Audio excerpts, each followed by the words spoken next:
Combined with the opponent's slightly superior rapport, the battle dragged on for a full hour. By the end, both beasts were covered in wounds, big and small. Because Littletail had eaten sea marrow beforehand, its wounds healed faster and it had a higher tolerance for pain. Relying on this, Littletail finally won the match. In this month-long Sea Beast contract tournament, Littletail took first place, undoubtedly deserved. Behind this victory was Littletail's talent and hard work, as well as Jiang Lai's careful guidance and support. With Littletail's victory, the Contract Beast tournament officially ended. Just as all the players had guessed, the top 5 players in the tournament received in-game rewards. But unlike before, this time the system publicly announced the names of the top 5 players and their contract beasts across the entire server. Jiang Lai looked at the leaderboard in the system-wide announcement, saw herself and Littletail in first place, and smiled. The second-place player was named Huarong, with a contract beast called Little Bone. Jiang Lai had never heard of this player before, but this time, she made a note of the name Huarong. The third place went to Qi Jingxing, whose contracted beast is named Longyin. He was eliminated by Jiang Lai in this round. Fourth place was Yuanji, whose contracted beast, Xiaojin, is actually Xiao Weiba's sibling. Jiang Lai never fought Yuanji, so she figured he must have been knocked out by Huarong. That means his strength probably isn't on par with Xiao Weiba. Fifth place was Xinxi, whose contracted beast is called Qin Yuan. Jiang Lai thought the name, Qin Yuan Deep Abyss, sounded rather ominous. Qin Yuan sinking to the bottom of the deep sea. But for some reason, Jiang Lai remembered that clever sea beast, the one that was good at self-preservation and sneak attacks, and had a high level of rapport with its owner. If it was Xinxi, and he managed to achieve such a result with an ordinary sea beast, then it all made sense. A beast reflects its master. Qin Yuan had perfectly inherited Xinxi's cunning. The top 5 players in the contracted beast tournament will receive 10,000 bronze, 1,000 silver, 100 gold. The top 3 players will receive 10 sea essence. The first place winner will receive 1 contracted beast advancement. All rewards can be stacked. This time, only 5 players received rewards in the contracted beast tournament. Although the number of winners decreased, the prizes were extremely generous. Especially for Jiang Lai, the first place winner, not only did she get resources and sea essence, but also a chance to advance one of her contracted beasts. Contracted beasts can advance? This was the first time Jiang Lai had heard of such a thing. She wasn't the only one, since the rewards were announced publicly to the whole server. Everyone was hotly discussing it. From the introduction of the winning contracted beasts, everyone now knew that Jiang Lai's Xiao Weiba was a Sea King beast. If the Sea King beast could advance, what would it become? Even Jiang Lai didn't know for sure, but she had a vague guess in her heart. Without hesitation, Jiang Lai used the advancement. In theory, she could give this advancement opportunity to any of her contracted beasts. But Jiang Lai's choice was obvious. Of course, she wouldn't give it to Xiao Haiwan. What would be the point? So it could get bigger and be used to wash dishes? After Jiang Lai made her selection, Xiao Weiba on the raft was immediately enveloped in a soothing white light. Through the faint glow, Jiang Lai could see that Xiao Weiba looked relaxed and content, even stretching lazily. After about 10 minutes, the white light faded. Jiang Lai and Xiao Haiwan circled around Xiao Weiba, checking him out. "He's gotten a bit bigger," Jiang Lai remarked. Xiao Weiba was noticeably larger than before, taking up even more space on the raft. Hearing this, Xiao Weiba pouted in grievance.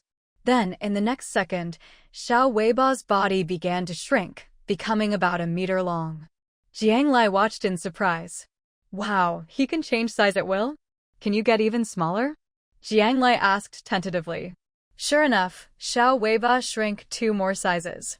Smaller, Jiang Lai pressed her luck.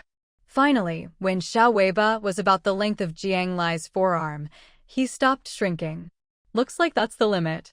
"This feature is actually pretty useful," Jiang Lai nodded, feeling very satisfied. She'd been worried about how fast Xiao Weiba was growing. He was already making the raft feel crowded, and once he reached adulthood, neither the raft nor the submarine would be able to hold him. Jiang Lai had thought that in the future, she'd only be able to meet Xiao Weiba in the ocean. But this advancement had solved her urgent problem. Of course, the ability to change size wasn't the only benefit of advancing. After feeling the new power in his body, Xiao Weiba told Jiang Lai that he felt much stronger. If the juvenile Xiao Weiba could already go toe-to-toe with adult Sea King beasts before, now, as a juvenile, he could easily overpower ordinary Sea King beasts. Once he reached adulthood, there would be no rivals for him among Sea King beasts. This upgrade had put Xiao Weiba far ahead of the rest. Why do I sense the aura of the sea tribe from him? Xiao Haiwan sniffed around Xiao Weiba, feeling that his friend had changed a lot, though he couldn't quite put his finger on it. He just sensed a unique aura that only the sea tribe possessed. Can a Sea King beast advance into a sea tribe member? Isn't that a bit of a leap? Jiang Lai was puzzled and sought help from the system. Now that the advancement was done, the system was willing to provide more information. After advancing, a Sea King beast does not become a member of the sea tribe, but rather something similar.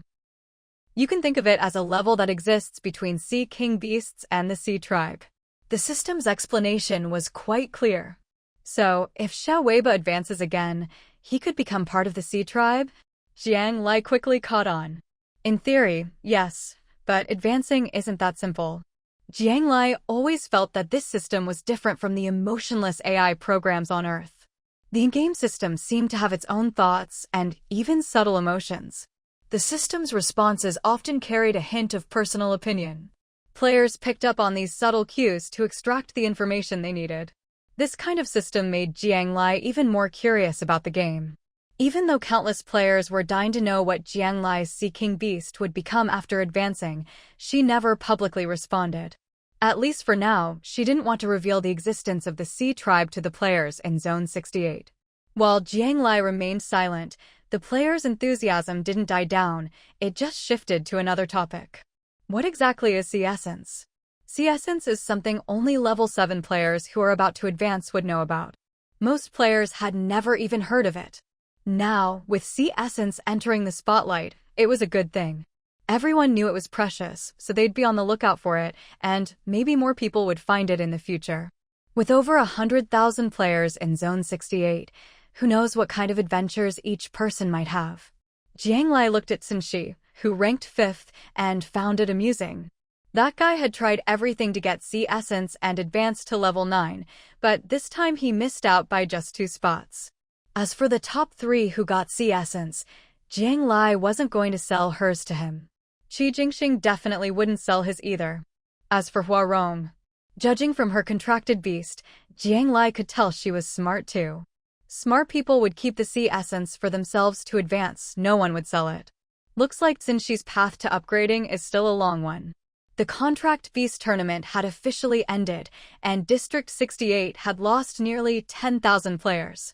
Those who were unlucky to begin with, had poor social connections, were out of the loop, weak in combat, and too timid to catch sea beasts on their own were all eliminated. To be honest, this time around, thanks to the 2 major organizations selling sea beasts in bulk, plus the presence of many powerful independent players, surviving the tournament wasn't actually that hard. Even if you couldn't fight, you could still save up some supplies and trade for a beast.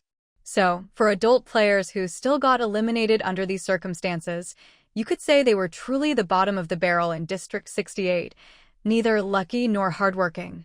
With the help of Li Shui and Turing, the 3 children on their side had all successfully contracted with sea beasts. Even better, each of the 3 kids succeeded on their very first try.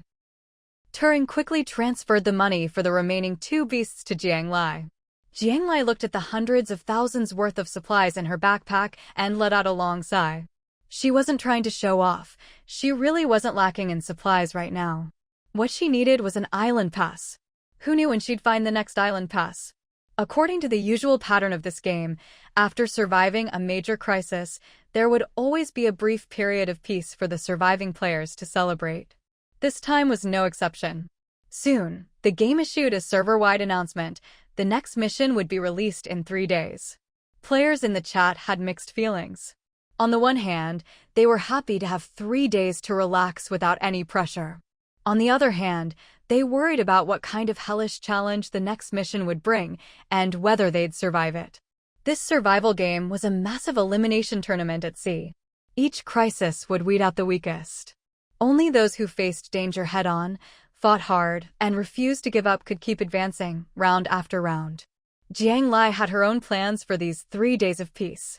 There was no telling when she'd find another island pass. Instead of waiting around endlessly, she might as well take this chance to go look for Hija. Jiang Lai figured that even if she leveled up to 10, it probably wouldn't affect her submarine anymore. Since it was already in its final form, she might as well go now. She made up her mind. But just making up her mind wasn't enough. Jiang Lai had no idea where Haibao's home actually was. All she could do was wait for Haibao to come and take her there next time. But when would Haibao show up? On the first day, Jiang Lai waited quietly on her raft. Every time a major crisis hit, Hija seemed to sense it and would keep Haibao at home, not letting him out. But now that the crisis was over and it was a time of peace, Jiang Lai figured it was about time for Haibao to come out and play. She waited the whole day, but there was no sign of Haibao. On the second day, Jiang Lai couldn't sit still any longer. She piloted her submarine into the sea to search. She let Little Tail and Little Sponge out, and the 3 of them split up to look. Little Sponge, being a sociable and clever one, even asked every sea beast he met for news. But the Sea Clan's territories were very well hidden. Most sea beasts were too busy hiding themselves to care about gossip. Jiang Lai and her companions started searching in the morning and kept at it for over 10 hours, all the way until nightfall. Little Sponge was exhausted and had returned to the submarine to rest. After spending so much time on land, swimming in the sea for hours was tiring. Little Tail, being more energetic, kept searching. Another 2 hours passed.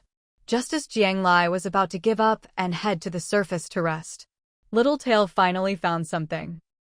He didn't find Haibao's home, but he did find Haibao himself. At that moment, Haibao was being chased and trained by 2 uncles, unable to find an excuse to slack off.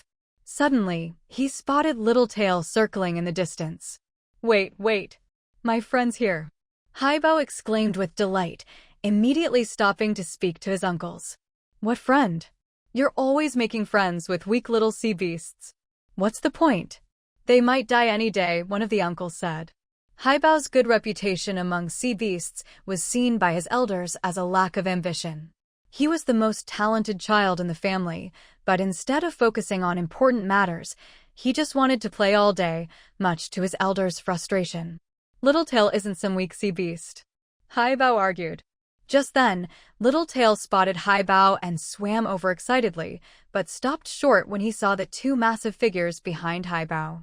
"These are my elders," Haibao introduced to his friend. Little Tail politely flicked his tail in greeting. "Which family are you from? Why are you in our territory?" the 2 Sea Clan elders asked, sensing a similar aura from Little Tail. Each Sea Clan had its own territory, and they rarely trespassed on each other's turf. But since Haibao said this was his friend, the 2 elders didn't show any hostility. Little Tail understood their meaning, but was still a bit confused. He quickly sent his location to Jiang Lai, who soon piloted her submarine over. Little Tail pointed his paw at the approaching submarine, indicating that he belonged to the person inside. "My friend is a Sea King beast, and he's contracted with a human player now." "Oh right, that human is Jiang Lai, the one who saved me before. She's my best friend," Haibao explained to his elders. Haibao's family didn't have any hostility toward human players, and these 2 uncles already knew about Haibao being saved by a human. Once they realized this 4-legged beast wasn't from another Sea Clan, their attitudes softened even more. But this was a Sea King beast? The 2 elders both made a mental note of this. Meanwhile, Jiang Lai, having received Little Tail's message, hurried over. She wasn't far and soon spotted them. Behind Haibao were 2 enormous sea beasts, the same size as Hija, clearly also members of the Sea Clan. Jiang Lai didn't sense any hostility from the way they looked at her submarine, so she relaxed. As she got closer, Jiang Lai put on the submarine's diving suit and hung the deep sea star around her neck. After all, you couldn't just drive a whole submarine into someone else's house. Luckily, The level 9 submarine's diving suit had also been upgraded. Now it was sleeker and lighter, with a heavy-duty mask-style oxygen tank. Jiang Lai put the submarine away in her backpack and swam over to them. 3 sea clan beasts and 1 sea kin beast. The 4 of them together made for an impressive sight.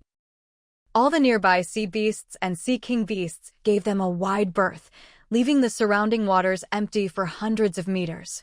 Jiang Lai wasn't short, but as she swam among them, she felt small for the first time.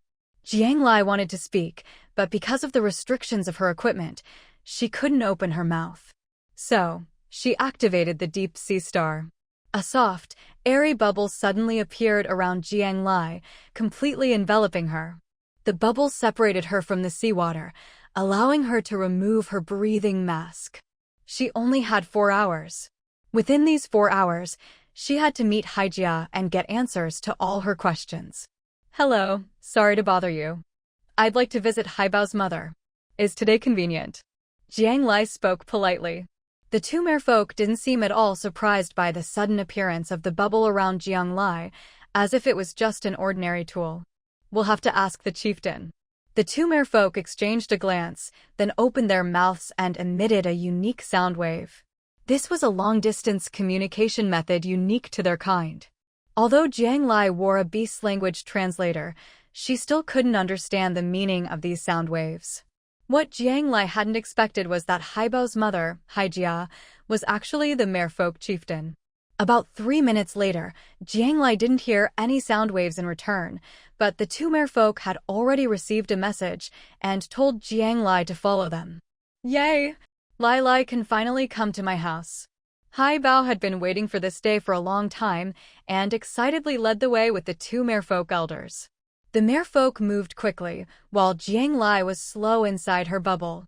But that was fine, she had her own mount, Littletail. Jiang Lai sat astride Littletail's neck, letting her companion carry her along.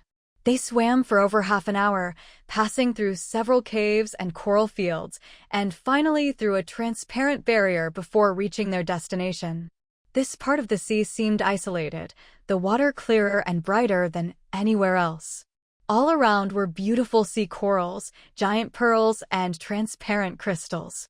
If other parts of the ocean were ordinary, then entering the merfolk's domain was like stepping into a magical undersea fairy tale, both splendid and exquisite. Everything was so beautiful it hardly seemed real. Occasionally, other merfolk passed by, greeting the 2 guides warmly. Their gazes at Jiang Lai were curious and appraising, but not hostile. Soon, the 2 merfolk led Jiang Lai to an area where the ground was covered in shells. There, Jiang Lai saw Hija, whom she'd met once before. Mom, Jiang Lai is here. Haibao called out excitedly. Jiang Lai, you've come. Hija's voice was gentle yet powerful, not loud, but carrying a penetrating force. Standing before Hija, Jiang Lai was much shorter. She couldn't even see Hija's eyes. So she stayed atop Littletail, letting her mount swim up to eye level with Hija. I didn't expect you to arrive so soon. Jiang Lai could hear the satisfaction in Hija's voice. It seemed Hija also hoped she would level up quickly and become stronger. But as the merfolk chieftain, why would she care about a mere human player? Excuse me, but was it you who deliberately placed that black box and the island entry token among the gifts you gave me? Jiang Lai finally asked the question that had been on her mind for so long.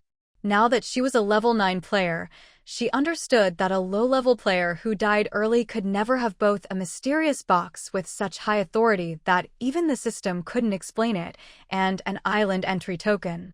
Yes, Hija admitted it straightforwardly. What's inside the box? Jiang Lai pressed. So, you still haven't opened it, Hija said, sounding both understanding and a little disappointed. There may be a secret in there that could save humanity's fate, or maybe nothing at all. I don't know either. But the token was the real gift I wanted to give you. Jiang Lai tried to glean some useful information from Hija's words, but no matter how she thought about it, she still had no clue. She simply knew too little. If I may ask, what is the relationship between your merfolk and this game? Why weren't they subject to the game's control? Why did they exist within the game, yet seem independent of it? Jiang Lai was deeply curious about all of this. Could the merfolk be the true masters of the game? But judging by how Haibao and Hija treated her, that didn't seem likely. Hija was silent for a long time, as if weighing whether or not to tell Jiang Lai what came next.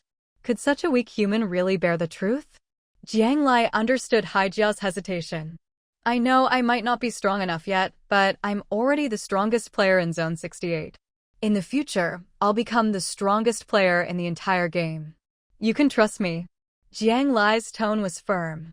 She had absolute confidence that, even if the game wiped out all of humanity, she would be the last one standing. The Jiang Lai of today was vouching for the Jiang Lai of the future. Hija looked at Jiang Lai's straight back and at her mount, which exuded a merfolk-like aura. Hija made up her mind. Perhaps for humans, bearing a burden might actually be the motivation to move forward. Humans weren't the first players to enter this game. Before you, many civilizations were forcibly dragged into this game world, only to meet their end here. Hija spoke slowly. Jiang Lai had long suspected as much, and now her suspicions were confirmed. Who forced us into the game? To be able to drag so many civilizations into the game world, Jiang Lai couldn't even imagine who could do such a thing. I can't tell you that yet. You're still too weak. If you learn of it too soon, it will sense it. Hija refused to answer, not out of secrecy, but to protect Jiang Lai. It not they? Although Hija wouldn't say who it was, Jiang Lai still gleaned a bit of information. Then what should I do to survive to make it to the end? What is its purpose? Does it just want to watch civilizations die one by one? Jiang Lai changed tack. If it was just perversely amused by watching civilizations struggle and perish, then she knew humanity's fate was sealed, and nothing she did would matter. No. No one wants you to survive more than it does. As long as you follow its intentions and, through wave after wave of crises, successfully establish the new civilization it envisions, the game will end, and everything will return to peace. It wants us to survive? A new civilization in its mind? The game can actually end? In that instant, Jiang Lai was filled with countless questions. But at this point, Hija was already preparing to end the conversation and let Haibao see her out. Wait, I have one last question. If it wants us to survive, then what about you? Where do the Sea Tribe stand? Jiang Lai asked her final question of the day. All I can say is, as one branch of the Sea Tribe, we sincerely hope you humans can bring this game to an end. Let everything stop here. But not all Sea Tribes share this view. Maybe, when you become stronger and learn more, I'll be able to tell you more. Hija had already closed its eyes, resting on its own. Knowing when to quit, Jiang Lai said nothing more and obediently followed Haibao out. On the way out, neither the person nor the two beasts spoke a word. Jiang Lai was deep in thought, while Haibao and Xiaoweiba were also hearing all this for the first time and were still processing it. To them, although this concerned human civilization, because of Jiang Lai, they cared about these things too. But in their hearts, these matters had little to do with their own world beneath the sea, which had existed for countless years. If worst came to worst, they could just take Lai Lai and live in the ocean. That's what Haibao and Xiaoweiba innocently thought. At this moment, the two little ones still didn't realize that something that could concern even a sea tribe leader so much could hardly be unrelated to the underwater world. When Jiang Lai returned to her raft, she was still mulling over Hija's words. She pondered every sentence over and over and finally came to two conclusions. First, the situation humanity faces right now isn't as hopeless as it seems. Although she still didn't know what kind of new civilization it wanted or how to build it. At least, as long as they could survive each wave of crisis, humanity still had a chance. This game could be cleared, it wasn't a dead end. Second, she had to become stronger. Only by growing stronger could she withstand the coming crises and buy herself more time to seek the truth. Only by becoming stronger could she earn more of Hija's trust and learn more from it. The tales of civilizations being wiped out didn't frighten Jiang Lai. She didn't see herself as one of those failed civilizations. Now that she knew there was a chance to clear the game, why couldn't she be the one to seize it? She had that confidence in herself. Jiang Lai wasn't an optimist, nor was she a pessimist. To put it simply, Jiang Lai was just a brave person. And bravery was the quality players needed most in the current situation. Jiang Lai also considered whether she should tell Qi Jingxing, or even everyone in the game, about what she'd learned. But after thinking it over, she decided now wasn't the right time. First, she knew too little, and all of it came from Hija. She couldn't be sure it was entirely accurate. It was far too soon to spread the word. Second, just as Hija worried, humanity was still too weak. Not everyone could bloom from the mud like Jiang Lai. Most seeds, once they realized they were mired in sludge, would simply give up, losing even the will to survive. Without that will, in a game full of dangers, they wouldn't last long.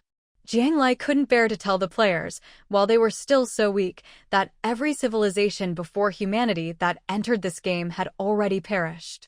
It was simply too cruel. Maybe, after she had another chance to talk with Hija and learned more, she could share this with some human leaders. Jiang Lai made her plans silently. Sigh, if I'd known, I would have asked Hija if it had another island entry token. I could have traded some sea marrow for it. The conversation underwater had been so rushed. Jiang Lai had forgotten to ask about the island entry token. After all, if Hija could give her one, maybe it had a second. She'd just been rewarded with 10 portions of sea marrow. She was reluctant to trade them to Tsinshi, but if it was for Haibao's mother, Jiang Lai was more than willing. Maybe if Hija was in a good mood, it would even tell her more. But now that Jiang Lai was already back, it felt a bit shameless to go back and ask. Just as Jiang Lai was sighing and fretting on the raft, she suddenly received a message from her older sister, Jiang Ning. Lai, I caught a special treasure chest while fishing today and got an island entry token. Didn't you need one? I'll trade it to you now. Jiang Lai had been agonizing over the island entry token, and now her sister just handed her one. Normally, when Jiang Ning fished up special items, she'd turn them over to the Alliance for contribution points to exchange for upgrade materials or things she needed later. But this time, as soon as she got the island entry token, Jiang Ning immediately video called Jiang Lai. Aside from Jiang Lai, she hadn't told anyone else. Qi Jingxing had gotten sea marrow from a reward and reached level 9, and the whole Alliance was searching for an island entry token for him. Jiang Ning had always felt a strong sense of belonging to the Alliance and deeply admired Qi Jingxing. But none of that mattered compared to her little sister Jiang Lai. Jia, you're the best. I absolutely love you. Jiang Lai rarely showed her emotions so openly, but this time she couldn't help it. If the token her sister gave her worked, Jiang Lai could level up to 10 right away. Then she could go see Hija again and learn even more. After talking with Hija, Jiang Lai's desire to level up and grow stronger was more intense than ever. Her original goal was just to survive, but now that she'd brushed up against the truth, her goal had become to find the one way to clear this game. The clue from Hija was to build a new civilization. And for a new civilization, first and foremost, you needed land to rely on. Civilization on the ocean belonged to the sea tribe, the sea king beasts, and the ordinary sea beasts. Human civilization could only exist on land. And now, Jiang Lai was about to explore a new piece of land. It was already night, but the moment Jiang Lai got the island entry token, she didn't hesitate to use it. She didn't want to wait another second. Because it was from Jiang Ning, this precious token only cost Jiang Lai a few sweet words. Between sisters, they shared what they had, never needing to talk about transactions. The new island was a full 6 hours away. Jiang Lai declined her sister's offer to accompany her and once again set off alone in search of an island. 6 hours later, Jiang Lai stood on a grassy field, her expression completely different from the complicated feelings she'd had the last time she set foot on an island. Littletail had shrunk to its smallest size and was now perched on Jiang Lai's shoulder. Wow, this place is so beautiful. Little Sponge stood nearby, curiously touching the small flowers blooming on the grass. Yeah, it really is beautiful, Jiang Lai agreed. Counting this time, Jiang Lai had now seen 4 islands in total. And this one was her favorite. Looking out, she saw vast stretches of lush green grass, just high enough to brush her ankles. Colorful wildflowers were scattered across the field, along with some plants Jiang Lai couldn't even name. The spreading greenery was a clear sign of the island's vibrant life. Jiang Lai started walking forward. After a while, she came upon a river. The river cut the island in half, branching into countless shallow streams that nourished all the plants and the land itself. The river was about 2 meters wide. Playing it safe, Jiang Lai sent Littletail into the water to scout around. 10 minutes later, Littletail came back up, looking refreshed and energetic.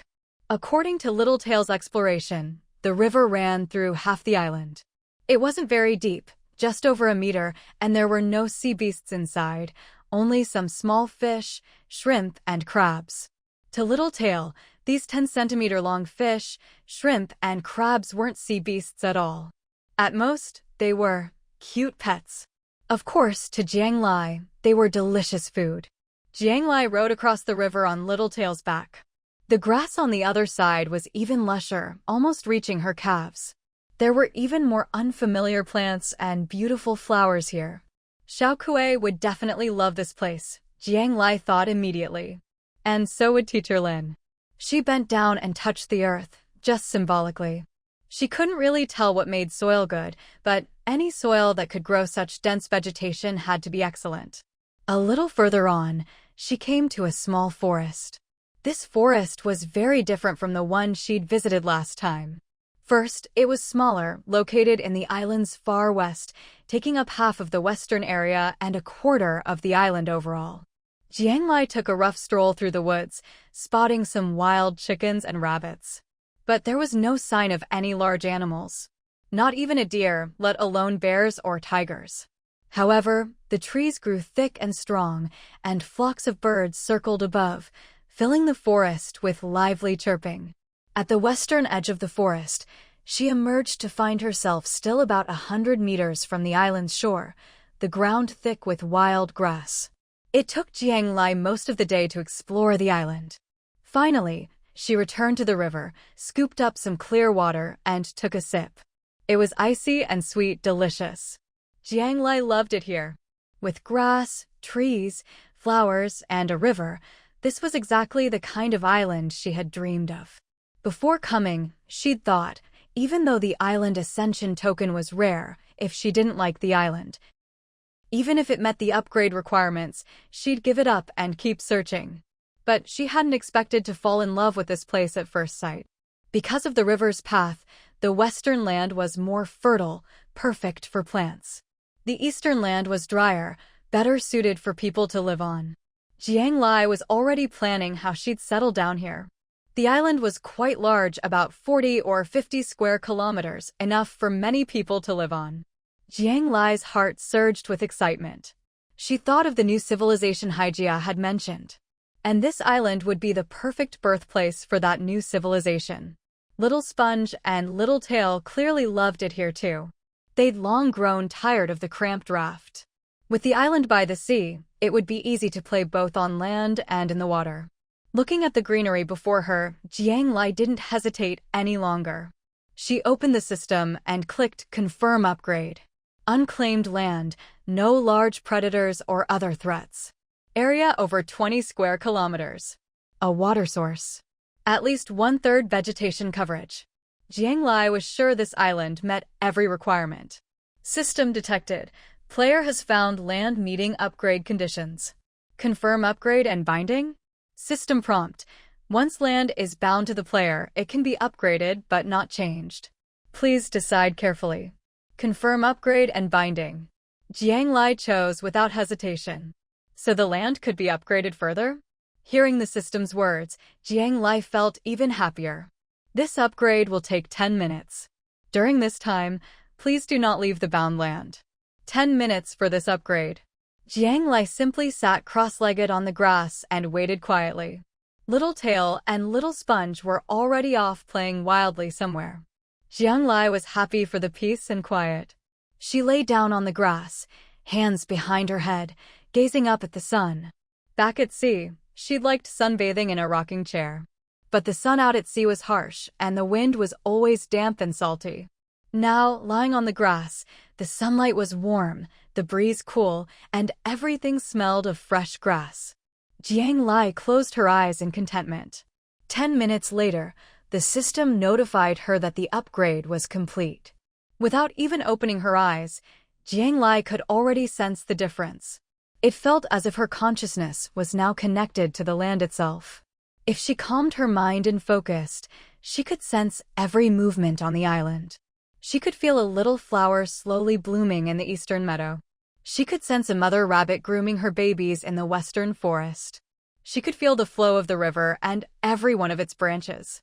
She could even see Little Tail and Little Sponge playing wildly in the grass outside the forest, flattening a patch of it.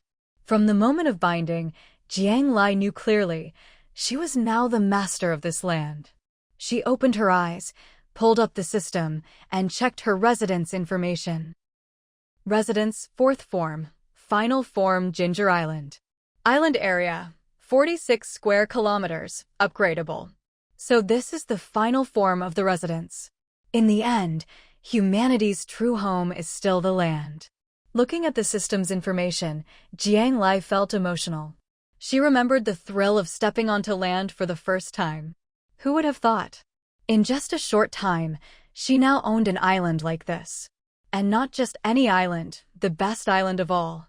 Jiang Lai immediately decided she wasn't going back to the sea. She was going to settle down here. Since this island was the final form of her residence, she could stay as long as she wanted. But Jiang Lai looked at the island, which, aside from its beautiful scenery and fertile land, had nothing else. She couldn't help but feel a little troubled. She couldn't just keep sleeping on the grass forever. Now that she had an island, she'd have to build it up. The land on the west side near the forest would need to be put to use as well. But with so much work to do, she was just one person.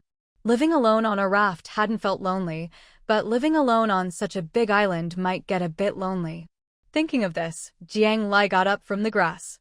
But before she could think things through, a server-wide announcement appeared. Server announcement: congratulations to player Jiang Lai for becoming the first max-level player in Zone 68. Reward: max-level gift pack X1, rare treasure chest X1.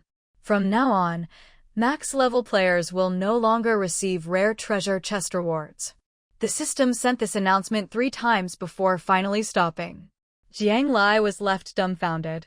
With her low-key personality, she'd always preferred quietly leveling up, but now she'd been broadcast to the entire server. There was no way to keep a low profile anymore. Of course, Jiang Lai wasn't the only one stunned. Every player in Zone 68 was left speechless when they saw the announcement. Huh? What's going on? I just barely made it to high-level player, and Jiang Lai is already max level? What's the max level? 10? How did she do it? After a brief moment of shock, every chat channel and forum exploded with activity. Especially Jiang Lai's fan club, the number of members skyrocketed so quickly that Baiyin could barely keep up.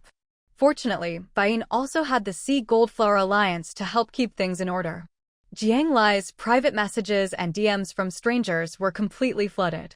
Everyone, whether they knew her or not, was messaging her. But at this moment, Jiang Lai had no time to look at any of those messages. She was busy studying her system. Right after the server announcement, the system sent her a private message. The system explained that although max-level players no longer had leveling tasks, they would receive new, independent quests. All these new quests would revolve around the island. As long as the player completed the quest requirements, the island could be upgraded. These upgrades only applied to the island itself, things like land area, decorations, and facilities. They had nothing to do with residence level or player level. Level 10 was the max. She couldn't level up anymore, but she could still change her island by completing quests. At that moment, Jiang Lai received her first personal quest from the system. Quest: recruit 10 island residents. Reward: land protection shield. Can be turned on or off by the player, unlimited area, can block attacks from ordinary sea beasts. Jiang Lai looked at the quest and smiled. Well, she had just been worrying about whether she should find some people to live with her on this big island. She'd been concerned that, being used to living alone, she might not get along with others. But now, with this quest, the system had made the decision for her. Recruit 10 island residents. That just meant finding 10 players to live on the island with her. Jiang Lai got it. With 46 square kilometers, she could easily house not just 10, but 100, or even 1,000 people. Still, since this was her home and a private place, she'd have to think carefully about who to invite. She didn't need to decide right away. For now, Jiang Lai was more interested in the rewards the system had just given her. Although she didn't like being announced to the whole server, she was still very happy to accept the system's rewards. Not only did she get a max-level gift pack, but also a rare treasure chest. Jiang Lai's luck stat was already pretty high, but she'd never even gotten a crystal chest before, let alone a rare one. There had already been forum posts discussing this. No matter how lucky a player was, the best they could get was a gold chest. So far, no one had ever claimed to have opened a crystal chest. Of course, maybe someone had and just hadn't said anything. But Jiang Lai believed the game currently capped treasure chests at gold. Maybe after a few more stages and crises, crystal and rare chests would become available. Just like how the shell coin permissions were gradually unlocked. A rare chest, what could possibly be inside? Jiang Lai couldn't wait. She skipped the gift pack and opened the rare treasure chest first. Summoning Tower X1 can summon characters from extinct civilizations. 100% loyalty. Summoned characters can serve the player. Summoning Tower cooldown, 1 month. A summoning tower? Jiang Lai was shocked. This was completely beyond what she'd imagined. After reading the description, she immediately understood why the game limited the level of treasure chests players could fish up. Because the description actually mentioned extinct civilizations. This was a truth that most players in Zone 68 had never encountered. And now it was just blatantly written in the rare chest's description.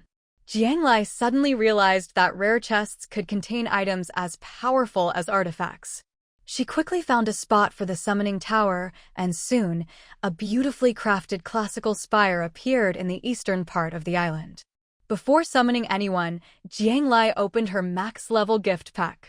Super Workbench Blueprint X1, Bronze X100, 000. There were only 2 items in the gift pack, but they were exactly what Jiang Lai needed most. She already had a workbench, and at her current level, she could make furniture easily. But if she wanted to really build up the island, her tools were a bit lacking. The Super Workbench Blueprint was just what she needed. So far, the highest level blueprints she'd seen were advanced. She'd never seen a super blueprint before, and now her first one was in her own hands. As for the 100,000 bronze, she could exchange it for more wood, iron nails, and other materials, perfect for building the island. Actually, Jiang Lai still had hundreds of thousands of resources in her backpack, and she'd thought she'd never use them all. But now, with the island like a huge, unfinished house for her to renovate from scratch, no matter how many materials she had, it suddenly didn't seem like enough. Getting these upgrade materials now was a real godsend. You could say these 2 items in the gift pack were exactly what Jiang Lai needed. Now that she had the super workbench and enough resources, Jiang Lai wondered what to do next. Should she focus on infrastructure first and build a few houses, or gather enough island residents before starting construction together? Jiang Lai hesitated for a moment, then decided to summon a hero first. After all, with the hero's summoning tower right beside her, she'd been itching to try it out. The summoning tower was easy to use. All you had to do was knock 3 times on the door of the classical-style building. Following the system's instructions, Jiang Lai stepped forward, knocked 3 times, then retreated a few steps to leave enough space.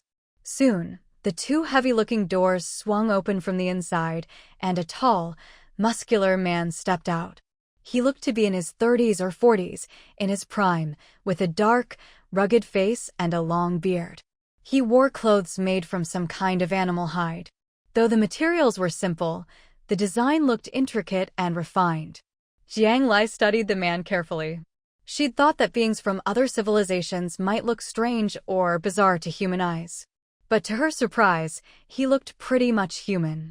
If she had to compare, this man resembled the primitive humans she'd seen in her history textbooks. Upon seeing Jiang Lai, The man immediately knelt on one knee, raised both hands above his head, and made a gesture. Jiang Lai had never seen this gesture before, but it was obvious he was showing respect. "Greetings, master. I am Carl." The man introduced himself and humbly addressed Jiang Lai as his master. "Which civilization are you from? How did your civilization perish?" Jiang Lai asked eagerly. She had thought about this ever since the system introduced the summoning tower's function. If she could summon heroes from lost civilizations, she might be able to get a lot of useful information from them. But of course, the system had already anticipated this loophole and made sure players couldn't exploit it. "Where am I from?"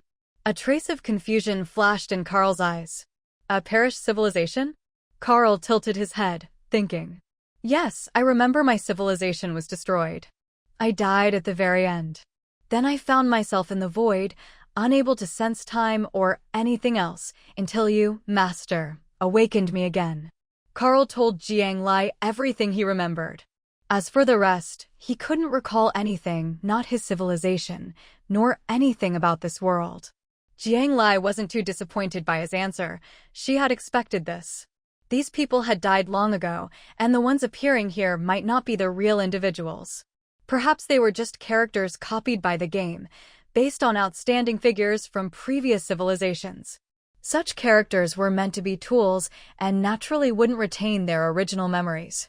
"So, what are you good at? Do you still remember?" Jiang Lai asked. Since the system said the summoned characters were there to serve players, they must have some kind of skill. "I remember, master. My specialty is design and manufacturing. I recall that people used to call me Master Carl." Thankfully, Carl still remembered the important things. "Manufacturing? What kinds of things can you make?" "Weapons, equipment, fortresses, basically anything that needs to be functional." Though Carl had lost his memories, his skills remained. "That's great," Jiang Lai said. She hadn't expected her first summoned hero to be so useful. She'd been worrying about how to build up her island, and now she had someone to help, a 100% loyal worker, completely at her service. Jiang Lai immediately took out the blueprint for the super workbench, spent some resources, and built it right there on the grass in front of them. "This is a super workbench. You know how to use it, right?" Jiang Lai asked, pointing at the workbench. Carl nodded. Clearly, he remembered using this kind of workbench for his work before. "Good. This whole island is mine. I'll provide the materials. Your job is to build this place into a beautiful, livable home according to my requirements." Jiang Lai quickly assigned Carl his task. Carl was delighted as he looked over the land. "I can't believe I get to do what I love. Thank you so much, master. I'll put my heart into designing a beautiful home for you." Not only was Carl skilled at design and construction, he genuinely enjoyed it. For him, what Jiang Lai assigned wasn't work, it was doing what he loved. Seeing her workers so happy, Jiang Lai actually felt a little embarrassed. She'd planned to let Carl rest first, but he was too eager to get started. With such an enthusiastic employee, the boss couldn't slack off either. Jiang Lai gave Carl a rough introduction to the island and explained her current requirements. Her requirements were simple. She wanted to use the river as a boundary and have Carl fence off the upper half of the east side, the eastern district, using a fence. Although Jiang Lai had accepted that she'd eventually have to share her island with other players, as someone used to living alone, she still wanted some distance from others. The eastern district would be the residential area, and Jiang Lai would reserve half of it for herself. Of course, it wouldn't just be for her contracted beasts would live there too.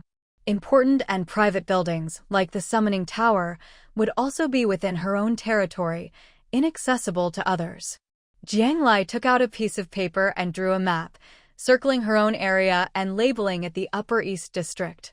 The Upper East District would be fenced off, and for now, besides the summoning tower, she only needed one house for herself. The Lower East District would be for the other island residents.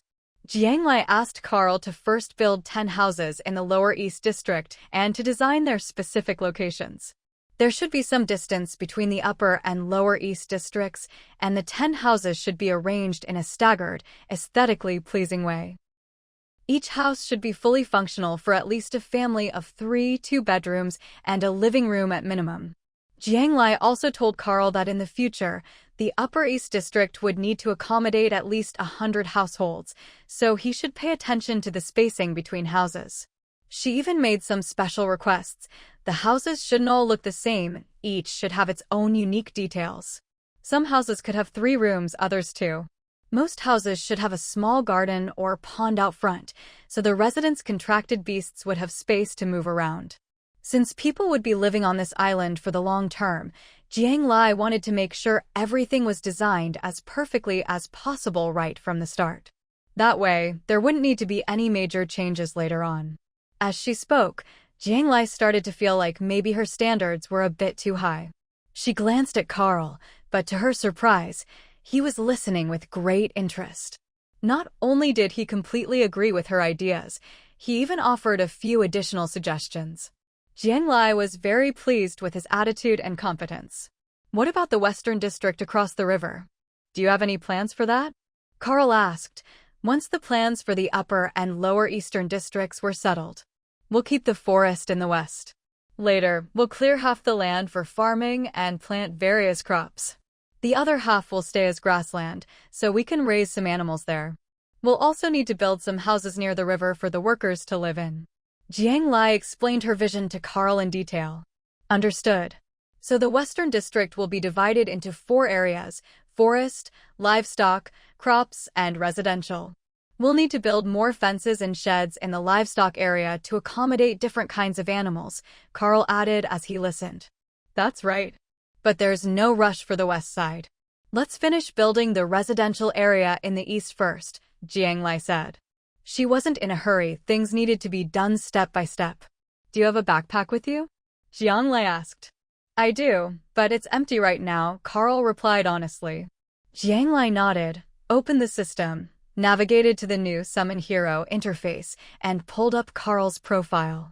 She transferred some food, water, and a large amount of supplies to him. Since Carl's loyalty to her was at 100%, Jiang Lai felt comfortable and trusting him with these tasks. Carl was deeply grateful for her trust and immediately set off to survey the island himself. Before getting started, he wanted to see the whole island with his own eyes. Jiang Lai had been walking for most of the day, and after doing so much in the afternoon, she was already exhausted. So she didn't bother with Carl and went back to the raft to rest. Nothing beats a real bed, Jiang Lai sighed, stretching out on her little bed. Just as she was about to take a nap, the system broadcast another server-wide announcement. At 8 a.m. tomorrow, the next wave crisis will begin on schedule.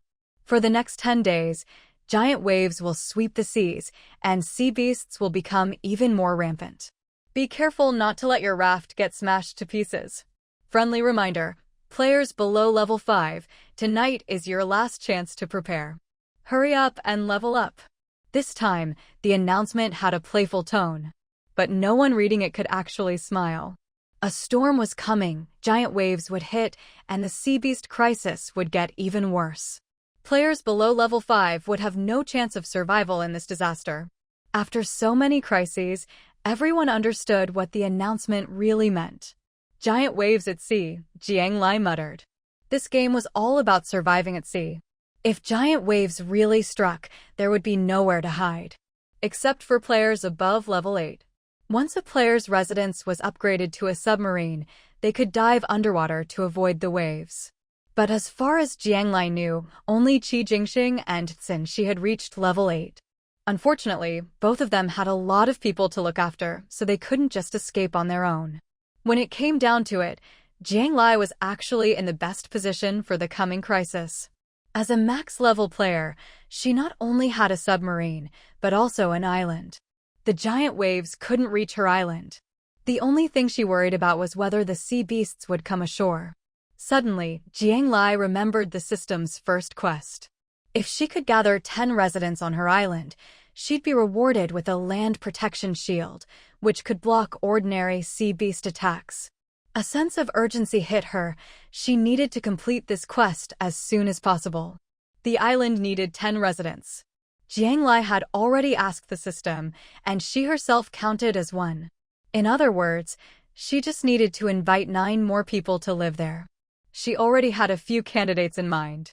The first message she sent was to her sister, Jiang Ning.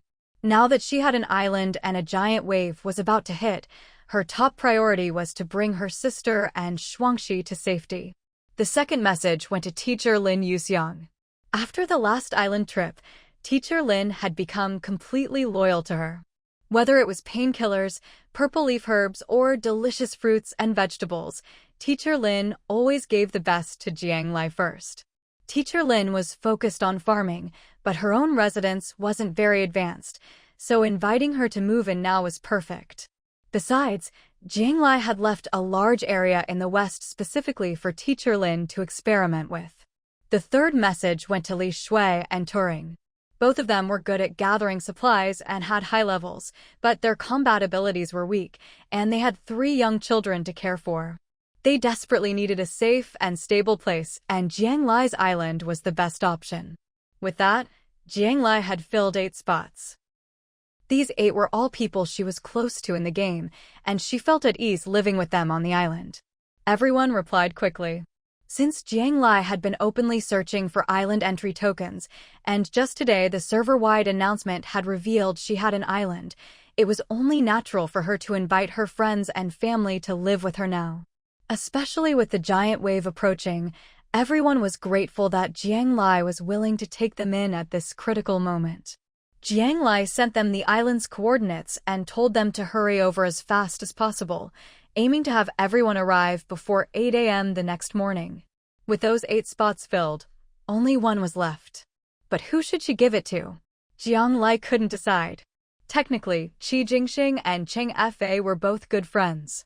But Qi Jingxing was the leader of the alliance now, so he couldn't just abandon everyone else to stay on the island. As for Cheng Fa, he was always by Qi Jingxing's side, busy every day.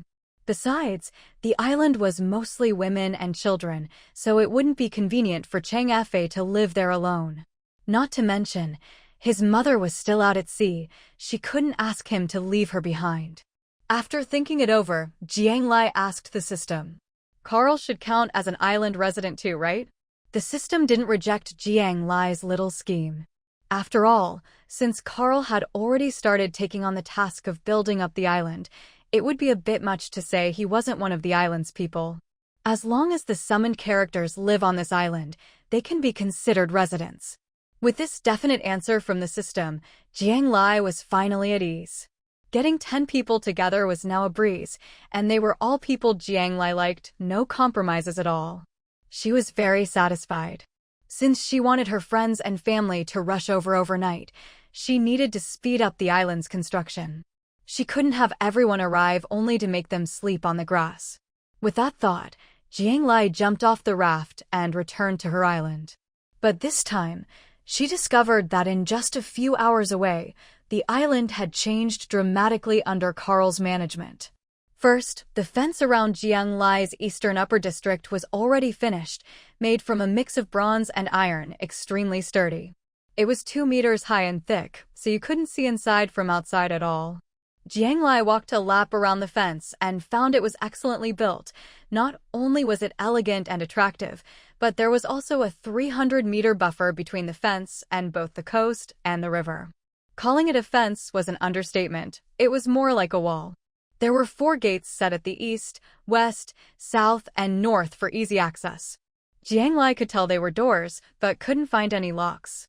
She put her hand on one and gave it a push. For some reason, as soon as her hand touched the handle, the door opened. Can it recognize the owner? That's convenient. Jiang Lai thought of the digital locks she used in real life. She hadn't expected to be able to make something even more advanced in this game. Inside the wall, it was still mostly empty, except for the summoning tower and a new 2-story villa. Jiang Lai walked over and saw that the villa was surrounded by a wooden fence, more decorative than practical, beautifully carved, and offering an unobstructed view in and out.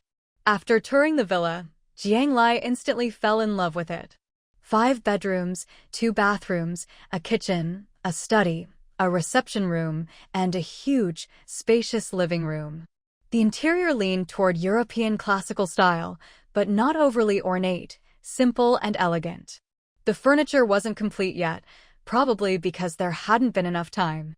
Carl had built the main pieces, but hadn't gotten to the fine details. But even as it was, to Jiang Lai, this was already a luxury home. She'd never lived in such a nice house, even on Earth. But right now, Jiang Lai didn't have time to decorate her room. Instead, she searched the island for Carl's location and headed straight for the eastern lower district. When she arrived, Carl was working on the 5th house in the eastern lower district. The 5 houses were spaced out as Jiang Lai had requested, each with its own yard and entrance. They all looked different, but together, they were surprisingly harmonious. Even the little fences in front of each house's yard were uniquely designed. Though these houses were a bit smaller and simpler than Jiang Lai's villa, each one was a perfect work of art on its own. Carl didn't seem to notice Jiang Lai's arrival, still fully focused on his work at the super workbench. Since the super workbench was portable, Carl had moved it over here, planning to put it away and return it to its owner when he was done. "Carl, it's getting dark. 5 houses are enough for now. The rest can wait until tomorrow." In Jiang Lai's eyes, if there were a Best Employee award, she'd give it to Carl without hesitation. So talented, so hardworking, treating the boss's business as his own, and even volunteering for overtime, employees like that were rare. To Jiang Lai, although Carl was a tool character, she never saw him as a slave. She saw Carl as her employee and herself as his boss. "It's fine. I just need to finish the designs on the workbench and pick the placement. The darkness doesn't matter." Even at dusk, Carl's eyes shone with energy. He didn't look like he was just completing a task for Jiang Lai, but like he was doing something he truly loved. "Carl, I know these houses are made with the workbench, but make sure they're stable. The foundations have to be solid. There could be strong winds on the island at any time." Jiang Lai suddenly remembered she'd only talked about the style before. With the giant wave crisis approaching, if the sea winds hit the island, the houses would need to withstand storms. "Don't worry, Master. Building houses on an island, stability is the most basic requirement. The houses I build aren't just stable, they're also highly waterproof. The roofs and foundations are reinforced. No matter how strong the wind or rain, as long as the island stands, these houses will too." Clearly, as an experienced master builder, Carl had already thought of all this, and he was confident in his work. Carl was a perfectionist, so every piece he made was flawless. If he wasn't so demanding and meticulous, his work speed could easily be 3 times faster. Seeing Carl like this, Jiang Lai didn't try to persuade him further and returned to her eastern upper district. Night was falling, and the whole villa was pitch black. Jiang Lai had gotten used to having lights on the raft, so suddenly spending the night in darkness felt strange. "This island counts as a residence, right? Can I have electric lights cover the whole island?" Jiang Lai asked the system. "No, the island is too big. Your electric light permission area isn't enough." "What about the eastern upper district?" Jiang Lai narrowed the range. "Still not enough." "What about just my villa and its yard?" She backed down again. "That's fine." Finally, Jiang Lai and the system reached an agreement. Her villa and the whole yard lit up brightly. "That's more like it." Jiang Lai looked at her bright home and finally felt comfortable. While everyone else hadn't arrived yet, Jiang Lai started setting up her bedroom. Her bedroom had its own bathroom. Inside, there was a bed, nightstand, desk and chair, wardrobe, windows, and curtains, everything she needed. Jiang Lai took out her usual mattress and put it on the bed, then made it up with her own bedding set. She took 3 sets of clothes, 2 sets of pajamas, and 2 pairs of shoes from her storage and put them in the wardrobe. Jiang Lai didn't have many clothes. This was already half her possessions. Some daily necessities were also placed on the bathroom sink for Jiang Lai's convenience. Back when she was living on the raft, Jiang Lai made do with everything. She never fussed over anything except her food. She never let herself go hungry, but in every other aspect, she just didn't care. But now she had land, a house, a real home of her own. Jiang Lai felt it was time to upgrade her quality of life. She needed to buy more clothes, stock up on daily necessities, and maybe get some decorations to improve her taste. While Jiang Lai was still daydreaming about how to spend her money, she suddenly received a message from Carl. Master, the 6th house in the East Lower District is finished. I've used up all the materials you gave me. Should I transfer some more over? Jiang Lai was so shocked she nearly jumped. That was half her entire stockpile of supplies, gone in just a few hours? Was this really her little island? It was more like a giant money pit. Carl, why don't you pick a house you like and take a break? I'll assign you more work tomorrow. Jiang Lai was determined to make her excellent employee take a rest. If he kept going, she'd be broke by the end of the night. No, she needed to save some emergency funds for the coming crisis. All right. Just those 2 short words, but Jiang Lai could practically hear Carl's disappointment. Well, let him be disappointed. That's what happens when you work for a broke boss. She had to tighten her belt. Jiang Lai lay on her bed, staring at the intricate carvings on the wall. Sigh, if she'd known Carl would build in such a luxurious style, she would have asked for something simpler and more understated. Maybe that would have saved some materials. But now that she was living in this beautiful big house, it was too late for regrets. After resting in her room for a while, Jiang Lai finally welcomed the first real resident of her island. When Jiang Ning saw the server-wide announcement about the coming giant waves and fiercer beast tides, her first worry was Shuangxi. Shuangxi was still too young, and Jiang Ning was terrified something might happen to her in the upcoming crisis. Just as she was worrying, she got a message from Jiang Lai. Jiang Ning didn't even ask for details. She immediately decided to come, no matter what. If things weren't good here, she'd help her little sister. If things were good, Shuangxi would be safe here. Most importantly, Jiang Ning, Jiang Lai, and Shuangxi were true family. Now that Jiang Lai had sent the signal to gather, Jiang Ning would never refuse, no matter the reason. At last, they could be together again. After Jiang Ning arrived on the island with Shuangxi in her arms, all she saw in the moonlight was a vast field of green grass, the air filled with its scent.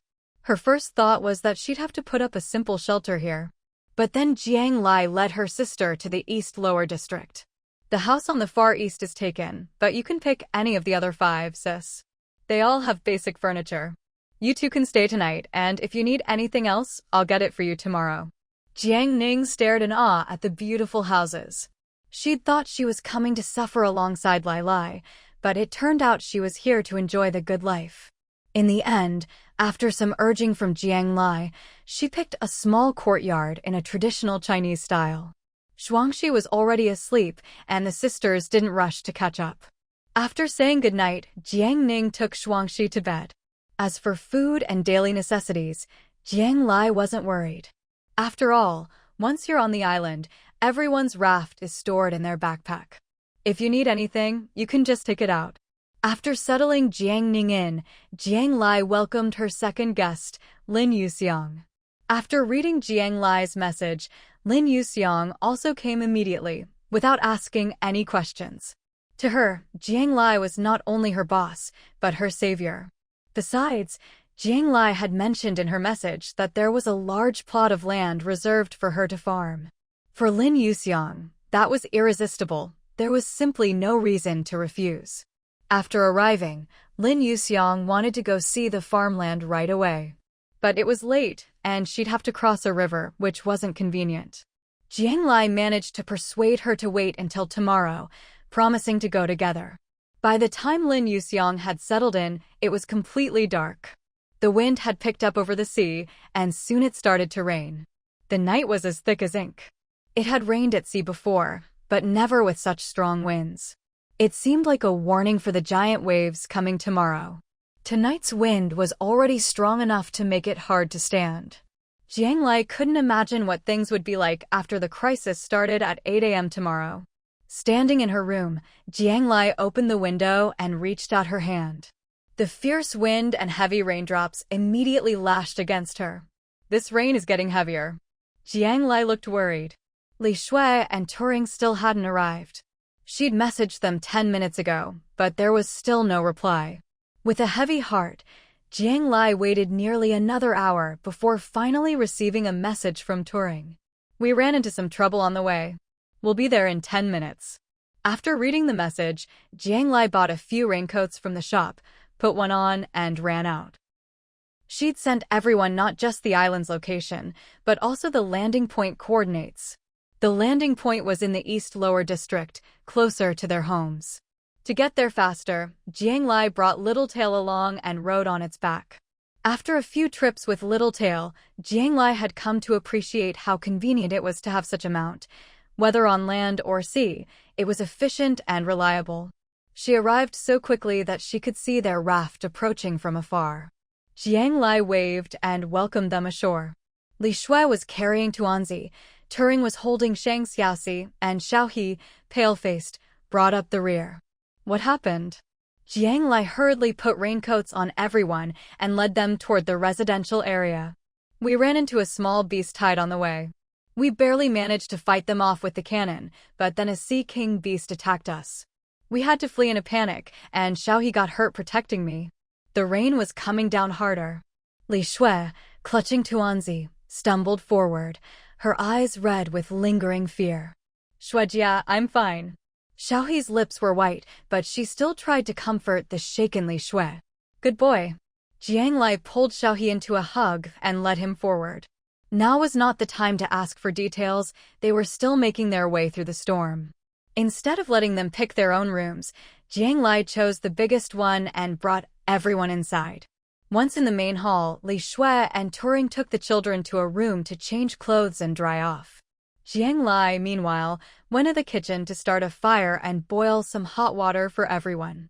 Even though people didn't get sick in the game, after being drenched in rain and frightened like that, a cup of hot water to calm their nerves was definitely needed. Jiang Lai put some brown sugar in the hot water for Li Shui and Turing. For the 3 children, she made up cups of milk powder, then brought them all over on a tray. Sis, the milk powder should be saved for Tuanzi, Xiaohe said quickly, sitting on the wooden sofa in the living room in clean clothes. He saw Jiang Lai bringing him a cup of milky liquid and tried to refuse. He was already a big kid, Tuanzi was still at the age for milk. It felt like a waste for him to drink something so precious. Don't worry, you all get some, Jiang Lai said, not taking no for an answer as she handed him the cup. After he finished drinking, she carefully checked his wounds.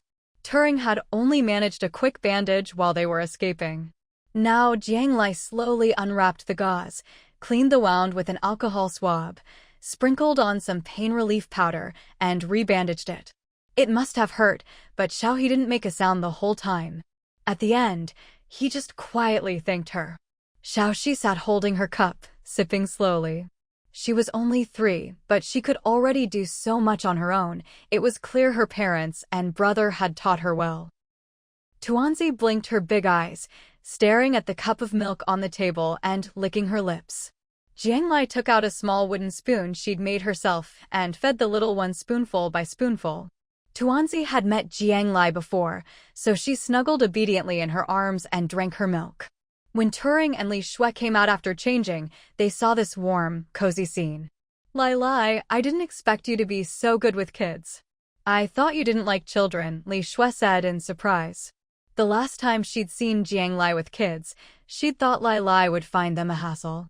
I used to take care of my sister's twins when they were little, Jiang Lai replied. Back then, she was still in college and had taken a long leave to help her sister during her postpartum period. During winter and summer breaks, she'd taken on all the work of caring for the twins, so she was much more experienced than Li Shui. Seeing the kids so well looked after, Li Shui and Turing relaxed and drank their brown sugar water. Once they'd finished, they finally felt fully recovered. And this isn't even the real giant wave crisis yet. The sea is already so dangerous, I can't imagine what it'll be like after tomorrow, Turing said, still shaken. The waves of sea beasts, the huge Sea King beast, the raging storm, it was like something out of a horror movie. Yeah, Lai, it's a good thing you called us to the island. Otherwise, I don't know what we would have done, Li Shui said gratefully. When Li Shui and Turing got Jiang Lai's message, they'd been happy, but also hesitant. After all, they had 3 kids with them. Everyone knew that in this game, Kids were a burden. Li Shui had even asked, can Xiaohe, Xiaoxi, and Tuanzi come too? Jiang Lai, of course, had said yes. She'd already counted the 3 kids among the 10 islander slots. She'd have been upset if they didn't come. This house has 4 bedrooms, plenty of space for all of you. It's late, so get some rest. We'll tidy up properly in the morning, Jiang Lai said, squeezing her friends' hands and wishing them good night before leaving. Back in her own room, Jiang Lai showered and changed. It was already late, and the wind was still howling outside. But instead of going straight to bed, Jiang Lai opened the system. All 10 islanders had arrived, so she could turn in her quest. Without hesitation, she clicked Submit Quest. Detected. There are now 10 residents on Ginger Island. Quest complete. Rewards are being distributed. Jiang Lai was a little curious. Her friends and family had only just arrived. How did the system know they were here to stay, not just visiting? But she figured the system must have its own way of checking. As she was thinking, the Land Protection Shield appeared in her inventory. Land Protection Shield can be toggled on or off by the player. No area limit. Blocks attacks from ordinary sea beasts. The name was straightforward, and its use was exactly what Jiang Lai needed right now. She quickly applied the shield to the island. Almost instantly, Ginger Island was covered by a huge, dome-shaped light barrier. The glow was silvery white, shining over the island for 10 seconds before fading and becoming invisible. Jiang Lai checked the details in the system. The shield worked like a controllable wall, blocking any outside intrusion, whether it was sea beasts or other players. Of course, the shield could only withstand so much. If the attack was too strong, it would break. But even if it did, after a 1-hour cooldown, it would reactivate. Jiang Lai felt this thing was a lifesaver. She'd been worried about enemies sneaking onto the island, but now she finally had a way to defend against them. If a Sea King beast attacked, as soon as the shield or the island was under attack, Jiang Lai would be alerted and could respond in time. She registered the information of the 4 adults, Jiang Ning, Turing, Li Shui, and Lin Yuxiang, into the shield system. Now, the 4 of them could come and go as they pleased. Except for Jiang Lai's contracted beast, other residents' contracted beasts couldn't be registered, but as long as they kept them in their backpacks when entering or leaving, it wasn't a problem. She didn't register the kids' information. They were too young. If they accidentally wandered outside the shield and got attacked by sea beasts, it would be too dangerous. Jiang Lai thought of everything. To leave room for hunting sea beasts, she left a 50-meter buffer outside the shield as a battleground. They could hunt sea beasts there for extra rewards. But it also meant they'd have to fish for treasure chests outside the shield every day. That was fine. If anything happened, it was only 50 meters. They could run back quickly. After successfully completing the first task, the system issued a second mission to Jiang Lai, the island owner. Task: build at least 10 houses on the island. Task reward: 10 poultry chicks. Poultry chicks? Are they meant to be raised on the island? Jiang Lai had already planned for a poultry area, so this reward was exactly what she wanted. Building 10 houses wasn't difficult with Carl around. It was just a matter of spending money. Jiang Lai gave a wry smile. Looks like she really wouldn't be able to save any of her supplies after all. Now that the island had its own wall, Jiang Lai could finally crawl into bed and get a good night's sleep. Large raindrops pelted the window glass, creating a white noise effect that made everyone inside sleep even more soundly. But that night, it seemed only the people on Ginger Island could sleep so peacefully. The next morning, Jiang Lai got up early. The system had said the giant wave crisis would officially begin at 8 o'clock, and Jiang Lai wanted to witness that moment and see what would happen. But at 8 in the morning, the sky was a clear blue, the sun was shining, and the water sparkled. The grass and plants on the island had been watered, looking even greener and more vibrant. What's going on? Did the timing get pushed back? Looking at the beautiful weather, Jiang Lai was puzzled. If Jiang Lai was confused, the other players who'd spent a sleepless night worrying at sea were even more bewildered. The crisis had already been announced, so there was no escaping it. All anyone could do was prepare as best they could before it struck. Jiang Lai sent a message to everyone on the island, telling them to gather at the tallest house in the East Lower District. She had something to say. By the time Jiang Lai arrived, riding on Littletail, everyone was already waiting at the door. Xiaohe, Xiaoxi, and He Duanzi are here too? Jiang Lai had said in her message that the children could rest at home and didn't need to be dragged out, but everyone had come anyway. Shuangxi was there too, since Jiang Ning was looking after the kids alone and Shuangxi was too young to be left at home by herself. But injured Xiaohe could have stayed home to watch her little sisters. That kid Xiaohe insisted on coming to hear what you had to say, Turing said helplessly. Xiaohe didn't say anything, just held her sister Xiaoxi's hand and looked at Jiang Lai with bright, eager eyes. Well, it was good that everyone was here. Jiang Lai didn't say anything more and led everyone inside. At present, 6 houses had been built in the East Lower District, and 4 of them were already occupied. This particular house looked similar to Jiang Lai's own villa, just a smaller version. Jiang Lai decided to use it as her base in the East Lower District, making it convenient to gather everyone when needed. She had called everyone together for a few reasons. First, she introduced Carl to everyone. She didn't mention the summoning tower, just said Carl was a master builder, and if anyone had any issues or needs regarding houses or yards in the coming days, they could go to him.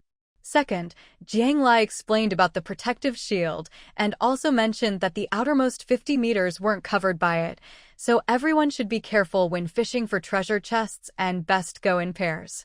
Everyone was delighted to hear about the shield. It would greatly increase the island's safety, which was a huge advantage with the coming crisis. Third, Jiang Lai talked about the forest and planting area in the West District. The forest was open to everyone. Anyone could hunt wild animals there. But if anyone wanted to do something in the planting or breeding areas, she didn't mind if they grew a few square meters for fun, but for anything on a larger scale, it would be a 50-50 split, just like with Teacher Lin. Jiang Lai also took the opportunity to introduce Teacher Lin Yuxiang and explained their ongoing cooperation. Clear accounts make good friends. Even though everyone present was a close friend or relative, Jiang Lai insisted on treating everyone equally. It was better to make things clear from the start to avoid future conflicts. Fourth, Jiang Lai told everyone about her living in the walled East Upper District. If anyone needed her or wanted to visit, they could message her anytime. Fifth, everyone was free to leave the island at any time, but if they wanted to bring someone to the island, they had to inform her in advance. Otherwise, the shield wouldn't let outsiders in. Everyone nodded in agreement to Jiang Lai's points without any objections. Carl saw Jiang Lai as his master, and Lin Yuxiang saw her as a benefactor, so of course they had no complaints. The others were all close to Jiang Lai and understood her personality, so they knew why she was laying out these rules. Besides, being able to come to the island, live in such nice houses with lovely yards, was all thanks to Jiang Lai, who would object. Once everything was said, Jiang Lai let everyone go explore the island. Aside from the walled East Upper District, which required Jiang Lai to lead them in, everyone could go anywhere else. Of course, if they wanted to cross the river, they'd have to rely on their own contract beasts for help. Jiang Lai kept Carl behind for a private word, while Teacher Lin, impatient as ever, went off to check the land in the West District. There wasn't any real danger on the island, so Jiang Lai didn't restrict anyone's freedom. I'll transfer you some more supplies. Build 4 more houses to make it 10 in total. Also, the planting, breeding, and living areas in the West District should be divided up and built separately. Build a sturdy little bridge over the river, so it's easier for everyone to cross. And if anyone asks you to make furniture or things they need for their houses these days, please make them for free. Later, if they want you to make weapons, equipment, or other things, you can charge as you see fit. If you're not sure, just come ask me. Jiang Lai didn't plan to take her super workbench back, she'd just leave it in Carl's house. Anyway, if she needed anything made, Carl could handle it. As Jiang Lai spoke, Carl nodded along. By the way, I noticed there's glass and some other materials in the houses. Where did you get those? Jiang Lai asked curiously. She'd only given Carl bronze, iron nails, and wood, nothing else. It's like this, master. Those materials can be exchanged at the workbench. Basic materials can all be traded at equal value, Carl replied honestly. Jiang Lai hadn't expected the super workbench to be so convenient and smart. That was great, it saved her a lot of trouble. From now on, as long as she could gather enough basic materials, she could solve any problem on the island. With that in mind, Jiang Lai transferred more than half of her supplies from her backpack to Carl. Looking at how her stash of hundreds of thousands of materials had shrunk to just a few tens of thousands in less than 2 days, Jiang Lai felt a pang in her heart. But there was nothing she could do about it. After all, she was the island owner now. With great power comes great responsibility. That saying never goes wrong. The sea was as calm as ever during the day, but the players' hearts were anything but. Everyone knew that an even greater crisis was waiting just ahead. Each person was desperately clearing out their inventory, selling off anything they could in exchange for upgrade materials. Although there weren't many players who had reached level 8, everyone already knew that after level 8, their residence would take on the form of a submarine. At that point, they'd be able to dive underwater and guarantee their own safety. But what most players still didn't know was that becoming an 8th level player was far from easy. Besides the basic upgrade materials, there was one absolutely essential item: sea essence. The Great Wave Crisis had already begun, and sea essence was still as rare and precious as ever. This made Jiang Lai feel that this crisis was going to be a tough one for the players. This time, who knew how many people would be left in Zone 68? Jiang Lai had originally thought about trading for some materials to build up the island. But now she'd given up on that idea. There was no rush to develop the island. Right now, there was no need to compete with the players for life-saving resources. Besides, material prices were soaring at the moment. No matter what rare items she put up for sale, they wouldn't fetch a good price. It was better to wait. Just as Jiang Lai was lamenting her own poverty, she suddenly noticed that the upgrade materials in her backpack had increased. At first, Jiang Lai thought she was seeing things. Looking closer, she found that she had 588 more units of bronze. Huh? What's going on? She hadn't gone fishing for treasure chests today, nor had she put anything up on the trading platform. Puzzled, Jiang Lai asked the system. This is the profit generated by your island residents. We forgot to remind you, you receive 1/10 of everything your residents gain on the island. This 1/10 is automatically converted into basic materials and sent directly to your backpack. Currently, the default material is bronze, but you can change it to wood, iron nails, or silver. System reminder: characters you summon yourself do not count, as they belong to you. The system's explanation was a huge surprise for Jiang Lai. She actually got 1/10 of the profits generated by her residents? Is this 1/10 deducted from their own materials? Do the residents know about this? Jiang Lai hurriedly asked. It was good news for her, but she had never told everyone that living on the island meant paying her a cut. If she just took it without telling them, that would be pretty underhanded. Don't worry. The 1/10 you receive is allocated by the game and has nothing to do with the residents' own earnings. The residents are unaware of your share. The system's reply put Jiang Lai completely at ease. More than that, she was overjoyed. All the profits generated, meaning whether players fished up treasure chests, killed sea beasts, or harvested crops or livestock, Jiang Lai would quietly receive 1/10 of it all. Right now, with only a few people, that 1/10 wasn't much.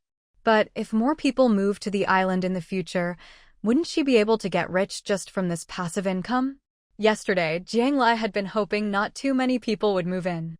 Today, her thinking had completely changed. Move in. The more, the better. The luckier, the better. Probably because everyone was out treasure fishing together, Jiang Lai kept receiving more and more materials. Watching her backpack fill up without her lifting a finger, Jiang Lai felt she'd misjudged her precious little island. This wasn't a money pit at all, it was a gold mine. After a few hours, when the materials stopped increasing, Jiang Lai started planning to recruit new residents. Carl had finished building 4 houses. Jiang Lai turned in the quest and received her reward. Pigs x2, cows x2, sheep x2, chickens x2, ducks x2. The system was very thoughtful with these rewards. Jiang Lai specifically asked they were given in pairs, so she'd have both males and females for breeding, ensuring a steady supply of meat in the future. Plus, with all kinds of seafood in the little river, Jiang Lai felt the island's glory days were just around the corner. But with so much livestock, she couldn't just let them fend for themselves in the breeding area. She'd need to recruit some people to take care of them. There was also too much farmland for just Teacher Lin to handle alone. She'd definitely need more help. Just as Jiang Lai was thinking about how to select new residents, something big happened on the forum. The second max-level player in Zone 68 had appeared. Unlike Jiang Lai's server-wide announcement, this time the news came from a post by the Tianhe Alliance. That's right, the second max-level player was Qi Jingxing. Jiang Lai wasn't surprised at all. After all, once Qi Jingxing got Sea Essence, he could upgrade to level 9. Getting to level 10 was just a matter of one or a few island entry tokens. Right now, with everyone selling off their treasures, getting an island entry token wasn't hard. In the post, Qi Jingxing even publicly shared detailed information and pictures of his island. His goal was simple: to expand and strengthen the Tianhe Alliance's power at this critical moment. Qi Jingxing set the main base provided by the nation-building token directly on his Tianhe Island. As long as you were a member of the Tianhe Alliance, you could instantly teleport to the island at any time. This was basically giving players a lifeline. Qi Jingxing also called on everyone to join the Tianhe Alliance in his post. Of course, having an island base during the Great Wave Crisis was every player's dream. Being able to teleport back to the island at any time, what a huge temptation. Every player was itching to join, wishing they could become a member of the Tianhe Alliance right away. Unfortunately, the Tianhe Alliance had its own standards, not just anyone could join. There were 3 requirements. First, the player must be level 7 or above. Second, stamina must be above 60. Third, after submitting an application, there would be a review. Anyone with a record of harming other players in the game would not be accepted. In short, the Tianhe Alliance only wanted elite players with a clean record. It seemed Qi Jingxing had realized that quality mattered more than quantity. Before, they had no choice but to recruit only elites. Now that they had the means, the Tianhe Alliance's doors would only get harder to enter. Just from this recruitment post, everyone could feel that the Tianhe Alliance was destined to become stronger and stronger in the future. The fact that District 68 now had a second max-level player made Jiang Lai very happy. After all, every new island meant another hope for successfully establishing that so-called new civilization. Jiang Lai carefully examined the photos and various data about the island that Qi Jingxing had sent. That island was actually a bit smaller than Jiang Lai's, and its environment was much worse in comparison.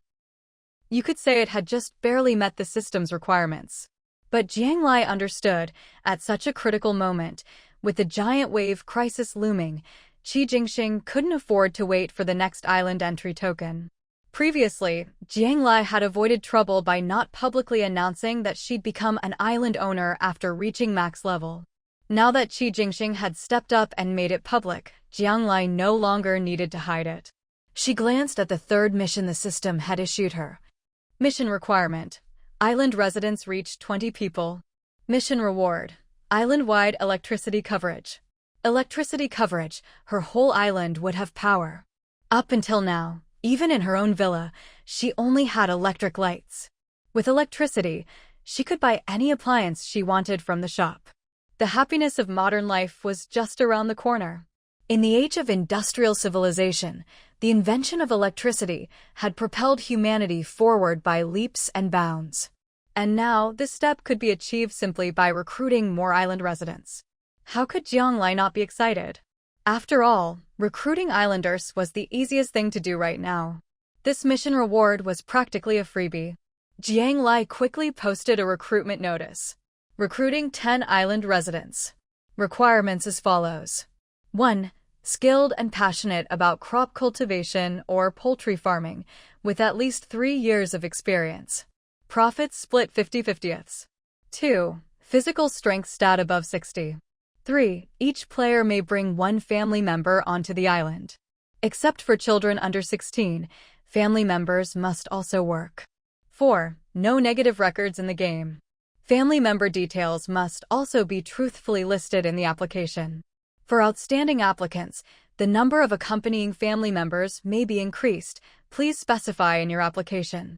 The first requirement was easy to understand. These were exactly the talents Jiang Lai needed most right now. A physical strength stat above 60 was also necessary. After all, this was manual labor, and those with low stamina wouldn't be able to handle it. The third rule was something Jiang Lai had added deliberately. She'd thought it through. Many players had family in the game. If she wanted them to work on the island with peace of mind, she had to help resolve their family concerns. Moreover, having family units on the island would help maintain order and stability. As for the fourth rule, she learned that from Qi Jingxing. She didn't care what people were like outside the game, but if they had a bad record in-game, they were definitely unstable elements. Such people would never be allowed on her island. Checking these records was easy. Jiang Ning was a pro at handling this kind of data. And that wasn't the only thing she'd learned from Qi Jingxing. After reading his post, she'd been thinking about what he said about setting the island as a teleportation point. Right? If she set her island as a teleport point, she could return at any time from anywhere. How convenient would that be? She still had a nation-building token, which she'd originally planned to sell for a high price. But thinking it over, something so valuable was best used for herself. Anyone joining the island and becoming a resident would automatically join her faction. Although Jiang Lai had said she didn't want to run a faction and deal with all the hassle, things had reached this point. She couldn't back out now. Whether she recruited planters or breeders, they'd all be working for the island, making a living from it. Once they came to the island, they'd be tied to it, and to her as the island owner. They'd work for her, and she'd be responsible for them. After some thought, Jiang Lai added another rule to her recruitment post. 5. Applicants cannot be part of any other organization. Once accepted, you will automatically join Ginger Island. Jiang Lai's post went up and was quickly bumped to the top, just below Qi Jingxing's. Although the two max-level players' posts were published one after the other, they didn't conflict. Qi Jingxing was clearly looking for high-level players, those who could fight and battle. Jiang Lai wanted skilled professionals, farmers, and livestock raisers. Those seeking a peaceful life wouldn't go to Qi Jingxing, and those wanting to dominate the seas wouldn't come to Jiang Lai. The two recruitment posts were perfectly complementary, meeting the diverse needs of District 68's players. Soon, Jiang Lai's inbox was flooded with applications. There were so many that Jiang Lai got a headache reading them, so she called her sister Jiang Ning over to help. This was right up Jiang Ning's alley. Jiang Ning sifted through the applications, doing an initial screening and occasionally discussing a few with Jiang Lai. Jiang Lai, meanwhile, played with Shuangxi in her arms. Watching her sister work so seriously, Jiang Lai couldn't help but think, if only her sister could help her manage Ginger Island. With more and more things to handle in the future, Jiang Lai really worried she wouldn't be able to manage it all alone. But now that the Tianhe Alliance also had an island, she hadn't asked her sister what her future plans were. Jiang Lai knew her sister admired Qi Jingxing and was serious about making her mark in the Tianhe Alliance. Ginger Island was still small and focused on stability. If her sister wanted to achieve something big at sea, this wasn't the best place for her. Jiang Lai kept her worries to herself. She didn't dare bring it up, afraid that if she did, her sister would agree just to help her, giving up what she truly wanted. I've picked out 15 people. You can cut 5 from the list, Jiang Ning said. The applications kept coming in, but Jiang Lai only needed 10 people. So Jiang Ning selected 15 flawless candidates for her and ignored the rest. Jiang Lai looked over the 15 applications her sister had picked. She was satisfied with every single one and couldn't find any faults. Among them were researchers specializing in crop and livestock studies, veterinarians with decades of experience, workers from breeding farms, and farmers who'd spent half their lives in the fields. These people's experience and skills are impeccable. It's just that almost all of them want to bring more than one family member. I've checked, some want to bring their spouse and kids, others their elderly parents. My suggestion is, if possible, don't split up these families. If you can, let them all move in. Jiang Lai nodded at her sister's words. Her original rule about only one family member was just to prevent people from bringing anyone and everyone onto the island. But if, after verification, it really was a family of 3 that couldn't be separated, Jiang Lai certainly wouldn't be so heartless. Let's do it your way, sis. I won't bother picking through these 15 resumes, just let them all in. They can all stay in the East Lower District's residential area for now. It'll make things easier for work, too. Originally, Jiang Lai hadn't wanted to recruit so many people. She knew that the more people she had, the more value they could create, but right now, nothing on Ginger Island was truly on track. Bringing in too many able-bodied newcomers at this stage might cause instability. But if they were all coming with families, that was a different story. All right, I'll reply to them now and ask them to get here before nightfall if possible. The giant wave crisis has already started. I'm worried things might get dangerous tonight. When Jiang Ning did something, she did it thoroughly and did it well. She took over all the follow-up work for the recruitment, lightening Jiang Lai's load considerably. Thanks, sis. I'll go talk to Carl now and have him prioritize building the residential area in the West District. Carl was probably already busy in the West District. Jiang Lai figured the supplies she'd given him that morning were running a bit thin, but the basic houses, fences, and zoning in the West District should be enough for now. The 2 sisters divided the work and quickly got everything sorted out. All that was left was to wait for the new residents to arrive and go greet them. Lai, there's something I want to talk to you about. Jiang Ning suddenly looked up, gazing seriously at Jiang Lai. What is it? Jiang Lai's heart skipped a beat. Was her sister planning to leave for Qijingxing's Tianhe Island after seeing those posts? Jiang Ning was part of the Tianhe Alliance, so it would make sense if she wanted to go there. But deep down, Jiang Lai didn't want her sister and Shuangxi to leave her little island. Still, if her sister really made that choice, Jiang Lai would have to respect it. She waited anxiously for Jiang Ning's next words. I've quit the Tianhe Alliance. What? Jiang Lai hadn't expected that at all. When did this happen? Just today. Jiang Lai understood. Her sister must have seen the posts she and Qi Jingxing made. Sis, I know I said that anyone who lives on Ginger Island automatically becomes part of it, but that doesn't include you. You're my sister. You can live wherever you want, do whatever you want. Jiang Lai took her sister's hand. They were sisters, the closest people in the world. None of her rules or conditions were meant to restrict Jiang Ning. Jiang Ning squeezed her hand back and shook her head gently. That's not why. Your Ginger Island is just getting started, and you have to handle everything on your own. That's too much. The Tianhe Alliance doesn't need me, but you and Ginger Island do. Jiang Ning truly wanted to do something meaningful at sea, not waste her time. But doing something meaningful didn't have to happen in the Tianhe Alliance. Her sister needed her. Ginger Island needed her. Besides, with so many crises looming at sea, Jiang Ning didn't want to stray too far from Jiang Lai, nor did she want to take Shuangxi out to face sea beasts again. Staying on Ginger Island and helping to build it up was the best choice. She'd actually started thinking about this last night, but seeing the posts from Qi Jingxing and Lai today made her decision final. Good. Seeing that her sister wasn't forcing herself and genuinely wanted to stay, Jiang Lai was so happy she said good several times in a row. With her sister's personality, helping run the island was a perfect fit. The heavy burden that had been weighing on Jiang Lai these past few days suddenly felt half as heavy, and she felt much more at ease.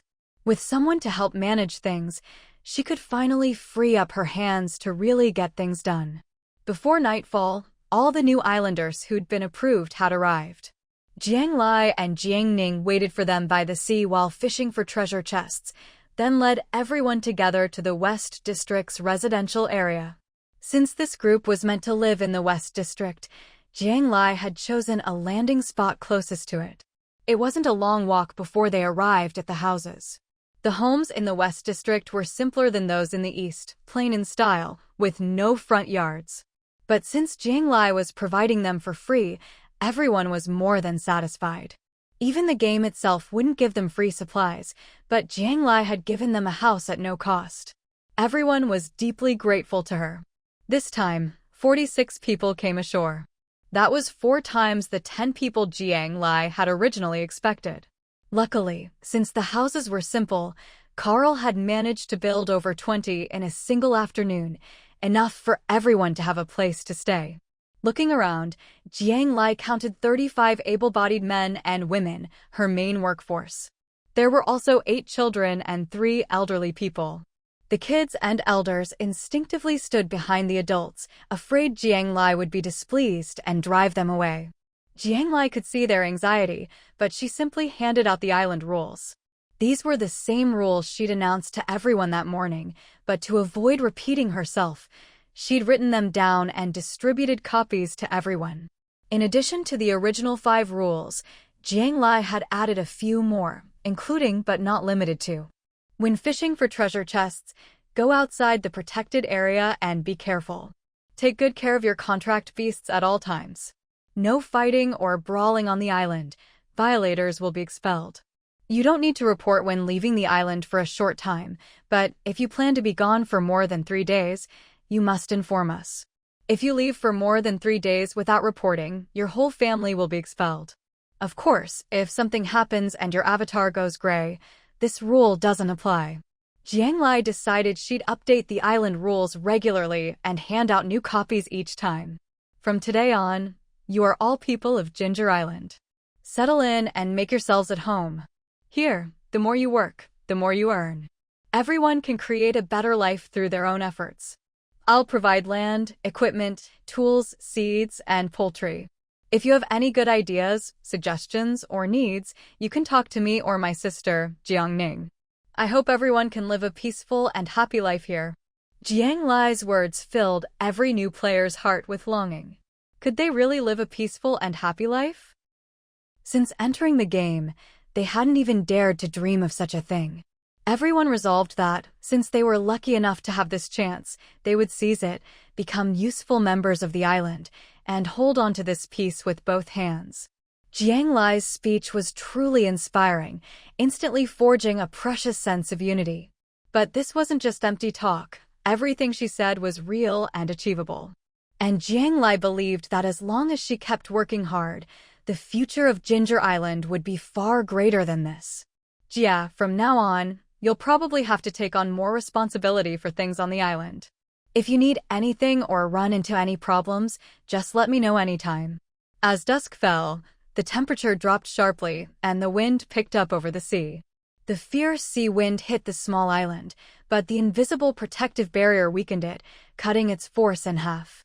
Even so, when the wind blew against people, it was still hard to bear. Jiang Lai and Jiang Ning didn't linger. Once everyone was settled in, they headed back. Don't worry, I've spent my whole life worrying about things. I'd feel uncomfortable if I had nothing to do, Jiang Ning said sincerely. Even in the game, she never wanted to go back to being a full-time housewife. After bringing so many people onto the island today, and hearing what Lai said, Jiang Ning felt a surge of excitement. She couldn't wait to roll up her sleeves and make Ginger Island even better. Li Shui, knowing Jiang Ning would be helping Jiang Lai manage the island, offered to take care of Shuangxi. I already have so many kids here, one more or one less doesn't make a difference. Besides, Xiaohe helps me out. Jiang Ning and Li Shui's houses were right next to each other, making it convenient to leave Shuangxi with her when things got busy. What's more, Shuangxi had started talking now, so being around other children would be much better for her development than staying by Jiang Ning's side all day. With Shuangxi taken care of, Jiang Ning could devote herself fully to her work. Seeing her sister so eager to get involved, Jiang Lai felt genuinely happy. The person she trusted most, and who was also the most capable, was now helping her manage the island. She couldn't ask for more peace of mind. By the time Jiang Lai got back to her villa, it had started to rain on the island. She wasn't sure how the protective barrier worked, but while it could block half the wind, it couldn't keep out the heavy rain. Raindrops pounded hard against Jiang Lai's windows. She hadn't even changed her clothes before she started submitting her quest. The population of Ginger Island had now reached 56, far exceeding the required 20 for the task. Reward: electricity coverage has been granted. Island residents can now use electrical appliances via their own systems. If you encounter any issues, consult the system at any time. Finally, without hesitation, Jiang Lai bought a relatively cheap standing air conditioner from the shop and placed it in the corner of her room. No wires, no outlets needed. She just linked the air conditioner through the system, and the display light came on instantly. Jiang Lai set it to heating mode. In less than 10 minutes, the room was filled with warm air. This is so comfortable. She took a shower, changed into pajamas, and lay down on her soft, cozy bed. After enduring so much bad weather in the game, what she missed most was air conditioning. It was expensive, but it greatly improved her quality of life. All those shell coins she'd been saving up had finally paid off. Outside, the wind and rain raged, but inside, it was as warm as spring. The contrast filled Jiang Lai with happiness. And she wasn't the only one enjoying this happiness. Jiang Lai pulled all the island's players into a group chat and posted the latest island rules in the announcements. Then she sent out a message. Ginger Island now has full electricity coverage. You can exchange for appliances in the shop or on the trading platform and use them directly after linking them through the system. If you have any questions, just ask the system. Happiness is better when shared. The reward Jiang Lai received for bringing in new residents ultimately benefited everyone on the island. Getting appliances was easy, but electricity was rare. At this moment, every resident of Ginger Island felt incredibly lucky to have made it here. Everyone firmly believed that this island would bring them even more miracles. Jiang Lai was about to drift off to sleep in her warm, comfortable room, but after sending her message, she kept getting thank you replies in the group chat, which woke her up a bit. Now wide awake, Jiang Lai started browsing the channels and forums. If the island was being battered by strong winds and rain, then the sea was a scene of raging storms and monstrous waves. Some players posted short videos in the group, and Jiang Lai clicked to watch. She saw that, even though the sea was shrouded in darkness, the waves still rose like giant beasts, towering more than 10 meters high, as if they could swallow everything at any moment. The storm howled like a furious monster, making it impossible for Jiang Lai to hear what the player was saying in the video. The first extreme cold crisis had brought blizzards just as overwhelming, but at least then, as long as you could withstand the cold, you could survive. But everyone knew that with this wave crisis, if you got hit by one of those giant waves, you could basically say goodbye to the game. All the players were doing their best to dodge the waves. Whenever they saw one rising, they'd move out of the way as fast as possible. This meant they had to stay alert all night, constantly on guard. Of course, they had no choice. Not only did they have to avoid the giant waves, but they also had to deal with the sea beasts that kept coming back with every surge. Everyone was gripped by fear, afraid of being smashed by a wave or eaten by a sea beast. Hang in there, everyone. I have reliable info that the giant waves and beast tides only happen at night. As long as we make it to dawn, we'll be safe. A player posted this in the channel and even made a forum post to encourage everyone to hold on. No one knew if the information was true or not. But right now, they had no choice but to believe it. They had to believe it. Only by doing so could they summon the courage again and again to face a whole night of crisis and fear. Fortunately, thanks to a peaceful day, the players weren't completely unprepared. Everyone knew that getting onto an island was the safest option, but only a lucky few had that privilege. Many lower-level players, realizing they couldn't level up in a single day, were willing to trade some of their supplies just to get a spot on a high-level player's warship. High-level players, with more supplies and extra hands, were happy to take them in.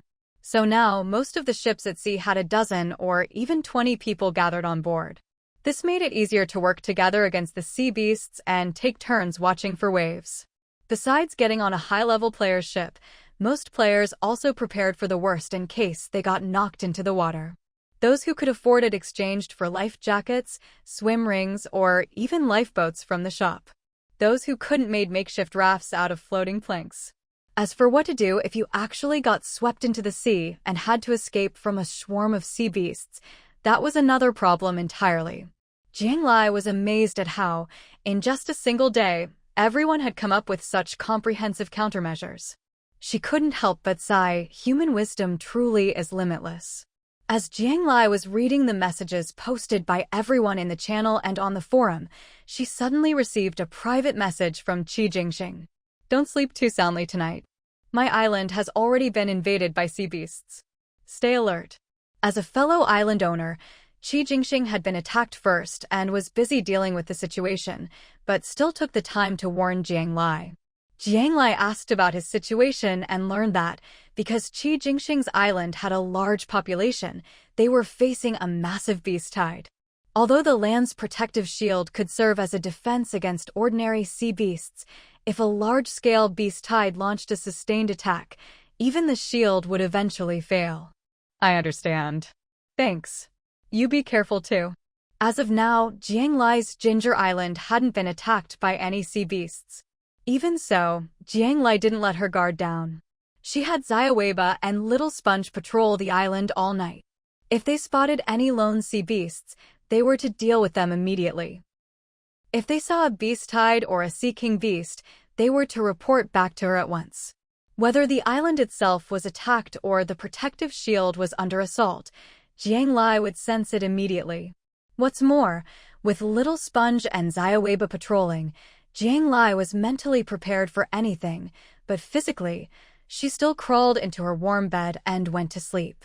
On the first night of the Great Wave Crisis, Jiang Lai slept soundly in her cozy, air-conditioned room. Because her schedule had been packed these past 2 days, Jiang Lai didn't get up early the next morning. Instead, she allowed herself to sleep in. When she woke up and opened the curtains, daylight was already streaming in. Familiar sunlight poured through the glass, making everything look peaceful and calm, as if last night's harsh weather had never happened. Jiang Lai washed up, changed clothes, and had breakfast in one smooth routine, then stepped out of the villa. Although the front yard was fenced off with a pretty railing, it still looked a bit bare and unappealing. Jiang Lai thought that once the bad weather was over, she'd have Teacher Lin transplant some beautiful flowers for her. She wasn't in a hurry to set up the rocking chair, so she just brought a stool out to the yard, basked in the sun, and browsed the system messages. The new residents who'd arrived last night had all been coordinated by Jiang Ning, so they instinctively went to her with any issues. After all, Jiang Lai was famous throughout District 68. A big shot like her wasn't someone people would bother with trivial matters. Jiang Ning messaged Jiang Lai, saying the new residents had all been settled in and could start work at any time. Jiang Lai replied that there was no rush. The weather was too bad lately, so everyone should wait until the Great Wave Crisis had passed before starting work. In the meantime, she suggested organizing night patrols, forming 6 teams of 3. Each night, 3 teams would patrol the island. After thinking it over, Jiang Lai added, if there's a storm at night, residents don't have to go out themselves. They can just send their contract beasts to patrol. Contract beasts and their owners shared a mental link, so any situation could be reported immediately. And since these contract beasts were all sea creatures, a little wind and waves were nothing to them. Jiang Lai's arrangements were thoughtful and thorough. Don't worry, I'll make sure the patrol teams are assigned to everyone, Jiang Ning quickly replied, realizing the importance of the patrols. Sensing that Jiang Lai was awake, Little Sponge and Xiaoweiba, who had been patrolling all night, finally returned home. The 2 of them were exhausted. Although Ginger Island hadn't faced a beast tide last night, just a few scattered sea beasts, Jiang Lai's orders had kept them busy, patrolling lap after lap until they were nearly worn out. After some whining and begging, they got plenty of fruit from Jiang Lai before happily returning to the pet backpack to rest. Meanwhile, Jiang Lai fell into deep thought. She hadn't considered it before, but now she realized that among her contract beasts, only Xiaoweiba was really capable in a fight. Little Sponge was only good for being cute and chatty, useless in combat. If a large or powerful group of sea beasts attacked, she wouldn't be able to defend the island at all. Suddenly, Jiang Lai thought of something even more alarming. Back when she was on the raft, or the warship, or even the submarine, she always had ways to attack or, if all else failed, escape. But now, on the island, she couldn't run, and she might not be able to fight either. Luckily, her residence was separate from her other 3 forms, and her raft was still in her backpack. If she really ran into trouble she couldn't handle, she could always pull out the submarine and escape. But, with more and more people on the island, could she really just run away if danger came? Jiang Lai suddenly felt a headache coming on. Now that she was an island owner, she couldn't just look out for herself, she had to consider everyone. "Carl, come here for a moment." No matter how troublesome, things had to be dealt with one by one. Jiang Lai messaged Carl to come over. Since the western planting and breeding zones weren't in use yet, Carl's only current tasks were building the residential area and putting up some fences. He'd already finished those jobs. He'd even built a sturdy and attractive bridge over the little river, so residents no longer had to ride their contract beasts back and forth. After all, not all contract beasts were as handsome as Xiaoweiba. Most were ugly, covered in scary patterns or spikes, and not comfortable to ride. "You've done a great job," Jiang Lai praised Carl for his work. "Now, I have a very important task for you. We need to build defensive structures on Ginger Island. Are you familiar with this kind of work?" Ginger Island couldn't just coast along in peace anymore. Jiang Lai had to be prepared before a real crisis hit. "I know all about it. We can build 6 watchtowers around the island, just enough to cover the whole perimeter. We'll have residents take shifts on the towers day and night, and combine that with ground patrols. Also, besides the towers, I'll need to prepare a batch of weapons. Armor is essential, and we'll need bows, arrows, and iron swords.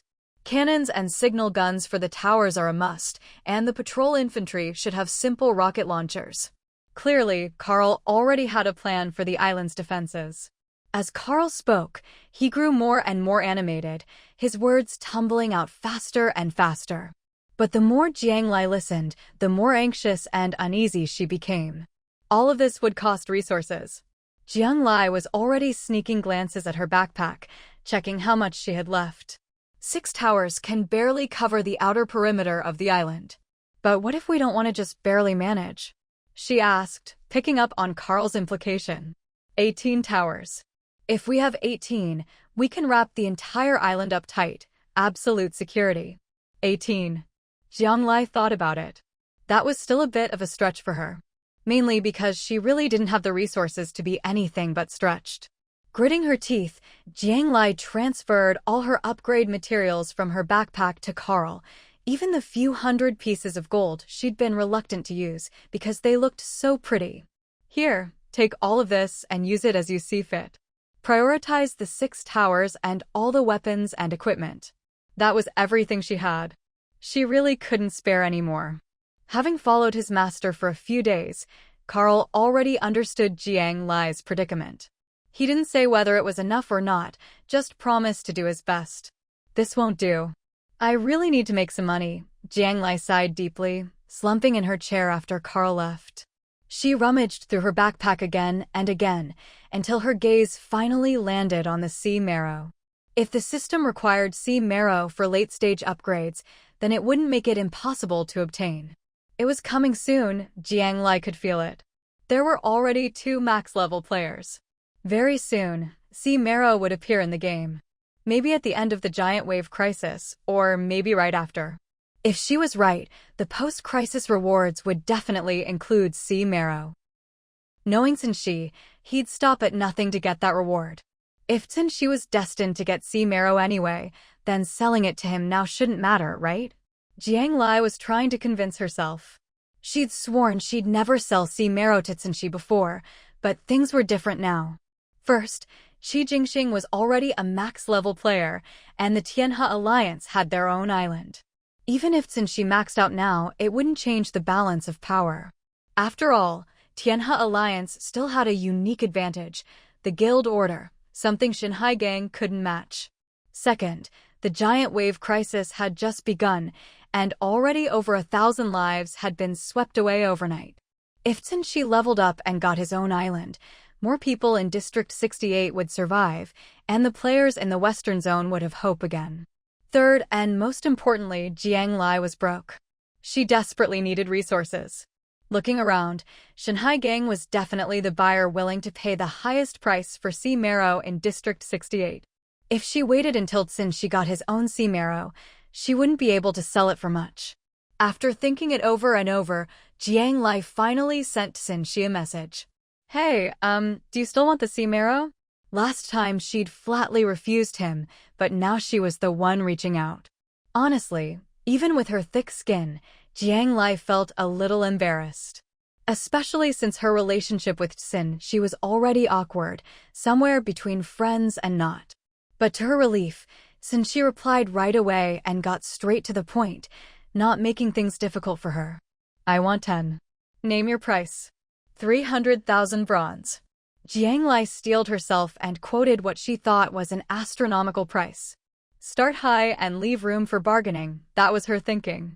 Little did she know, she was momentarily stunned. So cheap? Just resources? He'd thought Jiang Lai was only willing to sell him sea marrow because she needed a favor from Shanghai Gang, but it turned out she just wanted resources. She couldn't believe that the first max-level player would be short on supplies. Was she just helping him out of goodwill? Truth was, she was overthinking it, Jiang Lai was genuinely, desperately short on resources. Deal. Let's trade now. She immediately transferred the 300,000 bronze to Jiang Lai's account.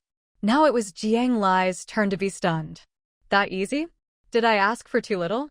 In her mind, she would have sold for 200,000. She never expected she not to haggle at all. Too little, definitely too little. Jiang Lai slapped her thigh, cursing herself for not being bolder with her asking price. But the transaction was done, and she couldn't go back on her word. She handed over the 10 portions of sea marrow and completed the deal. Clearly, Jiang Lai had no idea just how large Shanghai Gang was, or how much they'd accumulated. With their more flexible methods, Shanghai Gang gathered resources and treasures much faster than Tianhe Alliance. 300,000 wasn't a small amount, but it wasn't enough to hurt them either. If it meant their players could get an island and survive the giant wave crisis, she would have paid 500,000 without hesitation. With the bronze in hand, Jiang Lai's earlier embarrassment from talking to Carl vanished in an instant. She was rich. Filthy rich. Why did you suddenly decide to help me? Just as Jiang Lai was grinning at the 300,000 bronze in her backpack, she sent her a message. Remembering the strange atmosphere on Shi's raft before, Jiang Lai's smile faded. I'm not helping you, I'm helping all the players in District 32, giving them a shot at survival. Jiang Lai quickly shot down Shi's self-importance. Of course, she couldn't tell him she was just broke and needed the money, so she made her motives sound grand. It wasn't entirely a lie. After all, both max-level players were in the East, and the West Zone players were feeling pretty demoralized. Jiang Lai believed Shi's upgrade would give them hope in the crisis. Of course, none of that really had anything to do with her. She didn't have time to chat with Shi. After sending that message, she logged off. She transferred all 300,000 bronze to Carl, not keeping a single coin for herself. Go ahead and build the 18 towers. Don't worry about the resources, I'll take care of it. At that moment, Jiang Lai suddenly felt a sense of pride and satisfaction at being the breadwinner. Thank you, master. But this still isn't quite enough for 18 towers, 12 is doable though. Carl was delighted with the transfer. Not wanting to dampen Jiang Lai's enthusiasm, he put it as gently as he could. No matter how gently he put it, Jiang Lai got the message. Make more money. Right now, that was Jiang Lai's only goal. Once again, Jiang Lai found herself flat broke, not a penny to her name. This time, though, she seemed to have gotten used to it. After thinking it over, she decided to take advantage of the peace day to head out to sea and expand her team of contract beasts. Previously, after getting Littletail, every other sea beast she saw just didn't appeal to her, none of them really caught her eye. But now, for the sake of her little island, Jiang Lai decided she could afford to lower her standards a bit. Of course, only a bit. She wasn't about to settle for just anything. Jiang Lai still had a few requirements for the next sea beasts she wanted to contract. First, they had to be adult sea beasts. With the looming giant wave crisis, she didn't have time to raise a baby from scratch. Second, the sea beast had to be strong in combat. She needed fighters, guardians, and if possible, a bit of intelligence wouldn't hurt. Jiang Lai didn't want to end up with more decorations like Little Sponge, who was basically just for show. Finally, her new contract beasts had to be amphibious, just like Little Tail and Little Sponge. Some sea beasts lived in the ocean and had evolved a bit to move on land, but it was barely functional. Jiang Lai needed her contract beasts to be able to come ashore. If they could only fight in the water, that just wouldn't do. With these 3 criteria in mind, Jiang Lai set off in her submarine, heading to the ocean floor with a clear goal. Little Tail had just woken up from a nap in the pet backpack, so Jiang Lai called him out to help. After leveling up, Little Tail now had semi-sea tribe attributes, and most Sea King beasts were no match for him. So all Jiang Lai had to do was find a contract beast she liked, and then send Little Tail to handle the rest. By her own estimation, Jiang Lai figured she could still contract 2 more beasts. With limited slots, she was extra picky, piloting the submarine far and wide to broaden her search. The first one that caught her eye was a massive sea turtle. This Sea King beast was nearly 7 or 8 meters long, with an incredibly tough shell and razor-sharp claws and teeth. What really drew Jiang Lai in, though, was the look of intelligence in the turtle's eyes. It must have been quite old, and its shell was an impenetrable fortress. At first, Little Tail couldn't figure out how to attack it. The turtle, knowing it was no match for the much smaller Sea King beast before it and unable to escape, would tuck its head and limbs into its thick shell whenever Little Tail attacked. Even with his new semi-sea tribe powers, Little Tail couldn't break through the turtle's defenses in a short time. In the end, Little Tail had a flash of inspiration. He pried some carnivorous live shellfish off a nearby reef and stuffed them into the gaps in the turtle's shell. Soon, the old turtle couldn't stand the biting anymore and had no choice but to surrender. Seeing that its opponent meant it no real harm and only wanted to form a contract, the turtle agreed without much resistance. For some reason, Jiang Lai could sense that any sea creature with a bit of intelligence seemed to understand what a contract meant, almost as if they all knew about human players. And so, Jiang Lai successfully tamed her 3rd contract beast, the old turtle. After a brief chat, she learned that the turtle had lived on the ocean floor for many years, with wisdom and experience far beyond the average Sea King beast. Jiang Lai was very pleased and put the old turtle into her pet backpack, planning to release all her contract beasts together on the island for a meeting once she caught a 4th. Finding the last sea beast took quite a while.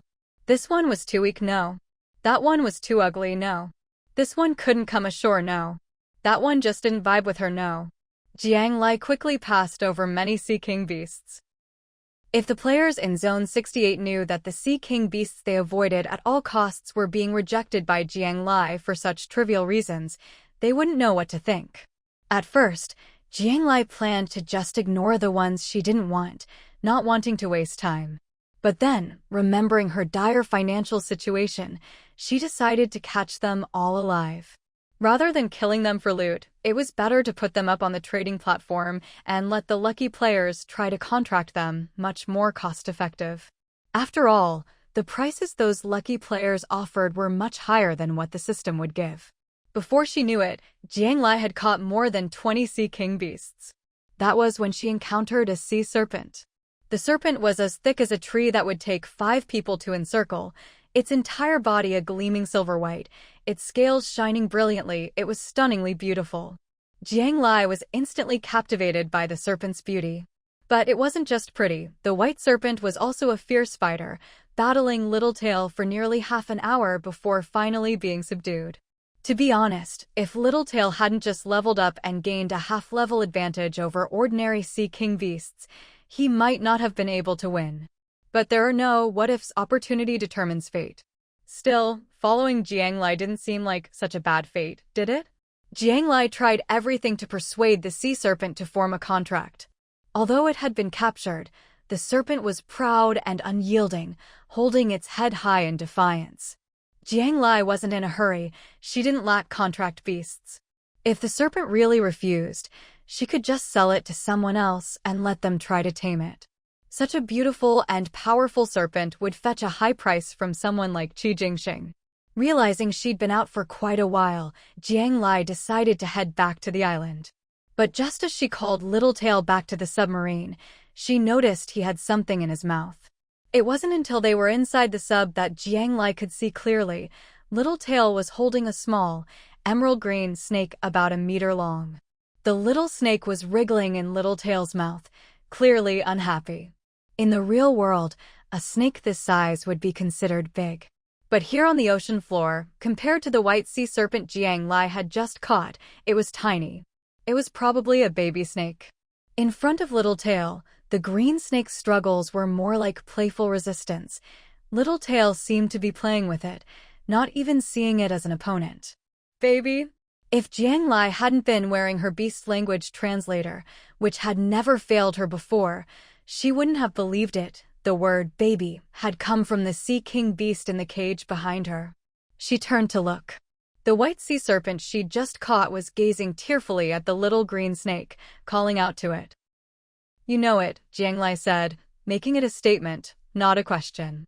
Very quickly, Jiang Lai learned the whole story from the white sea serpent. It turned out that the little green snake was actually the only child the white sea serpent had hatched just a couple of days ago. But in a moment of carelessness, when the baby snake had just hatched and hadn't even opened its eyes yet, it was stolen away by a sea king beast that held a grudge against the white serpent.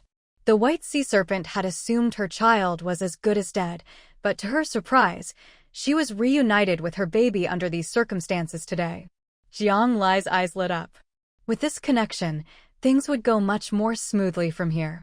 The little green snake, smelling its mother's familiar scent, struggled even harder. Jiang Lai didn't even have to say anything. The white sea serpent took the initiative to submit and willingly offered to become Jiang Lai's contract beast. Her only condition was that she be allowed to keep her child by her side. Jiang Lai thought about it and simply decided to contract both mother and child. Normally, with Jiang Lai's mental strength, contracting 5 sea beasts would have been a stretch. But since the little sea snake was just born, and both it and its mother agreed to the contract, Jiang Lai managed to succeed without any trouble. This trip into the sea had truly been a fruitful one for Jiang Lai. When she returned to the island, the first thing she did was unload all the cages containing sea king beasts from the submarine, take photos of each one, and post them on the trading platform. There were over 20 of them, and just registering them all took Jiang Lai half an hour. What Jiang Lai didn't know was that her perfectly normal business transaction would soon become a trending topic on the channel and forum. Just last night, everyone had experienced the beast tide crisis and were terrified of the sea king beasts, dreading their appearance. But today, they saw Jiang Lai listing over 20 live sea king beasts on the trading platform all at once. Every player who saw these listings couldn't help rubbing their eyes to make sure they weren't seeing things. Sis Lai must have known how tough we had it last night, so she's helping us get rid of these monsters. With dozens fewer sea king beasts in the East District, does that mean we'll be safer at night? I'm so touched. Sis Lai really deserves her reputation as the Good Samaritan of Zone 68. At a time like this, who would have the time and energy to hunt sea king beasts just for money? Everyone was convinced that Jiang Lai was once again making contributions to Zone 68. Honestly, these players were a bit too naive. A few dozen sea king beasts were nothing in the vast ocean. Seems like being misunderstood is my destiny, Jiang Lai thought, looking up at the sky, not bothering to refute any of it. Yeah, Sis Lai really is a good person. Not only the East District players, but even the West District players, who were usually at odds with the East, bickering openly and behind the scenes, agreed. Although Jiang Lai hadn't hunted sea beasts in their area, since she from the West District had just successfully leveled up, he was about to be announced as the 3rd max-level player, though the official notice hadn't been released yet. But Zone 32 had its own way of spreading news, so everyone already knew. Since she didn't hide the fact that he'd bought sea marrow from Jiang Lai, just like before, he openly shared what Jiang Lai had done. While Jiang Lai saw it as just a transaction, since she was convinced she was helping him and the entire West District. In all of Zone 68, not a single player believed Jiang Lai was doing all this because she needed money. But this kind of popularity was actually good for Jiang Lai. Her 20-plus live Sea King beasts sold out quickly, supplies flooded into her backpack, and she was flush with resources once again. Not only that, but Qi Jingxing, who hadn't managed to snag a few, even messaged Jiang Lai privately to reserve some Sea King beasts, paying the full amount up front without hesitation. For such a generous big spender, Jiang Lai promised she'd head out to sea immediately and try to get everything ready before nightfall. And she did exactly as she promised. No sooner had the submarine been put away than it was back in the water, with Jiang Lai taking her little tag-along out to work again. When she surfaced again, the submarine had transformed into a wooden raft, floating on a calm patch of sea. This was the location Jiang Lai had sent to the buyers. At this stage, Jiang Lai didn't want to expose the location of Ginger Island, so she chose to make the exchange at sea. She would wait here for 3 hours, letting the buyers arrange their own schedules. After 3 hours, she would leave immediately. If anyone missed the window, they'd have to come back tomorrow. After all, if you could sleep in an air-conditioned room, who would want to stay out at sea as a target when a storm was coming? After 3 hours, Jiang Lai had offloaded most of the Sea King beasts, freeing up a lot of space on the boat. The rest would have to be taken back. She'd just keep them in the open area of the courtyard. After all, these Sea King beasts weren't afraid of wind or rain. Spending a night outside would even help toughen them up for their future owners. When Jiang Lai returned to Ginger Island, the sun hadn't set yet. The wind had picked up, but at least it wasn't raining. She quickly released the mother and baby sea serpents, as well as the old turtle. Xiaobai, Xiaoqing, from now on, you'll live in the eastern coastal waters of the island. If you spot any sea beasts attacking the island, take them out immediately. Old turtle, the western coast is your territory. If you run into any trouble you can't handle, let me know right away. Time was tight, and the new security guards might not be fully up to speed yet. But since they were all contract beasts now, their loyalty and obedience were guaranteed. What's more, contract beasts could communicate telepathically with their master, making things even more convenient. You mustn't leave your assigned waters, and the island's safety is your top priority. Understood. This was the real reason Jiang Lai had contracted them. With Xiaobai and Old Turtle, she now had a natural first line of defense on the east and west coasts of her island. The land protection shield was the second line. The tower Carl was building would be the third. And the patrol team Jiangning was organizing would be the fourth. With her little tag-along always on standby, Jiang Lai was confident that with such thorough arrangements, Ginger Island would make it through this crisis.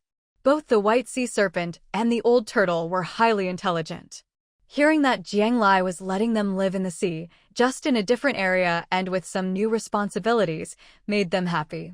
It was much freer than sticking by their master's side all the time, so they readily agreed.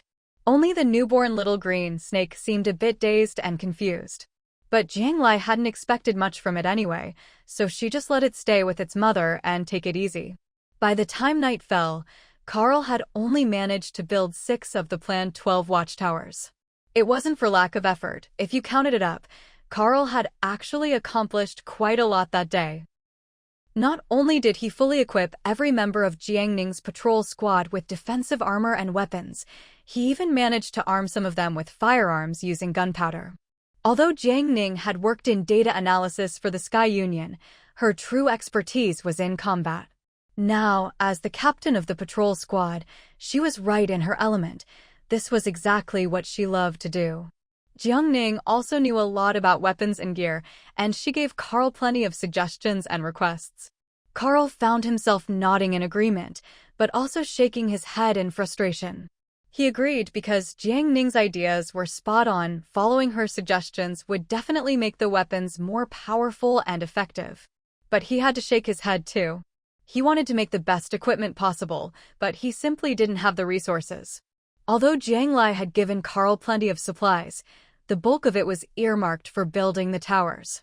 Carl was determined to complete his dream of 18 perfect towers. He didn't want to keep cutting corners. Jiang Ning understood Carl's dilemma, so she took the initiative to pay out of her own pocket, trading supplies to Carl so he could make the gear she wanted. With the extra materials, Carl was all smiles and agreed to every request. Seeing Captain Jiang set the example, the other young men and women in the patrol squad followed suit. They all chipped in to have Carl craft weapons and gear tailored to their needs. Everyone knew that, in their current situation, having weapons to fight with and gear for protection was the most important thing. Supplies could always be found, but a master craftsman like Carl was a rare asset. With so many people and so many materials involved, Carl wasn't sure what to do, so he went to ask Jiang Lai. Jiang Lai's answer was clear. For the patrol squad, Carl should make their weapons and gear at cost. After all, improving their combat strength was good for everyone on Ginger Island. But if other residents wanted Carl to make things for them in the future, he should charge a 20% processing fee. As the population of Ginger Island grew, if Carl kept working for free, he'd never have time for Jiang Lai's projects. Hearing that his boss wanted him to charge for his work, and that he could make some money on the side, Carl was completely satisfied. So, just outfitting the patrol squad with full gear took up most of his day. The rest of his time was only enough to build 6 towers. That night, the wind picked up and the rain poured down, so Carl had to stop work and rest. Jiang Lai was already quite pleased with this pace of progress. Under her direction, the 6 towers were split evenly, 3 on the east side, 3 on the west. She had her sister Jiang Ning assign 6 people to stand guard on the towers overnight. The remaining 6 were split into 2 patrol teams, 1 for the east, 1 for the west. Old Turtle and Little White had already settled in the waters off the east and west coasts.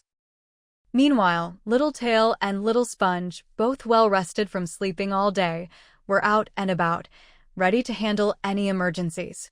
Jiang Lai stayed in her room, snuggled up in bed, reading her favorite serialized novel on the system. The chat channels by day and night felt like 2 different worlds. During the day, life was peaceful, people joked around and gossiped. But at night, the channels were filled with cries for help, text, voice, even video. Jiang Lai wasn't someone who softened easily, but seeing her fellow survivors suffering so much still made her uncomfortable. So, she decided to distract herself by browsing novels on the forum. Just as she was reading a sweet romance scene between the heroine and a mysterious, handsome deep-sea dweller, the white snake from the East Zone suddenly sent her a signal. A beast tide was attacking. How big is the beast tide? How strong are they? Do you need me to send Old Turtle for backup?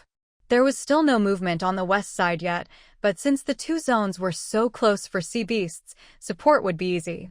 About 20-odd sea beasts. Just a bunch of trash. You don't need to bother, it's nothing. The white snake was arrogant, but it had every right to be. From the information it sent, Jiang Lai could tell that the white snake had no problem handling these sea beasts. Soon, Jiang Lai saw her backpack filling up with loot. Every time a sea beast died, the rewards were credited straight to her inventory. Jiang Lai just sat on her bed, counting the new supplies and treasures in her backpack, grinning from ear to ear. In less than 20 minutes, the white snake had wiped out all 20-plus sea beasts. Jiang Lai almost felt like it was over too quickly. Was that it? Fortunately, the west zone was soon attacked as well. Old Turtle, though slow-moving, responded quickly and finished off the first wave in under half an hour. In a storm like this, if humans had to fight on the shore, their strength would be greatly reduced. But for Sea King beasts, the weather didn't affect them at all. In fact, they thrived in it. Jiang Lai felt that contracting Little White and Old Turtle today was absolutely the right move. Is this the joy of having lots of contract beasts? Is this the joy of a beast tide? She could just stay at home and rake in the rewards. Jiang Lai decided she'd have to treat her contract beasts even better from now on. She'd raise her mental power even higher so she could contract more sea beasts to help her make money. On the second night of the giant wave crisis, Ginger Island faced 5 waves of beast tide attacks. The largest wave had over 30 sea beasts, but Jiang Lai's 2 new pets took care of them all, turning them into loot in her backpack. At first, when she got word of the beast tides, Jiang Lai even sent Little Tail, who was wandering around to help. But almost every time, by the time Littletail arrived, the fight was already over. He never got to do anything. After running back and forth between the east and west zones a few times, Littletail gave up and just went back to Jiang Lai's villa to nap in the rain. For humans, this kind of storm was a disaster, but for water-type sea beasts, it was more comfortable than a spa. If Littletail was just annoyed at running around for nothing, the patrol squad members on tower duty were completely baffled. All night, all they saw was the beast tide came, then it was gone. The Sea King beasts appeared, then disappeared again. Over and over. The bewildered patrol members immediately reported this to Jiang Ning. Jiang Ning quickly came to ask Jiang Lai. It was only when her sister asked that Jiang Lai slapped her forehead and remembered she hadn't told her about contracting 2 new security guards. Later, when there's time, I still need to introduce Old Turtle and Little White to my sister. That way, even if I'm not on the island, as the chief commander, Jiang Ning will still be able to command the security guards. As for the patrol members stationed in the watchtowers, once they learned that both of these Sea King beasts were actually their island lord Jiang Lai's contracted beasts, their admiration and respect for her soared to new heights. To think their island actually had Sea King beasts guarding both sides, it couldn't be any safer. Everyone felt incredibly lucky that they could bring their families here to live. At first, people were a bit afraid of the 2 Sea King beasts, but now that they knew the beasts were there to protect them, the more they looked, the more pleasing they seemed, and the more different they appeared from other sea beasts. The white snake was one thing, but even Old Turtle started to look rather handsome in their eyes. Every time the beasts finished a battle and returned to the sea, everyone even felt a bit reluctant to see them go. That night, Jiang Lai fell asleep with a smile, counting the supplies in her backpack. It wasn't until the next morning, when Jiang Lai woke up, that she realized Qi Jingxing had messaged her late last night after she'd fallen asleep. Qi Jingxing, are things okay on your end? Need any backup? Qi Jingxing, are you there? Did something happen? Qi Jingxing, Jiang Lai. Voice call missed. Video call missed. Jiang Lai could tell Qi Jingxing was worried about her, so she replied as soon as she saw the messages. Just woke up. Qi Jingxing. Qi Jingxing, you could actually sleep? Jiang Lai, you didn't sleep all night? Qi Jingxing, yeah. Last night, Qi Jingxing's Tianhe Island endured 8 waves of beast tide attacks. As soon as one battle ended, the next began. There was barely any time to catch their breath. Tianhe Island had a large population and strong combat power, with plenty of people boasting high stamina. Although Qi Jingxing didn't fight on the front lines himself, he stayed in the command center all night, monitoring the situation and keeping track of casualties. He didn't close his eyes once. Thinking that his side was under such fierce attack, he was sure Jiang Lai's small island would be hit too. With so few people on Jiang Lai's island, it would be dangerous if trouble came.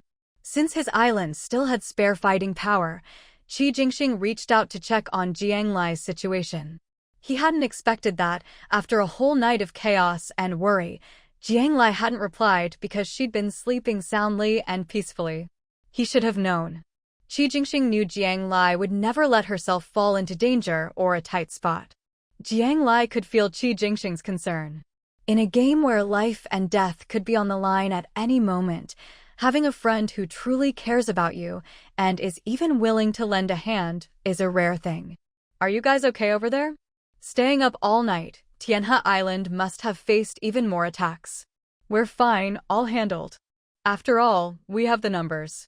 But this is only the second day, who knows what's coming next. Although the storm had passed for now, the crisis was only temporarily over, not truly finished. Qi Jingxing was still worried. Hearing this, Jiang Lai frowned as well. That's right, it's only the second day. The system announcement said the Great Wave crisis would last a full 10 days. So how would they get through the next 8 days? After thinking it over, Jiang Lai transferred all the proceeds from selling the Sea King beasts, the residents' shares, and the beast tide rewards to Carl. Just like you said, let's go with 18 watchtowers. Start building, and if it's not enough, I'll figure something out. Jiang Lai knew very well she couldn't afford to cut corners anymore. If she did, those last few days would be really tough. After replying to Qi Jingxing, Jiang Lai sat on her bed and started scrolling through the system. As she did, she saw that her island's mission had been updated again. Mission objective: reach 100 residents on the island. Mission reward: seeds x20. If she'd gotten this reward earlier, Jiang Lai would have been thrilled. Who wouldn't want their island to be rich in resources, with all sorts of fruits, vegetables, and beautiful plants? But right now, Jiang Lai really couldn't muster much excitement for this reward. It wasn't that she was getting cocky, but just like with those pigs, cows, sheep, chickens, and ducks, even if she got the reward, she couldn't redeem it yet. Everything would have to wait until the Great Wave crisis was over and things were calm again. Still, the population of Ginger Island really does need to grow. It wasn't just for the reward. Jiang Lai genuinely felt it was time to expand the population. Soon there would be 18 watchtowers, and she figured at least one person would be needed to man each tower. Plus, there were the patrol squads. Just 2 teams for the east and west zones simply weren't enough. Not to mention, most of these players' main jobs were farming and animal husbandry, not fighting. Jiang Lai really did feel short-staffed on her island. Of course, watchtower duty only required keen observation, and patrols could be handled by her contracted beasts. So this time, Jiang Lai planned to lower the stamina requirement for new residents. If someone was smart and quick-witted, or if their contracted beast was strong in battle, that would work too. After all, she'd realized that last time, she'd set the stamina bar too high, so all the recruits ended up being men. Granted, that's also because most people in farming and animal husbandry are men, but this time, Jiang Lai wanted to cast a wider net. She quickly wrote up a new post on the forum. It was similar to last time, except the stamina requirement was lower, and she asked applicants to list their contracted beast's combat power. For specialization, Jiang Lai made it clear that this round of recruits would be joining the patrol squads, experience preferred, but at the very least, they had to be brave. After all, patrol squads are frontline personnel and could face sea beasts at any moment. This time, Jiang Lai was recruiting 30 people. She also specified the gender split: 20 women and 10 men. Jiang Lai was confident that in such a big area as District 68, there had to be plenty of women like her sister Jiang Ning, with high stamina or strong contracted sea beasts. She'd definitely be able to recruit 20. More importantly, Jiang Lai didn't want Ginger Island to have a gender imbalance. She didn't want it to end up like the Tianhe Alliance, where men were the majority. Having more outstanding women would help keep order and make things easier for Jiang Ning to manage in the future. The 30 slots were also a carefully considered decision. After all, each new recruit would bring 1 or 2 close family members along.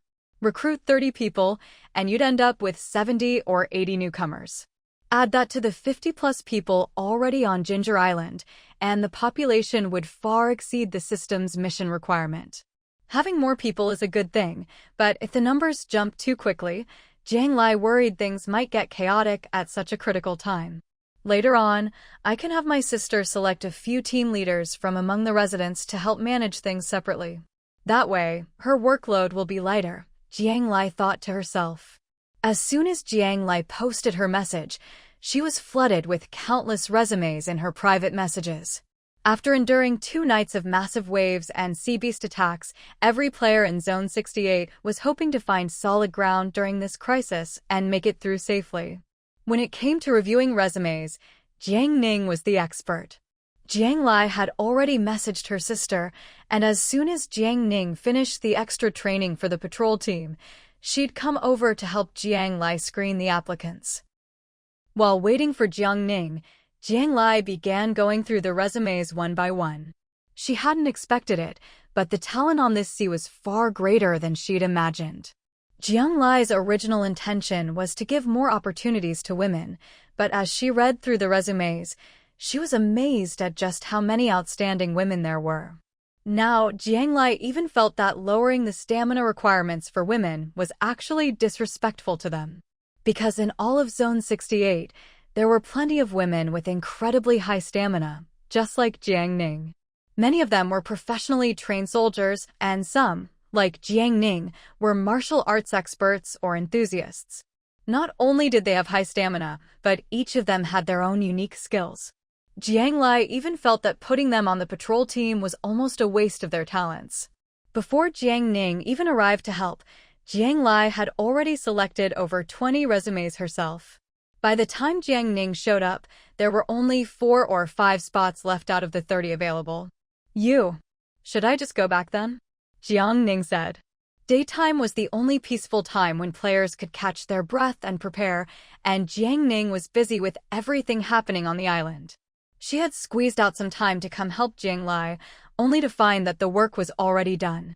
Wasn't this just a waste of her time? Jiang Ning shot Jiang Lai a glare. Don't be like that, sis.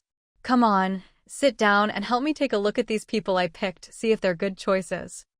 Jiang Lai ushered Jiang Ning onto the sofa and showed her the selected resumes. Jiang Ning looked through them one by one and had to admit that Lai had a sharp eye for people every bit as good as her own. All 20-something people Jiang Lai had chosen were truly outstanding, with no faults to be found in their abilities. But after a while, Jiang Ning still set aside 2 resumes. This one, her ambitions are too high. Our island is small, she won't be satisfied here. And this one, she's got a family of 5. From what I can tell from their introductions, they're not the easygoing type. Too many schemes, and they'll be a headache later. Jiang Ning was, after all, more experienced. While these people were all excellent, whether they could be used well was another matter. Jiang Lai nodded, acknowledging she'd learned something. Then she had Jiang Ning pick a few more to fill the 30 spots. Jiang Lai didn't participate, but she noticed that the last 10 or so people her sister picked weren't the most outstanding in ability, but were steady and quiet in temperament. Jiang Lai didn't even need to ask. She knew her sister was picking people for her own control tower. Stamina can be improved, combat skills can be trained, and all sorts of abilities can be learned. But a person's character is hard to change. Jiang Ning was thinking ahead and being thorough. Once the selection was done, Jiang Ning messaged each of them, telling them to report to Ginger Island before the afternoon. Most of those who applied were players from the East District, not too far away. If they traveled quickly, they'd arrive in a few hours, no need to wait until night. Jiang Ning planned to put them straight into training once they arrived, so they could be on duty by nightfall. Sis, now that we have more residents, if you find suitable people, train them up. You can't do everything yourself, it's too exhausting. Jiang Lai was busy too, but she focused more on the big picture and the overall development of Ginger Island. As for the details, Jiang Ning was handling them all for now. Jiang Lai set Jiang Ning as the deputy group leader of Ginger Island and posted an announcement that from now on, Jiang Ning would have full authority over all island affairs. Don't worry. Now that Shuangxi has someone to help look after him, I can really put my skills to use. And with you by my side, I couldn't ask for better days. Though it was busy and tiring, Jiang Ning felt fulfilled and happy. Taking advantage of their time together, Jiang Lai brought her sister to meet White Snake, Little Green, and Old Turtle. If I'm not around, you all have to listen to her, understand? They were all Jiang Lai's contract beasts, so of course they nodded at her words. Thank you all for helping us defend our home yesterday. You worked hard. Jiang Ning took some fruit from her backpack and fed it to Jiang Lai's contract beasts. Old Turtle and White Snake were fairly reserved, but Little Green loved the fruit, so Jiang Ning gave her some extra. This gesture softened the expressions of the 2 adult Sea King beasts. After all, there's a difference between doing something because you're ordered to and doing it willingly from the heart. Jiang Lai watched the scene, smiling. Like Jiang Ning, she never put on airs as a master in front of her contract beasts. Other players saw contract beasts as slaves, but Jiang Lai saw them as partners. Just as the 2 sisters and 3 beasts were enjoying themselves, White Snake suddenly straightened up, tense and alert. Danger. Old Turtle sensed the threat too. It stepped into the sea, positioning itself between Jiang Lai, Jiang Ning, and Little Green. Is it another beast tide? Jiang Lai immediately drew her bow and Jiang Ning readied her spear. Sea beast attacks usually happen at night. Could they be coming during the day now? No, it's not a beast hide. It's a single beast with a very powerful aura. It feels like. White Snake trailed off, as if unwilling to say the next words. Feels like the aura of the sea tribe, Old Turtle finished. Master, take Little Green back to the island. We'll hold them off here. Sensing the tension, Little Green immediately ran to her mother's side. You two go. Old Turtle and I probably won't be able to hold out for long. With the sea tribe's natural superiority, the two Sea King beasts were no match for it. But if they fought with their lives, they might at least be able to injure the enemy and buy some time. White Snake's tone was already one of grim determination. At the mention of the sea tribe, Jiang Lai's expression suddenly relaxed. At this moment, she had a bold guess in her heart. Lai, I missed you so much. As a round head popped out of the water, Jiang Lai's guess was confirmed. Sure enough, it was Haibao coming over for a visit. After not seeing Haibao for several days, he had grown noticeably larger, already showing the early signs of an adult sea beast. But his personality hadn't changed at all. He started shouting Jiang Lai's name from far away. Both the White Snake and the Old Turtle were left with question marks over their heads. What was going on? This atmosphere didn't feel like someone coming to pick a fight. Stand down, it's my good friend, Jiang Lai said. Their master was actually friends with a member of the Sea Clan? The two Sea King beasts looked even more confused. Jiang Lai smiled as she watched Haibao approach, then watched as he shoved the White Snake and Old Turtle aside with two quick slaps, squeezed up to her, and rubbed his big head against her hand. Why didn't you tell me you were moving? I only left a mark on your old raft. I couldn't find you anywhere these past few days. I searched for ages before finally picking up your scent on this little island. Do you not want to play with me anymore? Are you trying to ditch me? Haibao whimpered and complained to Jiang Lai, acting both aggrieved and a little spoiled. I moved and wanted to tell you, but I didn't get the chance. That's my fault, Jiang Lai explained, stroking Haibao's head. I left you a conch shell for messaging. Why didn't you use it? Haibao was still unhappy. Jiang Lai could only take out some fruit and coax him gently. She couldn't exactly say that the messaging conch was a one-time item and she'd been saving it for an emergency. After eating more than a dozen pieces of fruit, Haibao finally cheered up. Who are they? Your new companions. Haibao finally noticed the two Sea King beasts he'd just pushed aside and asked Jiang Lai.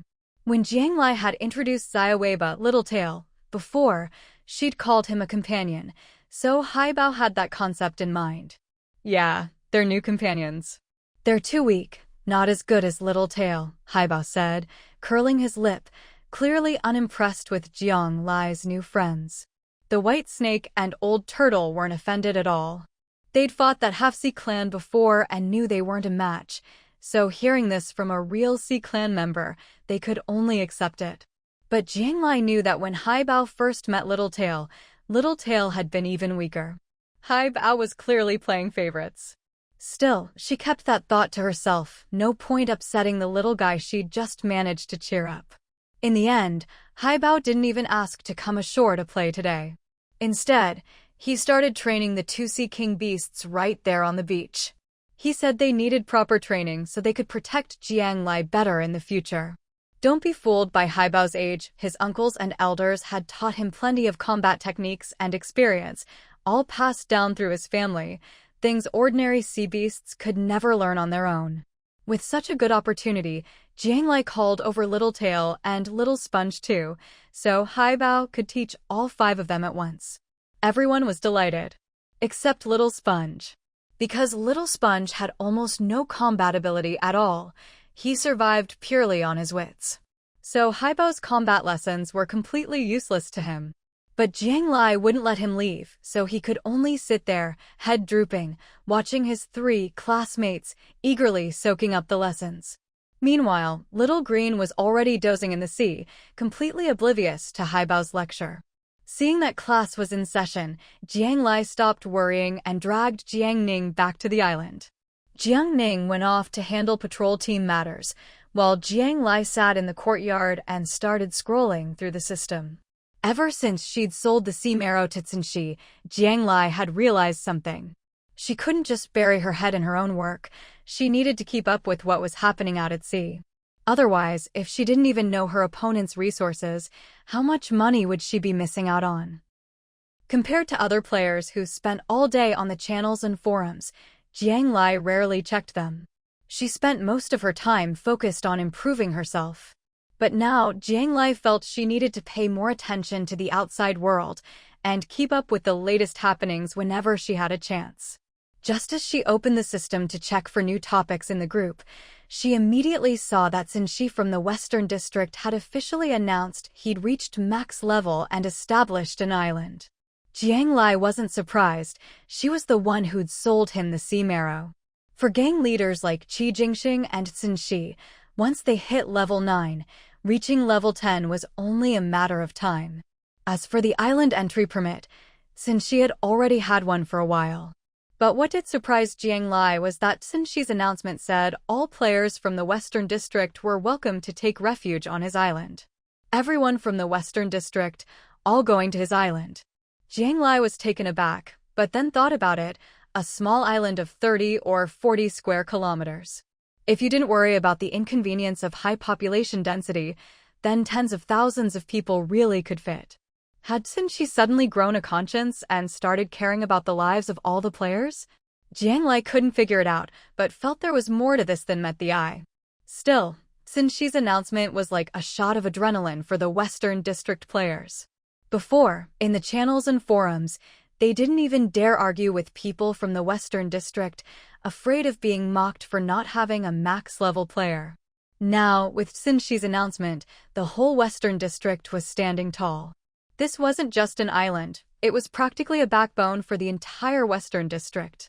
Wow, look at the Western District. Players can just go to their island for refuge. I'm so jealous. Yeah, I've applied to Tianhe Island and Ginger Island several times, but never got in. Why can't we? The discussion among players started to get a little strange. Originally, it was considered normal that the two islands in the Eastern District had to screen applicants. But now that Xin had opened the floodgates, with Shanghai Island as a comparison, a sense of greed began to grow in the hearts of Eastern District players. At first, this dissatisfaction was subtle, but it would only get worse over time. As Jiang Lai read through the discussions, she started to understand Xin's intentions. He wasn't just trying to save everyone in the Western District, maybe that was part of it. But more than that, he definitely wanted to stir up trouble in the Eastern District. The Shanghai gang ruled by force. If tens of thousands of people came to the island and someone didn't obey, they'd just beat or even kill them. Everything was suppressed by violence. But Tianhe Island was different. The Tianhe Alliance had always had a friendly image, and the players in the Eastern District weren't afraid of them. So letting too many people onto the island would make it almost impossible to manage. In the end, not only would they fail to protect everyone, but even bigger problems would arise, a lose-lose situation. History has shown time and again that people themselves are the greatest danger. As for Jiang Lai's Ginger Island, Jiang Lai wanted to build this place into a new civilization that would satisfy the system. She still didn't know exactly how to do that, but she was sure the process would have to be gradual. Dumping a bunch of people onto the island all at once was definitely not a good idea, and Jiang Lai had never considered doing that. If you blindly try to save everyone, you might end up saving no one and even get yourself dragged down in the process. However, Xin's actions were bound to push Tianhe Island right into the spotlight. As one of the only two max-level players in the Eastern District, Jiang Lai honestly didn't care much. After all, she had always had a good reputation in District 68, and more importantly, Ginger Island and herself had very little connection with the outside world so far. To be blunt, Jiang Lai didn't care what other players thought of her. Just as she didn't care about praise and compliments, she was equally indifferent to criticism and slander. But Qi Jingxing and his Tianhe Island were different. So, inevitably, Tianhe Island, and even the entire Tianhe Alliance, would be affected. The Tianhe Alliance had so many people, and most of their industries currently relied on the support of players from all districts. Even though they were the dominant force now, as the saying goes, water can carry a boat, but it can also overturn it. If the Tianhe alliance lost the people's support, they'd quickly be replaced and swallowed up by other factions. Among these, the Shanghai gang was the biggest threat. Maybe that was Xin Shi's real aim. Not long after Jiang Lai finished reading the post, she received a video call from Qi Jingxing. It was easy to guess what he wanted to talk about at a time like this. Let me ask you something. Did you tell your island residents that the island owner gets 10% of all their earnings on the island? Qi Jingxing got straight to the point. I did. When Jiang Lai first found out that the 10% profit she received didn't come from the residents, but was a bonus from the system, she had considered not telling everyone. After all, it didn't affect the residents' interests, and telling them might just make them overthink. But as Ginger Island was established, Jiang Lai still wrote this rule into the island's public notice. She could keep it from them for now, but as more and more islands were built, everyone would eventually find out through the forums and channels. Rather than letting them hear it from outsiders, it was better to be upfront from the start. If anyone had issues with it or couldn't accept it, they could leave right away. What surprised Jiang Lai was that her residents had no objections to this rule at all. They all accepted it happily. That's good. Now I know what to do next. Hearing Jiang Lai's answer, Qi Jingxing visibly relaxed. Now he didn't have to worry about Ginger Island and could respond freely. Why are you asking about this? Jiang Lai was a bit confused. He still had the mind to care about her island's management at a time like this. As far as I know, the players in the Western District, including the Shanghai gang, don't know about this. Qi Jingxing winked. It was rare for Jiang Lai to see such a sly expression on his face. She quickly understood what Qi Jingxing was really getting at. They didn't chat any longer. Not long after hanging up, Jiang Lai saw a post from the Tianhe Alliance on the forum. Just as she expected. The Tianhe Alliance's post explained that the island owner would take 10% of the residents' earnings. The more residents there were, the more beneficial it was for the island owner. But Tianhe Island wasn't expanding without limit because they put the players' interests first. The more people on the island, the fiercer the attacks from sea beasts. Tianhe Island wasn't perfect yet, and endlessly taking in new residents would only put everyone in danger, something the entire Tianhe Alliance wanted to avoid.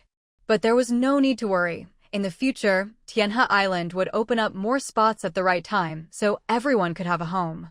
After reading this PR statement, Jiang Lai wanted to give a round of applause to whoever wrote it. Where did they find these PR people?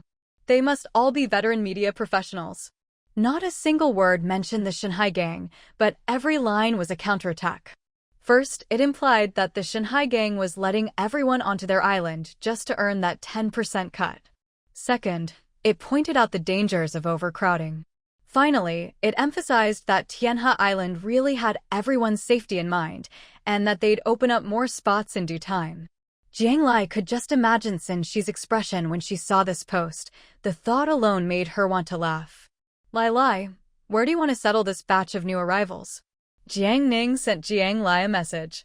Seeing her sister's message, Jiang Lai remembered that there were still a few empty houses in the Eastern District, but not nearly enough for dozens of people. Jia, discuss with Carl in a bit and figure out how many materials are needed for each house.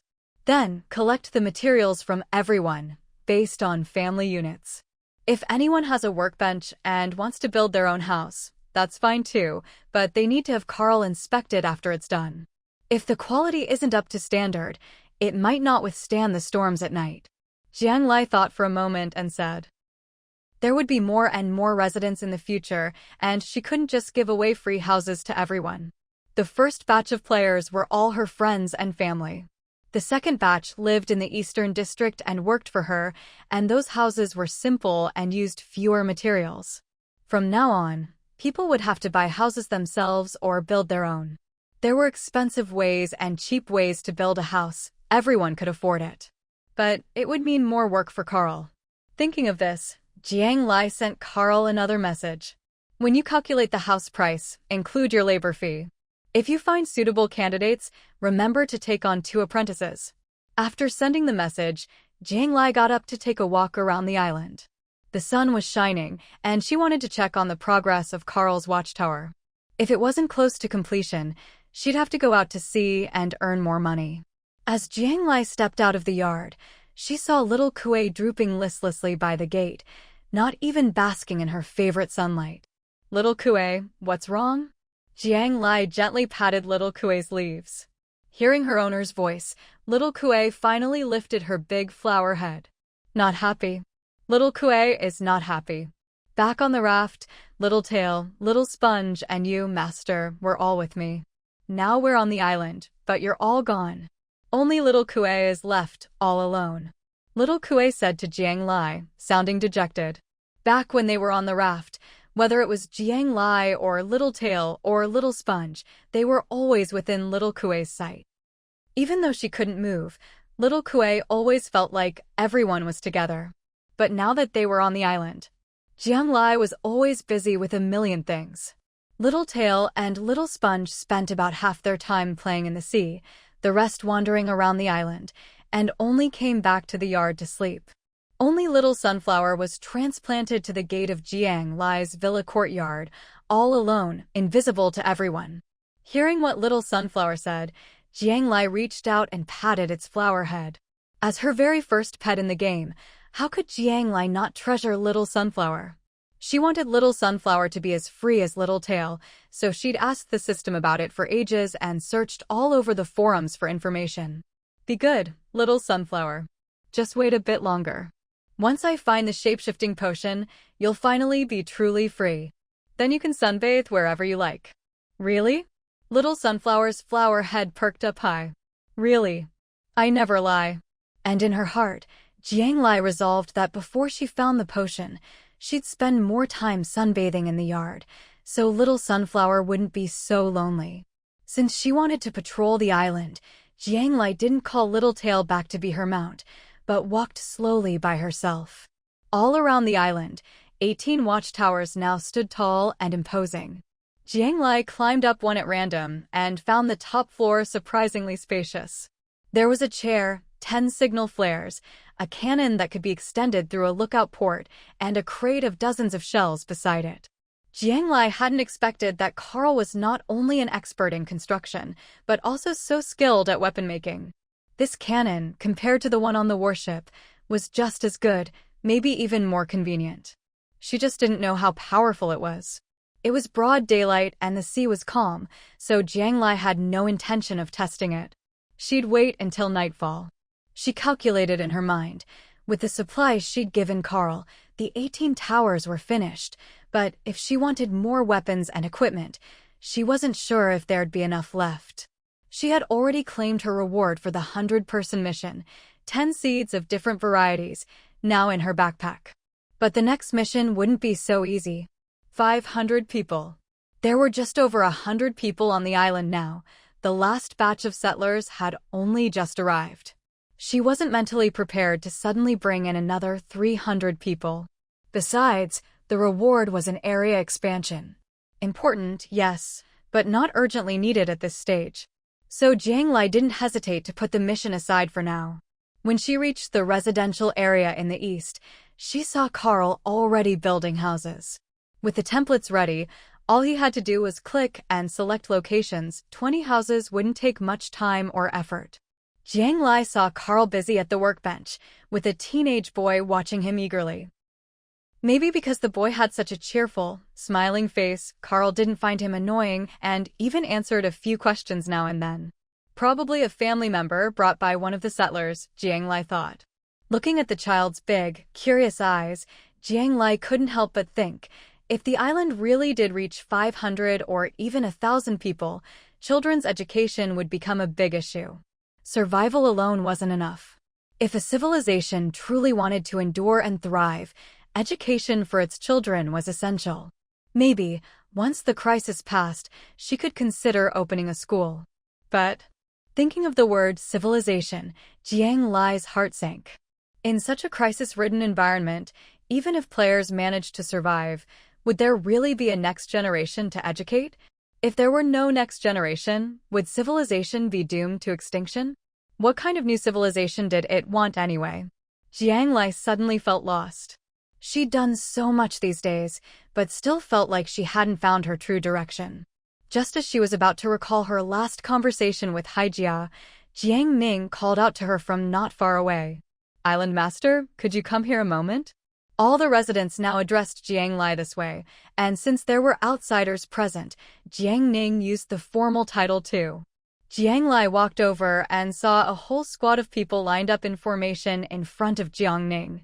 When Jiang Lai approached, the squad shouted in unison, "Hello, Island Master." The shout startled Jiang Lai. She looked at the neat, orderly formation, 80 or 90 people, all standing tall and straight in matching combat uniforms. For a moment, Jiang Lai didn't know whether to marvel at Jiang Ning's execution or Carl's efficiency. In just a single day, both the gear and the people were all in place.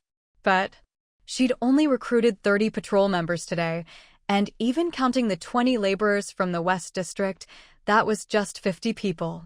Where did the 80 or 90 come from? Jiang Lai looked at Jiang Ning, puzzled. Jiang Ning understood and explained. It's not just the people who submitted applications, they're family members too. Anyone able to fight volunteered to join the patrol. With the crisis looming, everyone wants to do their part to protect our home. All these people had volunteered. When Jiang Ning first heard them say, "Protect our home," she'd been just as stunned as Jiang Lai was now.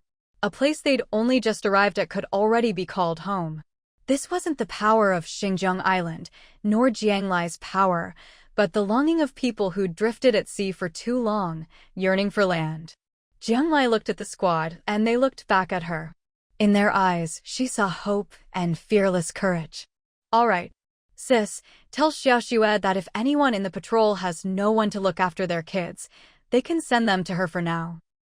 If people were going to the front lines for their home, Jiang Lai would naturally take care of their worries. Xiaoxue was already eager to help stray children outside. She'd be more than happy to look after the island's left behind kids whose parents were defending the island. Okay. After the inspection, Jiang Lai felt a surge of emotion. She'd been feeling lost, but seeing the light in everyone's eyes, she suddenly felt that everything she was doing now really did have meaning. She still didn't know what the new civilization would look like. But at least for now, her little island had become a beacon of hope for many people. In the vast, dark sea, it shone with a faint but precious light. All 18 watchtowers had now been completed. Although the patrol squad had only just been formed, it was already running smoothly under her sister's management. On top of that, the island was protected by a shield, with Old Turtle and White Snake guarding the perimeter. With defenses like these, it wouldn't be an exaggeration to call the island an impenetrable fortress. Jiang Lai felt confident about the upcoming crisis the island would face. "Master, something's wrong. There's another sea creature on the shore trying to take Haibao away." Just as Jiang Lai was still feeling pleased about how quickly Ginger Island was being built, she suddenly received a message from Little Sponge. A sea creature? Could it be Haibao's family coming to take it home? But if that were the case, why did Little Sponge use the word take? With Little Sponge's intelligence, it wouldn't get the situation wrong. Could there be some misunderstanding? Jiang Lai's mind raced with possibilities as she dashed toward the shore. But she hadn't run far before she saw Littletail sprinting toward her on all fours. Littletail was so anxious it couldn't even speak, just opened its mouth wide and scooped Jiang Lai onto its back, then raced toward the shore. Jiang Lai had never seen Littletail run so fast before. If she hadn't been warned ahead of time, she would have been thrown off for sure. Judging from Littletail's reaction, things were indeed serious. Jiang Lai immediately opened the system and entered Haibao's information into the shield's white list. "Hurry, get Haibao inside the shield right now." Since Haibao wasn't Jiang Lai's contracted beast, it could only enter the shield once she set it up specifically. By the time Littletail carried Jiang Lai to the shore, they saw a creature that looked just like a dragon from legend, entirely black, roaring at the shield. Inside the shield, Old Turtle and White Snake stood at the very front. Behind them, Haibao had a huge gash across its body and lay weakly on the ground. Little Sponge and Little Green were anxiously huddled around it, at a complete loss for what to do. When they saw Jiang Lai arrive, it was as if they'd finally found their backbone and made way for her. Jiang Lai's heart skipped a beat at the sight. This definitely wasn't someone from Haibao's family. On the way over, Jiang Lai had wondered if maybe Haibao had snuck out to play, and its family had come to take it home, but it didn't want to go. But now, seeing how badly Haibao was hurt, Jiang Lai understood completely. This was an enemy. Master, we were just playing after class when that giant dragon suddenly appeared. Without a word, it grabbed Haibao and tried to take it away. Littletail, Grandpa Turtle, and Sister White Snake fought desperately to get Haibao back. Little Sponge hurriedly explained the situation to Jiang Lai. It had all happened so fast that no one knew what to do. They could only save Haibao first, then send Littletail to fetch their master. None of them were a match for that black dragon. If it hadn't been for some reason that the dragon hadn't attacked the shield yet, they probably wouldn't have lasted until Jiang Lai arrived. Only now did Jiang Lai notice that White Snake and Old Turtle were also injured, but compared to Haibao, their wounds were just scratches, nothing serious. Jiang Lai took out a sea marrow bead, broke it, and fed it directly into Haibao's mouth. Haibao, who had been barely conscious, finally came to a little. Haibao, listen to me. Contact your family right now and have them come pick you up. Seeing Haibao a bit better, Jiang Lai spoke quickly. Then she looked up at the black dragon. The more she looked, the more uneasy she felt. Jiang Lai had met quite a few sea creatures before, and she could tell at a glance that this black dragon was a fully grown sea clan member. The aura it gave off made it clear it was extremely powerful. At the very least, it was not someone a child like Haibao, who'd only just started learning, could possibly fight. Jiang Lai's heart grew heavier. She knew that neither Littletail nor White Snake or Old Turtle could possibly stand up to such a powerful sea clan member at its peak. But then, why weren't Old Turtle and White Snake more seriously injured? Why hadn't the black dragon attacked the shield yet? Jiang Lai knew the limits of her shield. It could handle ordinary sea beasts, but wouldn't last long against a sea king beast. If it was up against a sea clan member like the black dragon, a few swipes would probably shatter it. Jiang Lai looked up, locking eyes with the black dragon. But she realized that the black dragon wasn't looking at her at all its attention was focused on Haibao. It was as if Jiang Lai and the other beasts didn't exist, or rather, it didn't care about them at all. Jiang Lai remembered what Hija had said, that the Sea Clan's attitude toward players was very complicated.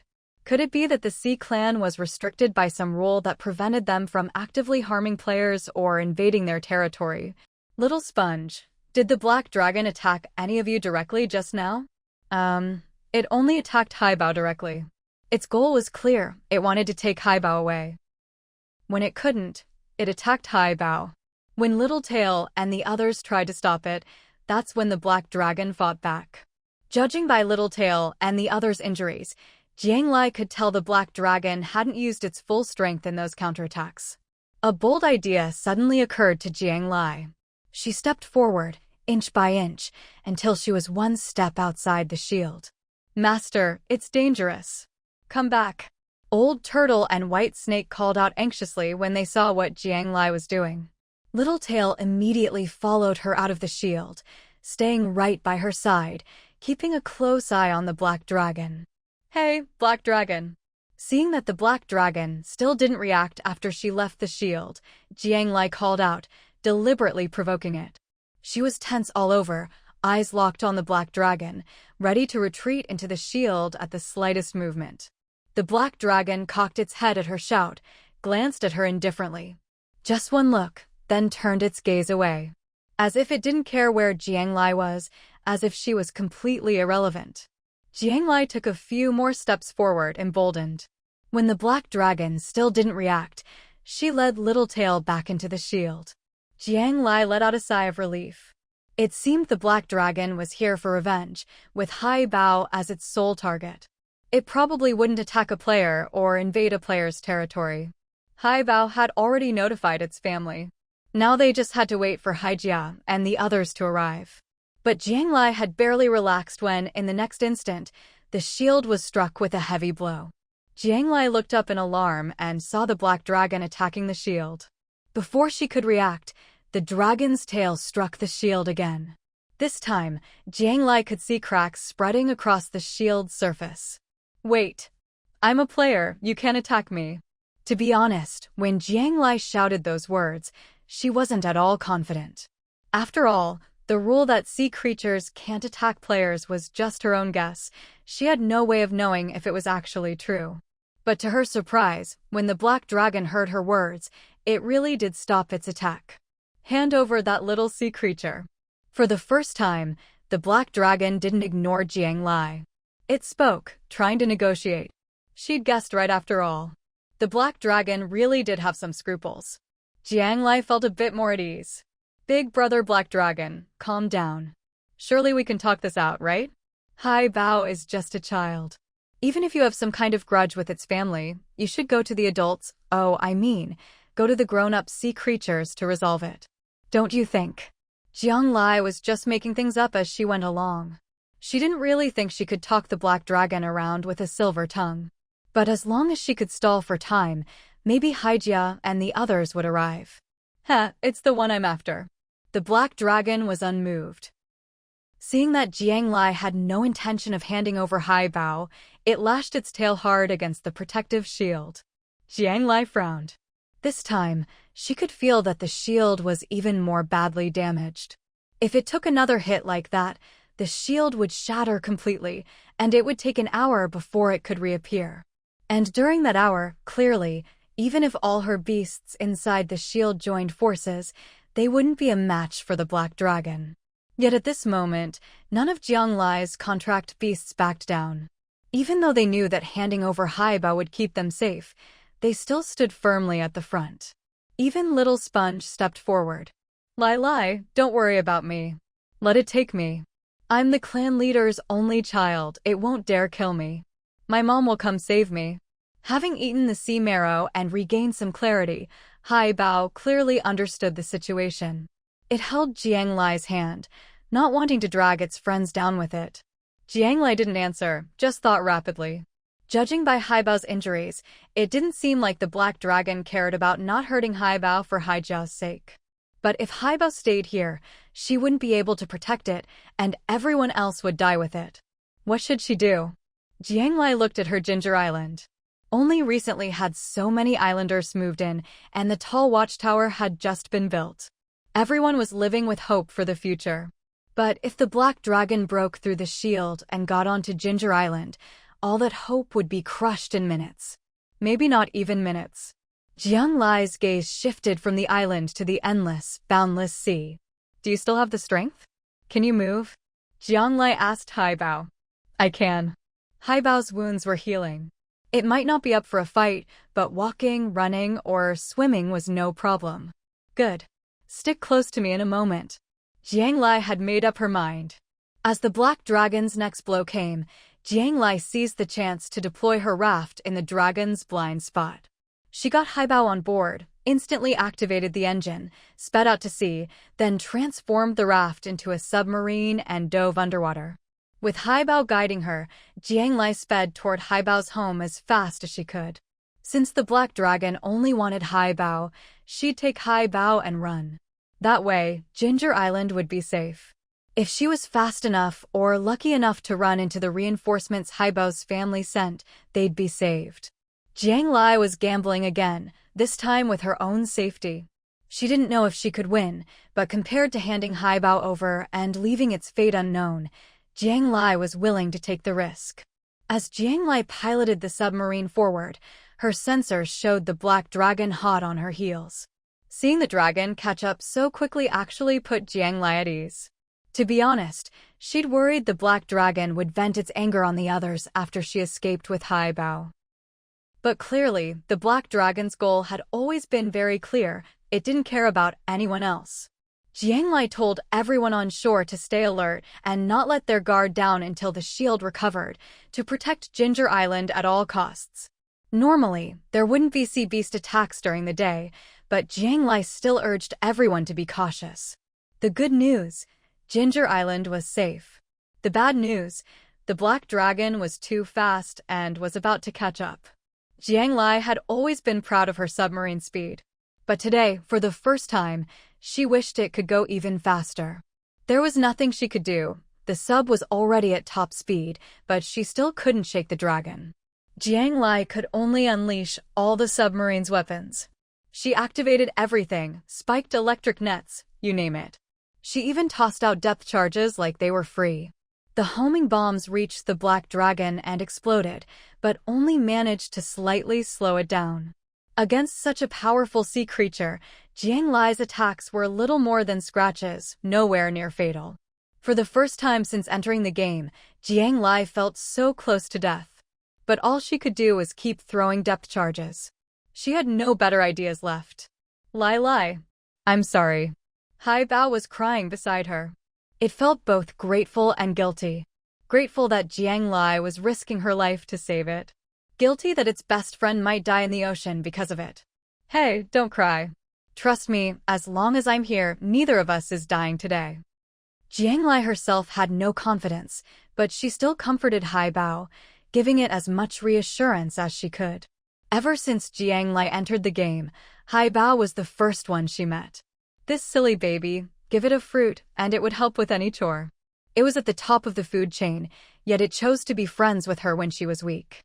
Jiang Lai knew this was just a game world, maybe not even real, maybe just a virtual world. But whether the world was real or not, she didn't care. Jiang Lai only knew her feelings were real. To her, Haibao and her contract beasts weren't just NPCs, they were her companions, her friends. As long as there was even a sliver of hope, Jiang Lai would never abandon or give up on them. She didn't know how many bombs she'd thrown, but the black dragon was still right behind her, even surging forward to catch up. Bang! With a thunderous crash, the black dragon rammed into Jiang Lai's submarine. Jiang Lai lost her balance and fell hard to the floor. Lai, are you alright? Haibao anxiously reached out with its fin to help Jiang Lai up. But at this moment, the pain in her body was nothing to Jiang Lai. It's over. This time, I'm really done for. Jiang Lai didn't even bother to get up right away. Instead, she closed her eyes and silently waited for the second impact to come. But the expected attack never arrived. After waiting a few more seconds, Jiang Lai felt that the silence was a bit strange. She stood up and looked at the sensor, only to find that at some point, a dozen or so large red dots had appeared around the submarine. They were all sea creatures. Jiang Lai pulled Haibao over to look out the submarine's observation window. Hija, leading more than 10 sea creatures, had almost completely filled this stretch of ocean. Mom, it's my mom. She's come to save me. Haibao cheered when it saw Hija at the front. Jiang Lai was so overjoyed she nearly burst into tears. She had almost thought she and Haibao were going to die here together, but at the last moment, help had arrived against all odds. The Black Dragon, seeing the Hija clan arrive, knew it wouldn't gain anything this time. It glanced reluctantly at the submarine one last time, then turned and fled at top speed. Hija and the others didn't bother chasing the Black Dragon. Instead, they surrounded Jiang Lai's submarine, escorting it forward. My mom said you should come home with me. Haibao relayed its mother's message to Jiang Lai. Jiang Lai had no objections. She already had many questions in her heart and had wanted to ask Hija anyway. Now that they were meeting, it was the perfect opportunity. This time, the route was different from before. Clearly, Hija wasn't taking her on a detour, but heading straight for their family's territory. Jiang Lai put on her diving suit, switched on the deep sea star, put it around her neck, and tucked it into her clothes. Only then did she put the submarine away in her backpack and, together with Haibao, went to meet Hija. It was still the same dazzling, treasure-filled place as last time, and once again, only Hija was there. On the way, Haibao had already explained everything that had just happened to Hija via telepathy, so Hija didn't ask Jiang Lai about the details. Jiang Lai, thank you. You've saved Haibao's life again. Hija sincerely expressed her gratitude. This was already the second time Jiang Lai had saved Haibao. It's nothing. Haibao is my friend, after all. If I were in trouble, it would save me too. Hearing this, Haibao nodded firmly, already upgrading Jiang Lai and its heart to the person closest to it after its mother. Haibao, go rest and heal. I have something to discuss with Jiang Lai. Last time, Hija hadn't avoided Haibao during their conversation, but this time, she sent Haibao away. Jiang Lai had a feeling that this time, Hija was going to tell her something more fundamental. After Haibao left, Hija finally spoke slowly. You must be very curious about who that black dragon really is. Jiang Lai nodded. Is it an enemy of your clan? Did it target Haibao because it's young, trying to take revenge, or threaten you? That was Jiang Lai's guess. She knew Haibao well.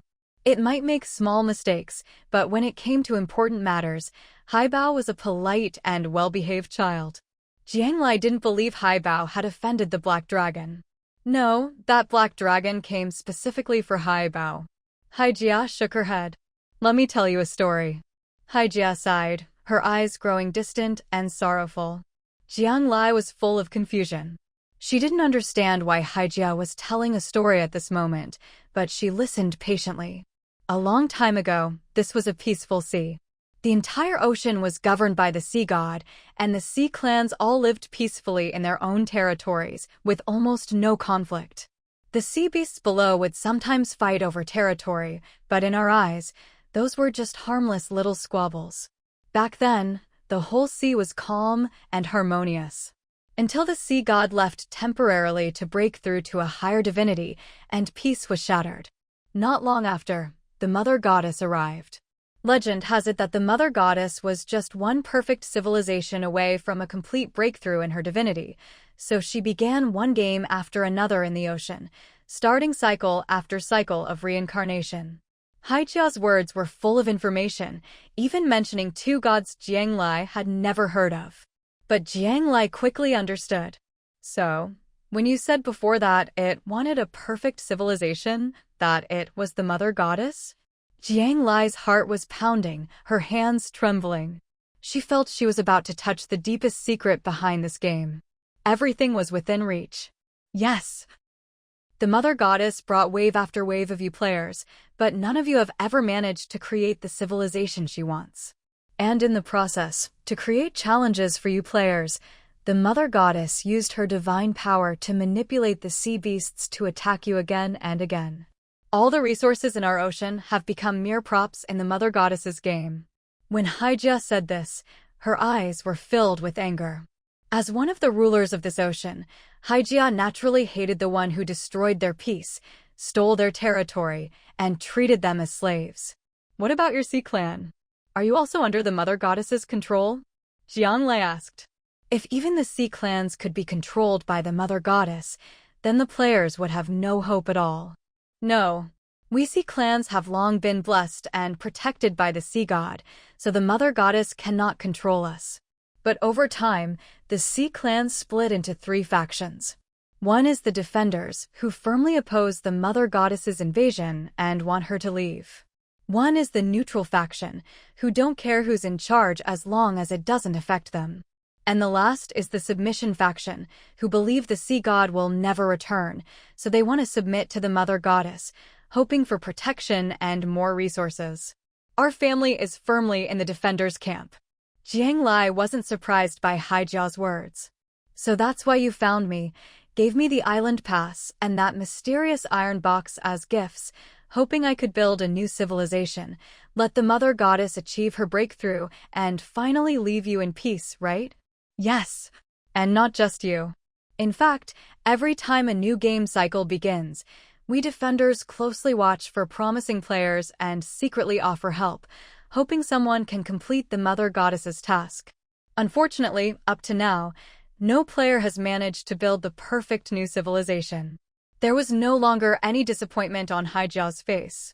After witnessing countless civilizations rise and fall through endless cycles, even the feeling of disappointment had long since been worn away. But I still don't understand.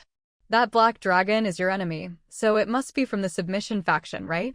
But even if it's from the submission faction, why would it want to capture Haibao? Jiang Lai still couldn't quite make sense of the logic here. That black dragon is from the Clara family. Back when the sea god was still around, they were marginalized because they often fought over resources. But after the mother goddess arrived, the Clara family gained a lot of resources in the ocean by helping her, and they even frequently stole treasures from other sea clans. You could say, among all the sea clans, they are the ones who least want the mother goddess to leave. And as for making the Mother Goddess leave, there are currently two known ways. One is for a new civilization to be established, causing the Mother Goddess to ascend and depart. To prevent the new civilization from being built, the Clara family has secretly caused a lot of trouble for the players. The other way is to have the sea god return. But it takes a very long time for the Mother Goddess to ascend, and until then, the sea god won't come back.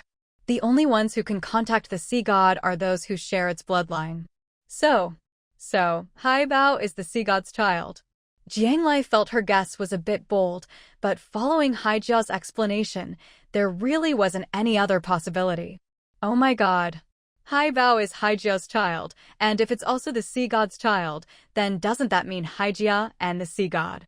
Jiang Lai felt like she'd just uncovered some huge gossip.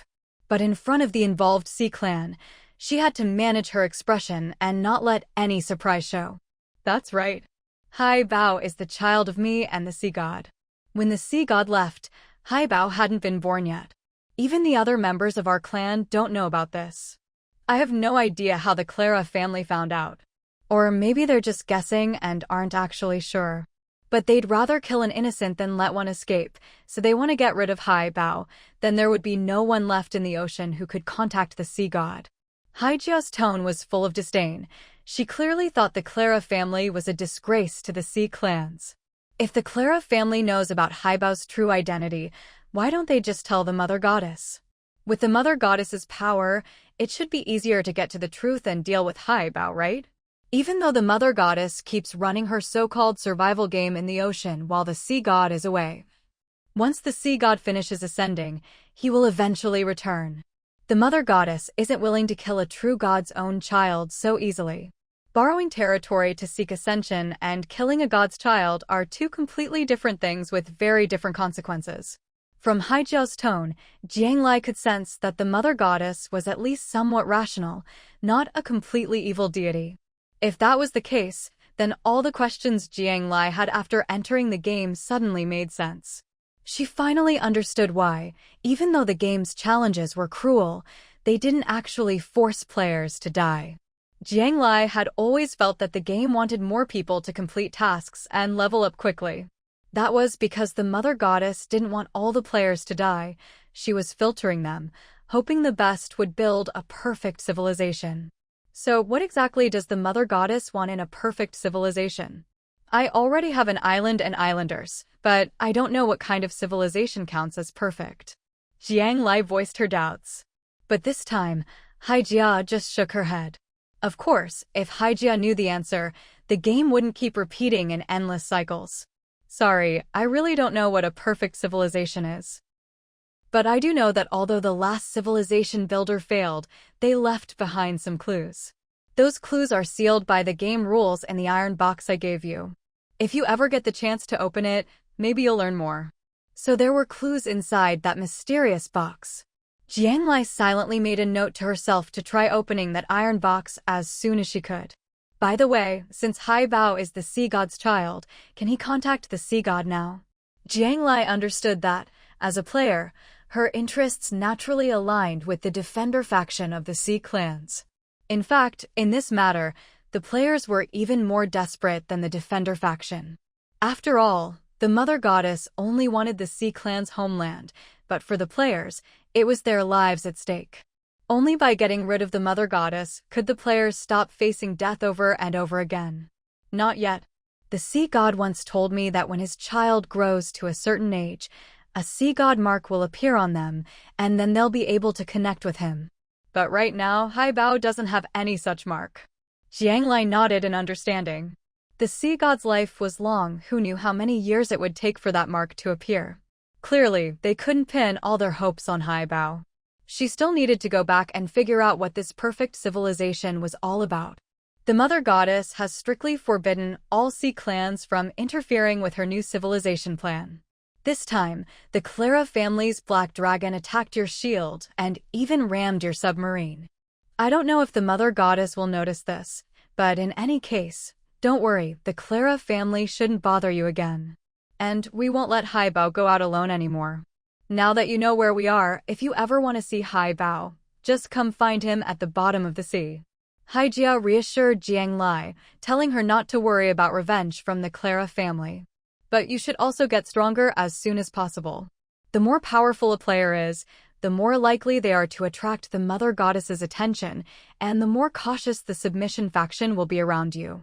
Jiang Lai understood everything Hija said and took it to heart. She wanted to ask more, like, after seeing so many civilization-building attempts, what did those civilizations look like? Even if there were no successful examples, learning from failed ones could still be helpful. But as a Sea Clan member, Hija didn't really understand what those civilizations were like or how they differed. She couldn't offer Jiang Lai any advice in that area. But while she couldn't offer experience, she could still offer treasures. You've saved Haibao's life again. If there's anything you want, as long as we have it, we'll do our best to provide it. Once again, Jiang Lai was both a lifesaver and a top-level player capable of building civilizations. Hija wouldn't be stingy with her and would try to meet her needs. Jiang Lai was about to decline, but after thinking it over, she realized there really were some things she needed. I wonder if your Sea Clan has any shape-shifting potion for plants? I have a plant pet, and I'd really like to keep it by my side at all times. Jiang Lai only asked tentatively, after all. It was a bit odd to ask the Sea Clan for something related to plants, so she hadn't really held out much hope. Shape-shifting elixir? You know, we actually do have something like that. But we've only ever used it on aquatic plants in the sea before, so I'm not sure if it'll work on your plant pet. Hija thought for a moment and did recall that there was such an item in her family's treasury. It wasn't considered particularly valuable among the Sea Clan. At Hija's command, a member of the Sea Clan quickly brought over the shape-shifting elixir and handed it to Jiang Lai. Holding the half-palm-sized, crystal-clear glass vial, Jiang Lai was overjoyed. She hadn't expected to be able to fulfill her promise to Xiao Kuei so quickly. Not only did she receive the shape-shifting elixir, but she was also handed a delicate little conch shell. This is a messenger conch you can use to contact me. If the Keela family causes you trouble again, or if you run into any danger you can't handle, you can come find me.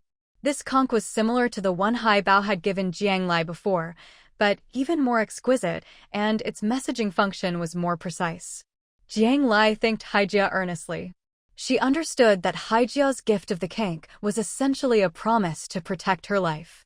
This was, without a doubt, the most important trump card Jiang Lai now held.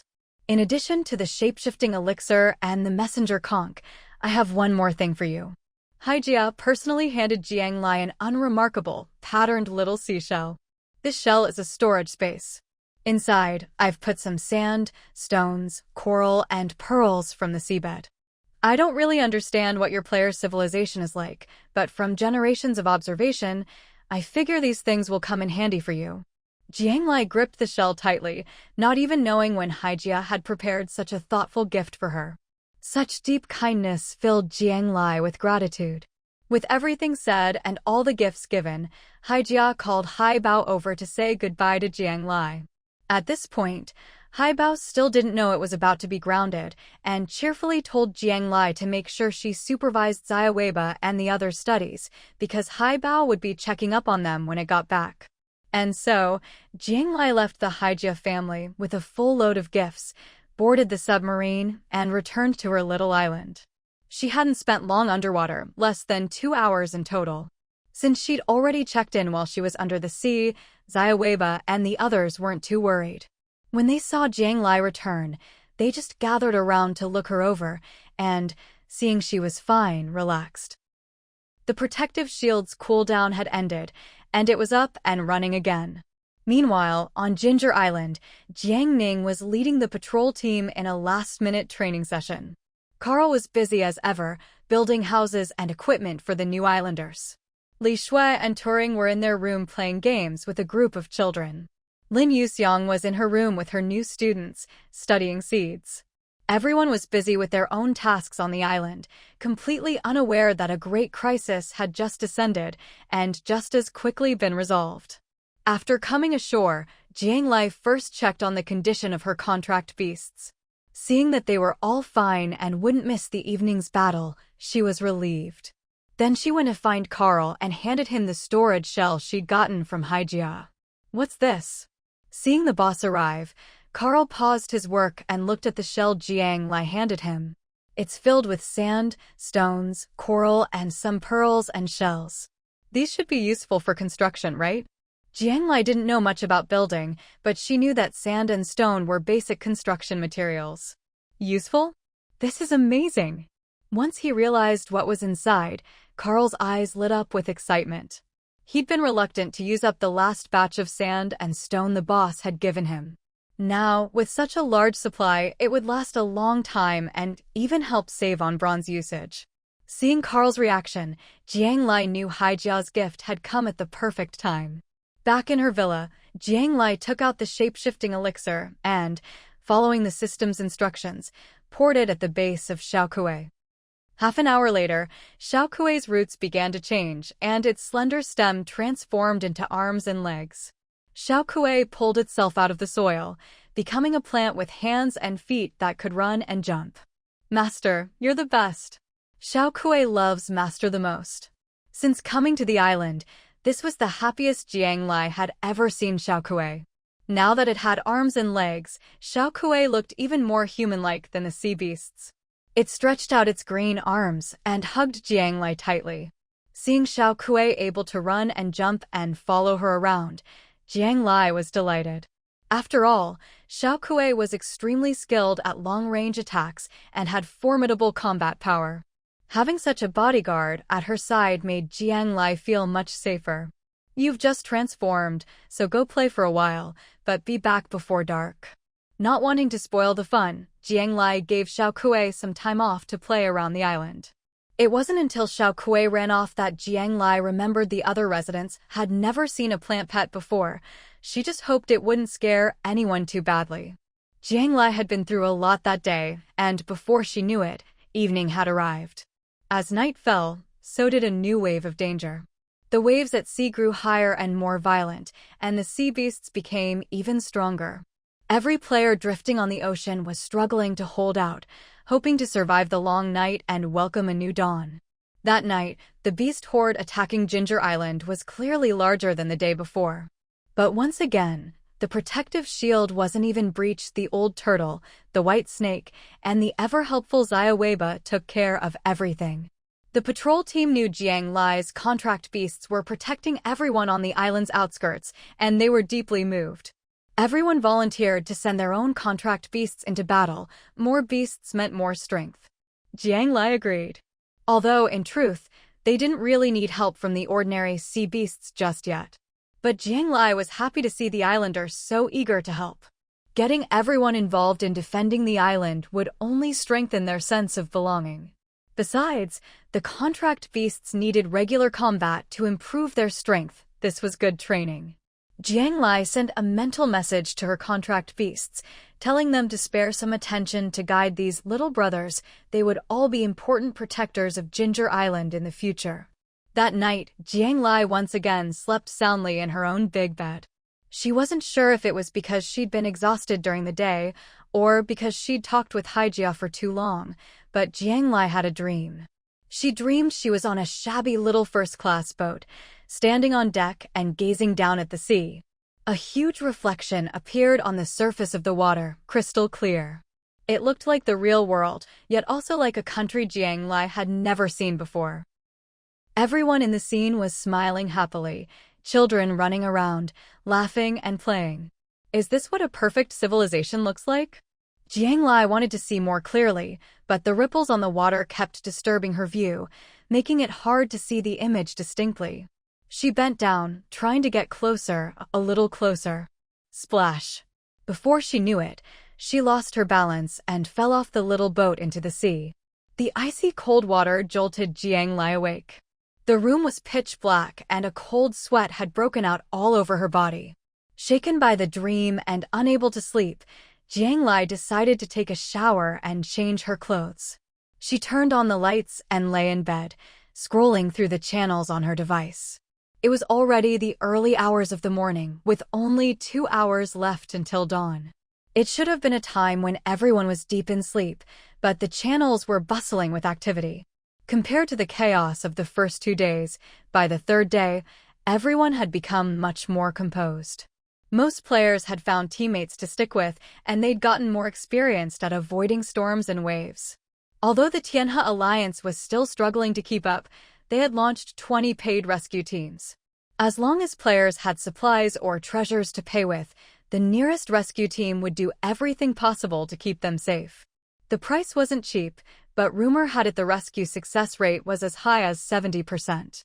That was already an impressive number, and every night, these 20 teams were in high demand in District 68. As a 10% shareholder in the Tianhe Alliance, Jiang Lai found herself more and more impressed by Qi Jingxing's business acumen. But by now, the Tianhe Alliance's growth wasn't just thanks to Qi Jingxing alone, but to a top-notch team. Unable to sleep, Jiang Lai took the opportunity to search the forums for information about the mysterious iron box in her possession. But she didn't find a single useful clue. How on earth was she supposed to open the iron box and get the clue inside? Jiang Lai had no idea. She was completely stumped. Unwilling to give up, she kept scrolling through the forums, and before she knew it, she drifted off to sleep again. This time, Jiang Lai slept deeply. When she woke up, it was already broad daylight. She drew back the curtains. Outside, the world was bright and sunny, filled with birdsong and the fragrance of flowers. If not for the lingering water droplets as evidence, it would be hard to believe the wild storm had ever happened. Jiang Lai got up, washed up, had breakfast, and as usual, went a check around the island. Half the patrol team was catching up on sleep at home, while the other half was jogging around the island with Jiang Ning. Seeing them running with such energy, Jiang Lai remembered she hadn't practiced her Guiyuan Jin routine for several days. Physical strength is something that improves the more you train. Jiang Lai resolved that no matter how busy she got, she would practice Guiyuan Jin for at least an hour every day from now on. When she strolled past the entrance to Li Shui and Turing's place, she saw them leading a few children in morning exercises in the yard. The little ones were all well cared for, their cheeks rosy and healthy, with no trace of the frail look they once had. "Where's Xiaohe?" Jiang Lai stood at the gate, looking around but not seeing Xiaohe. "Oh, him? He's become our patrol captain's little fan. Right now, he's out running with the patrol team," Li Shui said proudly, clearly very satisfied with the child she'd raised. "My sister's little fan? Isn't Xiaohe a bit too young for that? He's not even 10 yet. Can he really keep up with the patrol team?" Jiang Lai wondered. "Why not?" Sister Ning said Xiaohe is very talented. As long as he sticks with the training, she'll take him on as her apprentice. Li Shui was 100% confident in Xiaohe. She was sure he'd be fine. Take on an apprentice? Jiang Lai thought about Xiaohe's personality and realized he really did suit her sister. He was a little young, but if he could keep at it and train with Jiang Ning, he'd definitely have a bright future. This kid really was smart. Jiang Lai nodded and didn't say more. Lai, there's something I want to discuss with you." Just as Jiang Lai was about to leave, Li Shui pulled her into the yard and sat her down in a chair. "What is it?" Jiang Lai didn't have anything urgent to do that morning, so she sat down and sipped some water. "I want to open a kindergarten," Li Shui said directly. "Oh, that? Sure. Aren't you already helping everyone look after the kids?" Jiang Lai wasn't surprised at all. After all, she'd always known Li Shui liked taking care of children. "No, you don't get what I mean." Li Shui stomped her foot and grabbed Jiang Lai's arm, looking like she wanted to say something but was hesitating. I mean, she wants to open a kindergarten that enrolls kids from all over District 68. Turing cut in, seeing Li Shui struggling to get the words out. From all over District 68? Jiang Lai hadn't even swallowed her water and nearly spat it out. Lai, don't be so quick to say no. Let me explain. I've thought about this for a long time. These past few days, I've noticed that on the sea, the death rate for children is the highest. If an adult dies, those kids don't even have the right to choose. They're basically doomed. I have this nagging feeling that if all the children die, then we'll have no hope left. Li Shui's words made Jiang Lai's expression turn serious. The next generation, the hope and spark of a perfect civilization, these were things Jiang Lai had been thinking about too, but hadn't found any answers for yet. I know it's not easy for you to keep Shengjiang Island running. It's still early days, so we can't let too many outsiders in and risk disrupting the order. But kids are different. We'd only accept children for daycare, not adults, so it wouldn't threaten our stability. Xinjiang Island's location is already public on the forums. As long as drop-offs and pickups happen off-island and we refuse to let adults on, there shouldn't be any negative impact. And we wouldn't be doing it for free, we'd charge a high daycare fee. All the fees would go to Xinjiang Island. I wouldn't take a cent. That way, we could protect more kids and bring in extra income for the island. Isn't that the best of both worlds? Li Shui's words made Jiang Lai fall into deep thought, seriously considering the feasibility of her proposal and what it would mean for herself and Xinjiang Island. What if some parents only pay for a few days and then die at sea, never coming back for their kids? Have you thought about what to do then? I've thought this through carefully. First of all, we're not going to accept just any child. Anyone who wants to send their child to the kindergarten for daycare will have to pay not only a care fee, but also a hefty deposit. If, for any reason, the parent doesn't come back to pick up their child, the deposit will not be refunded. I believe that those who truly intend to abandon their children won't be willing to pay such a large deposit and care fee. The ones who do pay will be parents who genuinely love their children and can be trusted. If something really does happen to the parents, not only can we keep the deposit, but we can also sign an agreement directly with the child. When they turn 12 and are able to fish for treasure chests themselves, they'll be required to pay back the cost of their upbringing over the years. At that point, they can choose to either pay back the money when they grow up, or work on the island to pay off the debt. Either way, it gives them a chance to survive. I've done the math. Back on Earth, raising a child was incredibly expensive, but in our current environment, as long as we give the kids enough to eat, they can survive. That way, our island not only earns daycare fees, but also invests in future talent and long-term development. No matter how you look at it, it's a win-win. It was clear that Li Shui had really thought this kindergarten idea through. She had considered every aspect in detail and was now laying it all out for Jiang Lai. Having known Jiang Lai for so long, Li Shui understood that Jiang Lai was different from her. Lai was a good person, but she would never agree to something that was all effort and no benefit to herself. So, Li Shui presented every point from Jiang Lai's and Ginger Island's perspective, trying to persuade her to approve the kindergarten. And she succeeded. Jiang Lai was moved by her words. At first, Jiang Lai had thought the idea was a bit too crazy. But after careful consideration, she realized it wasn't entirely unfeasible. Jiang Lai lowered her eyes, thought for a moment, and then spoke. This isn't impossible, but there are a few things I want to make clear from the start. First, only children whose fees have been paid can come to the island. Guardians are not allowed to set foot on the island. Second, the kindergarten will do its best to care for the children, but since we're in this game, we can't guarantee their safety 100%. We must make this clear to all parents in advance. Third, the deposit and care fee must be set high enough, and the kindergarten size must be kept under control. As for recruitment and the kindergarten's location and construction, you can think it over more carefully. Once you have a proposal, send it to me, and I'll have Carl assist you. Those were the 3 points Jiang Lai came up with right away. Maybe, just as Xiao Shui said, the spark of human civilization should be preserved, and hope kept alive so it can continue. A civilization that ends with this generation could never be called a perfect one. To get a little closer to that so-called perfect civilization, Jiang Lai was willing to give it a try.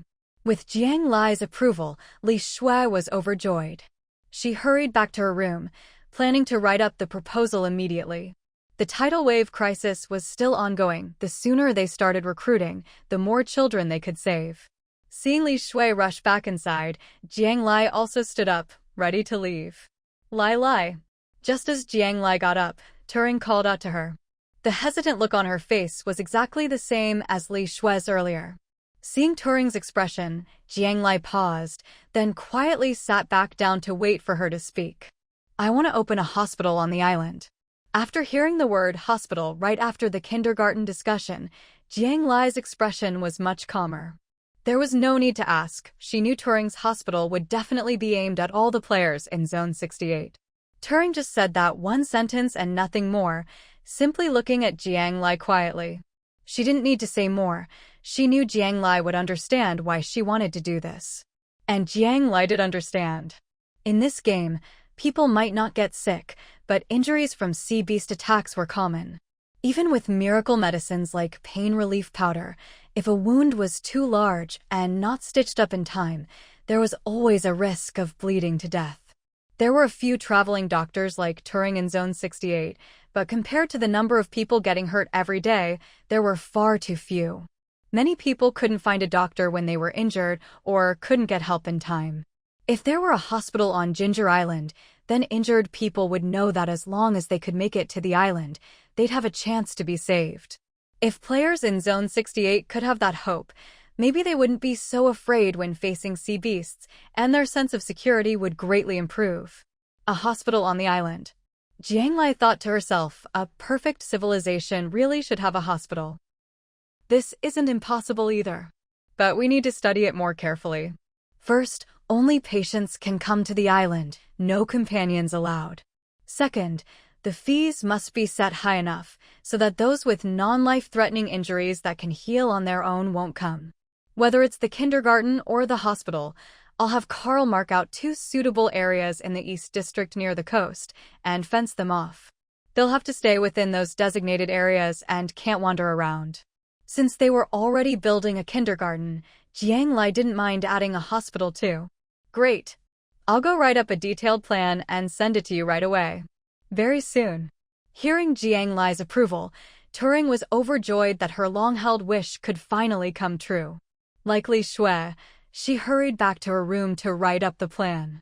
Seeing the 2 adults head back inside, the children followed suit, leaving Jiang Lai alone in the big courtyard. Such impatience, Jiang Lai said with a smile, shaking her head. She was truly grateful that when she first established the island, she had invited her sister, Teacher Lin, Xiao Shui, and Turing to join. Now, one was managing the island's security, one was in charge of East District development, one was building a kindergarten, and one was building a hospital. If it weren't for everyone working together, each using their strengths to help build Ginger Island, Jiang Lai alone would only be able to keep up with the system's endless tasks and wouldn't have time to think about anything else. Seeing everyone so actively involved in the island's development, Jiang Lai felt both comforted and motivated. She couldn't just sit back, she needed to do more too. As she strolled around the island, she wondered, what else could she do? Right now, all the basic construction on the island was being handled by Carl, and he was doing an excellent job. Jiang Lai was completely satisfied. As for the training of newcomers and the patrol squad, Jiang Ning was taking the lead. This was her sister's area of expertise, so Jiang Lai felt at ease leaving it to her. The kindergarten and hospital were being managed by Li Shui and Turing, both working in their own areas of strength. Once the kindergarten and hospital opened, the number of newcomers would definitely increase. Even though these newcomers would mostly be children and patients, they would still introduce some instability. As the island's population grew and its scale expanded, safety had to remain the top priority. Jiang Lai couldn't get involved with the patrol squad, but perhaps she could do something in other areas. She turned her gaze to the sea. That vast, endless ocean, that was where she could truly make a difference. Little tail, come back. It's time for us to get to work. Jiang Lai, along with Haibao and Little Sponge, entered the sea, searching everywhere for young sea king beasts, especially those less than a meter long. Those were her main targets. Master, are you short on money again? Little Tail was already very experienced at catching sea king beasts. Every time her master was short on money, she'd come to catch sea king beasts to sell to others. Jiang Lai's face flashed with embarrassment. Did her contracted beasts really think their master was that poor? Yes, she really was that poor. But this time, Jiang Lai wasn't catching these cubs to sell for money. This time, we're not catching them to sell, we're going to raise them ourselves. Watch carefully and pick out ones that can come ashore and aren't too aggressive. They'll be your new playmates. Jiang Lai had thought it through.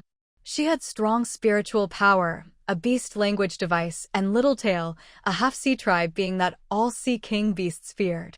Even if she couldn't contract all these beasts, if she raised them from a young age, used a mix of threats and rewards, and let Littletail be their boss, getting them to obey her shouldn't be a problem. She planned to catch some cubs and give it a try. If it worked, her island would have a squad made up of Sea King beasts, something no patrol squad or their contracted beasts could compare to. Sea King beast cubs grew quickly. If she started raising them now, it wouldn't be long before they could fight. Even if some turned out to be disobedient, she could just sell them to other players as contract beasts for a good price. And once they grew up, they could pair off and breed even more little Sea King beasts. No matter how she looked at it, this was a sure-win deal. In half a day, Jiang Lai and Littletail caught 5 young Sea King beasts under the sea. She could have caught more, but her standards were just too high, so she stopped at 5. She didn't want the useless ones, the overly aggressive ones, or the ones that looked too gross. Just finding suitable targets took a lot of time. But there was no helping it. Since they'd be living together on the island, Jiang Lai had to be picky.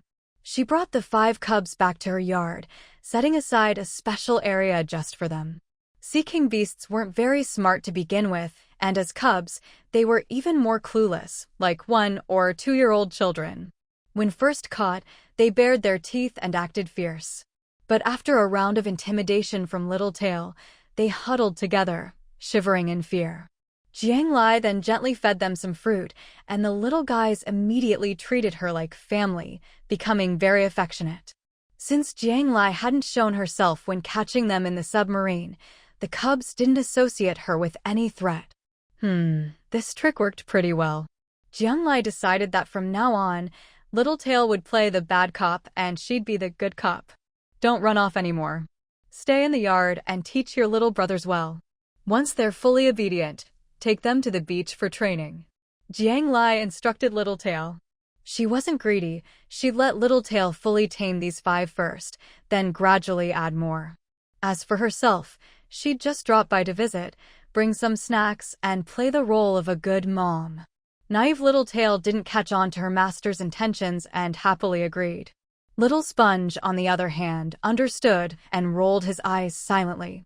To get the Sea King beast cubs to behave, the next step would be a rather brutal show of force. Jiang Lai quietly retreated to her room, not wanting to get involved. Li Shui and Turing worked quickly. In just half a day, their plans had already been sent to Jiang Lai. Their proposals covered site selection, construction, scale, publicity, management, costs, and more. Both of them had chosen the same location as Jiang Lai had in mind, the coast of the East District residential area. The West District was for farming and breeding, involving important resources, so outsiders couldn't be allowed in. As for the Upper East District, the coastal area where Jiang Lai lived, she planned to turn it into the living quarters for the Sea King Beast Squad. That made the Lower East District coast the best spot for the hospital and kindergarten. When it came to costs, the two had taken Jiang Lai's advice and set them high, so they could control the number of people in the early stages. Once things were running smoothly, they could always adjust the fees. It was clear both had prepared thoroughly. Jiang Lai couldn't find any flaws in their proposals. She sent both plans to her sister Jiang Ning for review. Since Jiang Ning sent her own child to daycare every day, she was already mentally prepared for Li Shui and Turing's plans. She quickly read through them and immediately voiced her strong support. Jiang Ning also promised to train the patrol squad even more strictly to maintain order on the island. The proposals also mentioned hiring 3 teachers for the kindergarten and 3 medical staff for the hospital. That was no problem. Jiang Lai increased the quota to 5 each, letting them handle recruitment themselves. For teachers, Jiang Lai suggested hiring 1 experienced nanny for children under 3, with the rest being teachers with years of teaching experience. Kindergarten wasn't really the right term, since there could be kids of all ages. Calling it a daycare center would be more appropriate. If there were older kids, the teachers could also teach them academic subjects. Jiang Lai was thinking long-term. For now, it was just a daycare center, but maybe in the future, her Ginger Island would have the first school in all of District 68. Jiang Lai was confident in her little island. Once Jiang Ning had also voiced her support, the two project proposals were officially approved. Jiang Lai wasted no time and immediately sent Carl to the two designated areas to begin construction on the daycare center and hospital. As for the staff needed for the daycare and hospital, Li Shui and Turing had already posted recruitment notices on the forum. The two of them also started browsing the trading platform for the necessary equipment and facilities. Jiang Lai told them to keep detailed records of all these expenses. Once the project started generating income, they would be reimbursed from the profits. There was no need for them to pay out of pocket. Of course, for Li Shui and Turing, whether they got reimbursed or not was hardly a concern for these two rich ladies. Just being allowed by Jiang Lai to carry out such projects on Ginger Island was enough for them. Even if they had to spend their own money, they were more than willing. As soon as the recruitment posts for teachers and medical staff went up on Ginger Island's forum, they caused a huge stir throughout District 68. Every player was thinking the same thing. Is Ginger Island's welfare really this good? A daycare and a hospital? Isn't this basically paradise? Many people commented under the posts, saying that even if they didn't meet the requirements, as long as they could get onto the island, they'd be willing to do any job, no matter how hard or tiring. I'm so jealous of the players who get to live on Ginger Island. The chat was filled with voices like this. As for the daycare, once we've finished recruiting staff, it will be open to all of District 68. At that time, as long as you pay the required fees, you can send your kids here for school or bring patients for treatment. Stay tuned for the official opening date. Li Shui really knew how to promote things. This announcement sent player anticipation through the roof, and the publicity was a huge success. I told you, our island master Jiang is a great person. Such amazing benefits, and even players outside the island can enjoy them. Oh my god, I was just worrying about having to go hunt sea beasts for resources and not being able to leave my kid alone. If I could send my child to Ginger Island, I'd be so relieved. I just wonder how much the daycare fees will be. I don't care how much the daycare costs, whatever the hospital charges, I'll pay. When you're alone at sea, the scariest thing is getting injured fighting sea beasts and having no one to help. Now that Ginger Island has a hospital willing to treat me, I'll pay whatever it takes. Trading resources for my life is a bargain.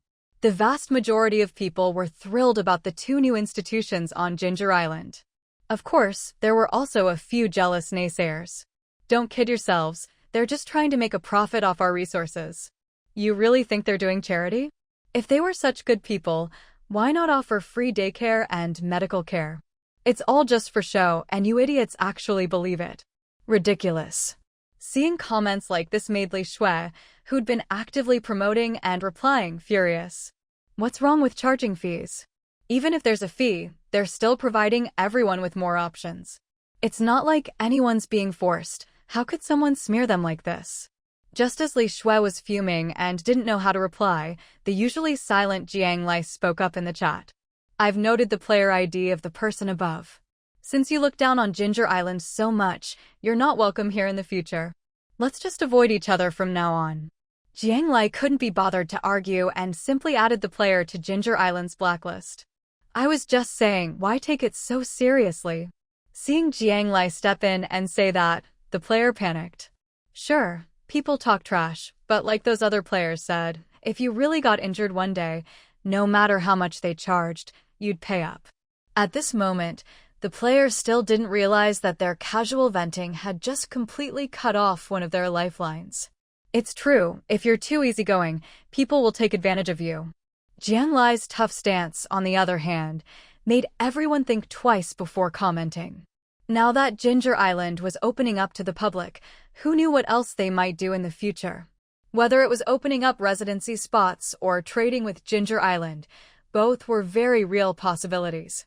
At this point, anyone with half a brain knew that Ginger Island and Jiang Lai were not to be messed with in District 68. Jiang Lai said her piece and didn't reply further. But unexpectedly, Qi Jingxing, the leader of the Tianhe Alliance, replied to Jiang Lai's message with a thumbs-up emoji. A clear show of support for Jiang Lai. Right after Qi Jingxing, Xin Shi, Jiang Ning, Li Shui, Turing, and many others all followed with thumbs-up emojis. This scene felt very familiar to many veteran District 68 players. At the very start of the game, there'd been a similar moment. It also reminded everyone of the close relationship between Tianhe Island and Ginger Island. In their hearts, players gave Jiang Lai and Ginger Island even more respect. But in the middle of all those thumbs-up emojis, some sharp-eyed players noticed something unusual. Xinshi? Isn't he the boss of the Shanghai gang? Why is he publicly supporting Jiang Lai now? What's Jiang Lai's relationship with the Shanghai gang? Even Xinshi is backing her. A particularly curious player asked boldly. Don't you remember? If Jiang Lai hadn't convinced Xinshi before, there'd only be one district left between East and West. A player with a good memory helped everyone recall. Only then did everyone remember that Jiang Lai wasn't just good friends with Qi Jingxing of the East District, but also had deep ties with Xinshi of the West District. Someone who had strong relationships with both district leaders and was powerful in her own right. Everyone took a deep breath. From that day on, a new legend spread in District 68. No matter what, never mess with Ginger Island or Jiang Lai, otherwise, you'd have nowhere to go in either the East or West District. It was clear that Jiang Lai's status as a top player was now firmly established in everyone's minds. On the forum, people were already discussing, of the 3 islands in District 68, which one would you most want to join? In this poll, Ginger Island was far ahead by a landslide. All the current residents of Ginger Island spoke up, saying that they already considered it their home from the bottom of their hearts. Resumes poured into Li Shui and Turing like a flood. It had to be said, District 68 really did have a lot of talent. Many people with professional skills and knowledge had been held back by their circumstances. Li Shui and Turing carefully screened the applications and sent the shortlisted ones to Jiang Lai. After reviewing them and finding no issues, Jiang Lai told them to go ahead and send island invitations to the selected teachers and medical staff. Meanwhile, Carl quickly completed the construction of the daycare and hospital exactly as required. All the equipment for the daycare was easy to get. Li Shui barely had to make an effort before she'd traded for everything they needed on the marketplace. But getting supplies for the hospital was a different story. Running a hospital in the game is actually pretty simple. At worst, you're just dealing with wounds, disinfection, suturing, and administering painkillers. So, they definitely needed plenty of suture kits, and painkillers were absolutely essential. But, as luck would have it, these items were rare in the game. Even if players had them, they were reluctant to sell. However, what's rare for others wasn't rare for Jiang Lai. Once she learned about Turing's troubles, Jiang Lai generously handed over 200 painkillers, dozens of suture kits, and plenty of supplies like rubbing alcohol, iodine, gauze, and cotton balls. Thanks to Lin Yuxiang's successful cultivation of purple leaf grass, Jiang Lai now had an abundance of painkillers. Almost every week, Teacher Lin would deliver a new batch. As for the medical tools and supplies, Jiang Lai simply bought them from the mall with shell coins. But she made it clear to Turing in advance, these weren't free donations. Once the hospital started making a profit, they'd have to pay her back at above-market rates. It was a deal Jiang Lai couldn't lose. By nightfall, the newly recruited islanders and their families had all arrived. Since there was still some time, Jiang Lai simply sent Carl, Li Shui, and Turing to pick them up and bring them to the island. If anyone wanted a particular type of housing, they could just hand the materials to Carl and move in that very night. Right now, spots on the island were in high demand, and the population would only keep growing. Jiang Lai had no intention of building houses for everyone anymore. From now on, the islanders would have to cover all their own living expenses. What Jiang Lai could do was create more job opportunities for the islanders, achieving a win-win situation. If the islanders thrived, so would Ginger Island. And if Ginger Island prospered, life would be even better for everyone living there. This time, Jiang Lai didn't go along to greet the new arrivals. She just told Carl to charge an extra 10% processing fee when collecting materials. That processing fee would count as Carl's wages. Although Carl was a hero summoned from the summoning tower, Jiang Lai didn't want him working for free. Labor should always be rewarded. In Jiang Lai's civilization, there was no such thing as slavery. Everyone, people and contract beasts alike, were her partners. That night, Ginger Island faced an even larger beast tide. Fortunately, the attacks came in waves, so Old Turtle, White Snake, and Littletail's team could handle them all. The team on the watchtower kept a close eye for hours, their cannons aimed and ready, but not a single beast slipped through. Over the next few days, every night brought fierce storms. The sea beast tides came one after another, growing more and more intense. Old Turtle and White Snake were still powerful enough to crush the beasts, but their energy and stamina were limited. Plus, they each had to guard the east and west sides of the island. The perimeter was just too long.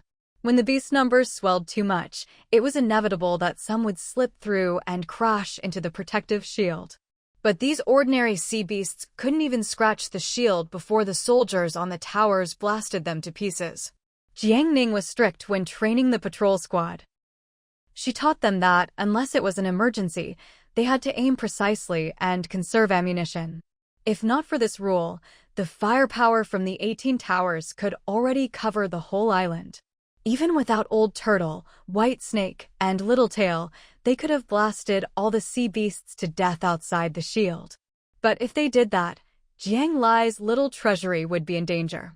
There were only 3 days left until the end of the tidal wave crisis.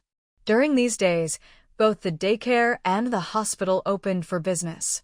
And business was even better than Jiang Lai had expected. Most of the hospital patients were there because the sea beasts had grown more ferocious, but Jiang Lai hadn't expected so many parents to send their kids to the daycare. After all, she'd set the deposit and fees quite high, but still, so many parents were willing. But were they really willing? Everyone knew that as the tidal wave crisis neared its end, survival would only get harder. Parents who love their children plan for the long term. Everyone wanted to send their kids somewhere safer, even if it meant they themselves might not survive as long as their children did. And Ginger Island's daycare was the best option. Everyone believed that if even Ginger Island fell, then all the players in Zone 68 would be wiped out. Thanks to the players' strong support, business was booming, and Jiang Lai's little treasury was growing fast. Jiang Lai's daily income now came from several sources. The 3 treasure chests she fished up every day. All the loot her contract beasts earned from killing sea beasts. 10% of every island resident's daily earnings. All profits from the daycare and hospital, after paying staff salaries. Jiang Lai had originally wanted to give Li Shui and Turing a share of the profits, but they only wanted a fixed salary and refused any cut. Of course, none of this included the 10% dividend from the Tianhe Alliance. Since dividends were paid monthly and she hadn't received any yet, she left that out for now. Teacher Lin was impatient and couldn't wait for the tidal wave crisis to end. She paid Carl out of her own pocket to build several greenhouses and started planting with her team. Meanwhile, the island's basic infrastructure was now complete, so Jiang Lai didn't need to spend any more money on construction. Carl couldn't sit still. Every day, he found something to do, whether it was fixing houses and yards or crafting gear for people. He taught his apprentices while doing what he loved, earning some supplies on the side, a happy life. On Jiang Lai's end, training was getting more and more intense. She discussed with Jiang Ning about letting the soldiers leave the shield at night to fight the sea beasts for real. Only real combat would help them improve faster. Many members of the patrol squad had been recruited from the West District. Jiang Lai had worried they'd be afraid of danger.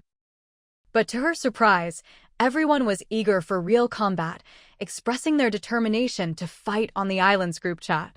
They'd been training every day for this moment.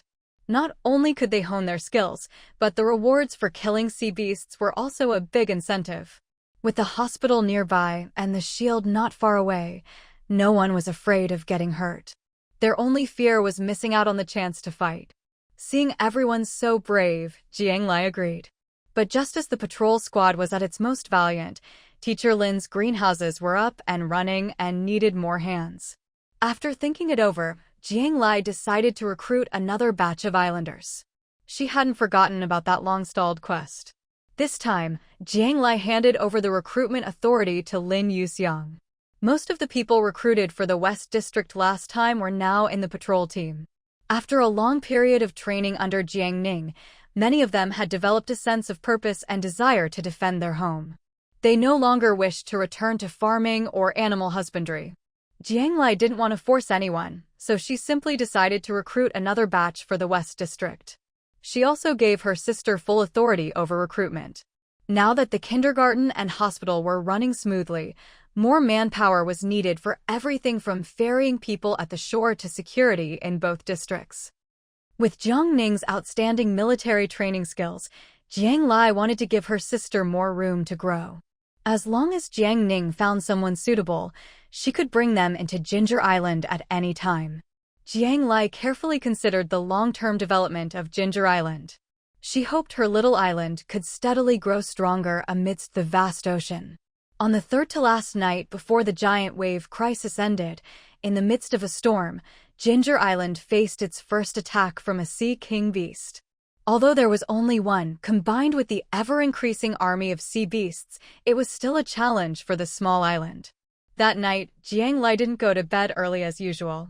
Instead, she stood in her room, watching the situation unfold in the East District. The Sea King Beast landed in the East District. Littletail moved forward and managed to completely pin down the Sea King Beast in the water, preventing it from coming ashore. Meanwhile, White Snake and Little Green fought off the invading sea beast horde. White Snake was still strong, but with so many sea beasts coming ashore, it could only defend one side at a time. Little Green had learned a lot from her mother these past few days, and was making rapid progress, fighting hard to kill sea beasts as well. Jiang Ning personally led Patrol Team 1, the most elite close combat members of the patrol, charging onto the shore to fight. All those days of training were finally being put to the test. If before, Jiang Lai only saw the patrol team as just that, a patrol, tonight, seeing them bravely enter the battlefield, she realized they had become true warriors. Everyone fought with total dedication, wearing protective gear and wielding their preferred weapons.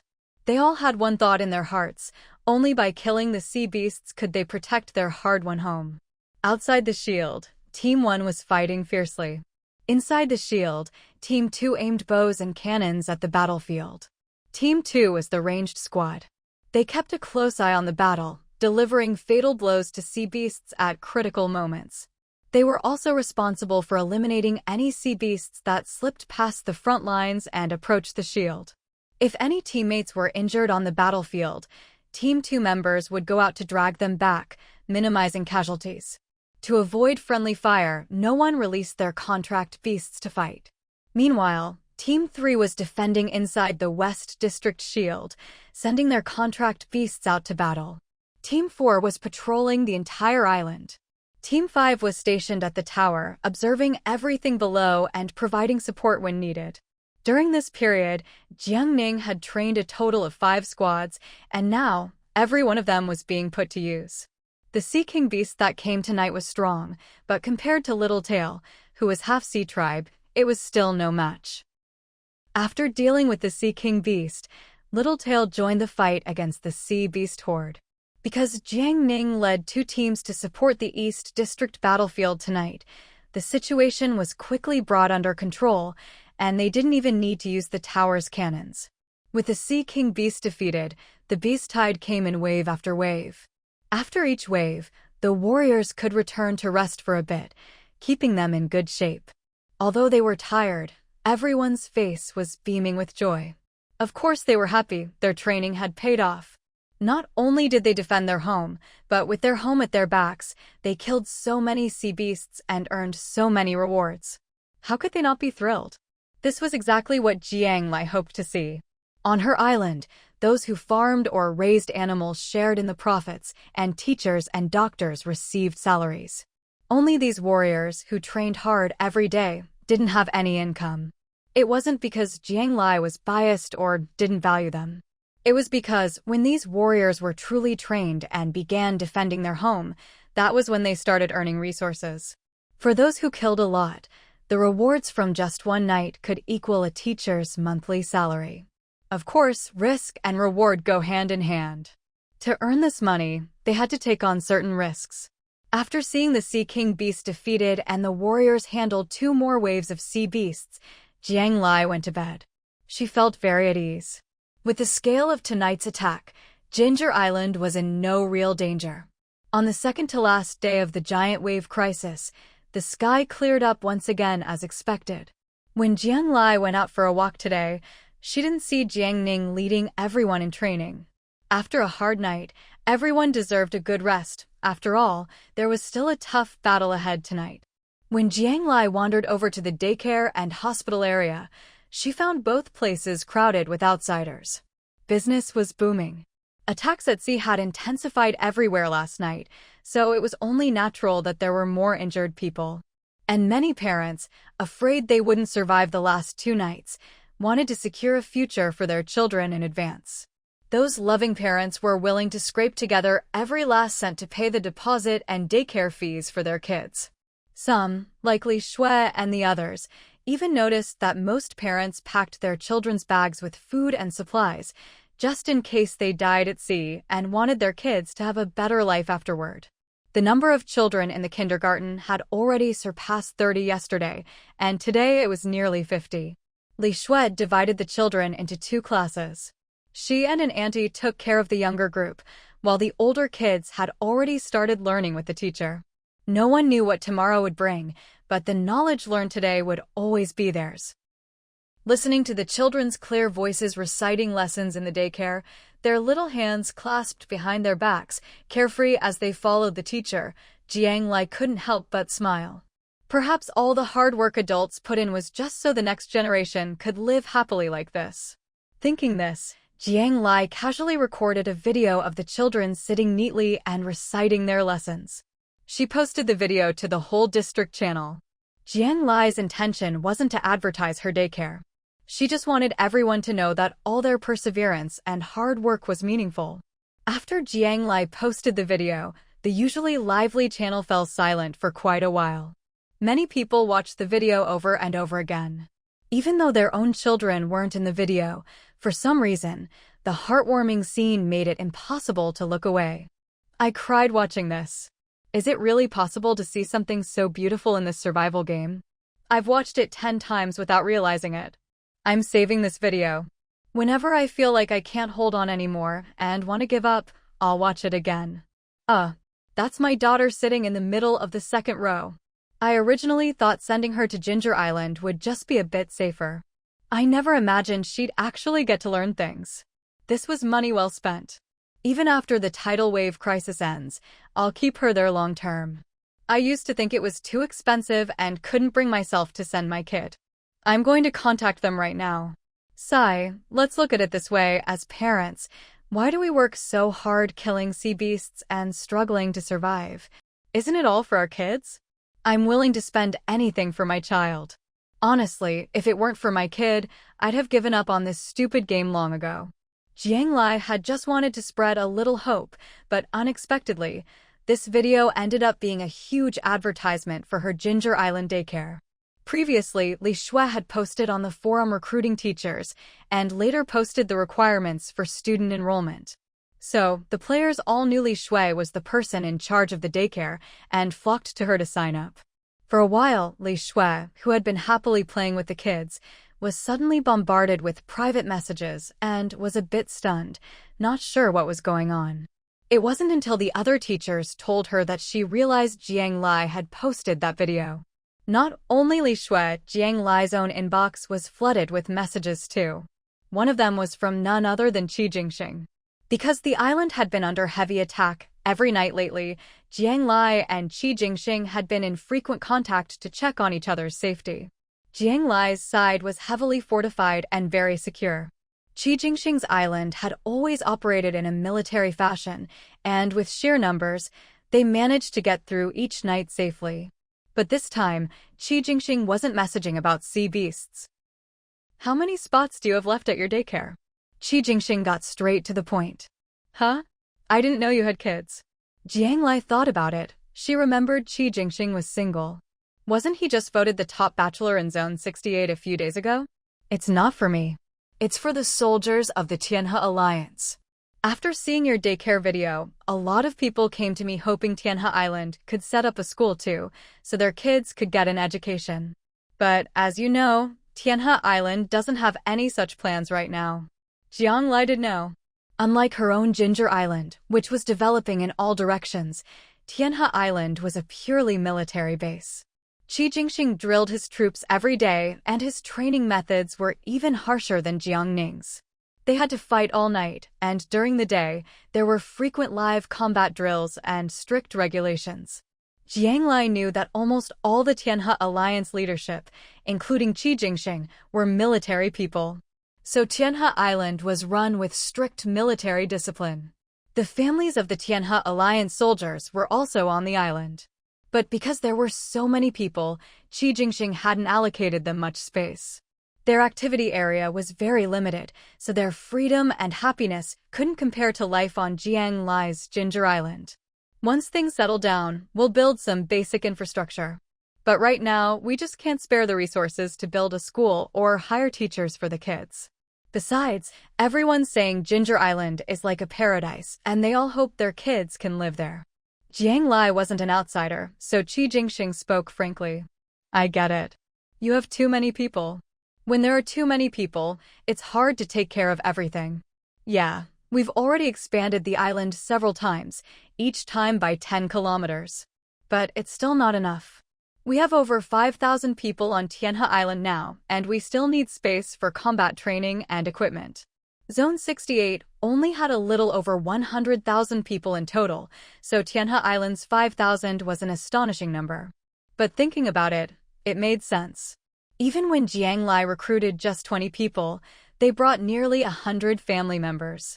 With so many soldiers and their families, it was no wonder Tianhe Island had so many people. And that 5,000 was probably after Qi Jingxing had already limited the numbers. I can give you 30 spots at the daycare, no problem. You can use them as rewards for your people. But just so we're clear, even for friends, I still have to charge the regular fee.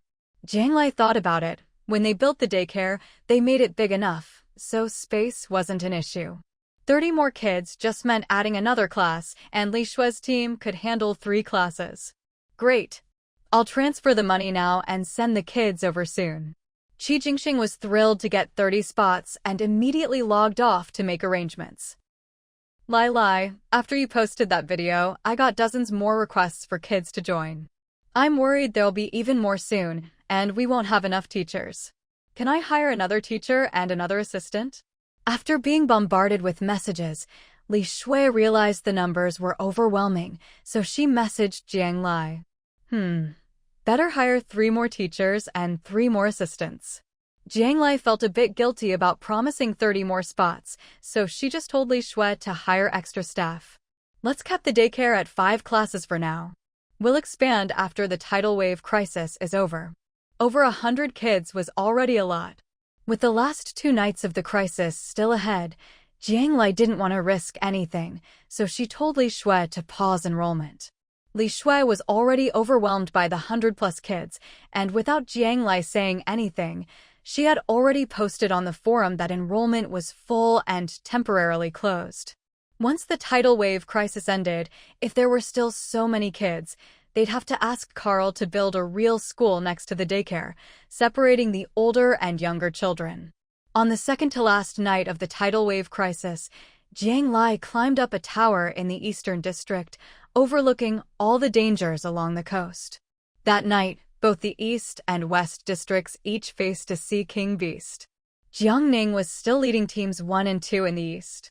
The difference was, this time, all the contract beasts from teams 1, 2, and even 3, who were stationed in the West, were sent to fight in the West. With Xiao Weiba and Jiangning in the East, the situation was quickly brought under control, just like the night before. In the West, Old Turtle worked hard to hold back the Sea King beast, while the other contract beasts fought at the shore, away from the protective shield. Any sea beasts that slipped through to the edge of the shield were quickly taken out by Team 3.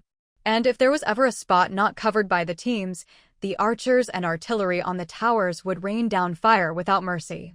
Jiang Lai kept a close eye on the battles on both sides. When she saw that, Less than 20 minutes after the fight began, Littletail had already taken care of the Sea King beast in the East District and was now running to the West District to support Old Turtle. Jiang Lai knew that tonight was in the bag. Once both Sea King beasts were eliminated, Jiang Lai went back to bed. She left the battlefield to her contracted beasts and the brave warriors, completely at ease. With Jiang Ning as the commander, Jiang Lai didn't even need to show her face. That night, the entire 68th district was engulfed in fierce fighting. Most people were struggling to hold on, and many players who couldn't make it lost their precious lives. Only Jiang Lai was able to curl up early in her warm bed and drift into dreamland. The next morning, Jiang Lai got up and opened her window. Outside, she was greeted by the same calm and peaceful scene as always. Friendly reminder: tonight is the last night of the Giant Wave Crisis. The reward announcement will begin tomorrow morning. At midnight tonight, any unused rewards from the previous round will expire. Please use them in time. Unused rewards from the last round? Jiang Lai thought back to the first-place prize she'd won in the last Summoned Beast tournament. Hadn't all those rewards already gone into her backpack? What else was there? After thinking carefully, Jiang Lai slapped her forehead. How could she have forgotten the most important thing? She suddenly remembered how hard she'd worked to win first place in the Summoned Beast tournament. It wasn't really for the material rewards. What she'd wanted most was the right to ask the system a question. But so many things had come up afterward, and the question she'd been obsessing over had never been asked. I want to redeem my reward now. With that thought, Jiang Lai immediately made her request and redeemed her reward. Very well. Please state your question. No matter what it is, the system will answer. No matter what. After hearing, sorry, you don't have enough permissions from the system so many times, suddenly being granted the right to ask anything left Jiang Lai a little stunned. But she didn't hesitate. From beginning to end, she'd always known what she wanted to ask most. What is a perfect civilization? Jiang Lai finally asked the question she'd never been able to get a straight answer to.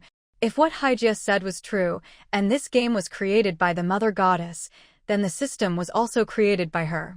So the system should know what kind of perfect civilization the Mother Goddess wanted. In other words, since it's the game system, it should know something about the true key to clearing the game. There is only one perfect civilization. The system didn't seem surprised by Jiang Lai's question, nor did it reject it. It simply answered directly. Jiang Lai waited silently for the system to elaborate. But after waiting for a while, the system said nothing more. Huh? That's it? So the answer she got for all her trouble was just those 5 words? Jiang Lai was a little dissatisfied. She wanted to give the system a bad review. But since the system held all the power, she could only accept the answer in the end. Only one. Jiang Lai kept repeating those words to herself. If each island counts as a civilization, then just in the 68th district, there were already 3 civilizations. And there would only be more islands appearing in the future. So what did the system's answer really mean? Was it literal, that there's only one correct answer? Or did it mean that, in the end, only the last remaining island, its civilization, would be the perfect one? Jiang Lai pondered, but no matter how she turned it over in her mind, she couldn't come up with a definite answer. If it was just the literal meaning, then fine, she'd basically gotten a useless answer. But if it was the second meaning, Jiang Lai didn't even want to imagine what relationships between max-level players would look like in the future. Would it be mutual slaughter or annexation? Jiang Lai shook her head, pushing those thoughts aside for now. Because of the fierce battle last night, Ginger Island was especially quiet today. From the number of rewards that had increased in her backpack, Jiang Lai could tell just how brutal last night's fighting had been. Of course, it really was brutal, but the harvest was also real. Jiang Lai didn't wander around the island today. Instead, she practiced the Guiyuan Jin section several times in her courtyard. After practicing, she sat in the courtyard, basking in the sun, while checking the channels and forums. Last night's battle was the most brutal since the Giant Wave Crisis began. In a single night, over 1,000 people were lost in the 68th district. But even such a devastating outcome wasn't the end.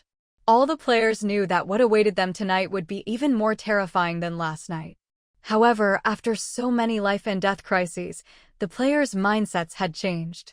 There were no more sighs or complaints in the channels or on the public forums. Those who had survived this long understood that blaming fate was useless. Only by bravely pressing on did they have a chance to live. Everyone was doing their best to share their experiences and learn from others. With success just one step away, everyone hoped to survive this final night. The players in the West District, though they knew that the Shanghai gang was letting them onto the island for profit, were still willing to go ashore at this final life-or-death moment. Though going ashore meant fighting against the sea beasts together, with the risk of injury or death. Compared to facing the beast tide alone at sea, the feeling of standing together with others on land was simply too good. No matter how successful Qi Jingxing's PR had been, there was no denying that, at this moment, the players in the East District were all envious of the West District. They wished so much that the two island owners in the East District would also make use of them and take them in for this final night of the giant wave crisis. But whether it was the Tianhe Alliance or Ginger Island, no one dared to complain openly. They could only grumble to themselves. Whether it was their silent complaints that worked, or Qi Jingxing had planned this all along. Before noon, the spokesperson for Tianhe Island posted on both the forum and the channels. The post was simple. Tianhe Island was renting out spots to come ashore tonight. Players who wanted to come ashore had to participate in the battle and would be responsible for their own lives. Spots were limited, first come, first served. Jiang Lai read the post and even checked the prices carefully. After reading, she clicked her tongue. Rent for just one day was really expensive. But the players in the East District were overjoyed when they saw the post. Almost immediately, everyone scrambled to sign up with the Tianhe Alliance, desperate to get ashore. At this point, the price didn't matter anymore. This wasn't just paying for a day's rent, it was paying for their lives. The sudden surge in replies startled Jiang Lai as well. After calming down, Jiang Lai began to seriously consider Qi Jingxing's plan to rent out spots on the last day. If it was only for the final day, there really wouldn't be any negative impact on Ginger Island. In fact, it could bring huge benefits. With that thought, Jiang Lai quickly sent a message to Qi Jingxing. "Do you mind if I steal your business?" After all, this idea had been proposed by Tianhe Island first. Even if Jiang Lai wanted to follow suit, she felt she should at least ask for Qi Jingxing's permission. "Not at all. We have a limited number of spots we can rent out.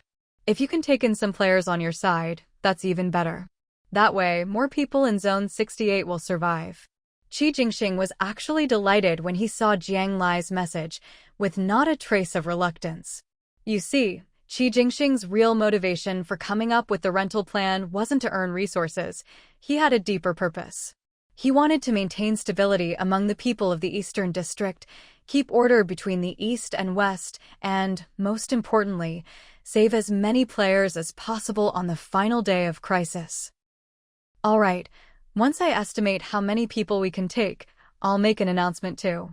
With Qi Jingxing's clear support, Jiang Lai was reassured and got ready to contact her older sister to get started.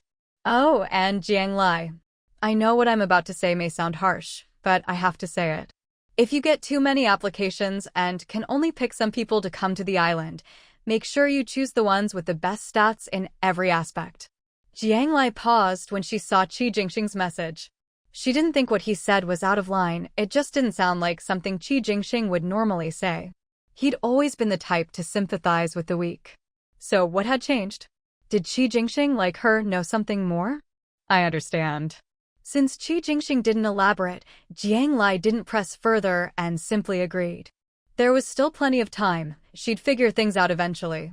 In fact, even without Qi Jingxing's reminder, Jiang Lai would have chosen the most capable people to come to the island. She knew very well that the more skilled someone was, the higher their chances of surviving alone at sea. The weak, on the other hand, had a much lower survival rate. But as the island owner, Jiang Lai had to prioritize the interests of her own island. If the number of people on the island increased, the size of the beast hordes might also grow. Everyone who came would have to participate in the battles.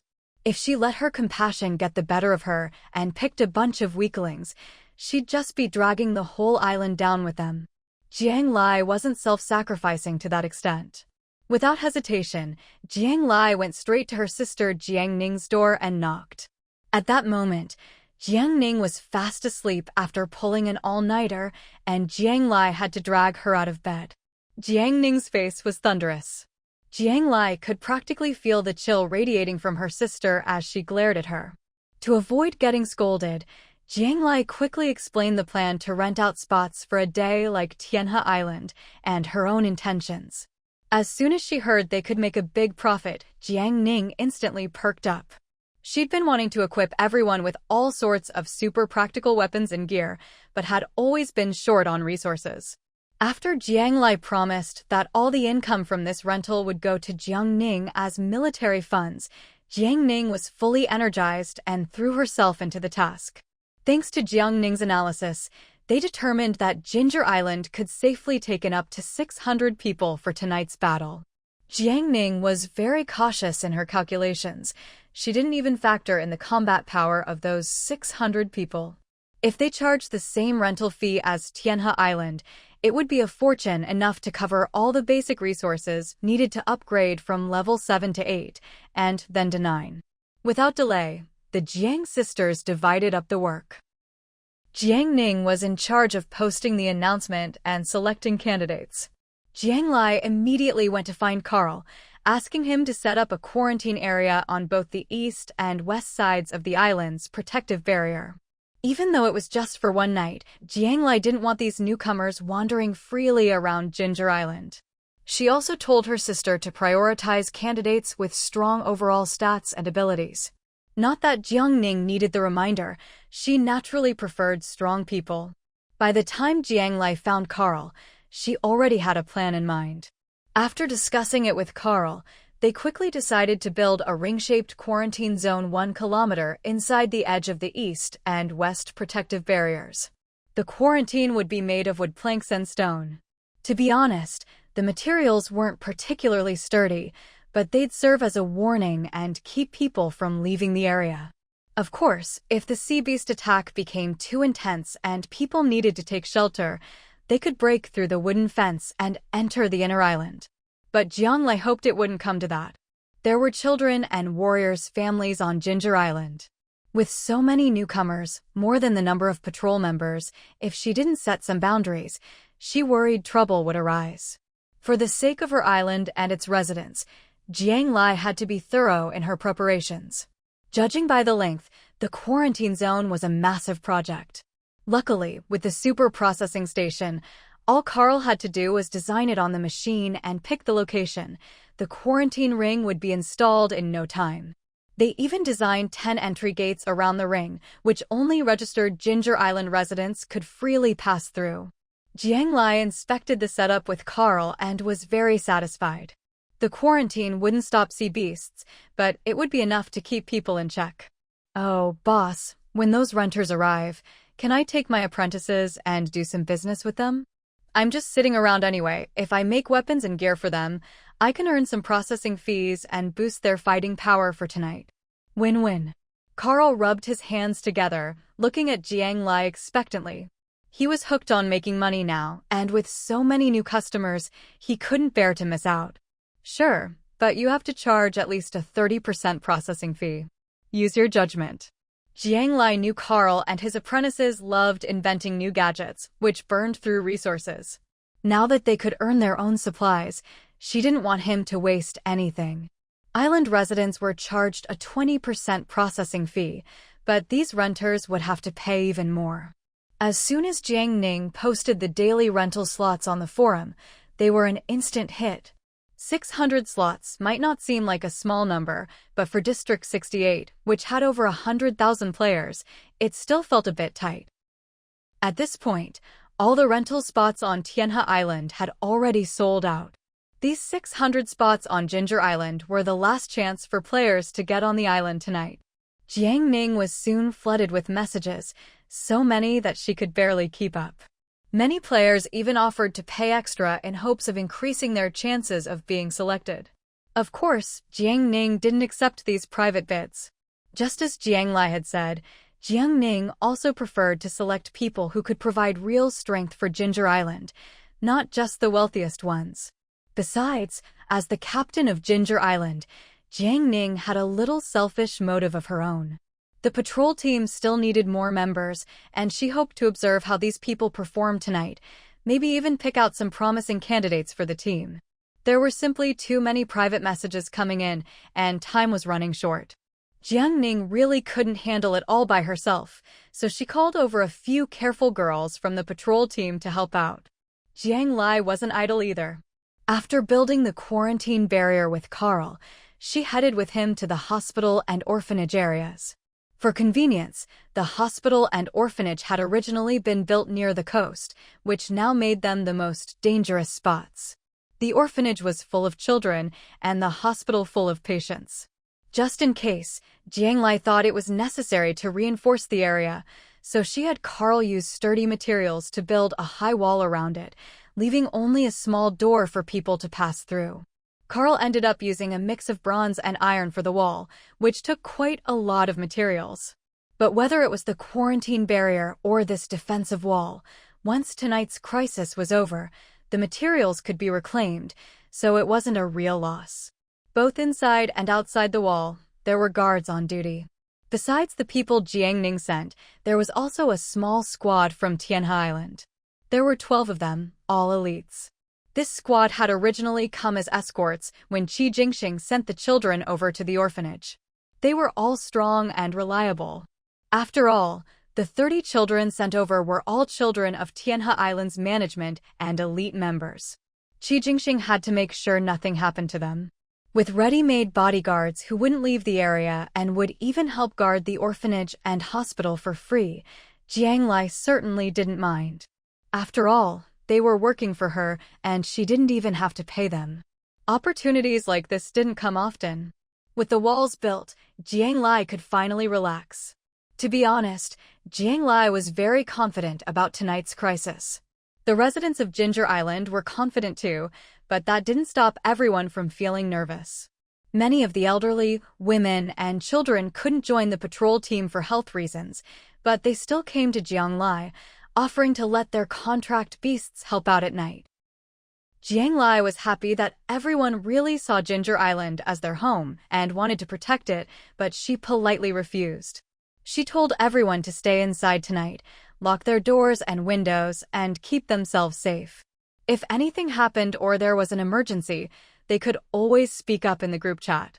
Amidst this tense atmosphere of preparation, the 600 lucky ones who were selected began to arrive on the island. Each of them came with excitement and anticipation. Everyone had heard of Ginger Island's reputation, and they thought they'd finally get a chance to look around. But to their surprise, their activity area was extremely limited. All the island's scenery was blocked off by walls, which left many people feeling dissatisfied. Among them were some who planned to take advantage of the chaos during the big battle to sneak into the island. A few men with bad intentions exchanged glances and began stirring up trouble, trying to rile up the crowd and create chaos so that the Ginger Island people would be forced to take down the walls. But clearly, they'd forgotten what happened to the man who made snide remarks in the group chat before. By the time most people had arrived in the afternoon, Jiang Lai happened to be heading over to check on the quarantine barrier with Carl. She didn't expect to see a few men shouting and inciting the crowd. Jiang Ning was busy elsewhere and hadn't noticed what was happening here. The patrol team members left behind were clearly flustered in the face of the disgruntled crowd, not knowing what to do. Their attempts to maintain order had failed several times. Jiang Lai silently watched for a few minutes before squeezing through the crowd to the front. No one in District 68 didn't recognize Jiang Lai. When the island owner appeared, everyone fell silent.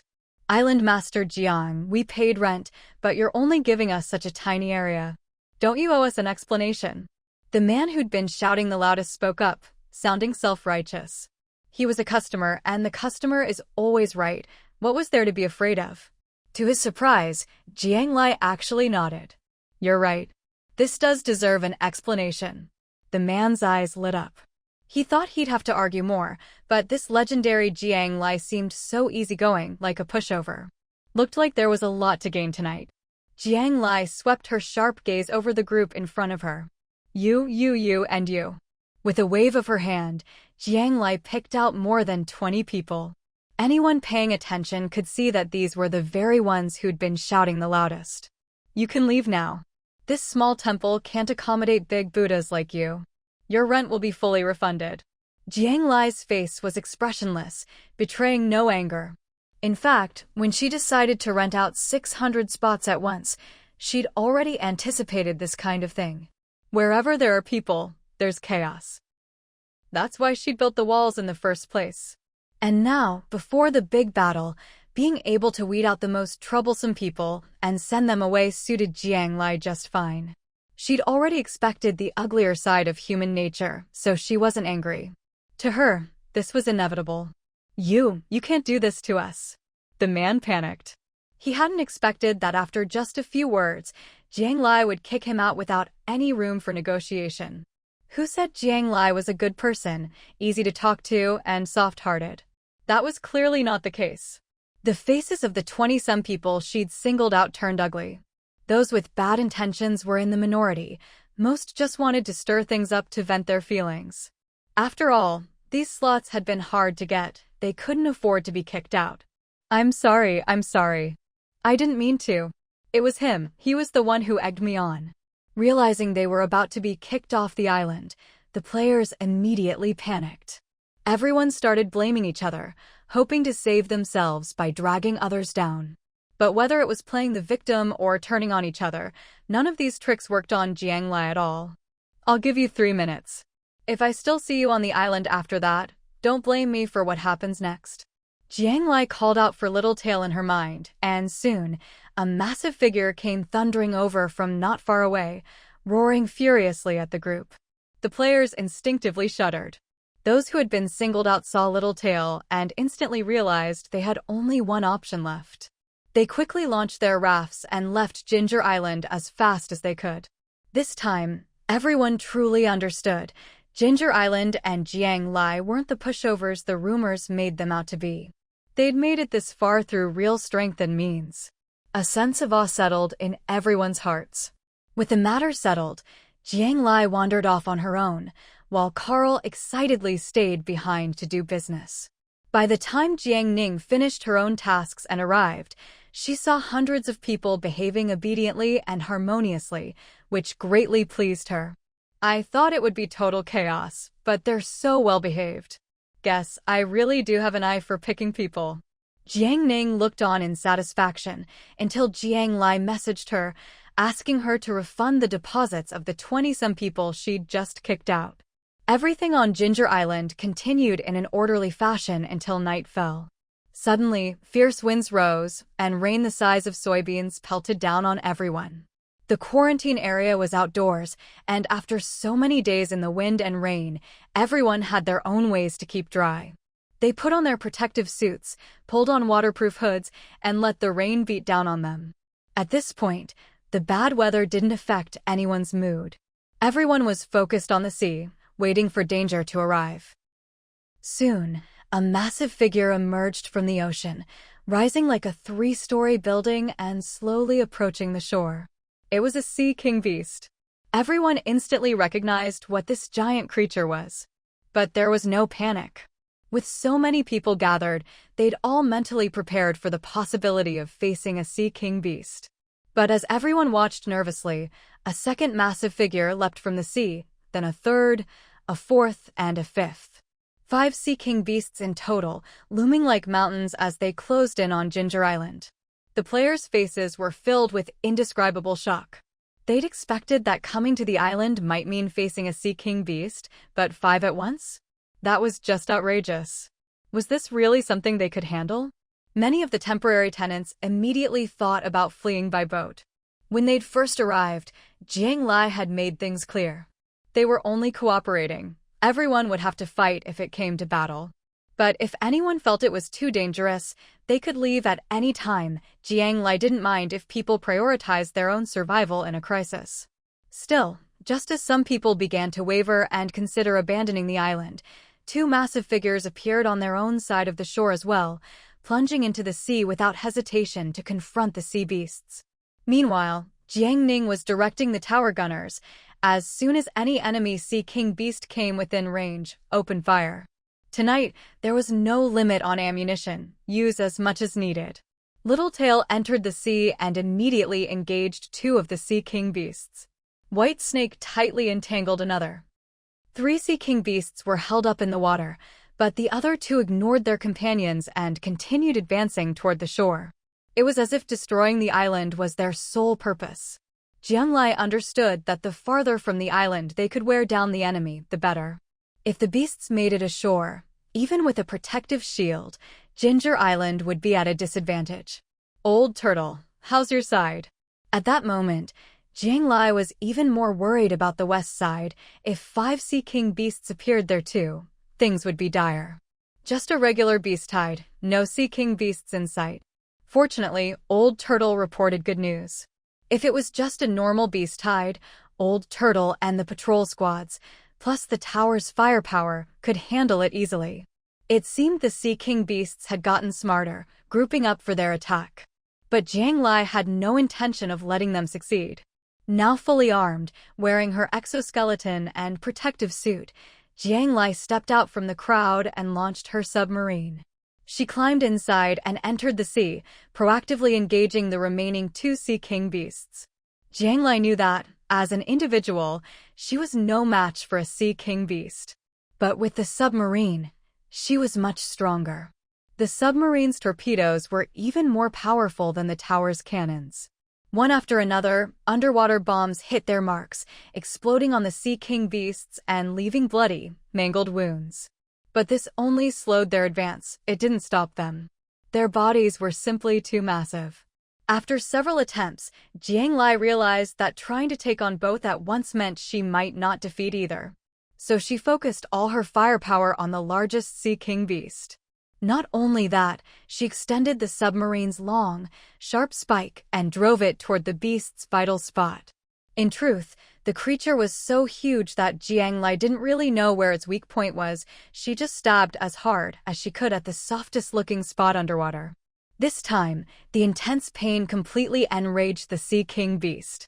It let out a furious roar and lunged at Jiang Lai's submarine. But Jiang Lai had already retreated into the sea after her close-range attack. The Sea King beast, now berserk, turned to chase her, just as Jiang Lai had hoped. She activated the electric shock attack. While it couldn't kill a Sea King beast, it could paralyze it briefly and slow it down. Taking advantage of that moment of sluggishness, Jiang Lai fired off several more bombs, flipping the Sea King beast over in the water. She accelerated again, driving the spike into the beast's body, and the submarine passed right through it. A flash of white light, and the largest Sea King beast became the first to fall in this battle, killed by Jiang Lai's hand. Jiang Lai didn't have time to check the new rewards in her backpack. Instead, she turned her attention to the last remaining Sea King beast.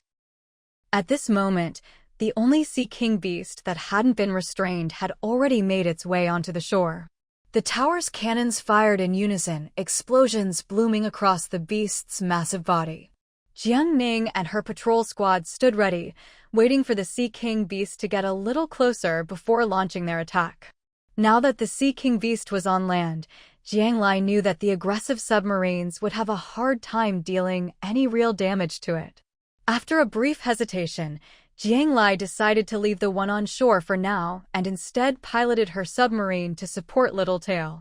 Littletail was facing off against 2 berserk Sea King beasts at once. Although she wasn't at a disadvantage, it was hard for her to break free and defeat them both quickly. As Jiang Lai got closer, she began supporting with torpedo fire from a distance. Once she was near enough, she went in for a direct strike, using her submarine spikes to target the vital points of the already battered Sea King beast. Jiang Lai and Littletail worked together with perfect synergy, their coordination seamless. Soon, one of the Sea King beasts was defeated, dissolving into a flash of white light. The other was also seriously wounded, its reactions growing sluggish. It was no longer a match for Littletail. Jiang Lai left the finishing blow to Littletail and rushed off to support Whitesnake. The battle on Whitesnake's side was nearly over as well. Jiang Lai arrived just in time. Her torpedoes exploded right in the Sea King Beast's eyes, finishing off the already weakened opponent. At last, the battles at sea were all over. By the time Littletail and Whitesnake made it back to shore, the final Sea King Beast had already started attacking the protective barrier. Under Jiang Ning's command, the tower and ground troops coordinated flawlessly. First came a barrage of cannon fire. Then, when the Sea King Beast closed its eyes to protect its weak spots, the cannon ceased, and the warriors inside the barrier rushed out. Blades and swords didn't do much against such a massive creature, but Jiang Ning still encouraged everyone to bravely give it a try. One young man was especially courageous. Agile and clearly well-trained, he leapt up the Sea King Beast's body in a few swift steps, then stabbed fiercely at its eyes. When the beast went berserk, he nimbly jumped back down and retreated behind the barrier. The player's strength might be limited, but human potential is boundless. As long as you use your wits and muster your courage, even the strongest enemies aren't invincible. This was the lesson Jiang Ning wanted her warriors to learn. All the warriors who left the barrier to attack were members of Jiang Ning's trained squad. As for the hundreds of new arrivals on the island, Jiang Ning didn't require them to fight. Aside from a dozen or so volunteers, the rest huddled together, terrified out of their wits by the Sea King Beasts. Even though they'd agreed to participate in combat before coming to the island, seeing them now, Jiang Ning could only shake her head. Someone who's lost their courage is useless on the battlefield. Forcing them to fight would only get them killed for nothing. After round of attacks, the Sea King Beast was on its last legs. But in its frenzy, it attacked the barrier even more violently. The tower's cannons kept firing. Jiang Ning, her expression grave, told everyone to prepare for the possibility that the enemy might break through the barrier. A desperate fight was about to begin. But luck always favors those who work hard. Keeping a close eye on the battlefield, Jiang Ning noticed Jiang Lai emerging from the sea with her two contracted beasts. Ceasefire immediately. Jiang Ning signaled to the tower gunners. The Sea King Beast continued its assault, but in the next second, it was surrounded by Littletail and Whitesnake, who charged in from behind. Already gravely wounded, the Sea King Beast didn't last long before it, too, vanished in a flash of white light.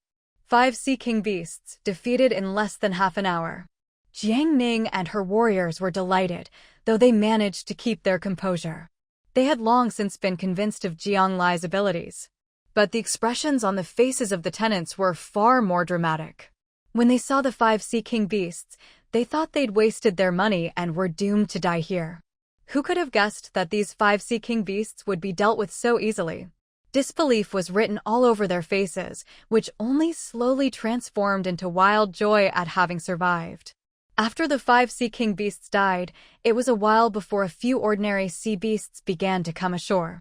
But the scent of Sea King Beast blood lingering in the water was so strong that the number of sea beasts coming ashore tonight was less than half of yesterday's.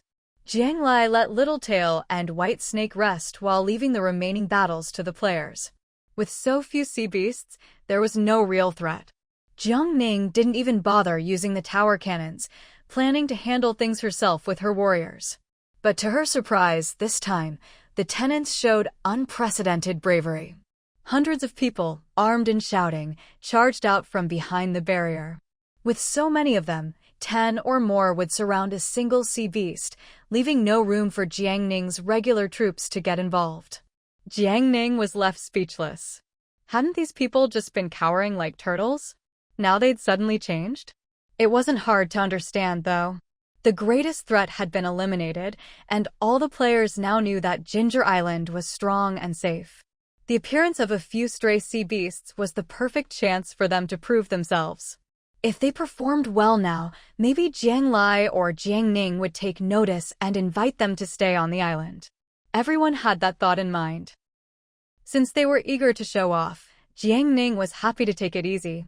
She had her warriors rest inside the barrier and left the battlefield to the tenants. Jiang Lai sat beside Jiang Ning, quietly watching the fighting outside. Littletail and White Snake, not seriously injured and seeing no need for their help here, ran off to the Western District to assist Old Turtle.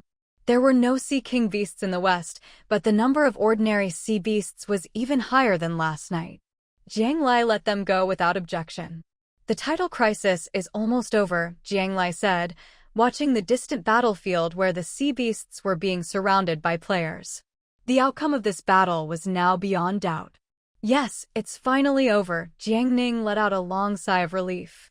Countless players had died at sea, but on Ginger Island, they had survived this crisis with 0 casualties. That was something everyone could be proud of. Just as Jiang Lai had predicted, after the next few waves of sea beasts were wiped out, there were no more Sea King beasts making a comeback. For the first time, the storm stopped at night, and the coastline returned to peace once again. All the players leaned against the protective shield in the quarantine zone. Some had already fallen into a deep sleep, while others were still excitedly scrolling through the chat channels and forums. Because the battle was overwhelmingly one-sided, these tenants didn't suffer any real injuries. Only a few tenants who had stepped up to fight the Sea King beasts were seriously wounded. Jiang Ning immediately had them sent to the hospital. On nights when the crisis hadn't yet ended, the hospital was staffed 24/7, always ready to treat the injured. This time, Jiang Lai didn't leave early. It was the last night. She wanted to witness the arrival of dawn with her own eyes. Still, Jiang Lai didn't push herself too hard. She bought a tent from the in-game shop and laid thick bedding inside. After taking off their rain-soaked jackets, she and her sister crawled into the tent together. Jiang Ning wasn't sleepy at all. Looking out at her own warriors, her eyes were filled with pride. The people she'd chosen hadn't let her down.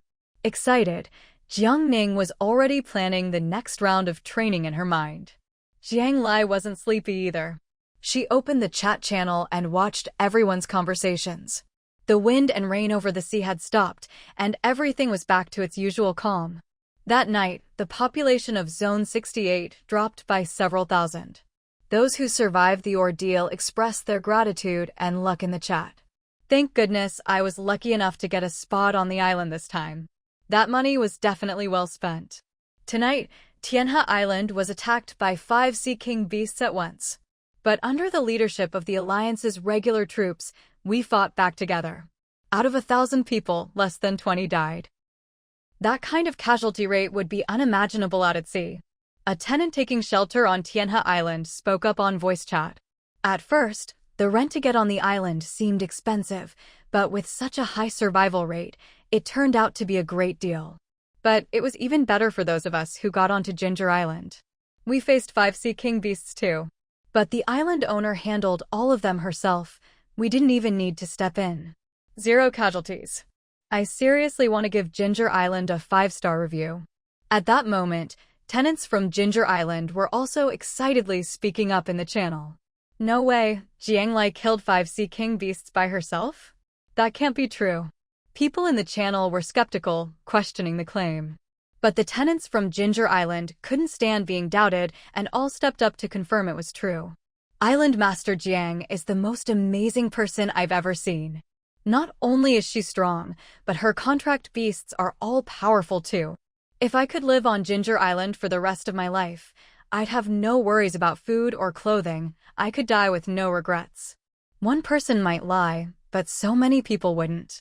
Ginger Island and Jiang Lai herself were gaining more and more prestige in the hearts of the players. Jiang Lai had originally thought that, since she'd driven some people away so harshly at the start, she wouldn't have left a good impression. But she hadn't expected such overwhelming praise, and she felt a bit embarrassed. Actually, in an environment like this, as long as you have absolute strength, even a bad temper is just called having personality. 0 casualties on Ginger Island, and very few deaths or injuries on Tianhe Island. But things were different for the Shanghai gang in the Western District. Some players from the West said that while anyone could go to Shanghai Island, since she didn't actually provide any protection. When the Sea King beasts arrived, everyone had to fight. There was almost no strategy, everyone relied on their own strength. Just like the law of survival at sea, only the strong could survive on Shanghai Island. Since she had always been like that in his eyes, It was either get stronger or die. Those who couldn't adapt would be eliminated by the environment. In Jiang Lai's view, there was nothing wrong with having that mindset in a game. But if a leader treated lives so lightly, it was a bit too cold-blooded for his companions. Of course, none of this had anything to do with Jiang Lai. The shadow of death didn't linger long. Once players realized they'd survived the crisis, they quickly started looking forward to a better life ahead. As usual, after a crisis, the system would give everyone a few days to rest. After 10 days of tension, everyone's nerves needed a break. What Jiang Lai was thinking about now was how the rewards for this giant wave crisis would be distributed and what good things might be given out. As everyone waited expectantly, dawn finally arrived. When sunlight spilled over the sea, everyone felt the happiness of surviving a disaster. With daylight, the tenants gradually left. Some were reluctant to go, but a loud roar from the little tail on the side quickly sent them on their way. Jiang Ning kept a few people behind, those dozen or so players who had volunteered to fight the Sea King beasts.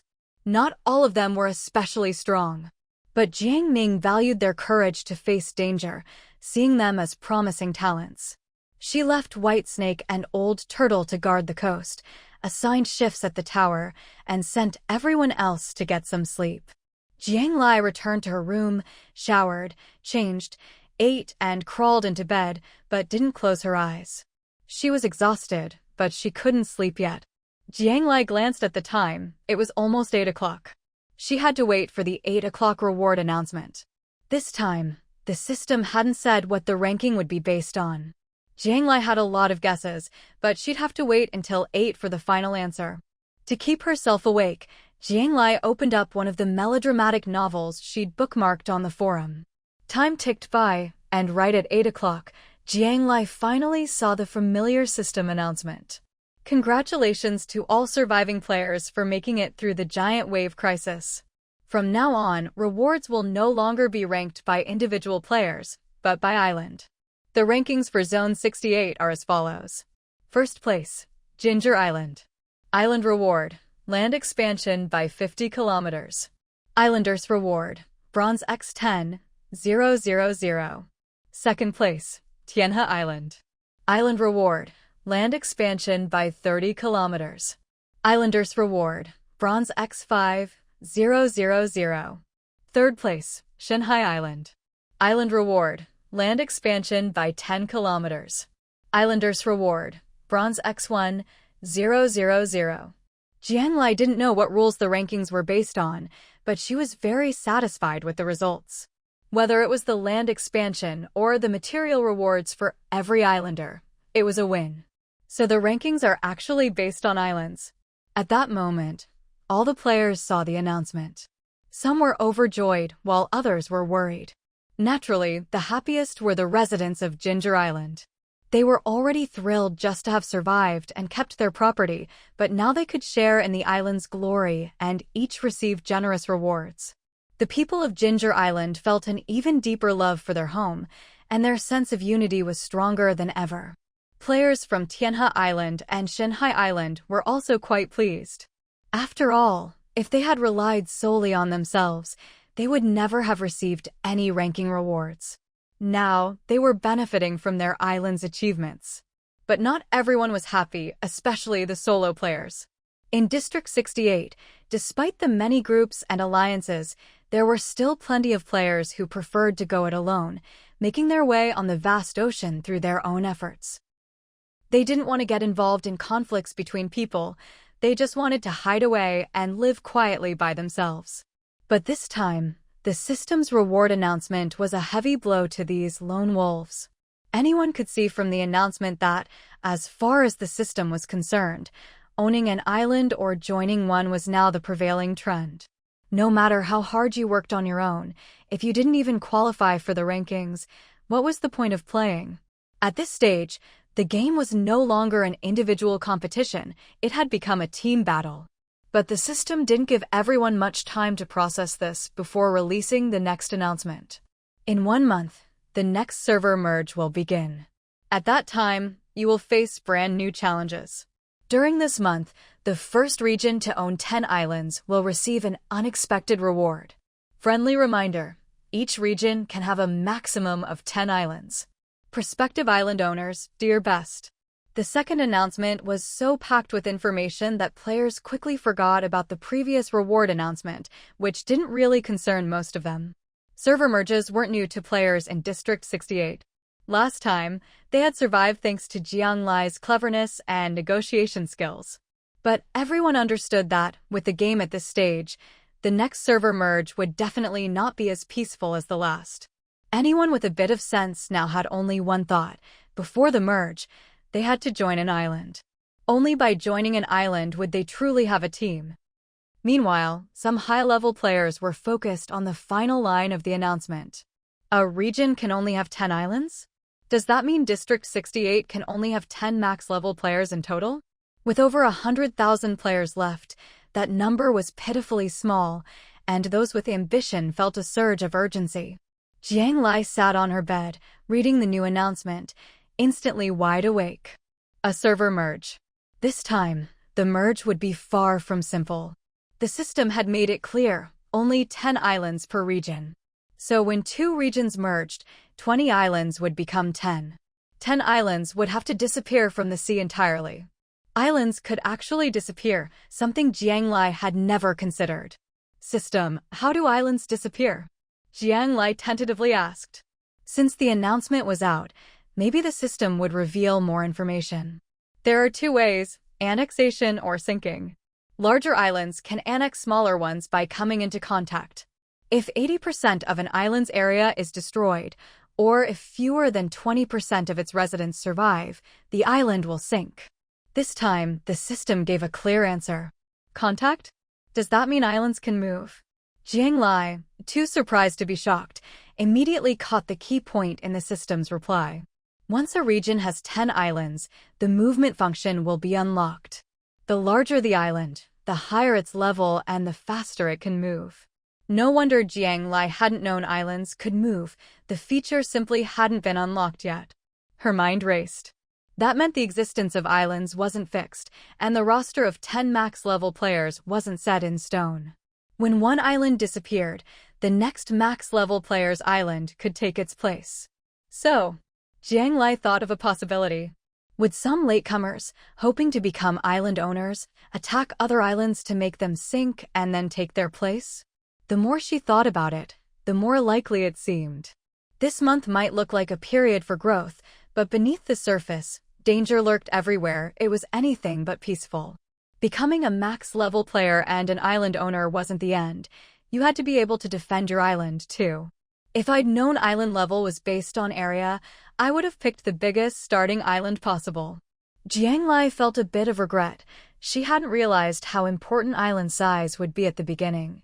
The difference in area between eligible starting islands is no more than 10 square kilometers. Ultimately, your level depends on how much you expand your island afterward. Please don't question the fairness of the game. The system, overhearing Jiang Lai's mutterings, took the initiative to explain. So the starting areas were about the same. This put Jiang Lai's mind at ease. It seemed that, whether in the coming month or after the server merge, expanding her island's area would be one of her top priorities. She needed to increase her island's area as much as possible and further boost its combat power. Only then could she survive the upcoming elimination rounds. After the recent giant wave crisis, Ginger Island had grown by 50 square kilometers, nearly doubling in size and putting her far ahead. From now on, the only way to expand further was to complete system-issued tasks. She still hadn't finished the last task, reaching 500 residents to gain 10 more square kilometers. Now that the wave crisis was over, she couldn't put it off any longer. Jiang Lai checked Ginger Island's current stats. She'd been carefully controlling the population, but the number of official residents had already reached over 300. That didn't even count the injured in the hospital or the children in the nursery. She only needed a little over 100 more people to complete the task, not a difficult number. As she thought about this, Jiang Lai's eyelids grew heavy. After staying up all night, she finally couldn't hold on any longer and fell asleep on her bed. Jiang Lai had a dream. She dreamed that Ginger Island had grown huge, so big it was the size of the old Earth. The people on the island lived in peace and happiness. So this must be the so-called perfect civilization that the mother goddess spoke of, right? Jiang Lai didn't have time to ponder this dream in detail before she woke up. She glanced at the time. It was already 2 in the afternoon. After freshening up, Jiang Lai went downstairs, grabbed a bite to eat, and then headed out. By now, most people were already up and about. As Jiang Lai walked along the road, the islanders greeted her warmly. As she walked, Jiang Lai noticed that the island really had grown in size. It used to take her less than 20 minutes to reach the residential area in the East District, but now it took her over half an hour.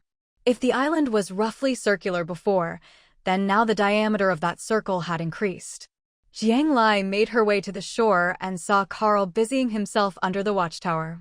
She walked over to ask what he was up to and found out that Carl, upon noticing the island had expanded, had come straight to his meticulously designed watchtower to check if its position had changed.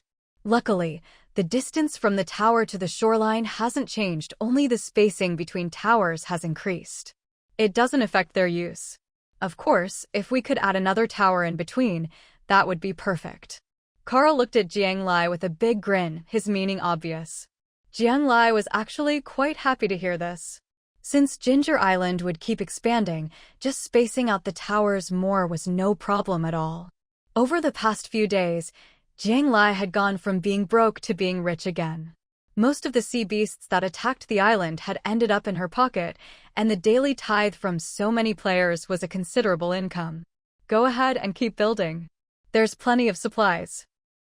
Jiang Lai smiled, feeling a rush of satisfaction as she said this. Finally, she didn't have to pinch every penny anymore. Carl, delighted by the boss's approval, immediately called over his apprentices to get to work. Carl now had 2 apprentices, both teenagers. Jiang Lai found them familiar and, after thinking for a moment, remembered they'd come with their parents. Back when Carl was building their houses, these 2 kids had always hung around, helping out.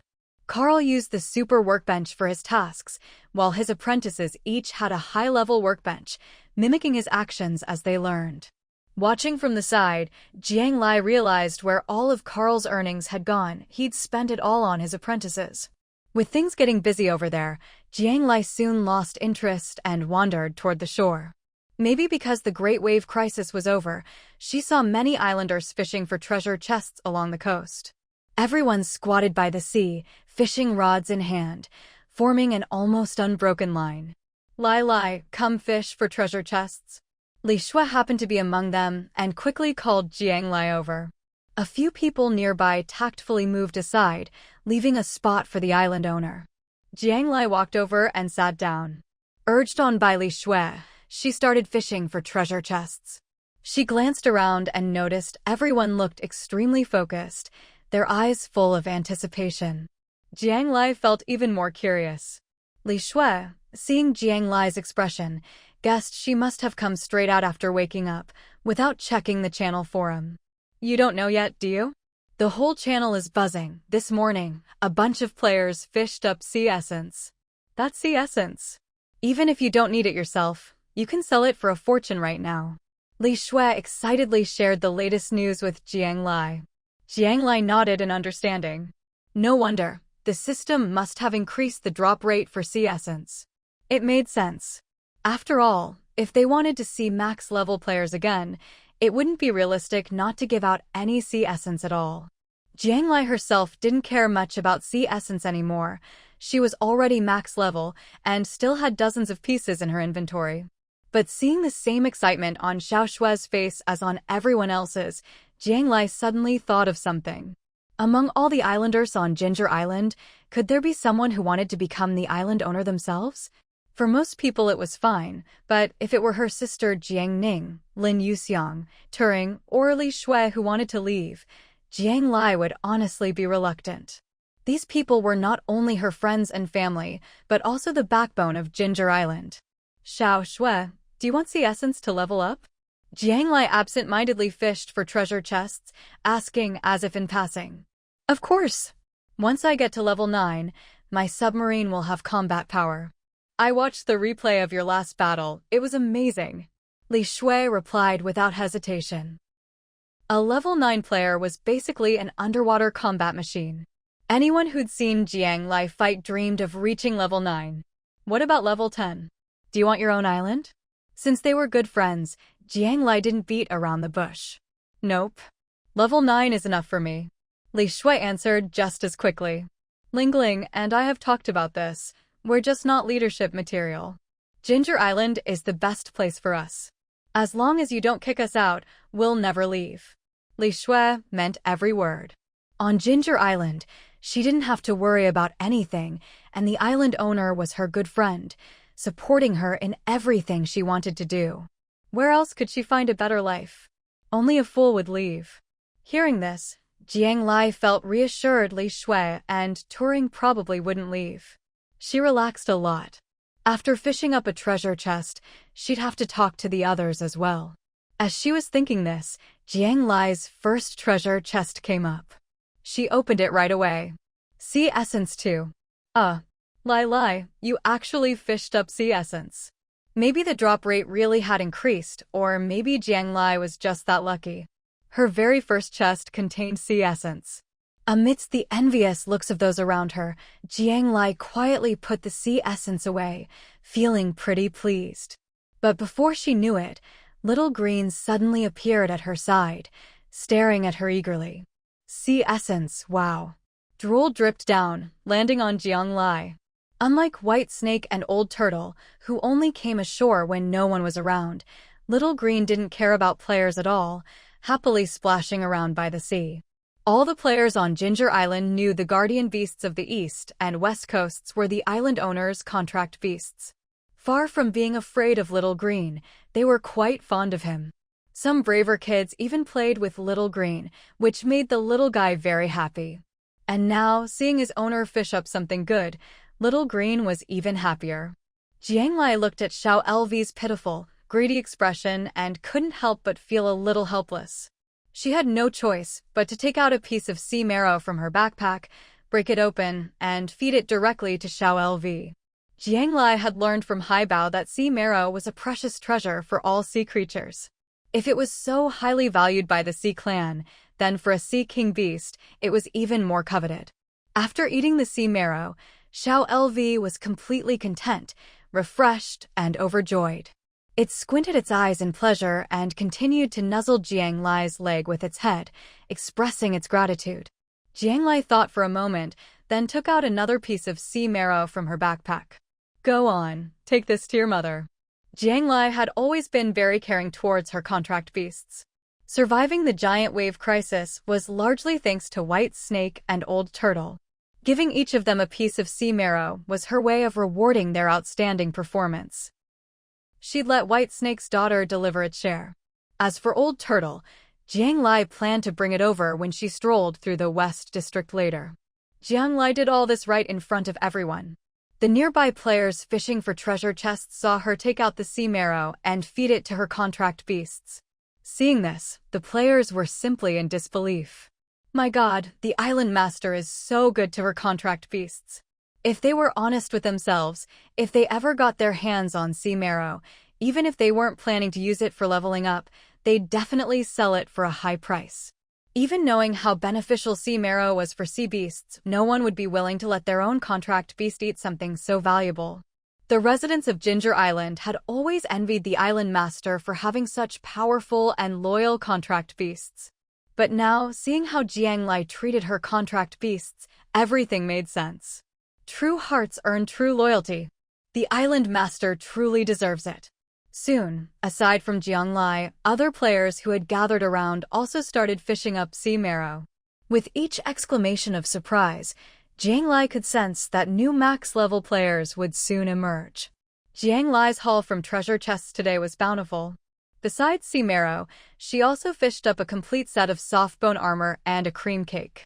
While the cream cake wasn't particularly valuable, it was certainly a rare treat. Jiang Lai gave the cake to Li Shui, asking her to take it back and share it with the children at the daycare. Having survived the giant wave crisis, the kids deserved a proper celebration. After packing up her things, Jiang Lai got up and left first. She hadn't relaxed for a moment last night, but honestly, she wasn't the most exhausted. Her older sister Jiang Ning was.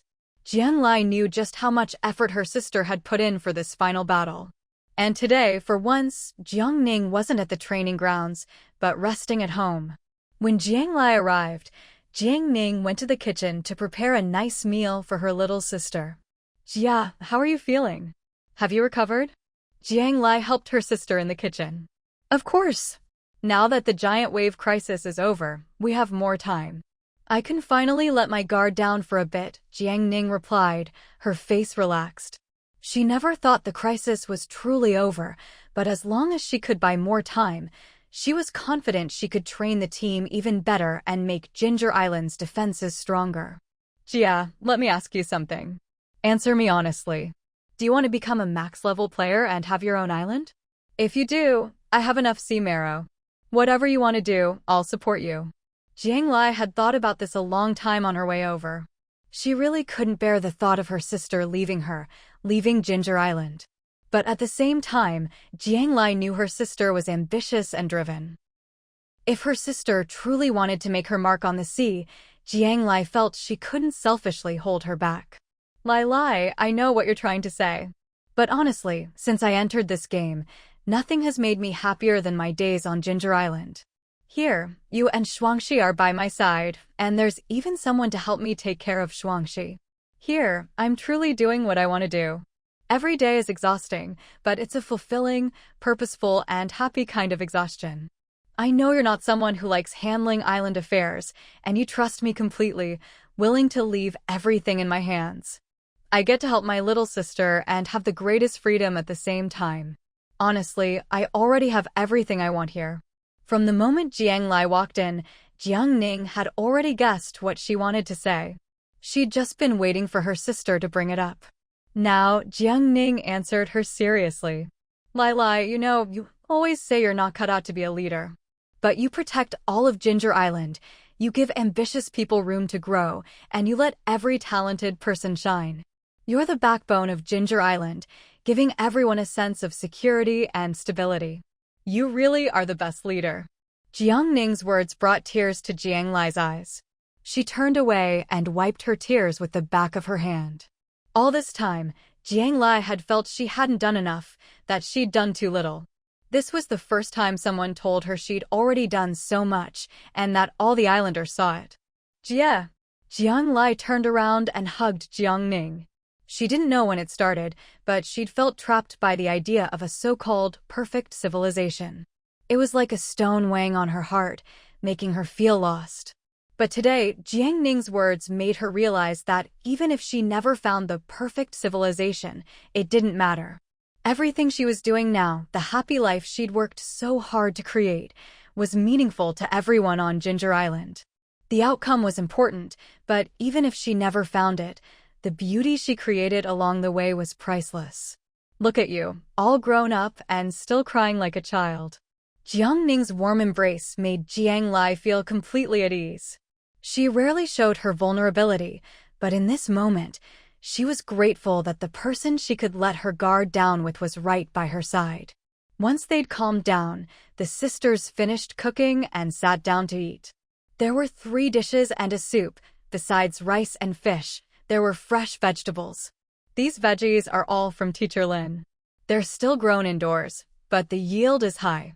Our Ginger Island can already be self-sufficient, Jiang Ning explained to Jiang Lai. Previously, Jiang Lai had heard Teacher Lin mention in passing that she wanted to sell homegrown vegetables to the islanders. At the time, Jiang Lai was busy dealing with the giant wave crisis and didn't think indoor farming would produce much, so she agreed offhandedly. She hadn't expected that even her sister could now buy fresh vegetables to eat. What a wonderful thing. After dinner, Jiang Lai headed to the West District. Because the island had grown so large, Jiang Lai was too lazy to walk and simply called Weiba over to give her a ride. As they passed the river, Jiang Lai noticed that the original small stream had become a wide river due to the island's expansion.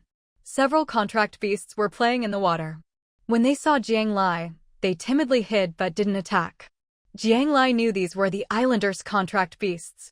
She also noticed that these contract beasts looked at Xiaoweiba with obvious fear. Jiang Lai glanced at Xiaoweiba and saw a guilty look on its face. In the future, when you come out to play, you're not allowed to bully the islanders' contract beasts.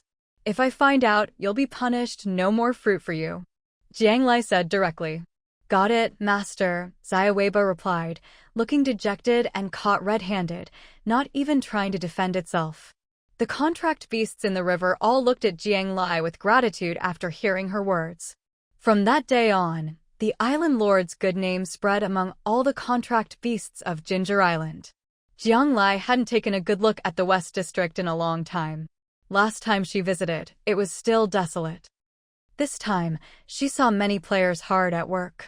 It was only the first day after the giant wave crisis had ended, but instead of resting, everyone had jumped straight into farming.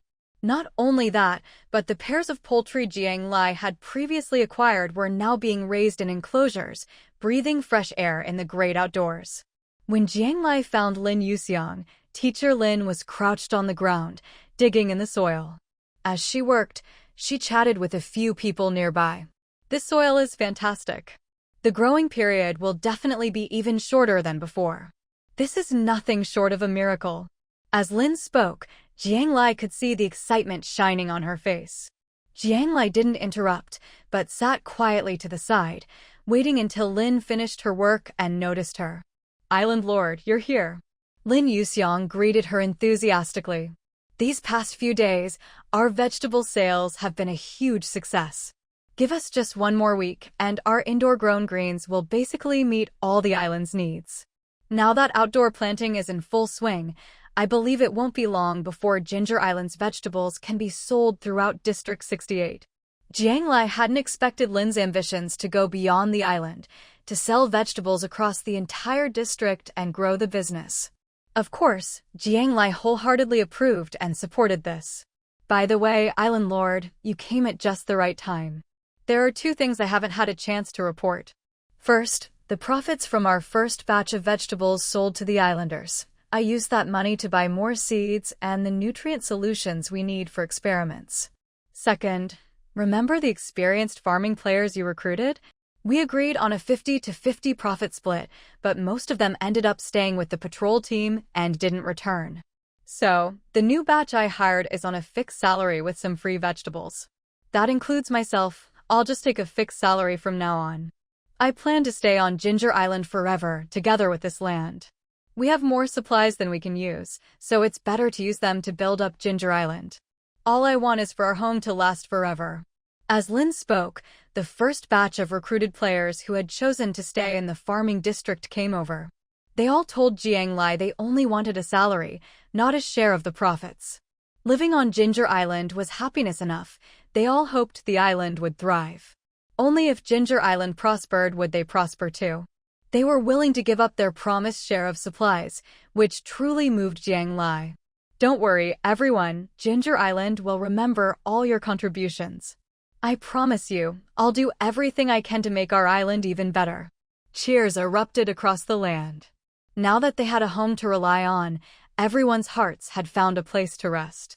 Originally, after entering the game, everyone had looked out for themselves, the strong preying on the weak. But now, a sense of community had re-emerged. People were united, their courage multiplied, as if they could withstand any storm together.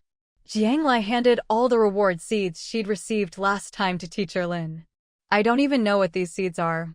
You guys can experiment with them. They should all be good stuff. If it came from the system, it had to be good, right? Seeing the seeds, Lin Yuxiang was even happier than if she'd found a golden treasure chest. She hurried off to get her petri dishes and nutrient solution, too busy to chat with Jiang Lai any longer. After a short rest, everyone else threw themselves back into work. After drifting at sea for so long, being able to set foot on solid ground and farm again didn't feel tiring at all, just incredibly fulfilling. Watching everyone work so hard, Jiang Lai felt a deep sense of happiness. She no longer needed to ask teacher Lin that question. Her attitude had already answered everything. Suddenly, Jiang Lai understood. She didn't need to worry about whether people would stay or leave. If life on Ginger Island was satisfying, people would naturally want to stay. If life here was bad, people would naturally want to leave. All she could do was do her best to make the island better and provide everyone with a good life.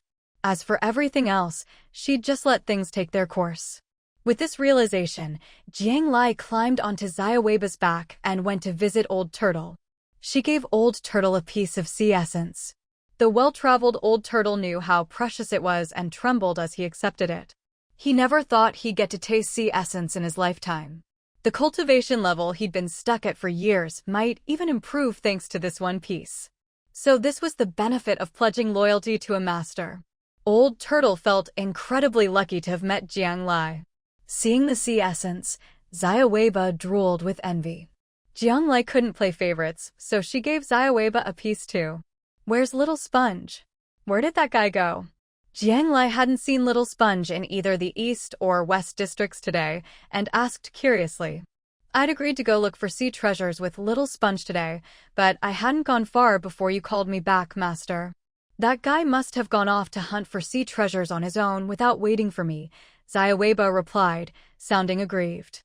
When she heard the name Haibao, Jiang Lai finally remembered Haibao had been kept at home by Hija these past few days. You guys go play with Haibao, but be careful. Last time, Hija had even said she welcomed Jiang Lai and the others to visit Haibao more often. Haibao hadn't been able to come out and play for so long, she must be bored out of her mind. So Jiang Lai told Xiaoweiba to meet up with Xiaohai Mian and go find Haibao together. As for herself, she still had other things to take care of. Besides, she was a player, different from Xiaohai Mian and Xiaoweiba. If she kept going to Hija's territory, it would be too conspicuous. Jiang Lai understood that there were many forces intertwined beneath the sea, and she had to act carefully, especially when she didn't have much power to protect herself yet.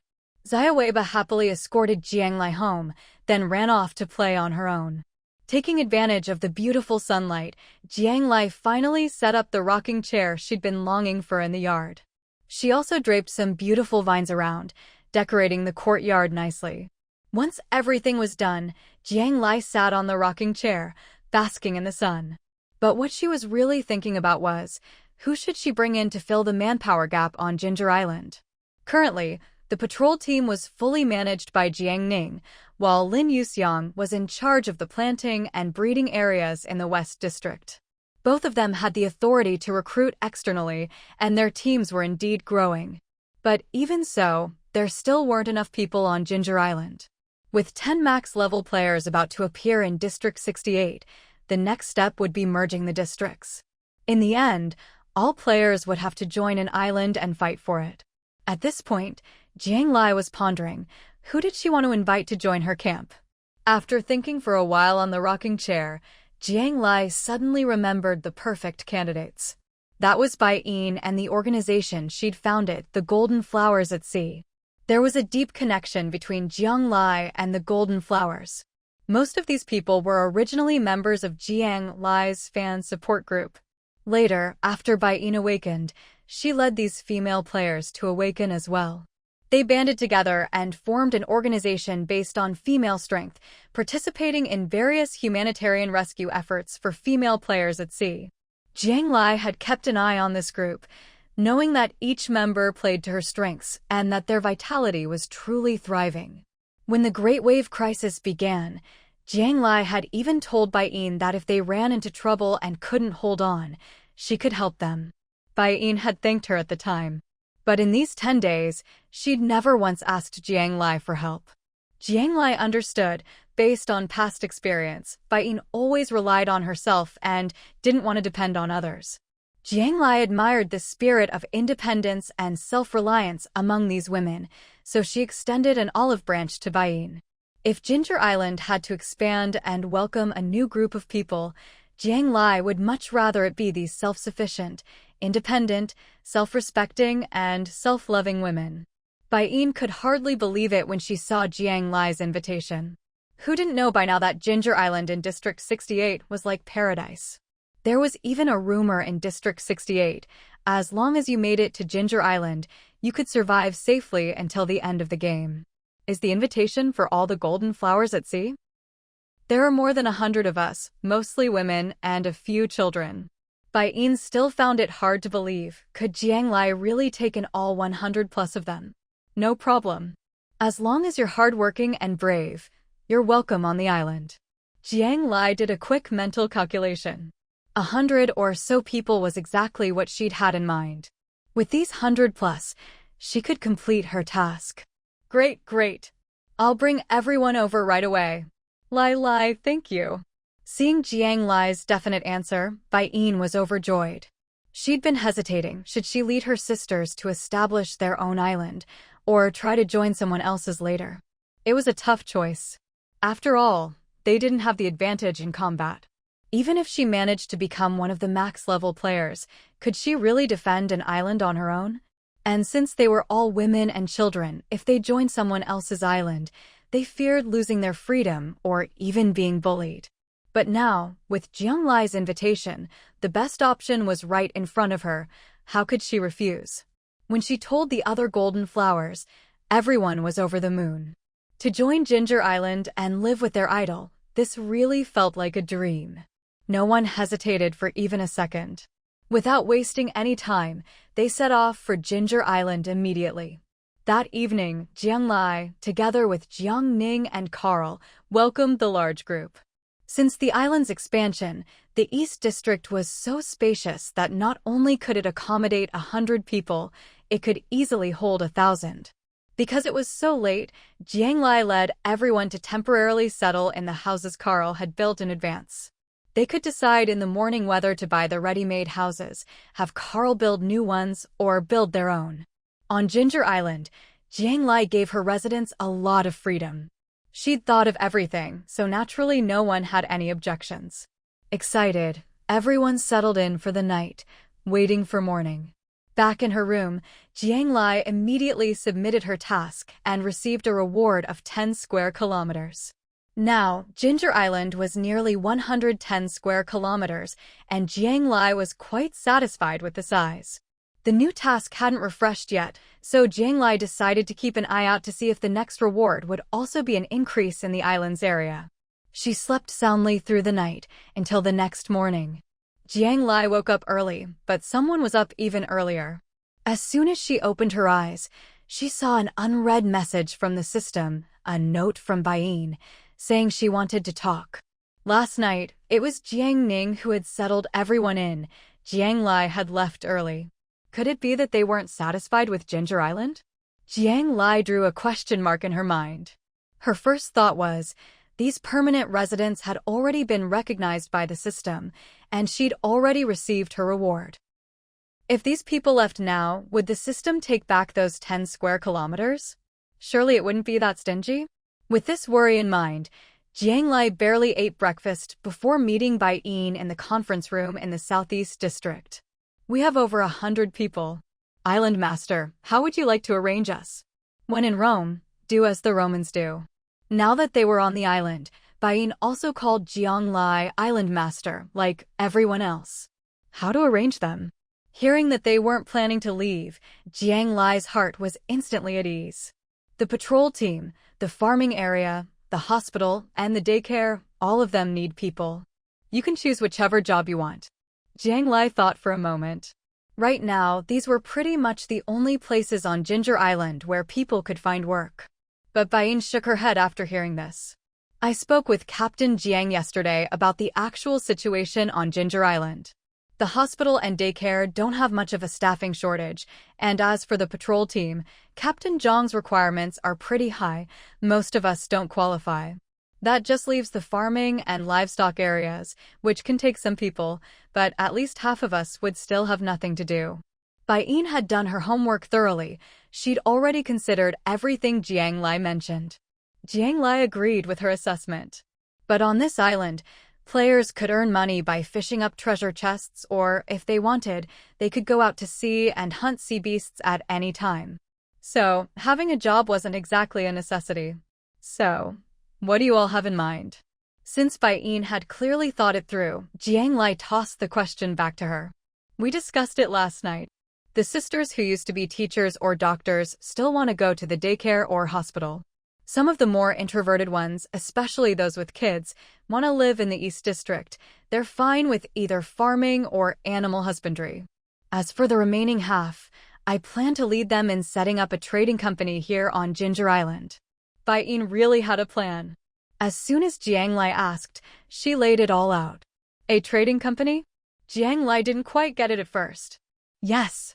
From what I understand, the vegetables and poultry from the East District will be sold off, and as more people settle on the island, demand will grow. That means we can start doing business. For example, a small restaurant. We don't lack food on the island, but we do lack delicious, prepared meals. Jiang Lai had been a little confused, but as soon as Bai-yin mentioned a restaurant, she immediately nodded in agreement. Who wouldn't get it? She'd been craving ready-made, tasty food for ages. Even if she was the only customer, it would be worth it. Besides the restaurant, everyone doesn't have many spare clothes, so we often need repairs. We could open a tailor shop. And there could be other shops too. Like a place to exchange information, a spot to pick up tasks, a pawn shop, and so on. If Jiang Lai was just very much in favor of the restaurant and tailor shop, then by the time Bai-yin mentioned the others, she was convinced that bringing Bai-yin and her group to the island was the best decision she'd ever made. No wonder Bai-yin could become the president of the support group, break away from Changfa, and quickly stand on her own 2 feet. She was smart and resourceful. Jiang Lai immediately sat up straighter, getting serious as she and Bai-yin started discussing the details. The two of them talked in the conference room all morning and finally settled on the following. 2 restaurants, one serving more upscale cuisine and one with affordable, home-style dishes. 1 tailor shop, 1 barber shop. A task center where anyone, whether from Ginger Island or among the players, could post tasks and offer rewards. The task center would evaluate the difficulty of each task and hold the reward in escrow. For every task, the center would take a 10% commission. Here, people could not only post and accept tasks, but also buy and sell information or find partners to go to sea with. The task center was what Jiang Lai and Bai-yin spent the most time discussing. In the end, Bai-yin was put fully in charge, with the responsibility to report to Jiang Lai at any time. The last one was a pawn shop. Players who urgently needed supplies could pawn their valuables to get what they needed in advance. If players had items they didn't recognize or couldn't use and couldn't sell them on the trading platform, they could sell them to the pawn shop, which would offer a fair price. All these shops would be directly under Jiang Lai's management. She'd expected Bai-yin to ask for a share of the profits, but in the end, all she wanted was a salary. Just being able to make a living on Ginger Island is enough for us. The rest, we just hope Ginger Island gets better and better. What Bai-yin said echoed what Lin Yuxiang had said the day before. They both gave up their own interests to protect the interests of Ginger Island. It wasn't because they were selfless, but because they had a longer-term vision. Since they'd decided to settle here, only if Ginger Island thrived would they thrive as well. If one prospers, all prosper. If one suffers, all suffer. Jiang Lai decided to build a commercial street in the Southeast District, centered around the task hall. Although there might only be 5 businesses for now, it was sure to flourish in the near future.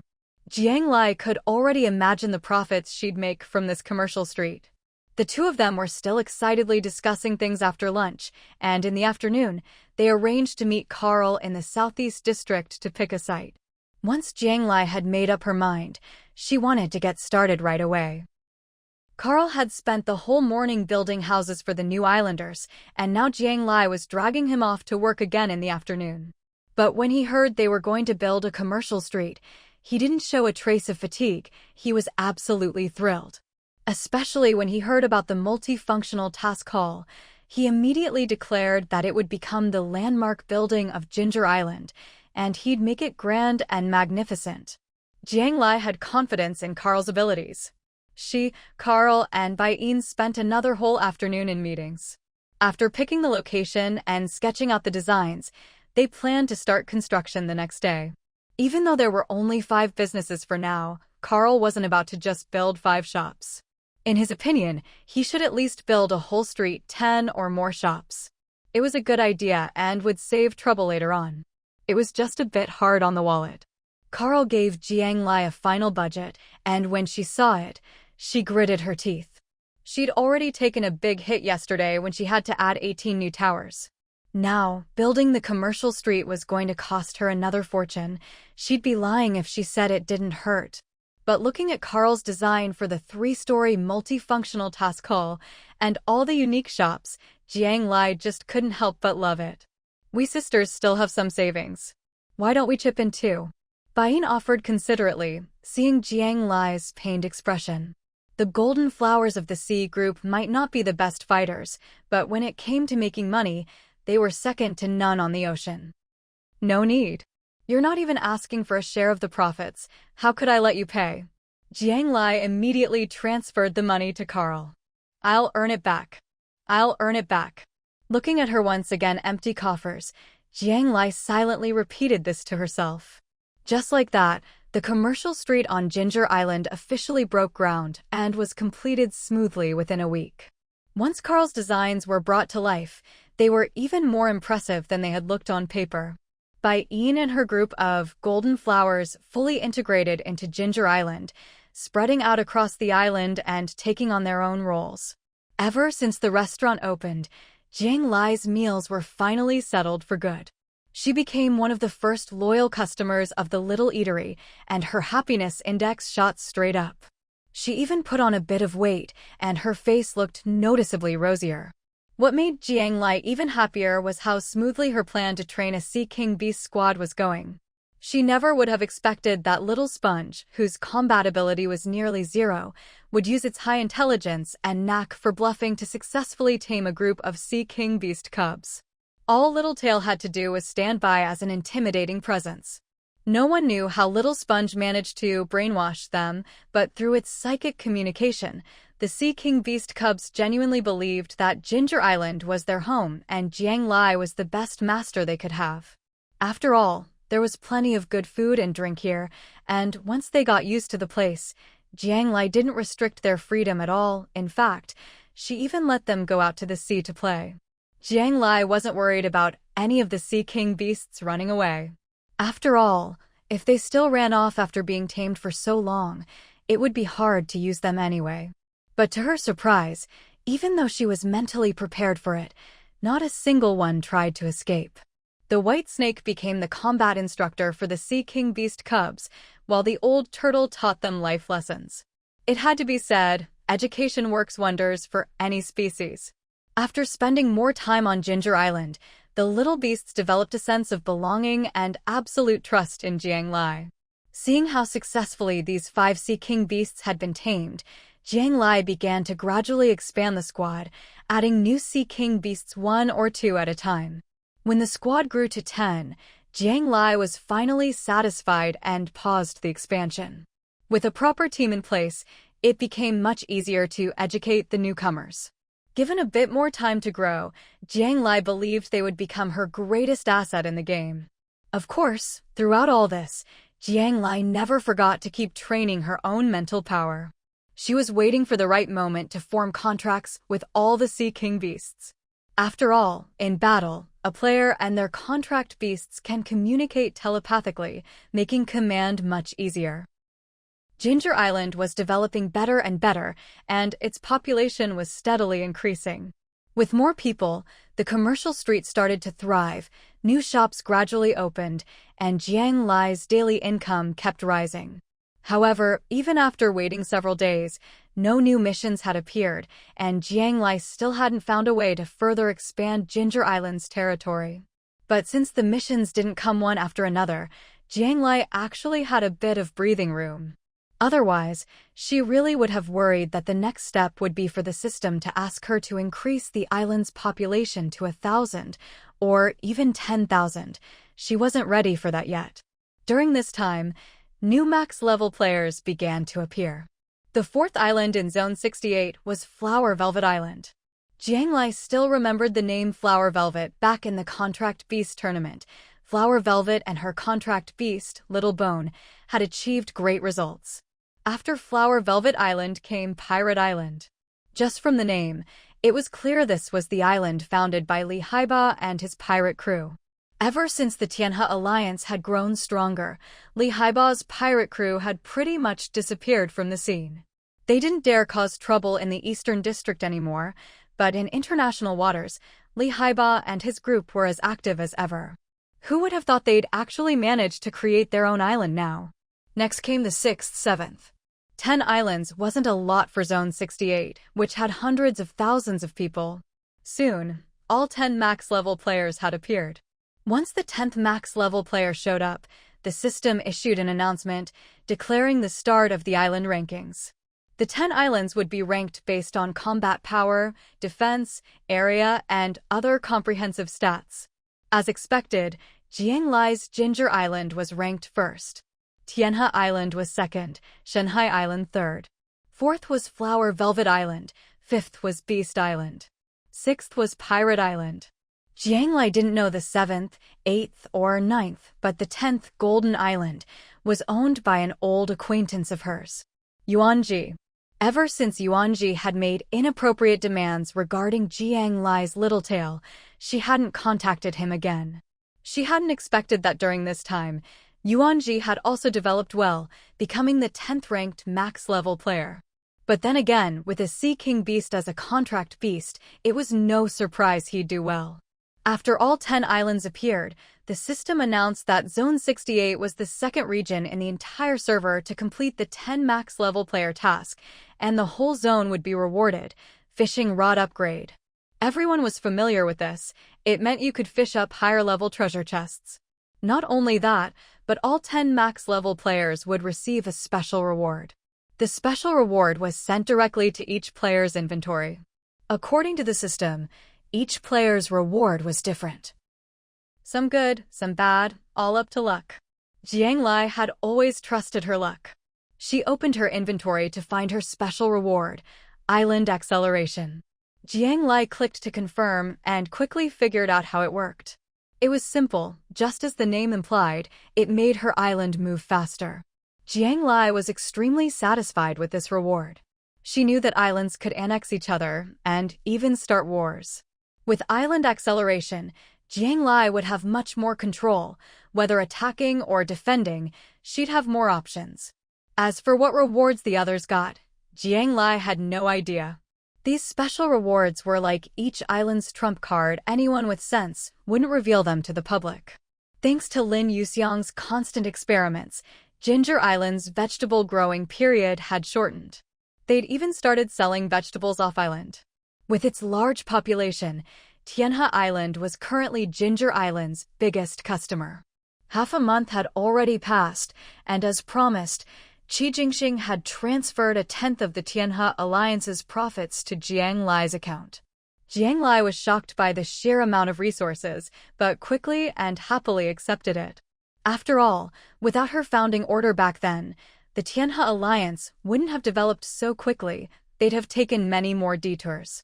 Thinking about the nation-building token, Jiang Lai suddenly came up with a plan. Previously, she hadn't intended to form a guild. She just wanted to wait for the right opportunity to sell the nation-building token at a high price. But now that she had Ginger Island, and every islander automatically became a member of her team, she naturally had to think further ahead. As Ginger Island continued to expand, the importance of the nation-building token became even more apparent. Not only could it complement the functions of the quest hall and the pawn shop, both online and offline, but it would also tighten the bonds between the islanders and make communication much more convenient. Of course, these weren't even the most important reasons.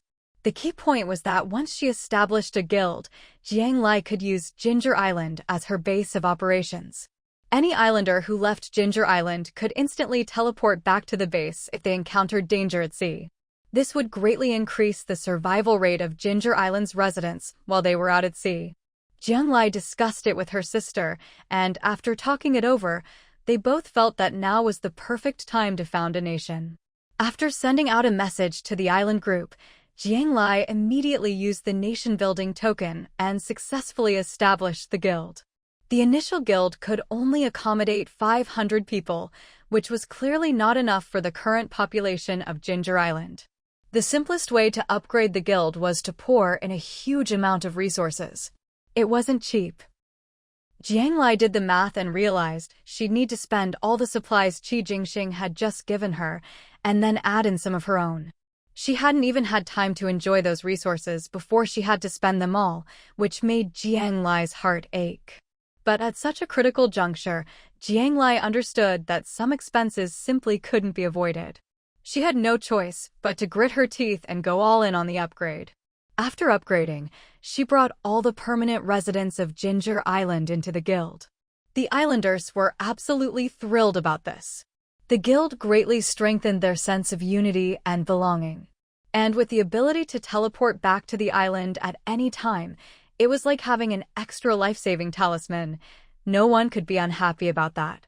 Life on Ginger Island went on, day by day, each day better than the last. Finally, the cooldown for Jiang Lai's hero summoning tower was up. Jiang Lai had high hopes for the summoning tower. After all, the first hero she summoned, Carl, had been a huge help. You could say that most of Ginger Island's construction was thanks to Carl, who was still busy designing and building new weapons for Jiang Lai. With great anticipation, Jiang Lai knocked on the door of the summoning tower. Soon, the door opened. Out stepped a woman nearly 2 meters tall, imposing and powerful, exuding an awe-inspiring presence. Jiang Lai could even see the well-developed muscles on her exposed arms. "Hello, my master. My name is Edith. No need to call me master. Just call me Island Master." After a brief conversation, Jiang Lai figured out Edith's background. She didn't remember where she came from or what she'd been through. Her only memories were her name and the fact that she was a warrior. Just from her appearance and those muscles, Jiang Lai could tell how strong Edith was. She was on a whole different level from ordinary players. Jiang Lai was even confident Edith could take on a Sea King beast. At this point, a fiercely loyal and courageous warrior with overwhelming combat power was exactly what Jiang Lai needed most. Jiang Lai brought Edith to the training ground and handed her over to Jiang Ning. Jiang Ning knew a bit about the summoning tower and Carl's origins. Now, seeing her sister bring over a natural-born warrior, Jiang Ning couldn't hide her smile. She promised Jiang Lai she'd make the most of Edith's potential. With her sister in charge, Jiang Lai felt completely at ease. The summoning tower had surprised her yet again. Jiang Lai could hardly imagine how incredible it would be if the cooldown for summoning heroes could be shortened. Of course, things were already great, no need to be too greedy. Everyone on Ginger Island was working in an orderly fashion. Little Sponge and Little Tail led teams to train by the sea. Ever since visiting the West District, Little Sunflower had fallen in love with the place. She'd go there to play and watch people farm during the day, only coming home at night. The huge villa courtyard was left with only Jiang Lai. She was happy to enjoy the peace and quiet, sitting in a rocking chair and opening the forum. She could finally catch up on her bookmarked novels. Ever since entering this month-long island waiting period, aside from the occasional sea beast disturbance, most of the time had been calm and uneventful. The players' mental resilience had been honed, and with such a long stretch of peace, everyone was feeling relaxed. Especially now that there were 10 max-level players, everyone believed that the 68th district would remain peaceful until the server merge began. Once people relax, they start looking for entertainment. According to Jiang Lai, there were now many floating restaurants at sea, as well as shops selling all sorts of things. Even mahjong parlors, bars, and other entertainment venues had been recreated. Rumor had it that the drinks were all brewed by players themselves from grains or fruit, and they weren't cheap. Still, plenty of people were willing to go out of their way to get drunk. After all, in this game, players wanted to indulge themselves and enjoy a bit of illusory happiness. Jiang Lai wasn't interested. She'd never liked alcohol. She preferred to keep a clear head, especially in a survival game like this, and would never let herself slip into danger. But Jiang Lai had her own way to unwind, reading novels. These days, the writers weren't satisfied with making up completely unrealistic melodramatic stories anymore. They'd started using their wildest imaginations and gossiping hearts to write fanfiction about the most famous people at sea. Max-level players were naturally popular subjects, as were the well-known beauties and handsome guys from the forums, perfect material for stories. There was a constant stream of fanfics about Jiang Lai herself, not just ones pairing her with Qi Jingxing, but also with Xinxi, and even with mysterious sea beasts from the ocean depths. Jiang Lai just laughed off these stories and didn't care, nor was she interested in reading them in detail. The one she was following now starred Qi Jingxing and Xinxi. Jiang Lai thought it was great, very exciting. She loved it and wanted more updates. To urge the author to write faster, Jiang Lai had even tipped them several hundred bronze coins. Of course, all of this was done anonymously. After all, even though Jiang Lai was thick-skinned, she still had some pride. Just as Jiang Lai was thoroughly enjoying her novel, she suddenly received a private message from Qi Jingxing. Did you see the post Yuanji made on the forum? Jiang Lai knew that Qi Jingxing, being as busy as he was, would never reach out to her for idle chatter. Since he brought up Yuanji, it meant this matter was no small deal. Jiang Lai immediately closed her novel and went to the forum, where the hottest post at the top happened to be from Yuanji. She clicked in and saw that it was a plea for help. Yuanji wrote that his Golden Island was under attack by a group of unknown players, with whom he had no prior conflict. Outnumbered and outgunned, Golden Island was on the verge of collapse. He was appealing to the other top 10 players in District 68 for assistance, promising half of his entire fortune in resources as thanks if Golden Island could be saved. Half his fortune. Anyone could see just how dire the situation on Golden Island was. What do you think? Qi Jingxing saw that Jiang Lai hadn't replied for a while and guessed she was reading the post, so he followed up with another message. What else is there to think? Clearly, someone thinks Yuanji is taking up a spot they want, so they're trying to replace him. Jiang Lai's tone was calm. She had actually seen this coming for a while. There were only 10 slots for max-level players, and now that all 10 were filled, anyone else who wanted to become a max-level player with their own island would have to take out one of the originals. She just hadn't expected it to happen so soon. It looked like District 68 was in for a turbulent time. Has anyone stepped up to help Yuanji yet? Jiang Lai asked Qi Jingxing. After all, his information network was much better than hers. No, none of the max-level players have made a statement. At a time like this, no one wants to paint a target on their own back. True. Half a fortune was tempting, but if it meant bringing trouble on yourself, it wasn't worth it. Jiang Lai was about to put the matter out of her mind and get back to her novel when, unexpectedly, she received a private message from Yuanji himself. Island Master Jiang, I know I've offended you in the past, but could you, for the sake of the time I helped you recover your contract beast, save my wife and child? I know I'm powerless to defend Golden Island, but if you're willing to save me and my family, I'll give you everything I own. Jiang Lai hadn't expected Yuanji to come to her for help. Their relationship had soured long ago, and they'd barely had any contact since. Though Yuanji's words carried a hint of using past favors as leverage, since he was only asking her to save his family, Jiang Lai didn't find it too off-putting. Besides, he was willing to give up everything he had, at least he knew how to read the situation. Jiang Lai didn't have a good impression of Yuanji anymore, but if it hadn't been for him, she never would have met Littletail. Thinking back to when she first met Yuanji's wife and daughter, and the joy that family felt after surviving disaster, Jiang Lai felt a twinge of emotion. Fine, she'd take this job. Wait for me. That was all Jiang Lai replied to Yuanji. If she had to get involved in the Golden Island mess, she'd rather not. But if it was just about saving a few lives, she had no problem with that. Having made up her mind, she immediately set out. She told her sister Jiang Ning about it, then temporarily brought Edith along to go with her. She sent a message to Littletail, telling it to wait for her with the Sea King Beast squad on the eastern shore. And, just like that, Jiang Lai set off. Edith stayed with her on the battleship, with Little Sponge and the shrunken Littletail by her side. The rest of the Sea King Beast army swam alongside the ship. Since she'd taken the job, Jiang Lai was determined to do it well. She pushed the ship to full speed, heading straight for Golden Island's coordinates. An hour later, her battleship stopped less than 200 meters from Golden Island. Standing on deck, Jiang Lai gazed at the sinking island in the distance. Though she wasn't that close, she could clearly see the devastation and the bodies scattered everywhere. Everywhere bore the marks of heavy shelling. With modern weapons, destroying an island was even easier than she'd imagined. By the time Jiang Lai arrived, a third of the island had already sunk. The attackers, having achieved their goal, were dispersing.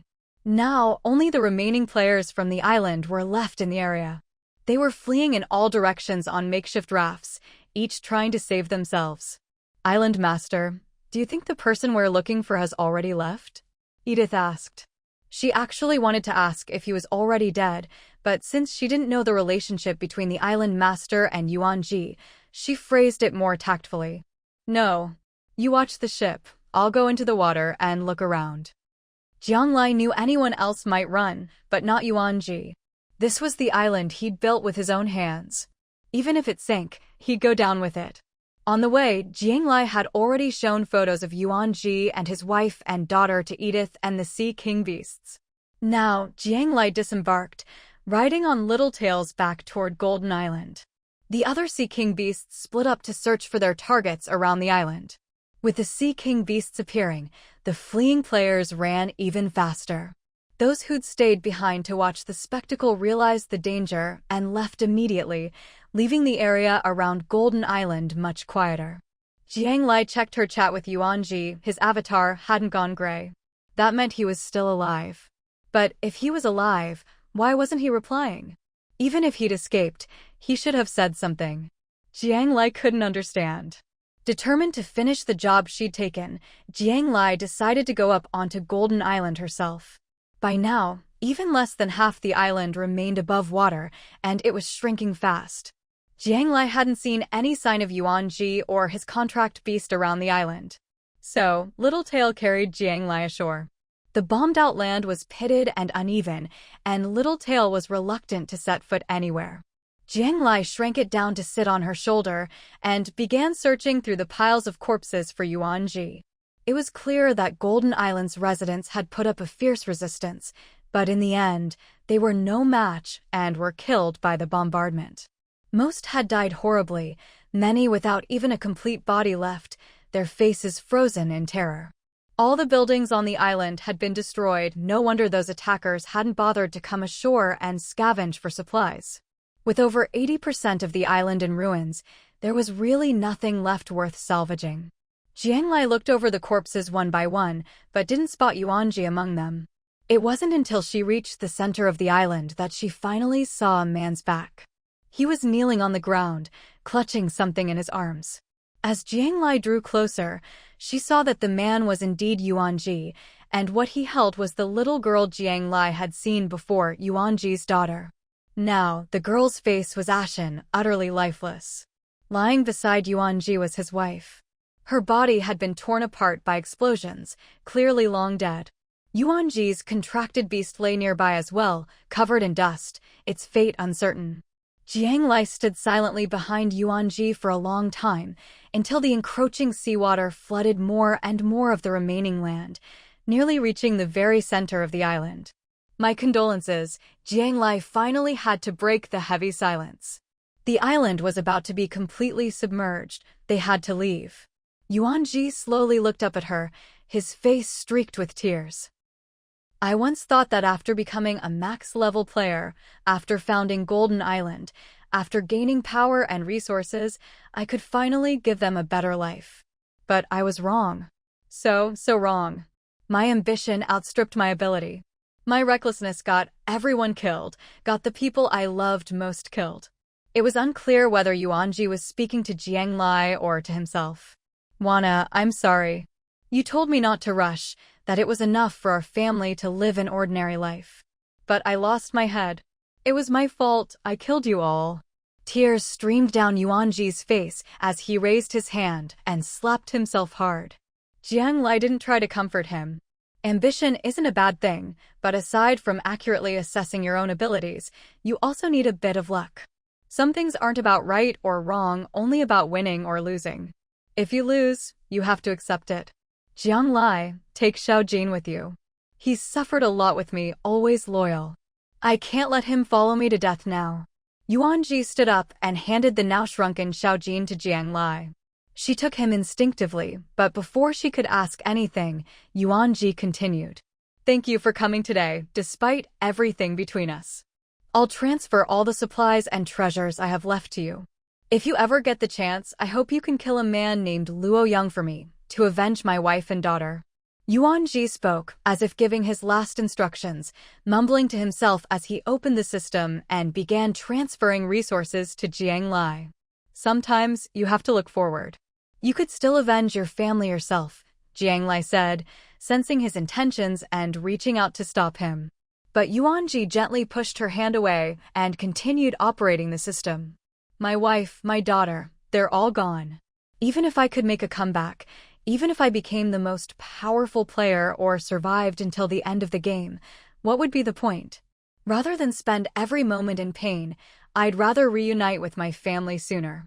He finished with the system, then lay back down on the ground, holding his daughter on his left and his wife on his right. Thank you, Jiang Lai. You should go. There was no trace of life left on Yuanji's face. He looked just like all the other corpses Jiang Lai had seen on her way here. Seeing the peaceful look on his face as he lay down, Jiang Lai turned and left, holding Xiaojin in her arms. She respected others' choices and their fates.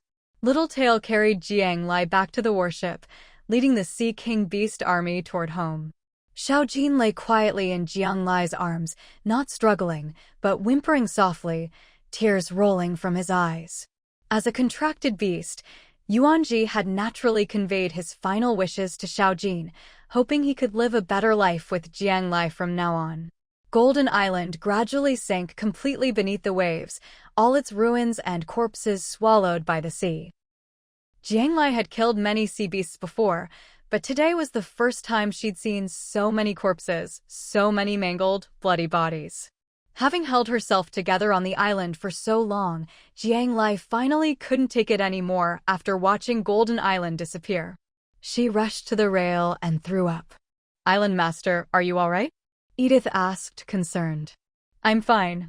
It's just, witnessing a war between our own kind is a bit too much. Jiang Lai had thought her strong mind could handle it, but her body betrayed her. Oh, war is always like this. The first wars are to fight off outsiders, but the real wars are always between our own people, Edith said, unfazed. Though she had no memories, it seemed she'd been through this many times before. Yeah, I know. Jiang Lai understood. In this game, only one perfect civilization would remain in the end. The merging of civilizations was never going to be peaceful. If you don't want your civilization to be devoured, you have to be the strongest, always. The tragedy of Golden Island was a wake-up call for Jiang Lai. She told herself she would never let Ginger Island become such a hell on earth. She would do everything in her power to protect Ginger Island.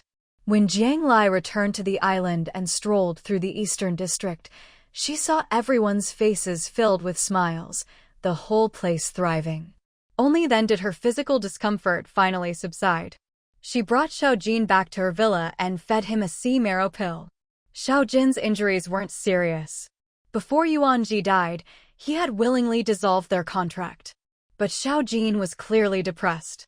Jiang Lai settled him in a room and asked the clever little sponge to keep him company. Just as Jiang Lai sat down in her rocking chair to rest, a new message exploded in the channel. Golden Island had vanished, replaced by Luo Lake Island.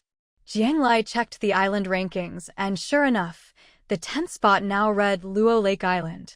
She clicked to see the island master's name, Luo Yang, the very name Yuanji had mentioned before he died. Luo Lake Island, huh? Jiang Lai etched both Luo Lake Island and Luo Yang into her memory.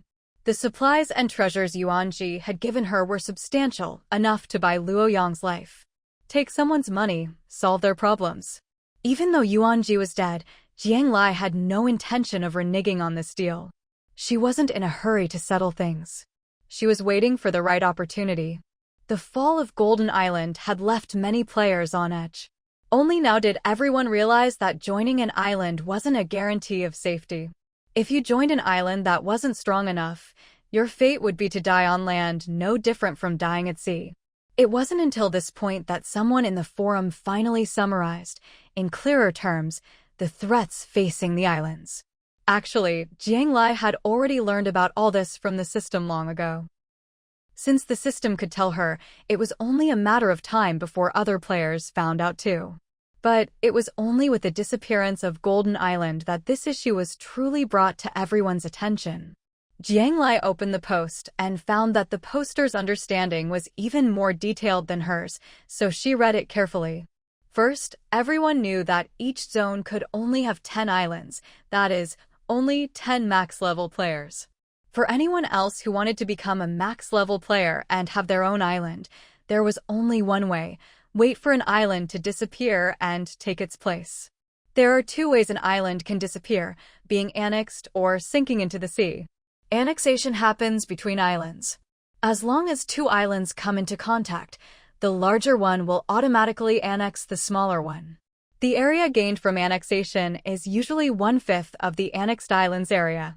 Of course, if the annexed island is badly damaged, this number could be even less. Sinking, on the other hand, can happen at any time. If an island is more than 80% damaged, it will sink. The determination of this 80% damage is made entirely by the system. When an island is annexed or sinks, if the island owner survives, they are automatically downgraded to a level 9 player. The poster's explanation was very detailed and basically matched the information Jiang Lai had previously obtained. Jiang Lai double-checked some details with the system and found that everything the poster said was accurate. Now that joining an island was urgent, the safety of the islands was everyone's top concern. Soon, many people replied to the thread. Polite question: islands can move, but how fast? If their speeds are the same, how can they even come into contact? As far as we know, islands move at roughly the same speed. But the more damaged an island is, the slower it moves. So, if a smaller island is stronger in combat and can avoid taking damage while inflicting more on the other, it can definitely escape. The poster's answer was clear, confirming that while island size is a huge advantage, it's not an absolute one. An island's own defense and combat power are still very important. But this answer made Jiang Lai think of her own Ginger Island. It seemed the poster didn't know everything, at least. He didn't know that Ginger Island was much faster than the others. Speed was indeed a huge advantage at this stage. What about the islanders if an island is destroyed? What happens to them? This was everyone's biggest concern. If all the islanders died when an island was destroyed, maybe it was better not to join any island at all. They can fight or flee, it's entirely up to them. For islanders, loyalty isn't a quantifiable stat. If disaster really struck, everyone was free to make their own choice. This kind of freedom was clearly reassuring for the players. Many people breathed a sigh of relief. The incident with Golden Island was a wake-up call for the entire Zone 68. Players all understood that only by joining a powerful island could they ensure their own safety. In the days that followed, Ginger Island's official inbox received a flood of resumes and private messages. Many players even wanted to pay directly for a spot to live on Ginger Island. Jiang Lai had her people select a few truly outstanding, reliable, hard-working players who were suitable to join the island. Ginger Island was expanding steadily, with Jiang Lai focusing on solid, step-by-step growth. But other islands were different. To boost their combat power, many were recruiting islanders with almost no restrictions. When it came to improving player happiness, those islands barely cared at all. The max-level players had split into two camps. One, led by Shanghai Island, was the expansionists. They recruited many islanders, aiming to expand their territory and strengthen their islands above all else. The islands at the bottom of the rankings were their targets, hoping to grow stronger by annexing them. Since she had indeed succeeded, after annexing the second and third-to-last islands, he surpassed Xi Jinping's Tianhe Island to become the second-ranked max-level player. The development camp, led by Jiang Lai, was much more civilized. They focused on developing themselves rather than attacking others. In fact, Jiang Lai didn't really object to annexation in principle. She long accepted the law of the jungle. She just wasn't planning to do it herself for now. Jiang Lai felt that once the zones merged, there would definitely be a bloody storm. Starting internal strife early wasn't wise for Zone 68. Besides, the area gained from annexation wasn't much. Instead of causing panic and wasting effort, it was better to focus on developing her own island. Jiang Lai was busy training her team of Sea King beasts. Now there were 15 of them. Although she had only contracted with Xiaojin and a few of the strongest ones, every single one was loyal to her and saw Ginger Island as home. Jiang Lai didn't plan to increase their numbers further, but wanted to improve their quality. For example, by increasing their training intensity. Now that sea marrow was becoming more common on the market, Jiang Lai posted a thread to buy it. All the sea marrow she obtained was used as a reward, fed to her contracted beasts and the other Sea King beasts. What was once a legendary treasure was now being used as snacks. No wonder the Sea King beasts' loyalty rose so quickly, and contracting them was so easy. With the abundant supply of sea marrow, the Sea King beasts quickly reached their peak state. The one who ate the most, Littletail, even underwent a qualitative change, starting to evolve from a half-sea tribe to a full-sea tribe. Jiang Lai was thrilled to see Littletail's transformation. So it turns out, besides being born into the sea tribe, you can become one through effort. With this in mind, Jiang Lai was even more confident in her Sea King beast team. While Jiang Lai was living comfortably, things weren't going so well for Qi Jingxing. As Shanghai Island continued annexing others, the boundary between the east and west zones was becoming blurred. Ever since Xinxi's Shanghai Island overtook Tianhe Island in the rankings, there were signs he might target Tianhe Island next. Given Tianhe Island's current strength, there were only two ways left to keep Shanghai Island in check. There were two options. One was to annex other islands, and the other was to seek help from Jiang Lai of Ginger Island. Qi Jingxing chose to pursue both paths at the same time. On one hand, he began annexing the lower-ranked islands, and on the other, he reached out to Jiang Lai for cooperation. Currently, Ginger Island was ranked first and was also the largest in size. With Ginger Island as an ally, even if other islands wanted to provoke them, they'd have to think twice. For Jiang Lai, collaborating with the Tianhe Alliance was all upside and no downside. Not only would it serve as a deterrent to others, but it would also help ensure her own safety. If anyone dared to attack Ginger Island, the Tianhe Alliance would come to their aid at any time. Jiang Lai knew that Qi Jingxing had invested a lot of effort into training his army and developing innovative weapons. I'm planning to start annexing other islands, just like Shanghai Gang did. Do you have any thoughts about me and Tianhe Island doing this? Qi Jingxing asked frankly. He knew Jiang Lai didn't really approve of annexation. I understand, Jiang Lai replied sincerely. Tianhe Island and Shanghai Island were sworn enemies, locked in a life-or-death rivalry. Now that Shanghai Island had overtaken Tianhe Island in the rankings, it put enormous pressure on Qi Jingxing and posed a huge threat to Tianhe Island. It was only natural that Qi Jingxing wanted to reclaim his ranking. But with the second and third places about to start competing fiercely, Jiang Lai, as the top-ranked island, couldn't just sit back and wait for disaster. She had no choice but to start annexing other islands to ensure Ginger Island stayed at number 1. The further ahead you are, the greater your advantage and the more choices you have. Once you fall behind, you become a target for others. Jiang Lai understood this all too well. Once she made up her mind, Jiang Lai acted quickly. Her first target was obvious, Luoyang's Luohu Island. To ensure the success of her first annexation, Jiang Lai made thorough preparations. First, she had a good talk with her sister, Jiang Ning. She had thought her sister might object to annexation and that it would take some time to convince her. But to Jiang Lai's surprise, Jiang Ning said the warriors of Ginger Island had long been eager to fight. Not because they loved battle, but because everyone was worried about Ginger Island's standing in District 68.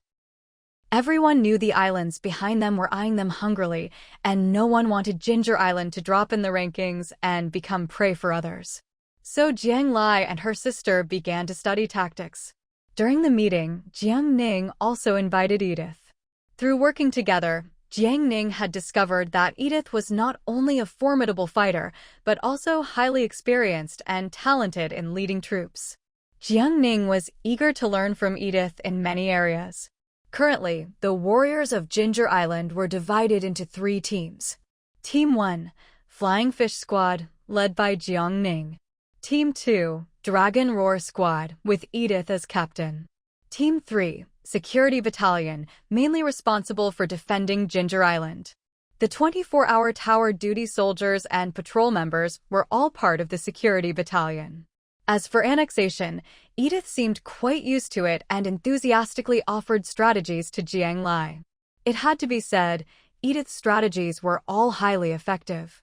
However, Jiang Lai and Jiang Ning felt they were a bit too ruthless. Although Jiang Lai wanted to annex other islands, she didn't intend to wipe out all the players on them. Gradually, through ongoing discussions, Edith came to understand what her big boss really wanted, and her proposals became much more moderate. The meeting mainly involved Jiang Lai, Jiang Ning, and Edith. But there was also one observer, Carl. Jiang Lai invited him to sit in for a simple reason. She hoped Carl could design more suitable weapons based on their discussions. Jiang Lai had witnessed the destruction of Golden Island. 80% of its territory was reduced to ashes, and those caught in the crossfire didn't even leave behind intact bodies. Jiang Lai felt that kind of annexation was just too brutal. The system only required 80% destruction, which left plenty of loopholes. For example, Jiang Lai wanted Carl to design 2 types of long-range artillery. One would have slightly less power, but a wide area of effect, capable of destroying a large area. It could injure people, but ideally wouldn't be fatal. This would give players on the island a chance to escape. Jiang Lai felt this would be the best weapon for attacking islands. The other type would be more powerful, but also more precise. If any players on the island insisted on resisting, they could be taken out with pinpoint strikes. Neither request was particularly difficult, and Carl quickly jotted down some ideas in his notebook. After listening for a while, Carl offered his own suggestion. He could design an artillery piece that fired incendiary shells, making it easier and faster to set the island on fire. Jiang Lai thought it over and immediately agreed. Although setting the island on fire should be a last resort, if all the players had fled and the destruction quota hadn't been met, it would be the perfect way to finish the job. So, just for artillery, there were 3 types. Jiang Lai also asked Carl to design some defensive structures, since the other island would definitely fight back, and they needed to be prepared for defense. Even though they had a protective shield, Jiang Lai clearly didn't intend to rely on it for everything. It was one of Ginger Island's most important lines of defense, and couldn't be allowed to fall easily. After the meeting, Jiang Lai gave everyone 2.5 days to prepare. The attack on the island was scheduled for 3 days later. During this preparation period, all of Ginger Island entered a state of war readiness, throwing themselves into preparations for their first major battle. The daycare had already sent all the children home to their parents, and those who couldn't be picked up had their families notified of the danger. The hospital also announced in advance that it would not be accepting patients for the next few days. Sales of vegetables and fruit grown on the island were suspended. Although Jiang Lai didn't make a big public announcement about the upcoming attack, she didn't go out of her way to keep it secret either.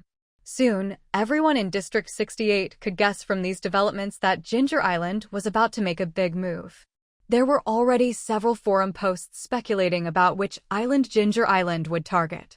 As the current number 1, Ginger Island's actions sent the other islands into a panic. Tianhe Island, as an ally, wasn't worried. But Xin, out of character, sent Jiang Lai a message. "Who are you planning to attack? Need any help?" Of course, Jiang Lai knew that Xin, sly as ever, wasn't really offering help. He just wanted to find out if he was her target. "That's very kind of you, but there's no need."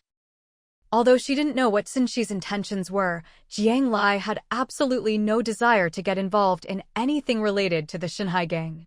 Their paths were different. There was simply no way to work together.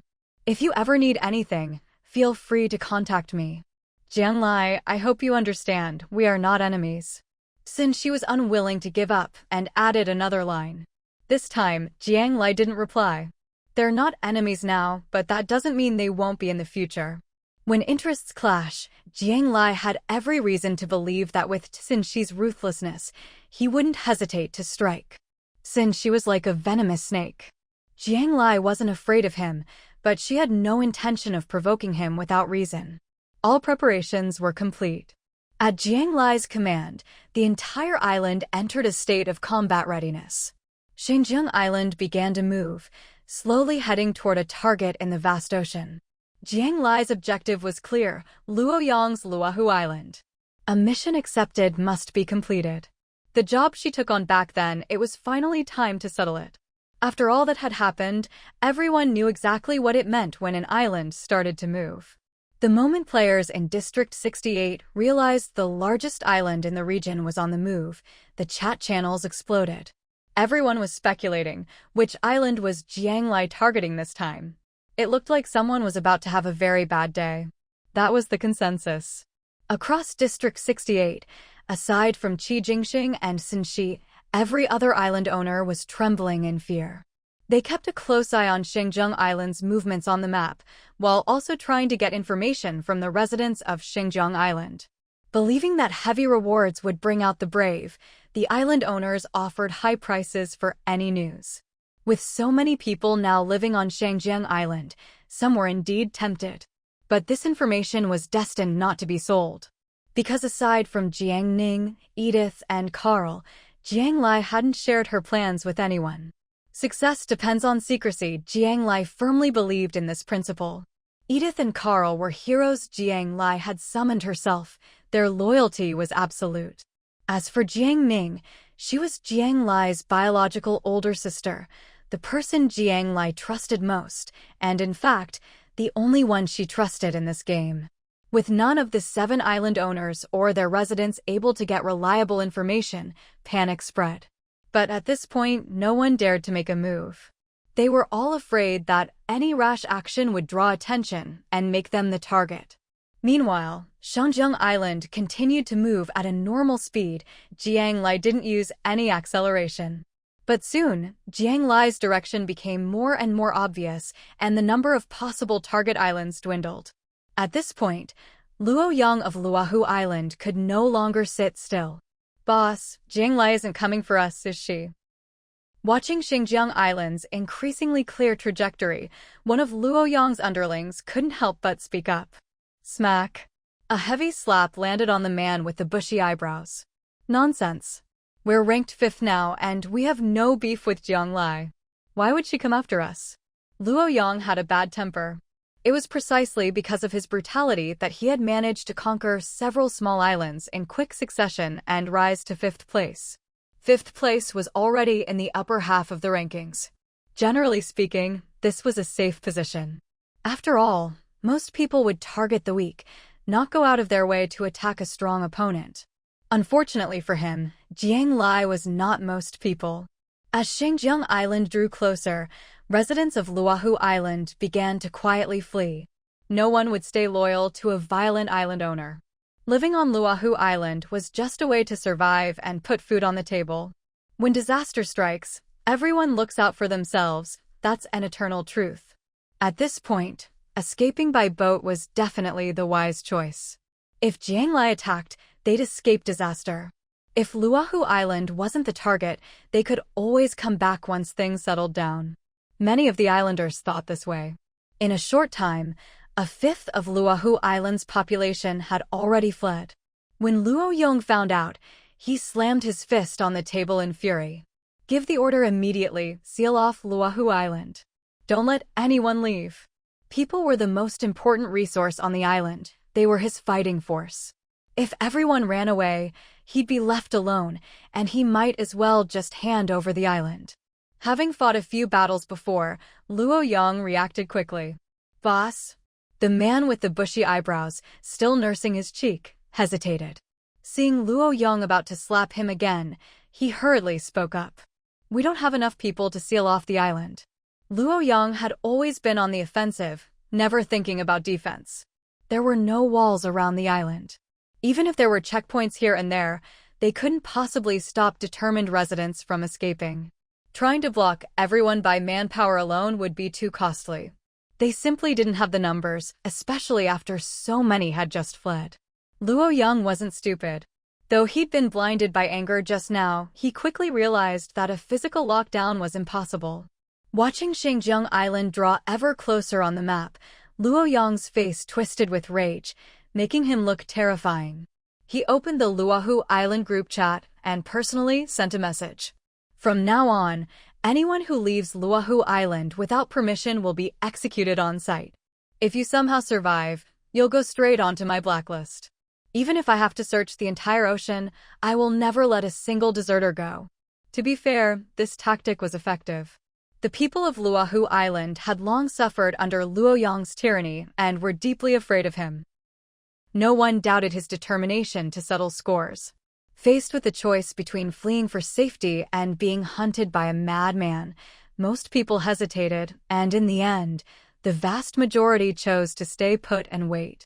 5 hours after Shangjiang Island began to move, it was clear to everyone with eyes that Jiang Lai's target was Luohu Island, ranked 5th in District 68. This outcome was met with widespread satisfaction. After all, Luo Yang had been ruthless when conquering other islands, leaving no room for escape, and had long been despised. Once Jiang Lai's target was clear, no one was happier than Li Haibao. At that moment, Li Haibao was patting his chest and gasping for breath, a smile on his face, a clear sign of relief after a close call. When he saw Jiang Lai mobilize, Li Haibao couldn't help but think that Jiang Lai had a great reputation in District 68, and the only real grudge she had was with him. For several hours, he'd been on edge, feeling miserable. Not only that, Li Haibao even sent Jiang Lai several private messages to apologize for his previous actions. He hoped Jiang Lai could be magnanimous and let him and Pirate Island off the hook.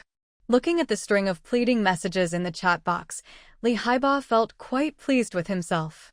Even now, he believed that it was his sincere attitude in admitting fault that made Jiang Lai change her target at the last minute. A real man knows when to yield and when to stand tall. No wonder he could become the Pirate King. At this moment, Li Haibao was very satisfied with himself. Of course, Jiang Lai hadn't had time to see any of those private messages yet.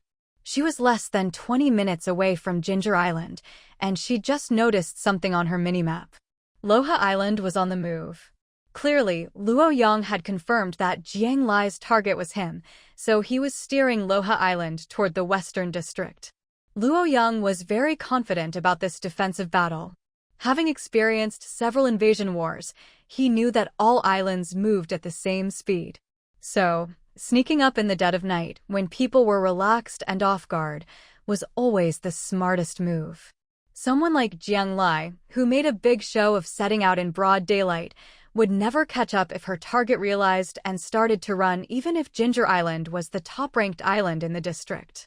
Besides, moving an island consumed a huge amount of basic resources. If Ginger Island kept chasing him and realized the cost was too high, she'd eventually give up. There was still a long distance between their two islands, so Luo Yang felt very at ease. What's more, Luo Yang hadn't chosen his escape route at random. He knew that the boss of the Eastern District, Qi Jingxing, was on the same side as Jiang Lai. But things were different in the Western District. Even if Jiang Lai chased him there, he could negotiate with the Xinhai gang. With one ranked 2nd and the other 5th, the two islands together could wipe out Jiang Lai. Jiang Lai had already made it clear she was siding with Tianhe Island, which meant she was an enemy of the Xinhai gang.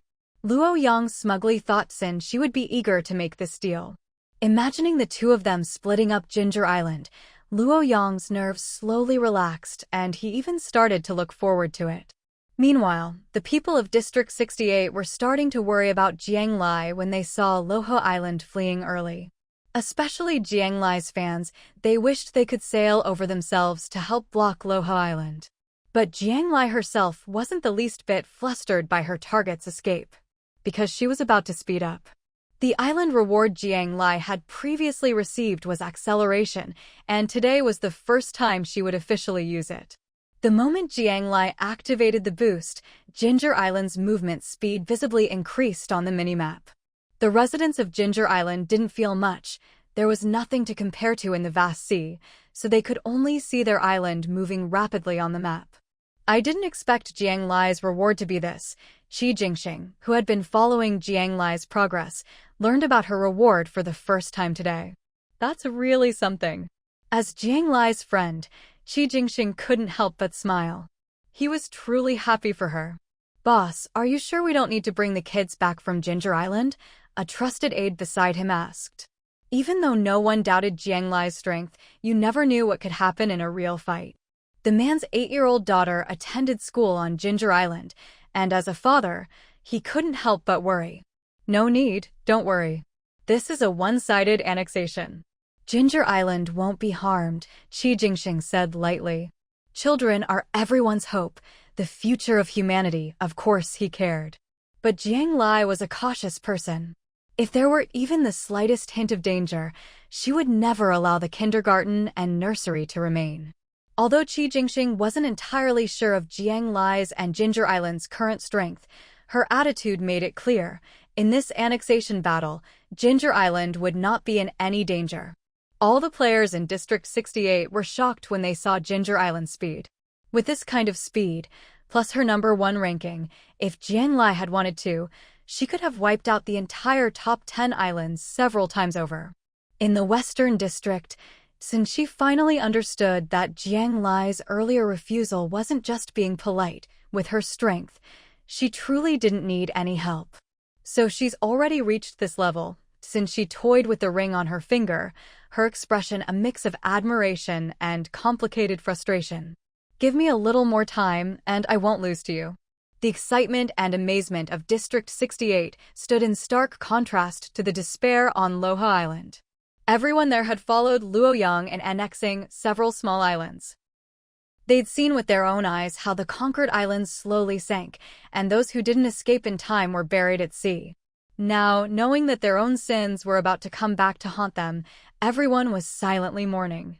Luoyang, lost in his own fantasy, suddenly saw that not only had he failed to shake off Ginger Island, but the distance between them was shrinking fast.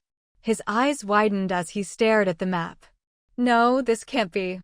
All islands are supposed to move at the same speed." Luoyang shouted in disbelief. At Ginger Island's current speed, he wouldn't even make it out of the Eastern District before being caught. By then, the huge gap between expectation and reality was too much for Luoyang to handle.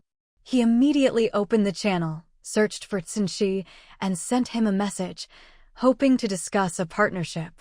As long as the Shanghai gang was willing to help, Loha Island might still have a sliver of hope.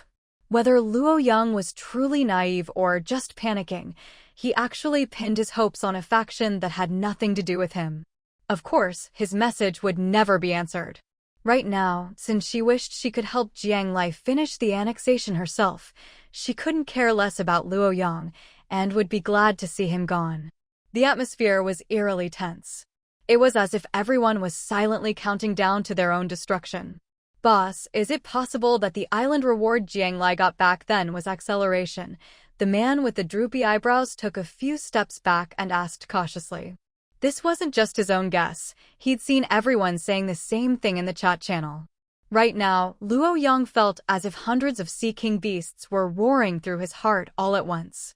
As for this battle, no, this one-sided invasion, he knew deep down there was no way to resist. "Boss? Boss, are you okay?" Seeing the usually irritable Luoyang suddenly fall silent, and noticing on the mini-map that Ginger Island was getting closer and closer, the man with thick eyebrows couldn't help but start trembling. Even so, he mustered his courage to remind Luoyang, thinking that even another outburst of rage would be better than this deathly silence. "I'm fine. I'm just trying to figure out when exactly I offended her." He couldn't win a fight, couldn't run away, and couldn't find anyone to help. In just a few seconds, Luoyang frantically tried to recall every single thing he'd done since entering the game, desperate to remember if he'd ever done anything to offend Jiang Lai, even in the slightest. But no matter how hard he tried, he couldn't think of anything. Helpless, Luoyang, racking his brains to no avail, finally sent Jiang Lai a private message. "We have no grudge between us. Why must you cut off my path to survival?" By the time he typed this out, Luoyang had calmed down a lot. He truly couldn't understand why things had come to this. Jiang Lai replied quickly. Then did you have any grudge against the owners of those islands you annexed? Jiang Lai found Luo Yang's question laughable.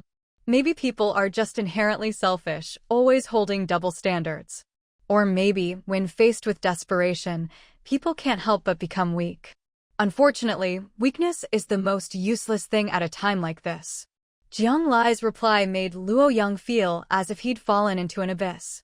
When he'd invaded one island after another, enjoying the spoils of victory, he'd never imagined he'd face a day like this himself. What goes around comes around. Retribution always finds its way. At this point, there was nothing more to say. Island Master, the fastest way to complete the annexation is for us to go full speed ahead. The other side is much slower than us. He can't get away. Inside the protective shield of the Western Forest District, beneath the control tower, Jiang Lai had Carl set up a command office so everyone could discuss strategies together.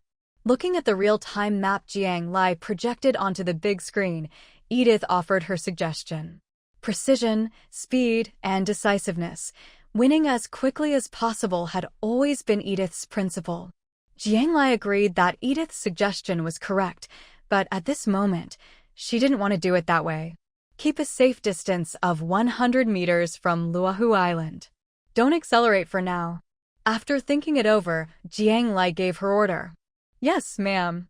Edith always obeyed the island master's orders without question. But she was still puzzled. Sitting nearby, Jiang Ning had learned a lot from Edith during recent training sessions, and the two had become friends. Seeing Edith's confusion, Jiang Ning explained, "If we just charge in, sure, we can end the fight quickly. But we'll definitely take some hits in the process. Luo Yang has plenty of tricks up his sleeve. The island master doesn't want anyone on Ginger Island to get hurt." As her older sister, Jiang Ning understood Jiang Lai's thinking very well. From the fact that Jiang Lai hadn't evacuated all unrelated personnel from the island this time, it was clear that she wanted to win this annexation without any losses. In fact, that was exactly what Jiang Lai was thinking. She didn't want anyone on Ginger Island to get hurt, not even the land itself to be damaged. The shield wouldn't last long under heavy attack. Jiang Lai's plan was to settle things without even breaking the shield, if possible. I see, Edith nodded, gaining a deeper understanding of the island master she served. So, what do we do now? If we keep a safe distance, the enemy can't attack us, but we can't attack them either. How are we supposed to fight like this? But clearly, since Jiang Lai had a plan, she must have her own ideas. Half an hour later, Luo Yang looked at Ginger Island, which had slowed down but was still trailing right behind him, and felt like he was about to break down. He couldn't run, couldn't shake them off, and now they were almost at the Western Sea Zone. What on earth was Jiang Lai trying to do? Beads of sweat the size of beans dripped down Luo Yang's forehead. But right now, the ones even more anxious than Luo Yang were the islanders trapped on Luohu Island, unable to leave even if they wanted to. Please, just let us go. You guys should leave too. Let's all get out of here together. Luohu Island is doomed. Why are you all still listening to Luo Yang? Yeah, how much did Luo Yang pay you to make you willing to die with him? The islanders had gathered together, trying to persuade the armed guards standing before them. At a time like this, no one could just sit at home and wait for death. If it weren't for the guards' superior stamina, weapons, and powerful contract beasts, they would have been overrun already. No one wanted to stay here and wait for the end. Give it up. You've all seen the island master's methods. Even if you manage to escape today, sooner or later the island master will hunt you down on the open sea. The guards had been with Luo Yang the longest and knew his temperament best. Though they were also uneasy, years of oppression had left them too afraid of Luo Yang to even think of rebelling. Sooner or later. If we don't run now, we'll all die here today. Look, Ginger Island is right on our tail, just like a cat playing with a mouse. Once she's had her fun, she'll swallow us whole. With death stalking them from behind, no one could stay calm. Someone finally broke down and shouted hysterically. The guards fell silent, as if weighing which way of dying might let them live a little longer. The restless crowd lapsed into a brief silence, then a few guards quietly stepped aside, opening up an exit behind them. The other guards averted their eyes, everyone tacitly agreeing to this silent compromise. It wasn't out of pity for others, but rather a desperate attempt to find a way out for themselves. Maybe, just maybe, if enough people ran, the island master wouldn't be able to catch them all. Go! Seeing the opening to the sea, the crowd surged forward, shouting and pushing to escape. As long as their rafts hit the open water, they'd be free. But fate had other plans. Bang! Bang! Bang! Bang! With each thudding sound, everyone's hearts sank to rock bottom. The protective shield, which had never blocked their way before, now stood like a wall, trapping them on the island, unable to move. They'd always thought the shield was there to protect them, never realizing it could also become their prison. Despair crept into every heart. Xinjiang Island and Luohu Island always maintained a safe distance from each other. Even though both sides knew that if Jiang Lai advanced at full speed, Luohu Island would be like a turtle in a jar, there'd be no escape. At this moment, Luo Yang was drenched in sweat, nerves taut, ready to fight to the bitter end at any second. Luo Yang was ruthless, surrendering was never an option for him. What's more, from Jiang Lai's words, Luo Yang could tell he had no chance to surrender anyway. And it wasn't just Luo Yang. In fact, all the players in District 68 were watching this imminent battle closely. Just how powerful was Xinjiang Island, the #1 ranked island? Everyone was waiting for an answer. But right now, Jiang Lai was calm and composed, even leisurely sitting in a chair sipping coffee. This coffee was Lin Yuxiang's latest invention, rare and precious, not for sale, reserved exclusively for island residents. Clearly, Xinjiang Island's quality of life had already moved from producing necessities to creating luxury goods.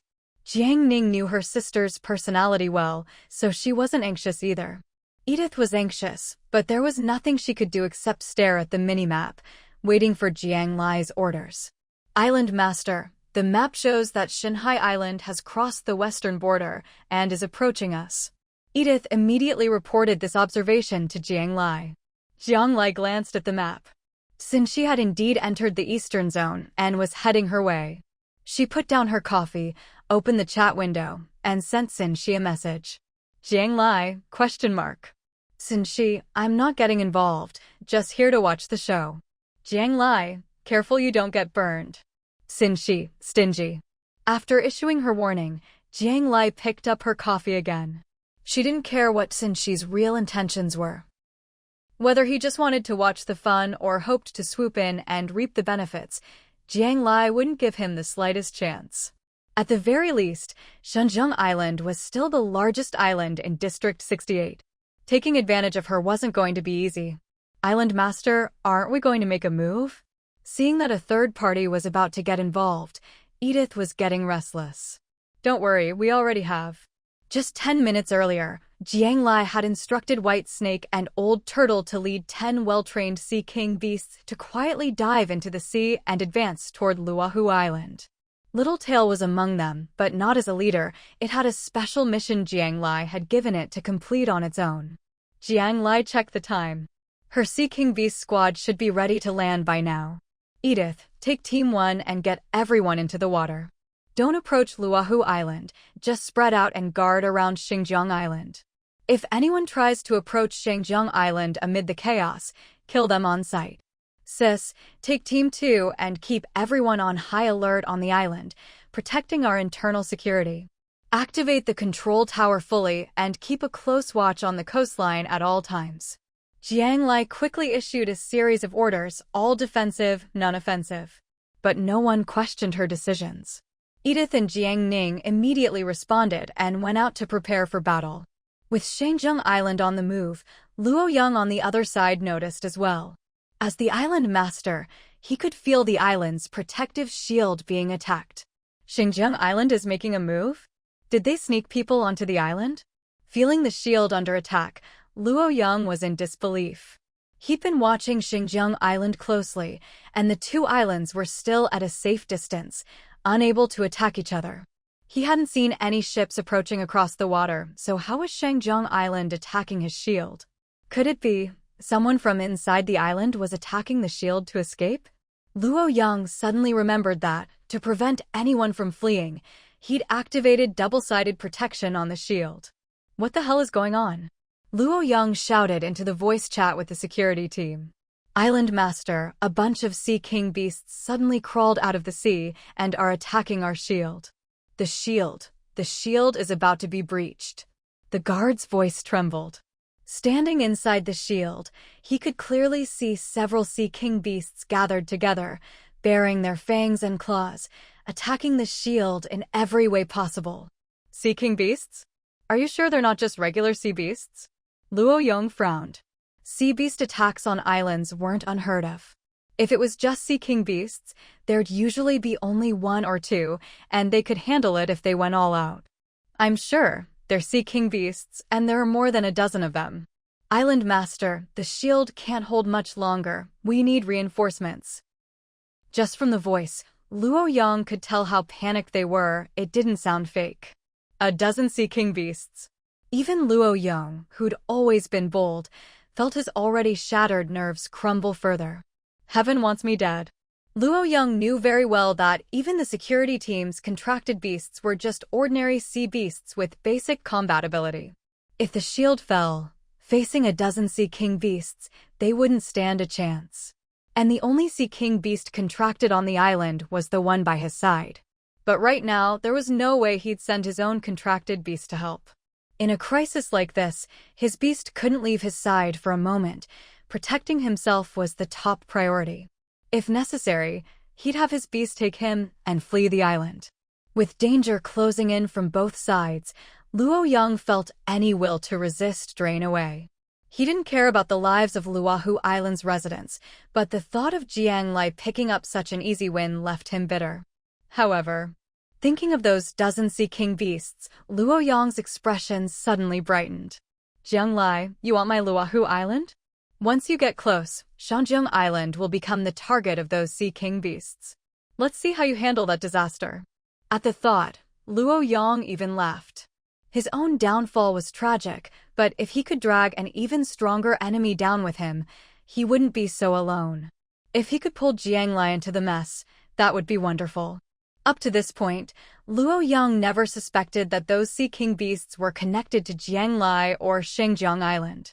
On the edge of Luohu Island's coastline, the security team and gathered residents, waiting in vain for reinforcements, already understood they'd been abandoned by Luo Yang. Staring at the soon-to-shatter shield and the terrifying faces of the Sea King beasts, all they could do was grip their weapons and keep their contracted beasts close, ready to fight. No one believed they could survive an onslaught from so many Sea King beasts, but at this point, they had no other choice. Quick, check the channel. Jiang Lai just posted a message in the public channel. Just as the atmosphere was at its most tense, someone in the crowd suddenly shouted. At this critical moment, everyone was so nervous that no one had the mind to check the chat channel.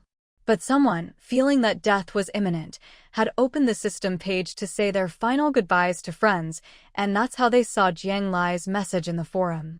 Right now, the public forum was flooded with a single message. Hello residents of Luohu Island, this is Jiang Lai. The Sea King beasts currently attacking the island all belong to Shanjiang Island. I have no intention of harming anyone's life. Once the shield is breached, everyone on the island except Luo Yang is free to leave as long as you don't resist. My Sea King beast squad will not stop you. After Jiang Lai posted this, people from Shanjiang Island quickly copied and pasted it, spamming the channel. All the other players who saw this message from Shanjiang Island were shocked. What? Shanjiang Island has a Sea King beast squad? What? Jiang Lai is willing to let everyone on the island leave? The annexation of islands was always associated with war and death. This was something all players took for granted. But now, with such a huge advantage, Jiang Lai was still acting this way. Everyone couldn't help but feel a sense of goodwill. When the rabbit dies, the fox grieves. Anyone could become the next victim of annexation. No one could guarantee they wouldn't be in the same position one day. To encounter such a merciful invader as Jiang Lai was already a stroke of luck for the players. In the end, not only people from Shanjiang Island, but also players with family or friends on Luohu Island, and even some strangers, began to flood the channel with the message.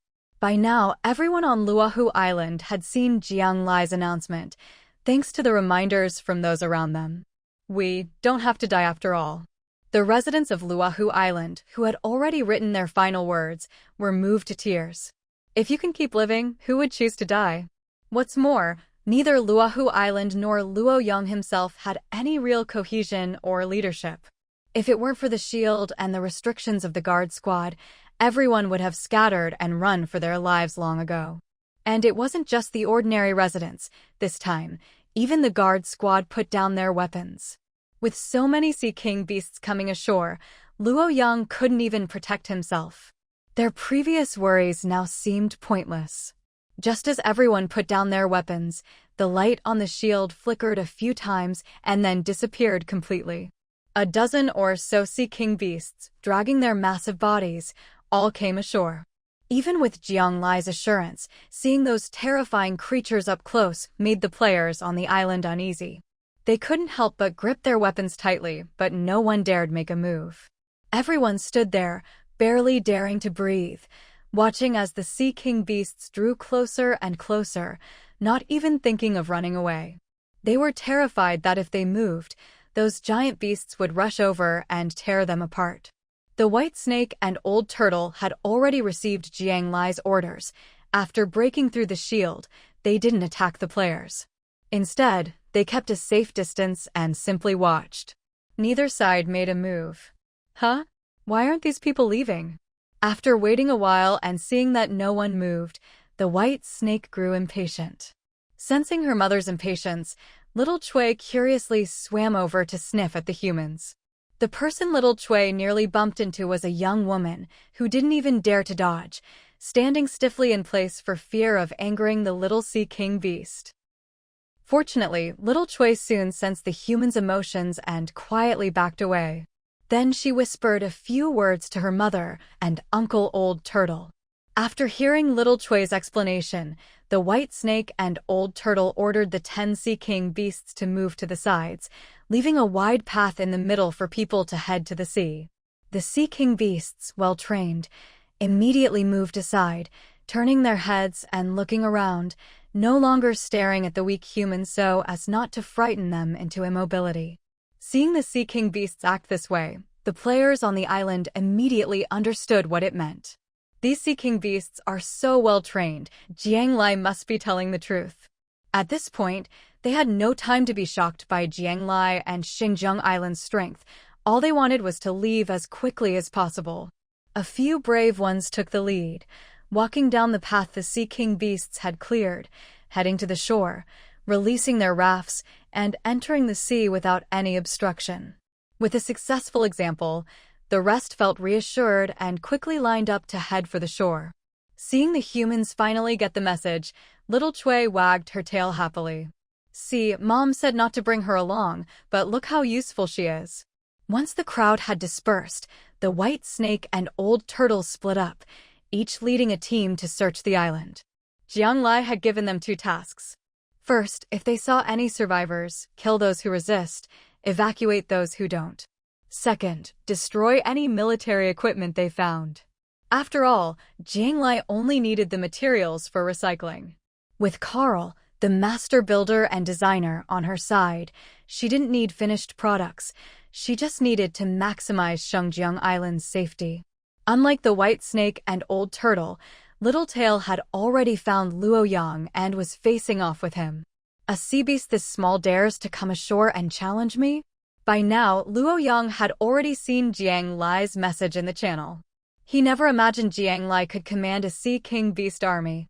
The moment he saw Jiang Lai's message, only one thought remained in Luoyang's mind: run. He knew Luohu Island was lost. Where there's life, there's hope. Jiang Lai might spare the others, but she wouldn't necessarily spare him. Luoyang's contract beast was a Sea King beast with incredible speed. He avoided the direction where Jiang Lai's Sea King beast squad landed and headed for the opposite shore to escape into the sea. Just as he reached the coastline, a small sea beast blocked his path. Jiang Lai's Littletail had participated in the contract beast tournament before. Almost everyone in Zone 68 knew its strength and appearance. But Littletail had shrunk itself down to half a meter for easier tracking, and with its non-threatening appearance, it looked more like a sea beast cub. Luo Yang clearly didn't recognize it as Jiang Lai's contract beast and assumed it was just an ordinary sea beast. Littletail wasn't offended by Luo Yang's dismissive words. Instead, it began to grow bigger and bigger until it was over 10 meters long. As an evolved semi-sea tribe beast, Littletail was much larger than a normal sea king beast, almost 3 times the size. Now, the roles were reversed. Luo Yang's contract beast looked like a baby in front of Littletail. Littletail's orders were simple: eliminate Luo Yang and his contracted beast. What happened next was a foregone conclusion. The difference between a demi-sea tribe and a sea king beast is like that between an adult and a child: utter domination. In less than 5 minutes, Luo Yang met his end on his own island. Littletail finished him off swiftly, sending both him and his contracted beast to rest forever in the depths of the sea. Jiang Lai had already learned from the system that when an island's owner dies, the island will slowly sink, eventually disappearing beneath the waves. Naturally, she wasn't about to waste this opportunity to annex the island. The moment Littletail found Luo Yang, she ordered Ginger Island to advance at full speed. At the exact instant Luo Yang fell dead, Ginger Island collided with Luo Lake Island, releasing a blinding white light. Standing on Ginger Island, Jiang Lai didn't feel any tremor or shake. She kept her eyes fixed on the scene ahead, watching as the white light gradually enveloped the entire Luo Lake Island. In less than 3 minutes, the light faded and Luo Lake Island vanished completely from the surface of Zone 68.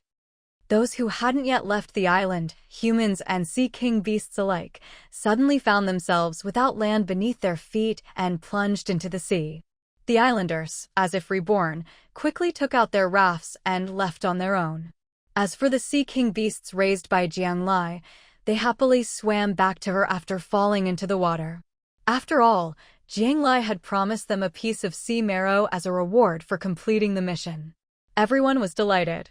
Well, everyone except Luo Yang. The annexation was completed even faster than Jiang Lai had expected. The entire process, shrouded in white light, was swift and seamless. The islanders, who had been closely following the battle, poured out of their homes to observe the changes as soon as they heard the news of victory. The fate of the islanders was tied to the fate of the island, so every upgrade to Ginger Island brought them joy. Everyone wanted to belong to the strongest island and survive a little longer in this vast ocean. Jiang Lai didn't need to inspect the island herself. All she had to do was open her status panel and check the island's information to see the changes. The land area had increased by about 1/5. Previously, with the island's growing population and expanding infrastructure, Ginger Island had been stretched to its limits. This increase in land area was a timely solution to Jiang Lai's pressing problems. Not only that, but her inventory now contained a wealth of basic construction materials. These must have been salvaged from Luo Lake Island. Although it was less than 1/10 of what the island had, Jiang Lai was more than satisfied. No wonder everyone is so eager to annex other islands. The benefits from a successful annexation are enormous, Jiang Lai mused as she examined her newly acquired resources. With this victory, Ginger Island's position as number 1 in Zone 68 was now unshakable. As soon as the annexation was over, the Zone 68 chat channel exploded with activity. Everyone was talking about the annexation, and the forums were filled with posts about Ginger Island swallowing up Luo Lake Island. However, the comments weren't exactly friendly. Jiang Lai scrolled through the posts filled with insults directed at her, reading them intently. "Are you okay?" Jiang Ning asked, a little worried about his sister.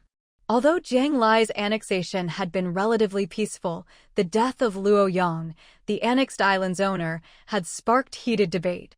Perhaps because Jiang Lai had accomplished the annexation so effortlessly, everyone was now acutely aware of her and Ginger Island's terrifying strength. When the lips are gone, the teeth feel the cold. Even those who'd never met Luo Yang felt compelled to criticize Jiang Lai. "Oh, I'm fine," Jiang Lai replied casually, scrolling down a bit more before closing the panel.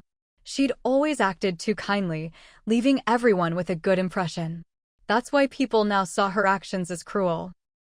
And besides, it's lonely at the top. Jiang Lai didn't care what others thought.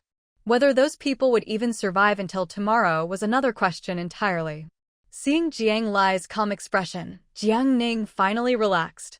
Unknowingly, his little sister had grown strong enough that he no longer needed to worry about her. At this moment, Jiang Lai had no time to bother with those idle people. With Ginger Island upgraded, she had plenty to do. The first order of business was to hold a meeting with Carl. She needed to figure out how to make the most of the new land and materials. After this annexation, Jiang Lai's perspective had shifted. In this perilous ocean world, where death could come at any moment, only by constantly growing stronger could one survive to the end. Excessive kindness was a slow form of suicide. This annexation was only the beginning. Jiang Lai now understood just how great the benefits were, and the other islands were already getting restless. If Ginger Island wanted to stay on top, it would have to keep annexing others. If you don't annex others, once they become strong, they'll come to annex you. The law of the jungle, survival of the fittest, never changes. Defenses needed to be strengthened, and more long-range military facilities had to be built. Jiang Lai already had some preliminary plans in mind. Currently, the top-ranked islands were all quite stable in strength. Ginger Island, Divine Sea Island, and Tianhe Island were the three powerhouses of Zone 68. It wouldn't be an exaggeration to say they had no rivals. Ranked fourth was Flower Velvet Island. Its owner, Flower Velvet, had a contracted beast called Little Bone, whose strength Jiang Lai had heard of before. Moreover, Flower Velvet Island had very few residents and was notoriously elusive. Since it didn't annex others, no one could ever find it. It was a mystery how it managed to hold onto the fourth spot, but there was clearly something special about it. Fifth place was Beast Island, true to its name. The island was home to many sea beasts, all under the owner's command. The owner of Beast Island must have had some sort of lucky encounter. It was a tough nut to crack. Sixth was Pirate Island, which roamed the open sea. Everyone on the island was just like its owner, Haibao, not exactly good people, and most of them were ruthless. In a crisis, they'd fight you to the bitter end, so unless necessary, no one wanted to provoke them. Islands ranked 7th to 10th were much less stable. They were frequently annexed by the top islands, only to be replaced by new ones, starting the cycle of competition all over again. The merging of zones hung over everyone's heads like a sword. Everyone had to start making plans for themselves. Those players who had no hope of maxing out their islands began joining the major islands, seeking a stable backer. Unfortunately, the number of islands and available land was limited. Only the strongest had a chance to join an island. The rest became drifters, floating on the sea. In just a few short months, a brand new order had been established. Everyone was gradually adapting to this new world and their new roles. With the server merger approaching, even though the players' hearts were in turmoil, there were always moments of calm on the sea. Within a week, Ginger Island had annexed 3 of the lowest-ranked islands. This pace of annexation tied it for first place with Shanghai Island, which had always been known for its aggressive expansion. However, the most recent annexations had been relatively peaceful. Once the island lords realized resistance was futile, they proactively contacted Jiang Lai to negotiate peaceful annexation. Peaceful annexation was a term that had only recently come into use. It meant that the island being annexed would voluntarily give up resistance, saving the annexing party a significant amount of resources. In exchange, the annexing side would, depending on the situation, offer some compensation to the annexed island's lord. Usually, this compensation came from a portion of the basic construction materials rewarded after the annexation. Of the top 10 max-level players, only Xinxi of Shanghai Island and Li Haibao of Pirate Island refused peaceful annexation, still opting for violent takeovers. The other top players were willing to give the players of smaller islands a way out. Jiang Lai also thought peaceful annexation was a good approach. For her, the most important things about annexation were the increase in Ginger Island's land area and its capacity for more people. The extra basic materials didn't matter much to her. Of course, Jiang Lai's kindness had its limits. Some players from annexed islands tried to negotiate with her, hoping to join Ginger Island as residents. Jiang Lai refused.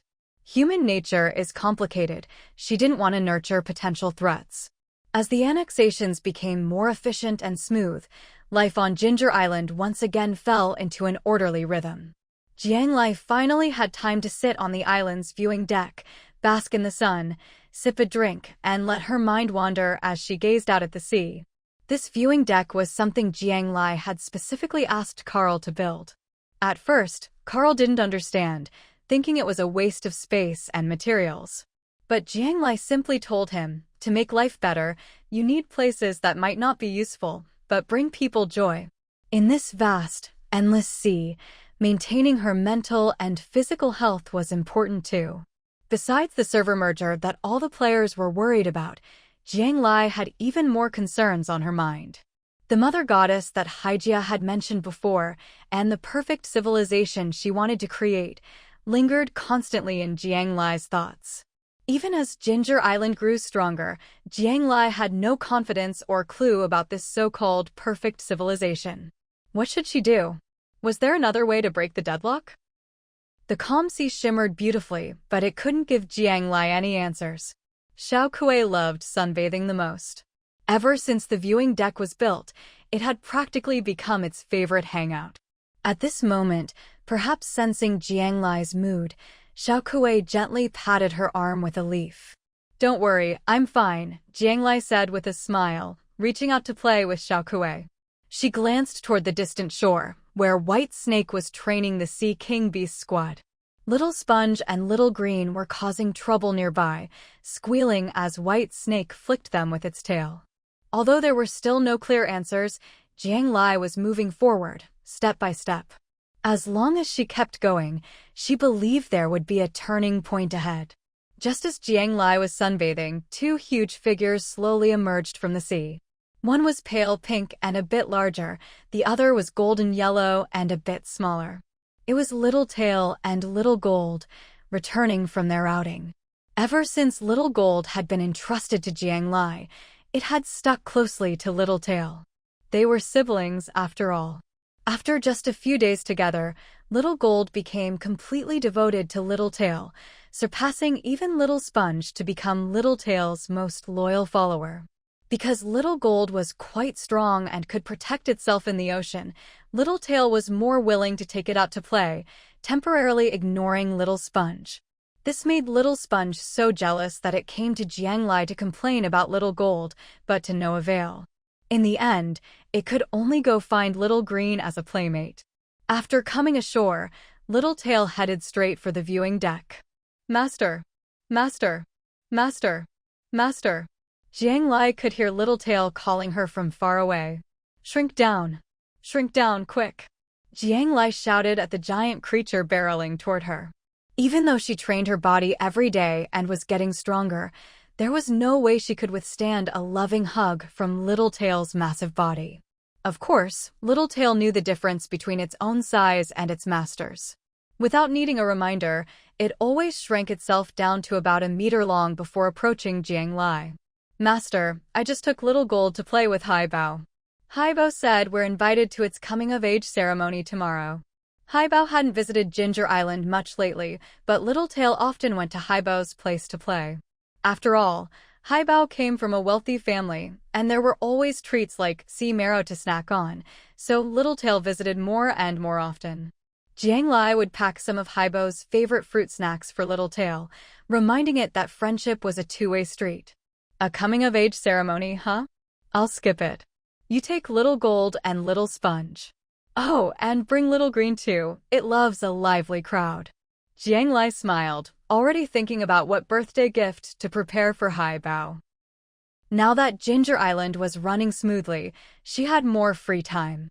But she still needed to stay on the island and couldn't come and go as freely as before. The greater the responsibility, the less the freedom.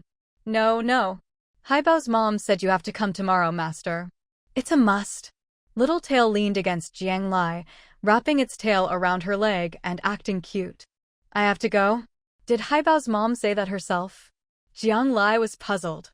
She hadn't had any contact with Hija since their last meeting. Could it be that Hija wanted to ask if she had any new insights about the perfect civilization? Jiang Lai scratched her head, feeling a little guilty, like a student being called to the teacher's office for unfinished homework. Master, please go.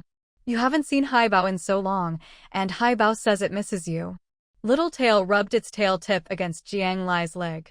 Of course, it wasn't about to admit that it was so eager because Haibao's mom had promised it 5 pieces of sea marrow as a reward.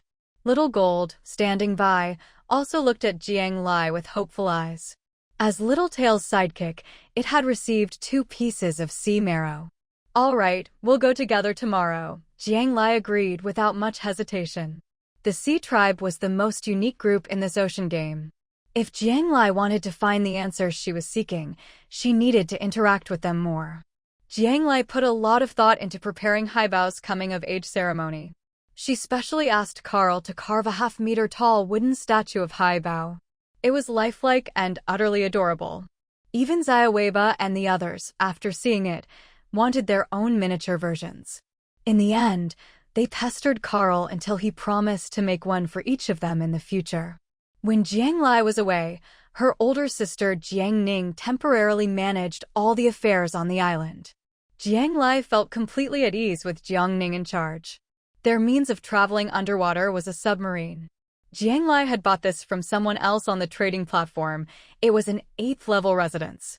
Most people would never sell their own residence unless they had absolutely no choice. So Jiang Lai had paid a hefty price for this 8th-level home. But she felt it was worth it. This was one of the backup plans she'd prepared for herself. She was always thorough. Only Xiaoweiba, Xiaojin, Xiahamian, and Xylv accompanied her. The 4 of them traveled outside the submarine, making Jiang Lai's journey underwater smooth and unimpeded. Of course, the real deterrent was Xiaoweiba, who, as a half-sea clan, exuded the intimidating aura of the Sea Tribe.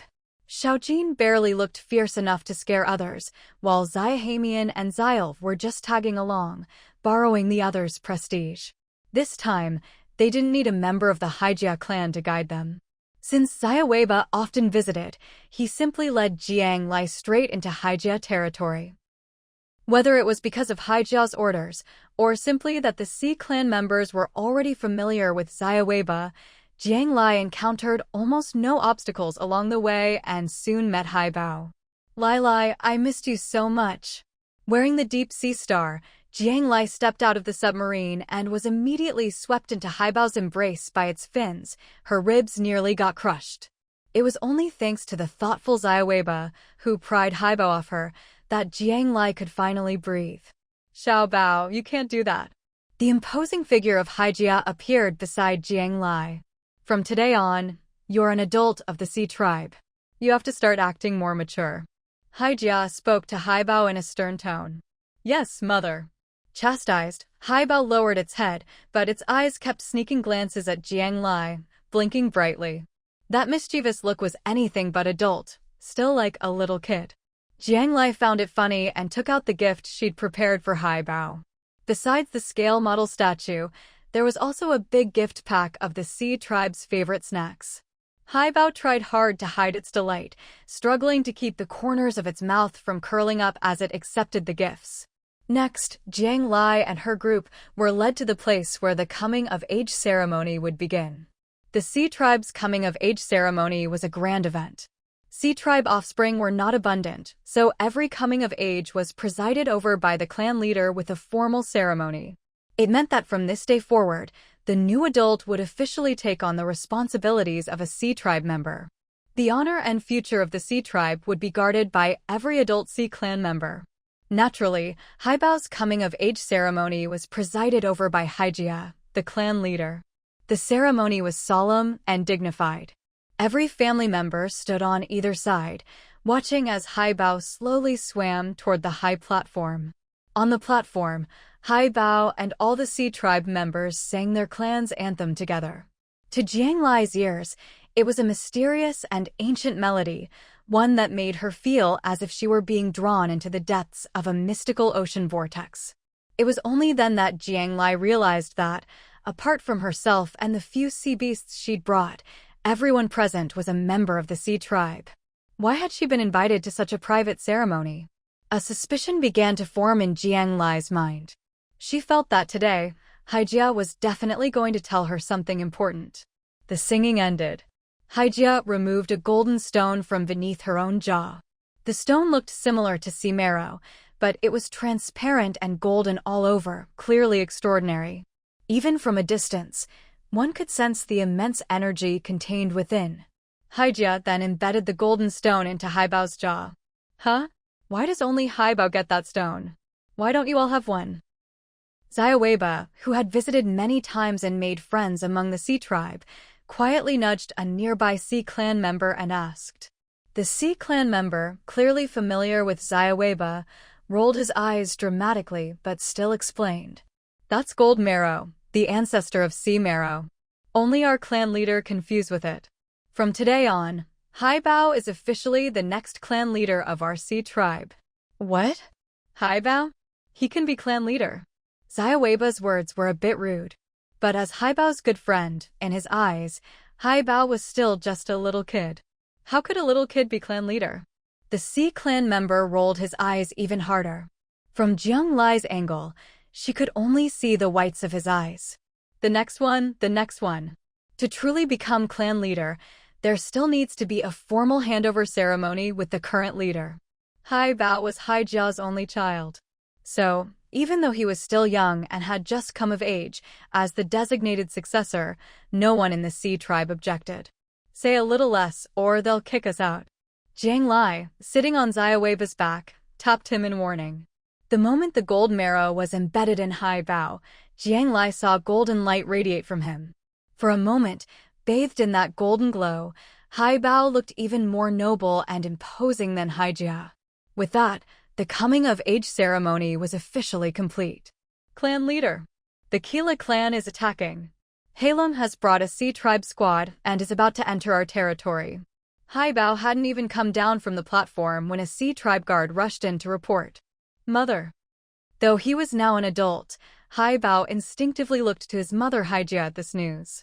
The last time they'd been chased by Halong was still fresh in his mind. There was no way he wasn't nervous. Don't be afraid, Haibao. You stay here with Jiang Lai and the others. I'll take everyone out to meet the enemy.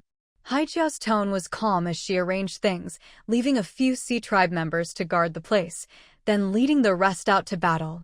Mother, let me go too. I'm an adult now. Haibao mustered his courage. No, child. You stay here. Only if you are safe will our sea tribe and the entire ocean world be safe. Hija's words were meaningful, and Jiang Lai felt that as she spoke. Hija glanced in her direction. But, no buts. We're going. Time was pressing. Before Haibao could finish, Hija had already led the sea tribe members away. Jiang Lai and Weba's group all tacitly stayed quietly to the side. They all knew they were too weak to take part in a war between sea tribes. The best thing was to follow instructions and stay out of the way, so as not to cause trouble for anyone. The wait felt excruciatingly long. Jiang Lai could see with her own eyes that Haibao was growing more and more anxious. Its tail drooped, and its head kept turning toward the outside, desperate to know what was happening out there. But time ticked by minute, and there was still no news from outside. Haibao was so on edge that even its best playmate, Littletail, didn't dare speak to it. Littletail hadn't been sentient for very long and hadn't yet learned how to comfort a friend in times like this. Aren't you worried? Littletail, anxious and helpless, could only ask Jiang Lai. Worried about what? If we win, we get to go home. If we lose, we all get wiped out together. Either way, those are the only two outcomes. Jiang Lai was very calm. Right now, she was actually thinking about something else. Namely, whether she could sneak out some food to eat while under the protection of this deep sea star. This sea clan coming-of-age ceremony didn't even provide a meal. After all this time, she was getting really hungry. Littletail's eyes widened.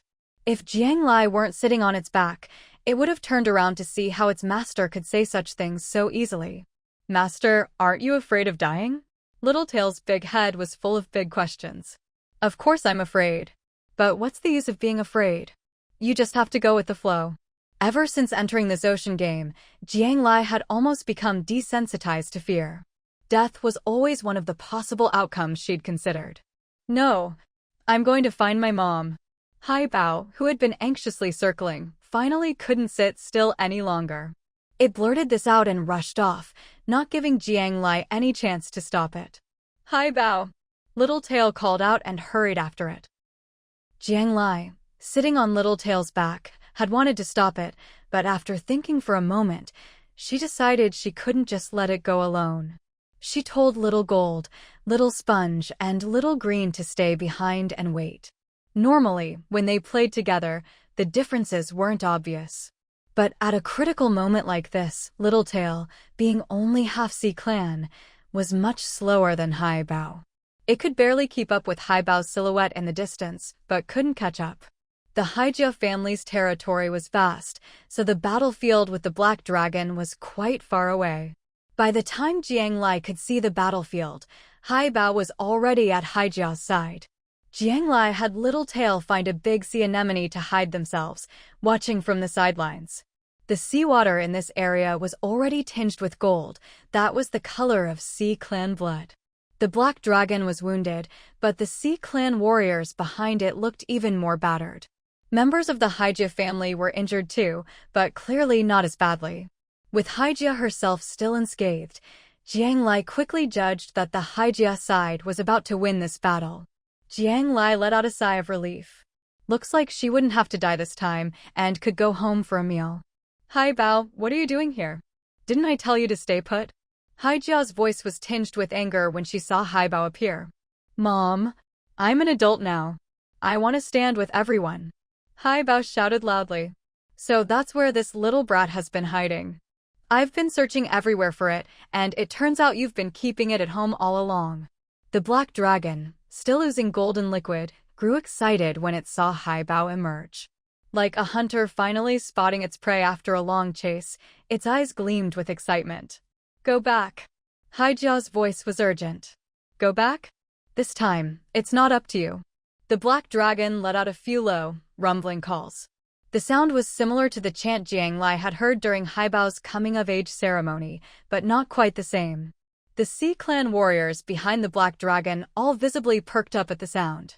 More than 20 massive creatures surged toward Haibao. Protect Haibao! Hija shouted, knocking Haibao behind her and leading her clan members forward to meet the enemy. Sea Clan behemoths like these didn't need weapons to fight.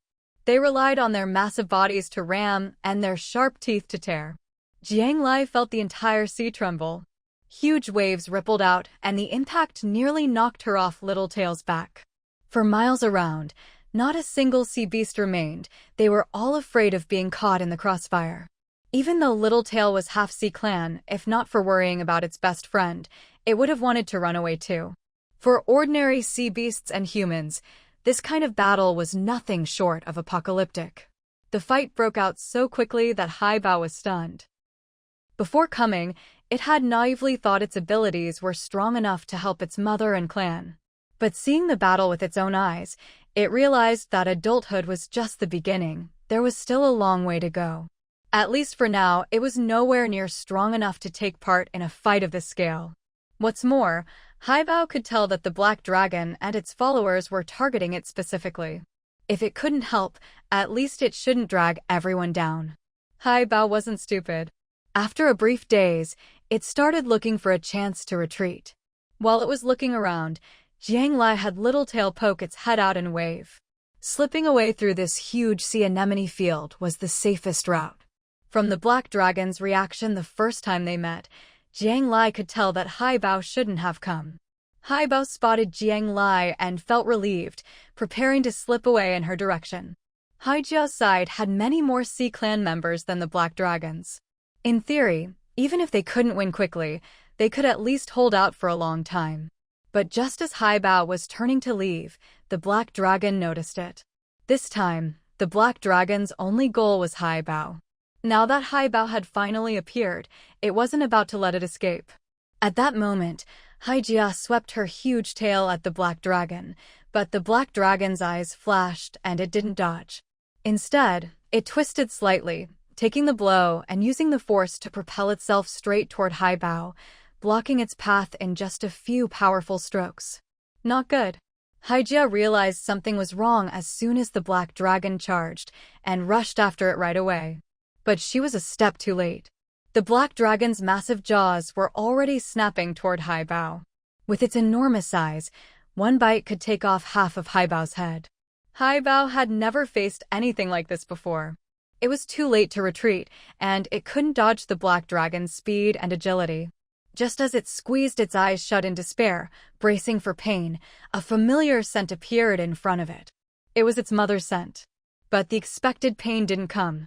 Haibao opened its eyes to see golden liquid floating everywhere. It was sea clan fluid. It was its mother's blood. Chief! There was no time to see what had happened. All around, Haibao could only hear the anguished cries and shouts of uncles, aunts, and elders. And not far away, Jiang Lai's eyes were filled with sorrow. She saw clearly that, to protect Haibao, Hija had, in a desperate move, thrust her own tail into the black dragon's mouth. Mom. When Haibao finally saw everything clearly, he couldn't even shout. He just stood there in a daze, mumbling under his breath. Hija truly lived up to her status as clan leader. After thrusting her tail into the black dragon's mouth to save Haibao, she quickly abandoned her severed tail, spun around, and lunged at the black dragon's neck with her jaws wide open. The bodies of the Sea Clan are enormous, almost without weakness, but when a huge chunk of flesh was torn from the black dragon's neck, the golden hue in the seawater grew even more intense. Excessive blood loss or being torn to pieces either could mean death.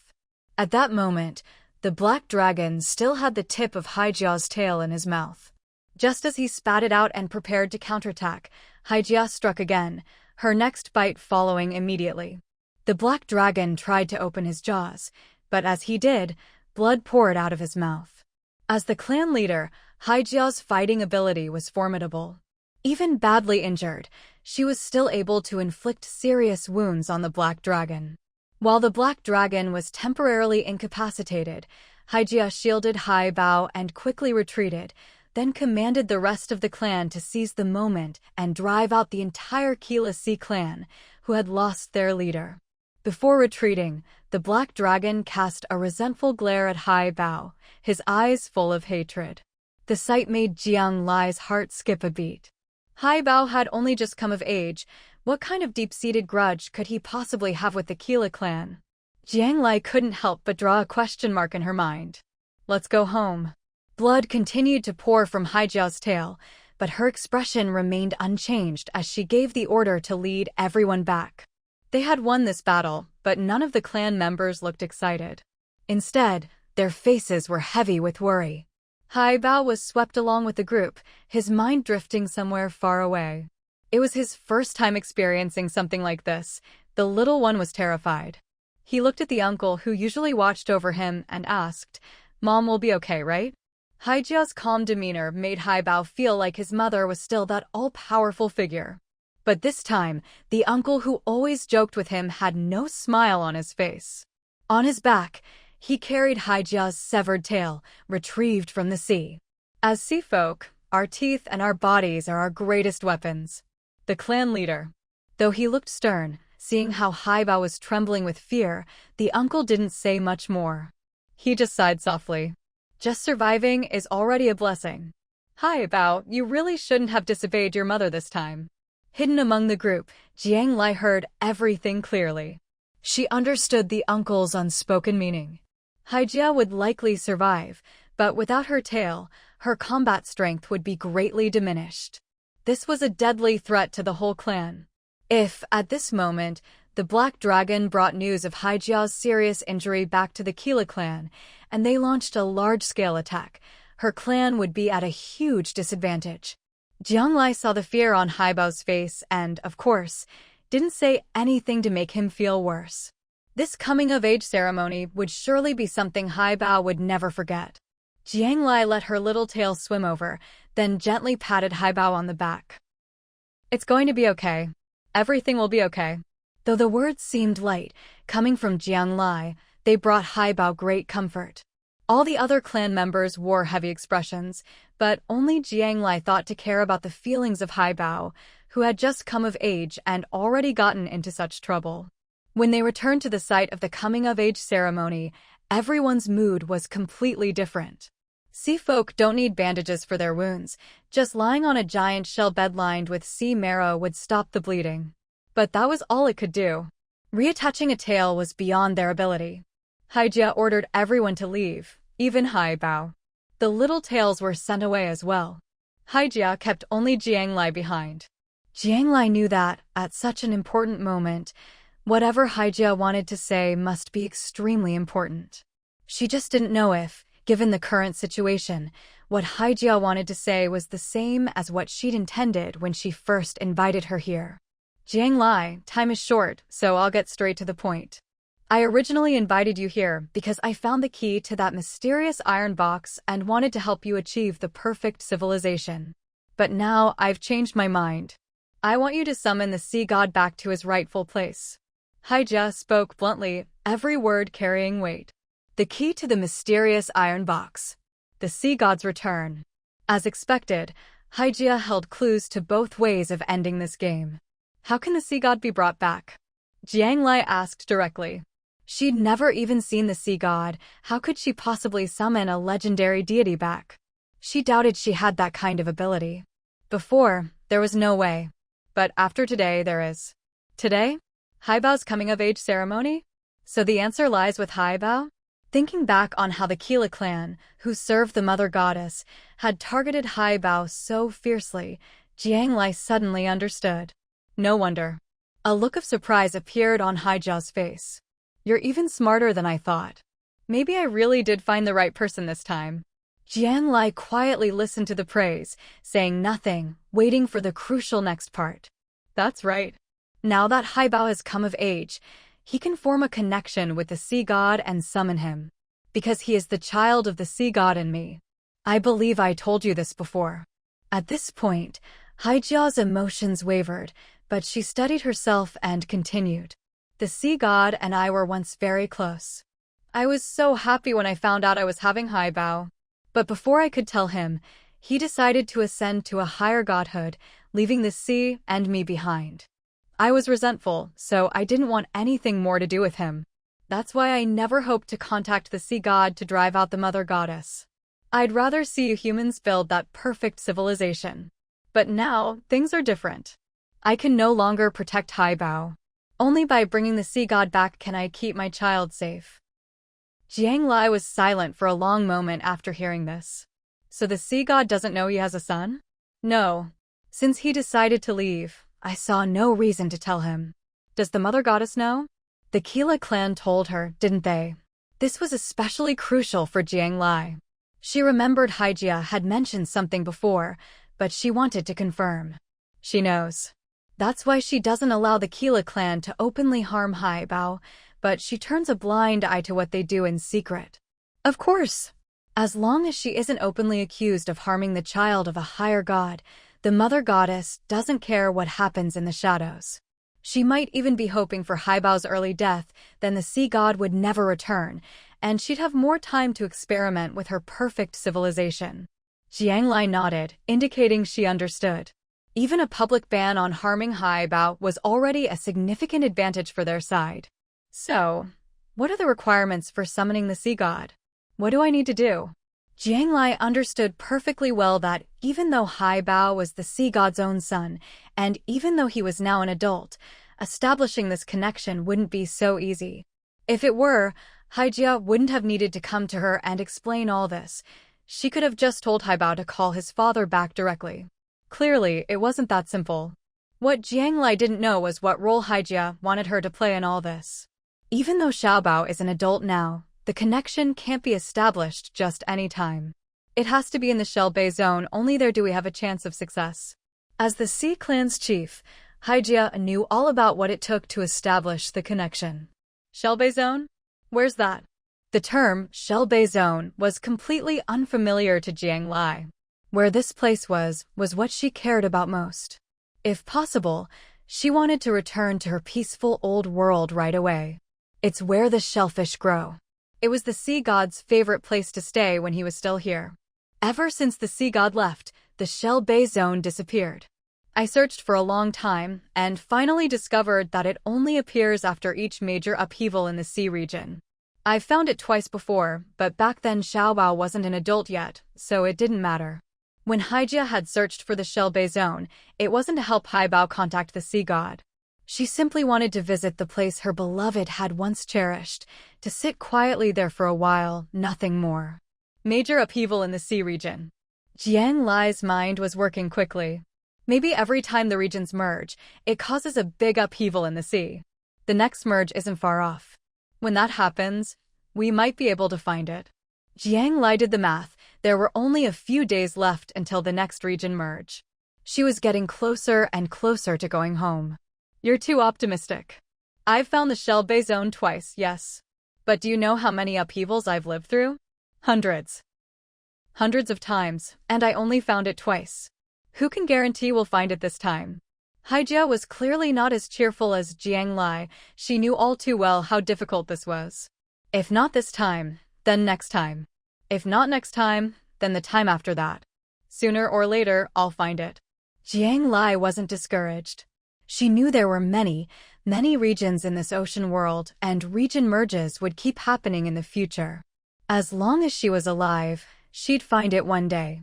Compared to building some vague, perfect civilization, finding the Shell Bay zone seemed a lot more hopeful. Young people are great. I like your positive attitude. But we may not have that much time left. Hija sighed. The news of my serious injury will soon reach the Kila clan.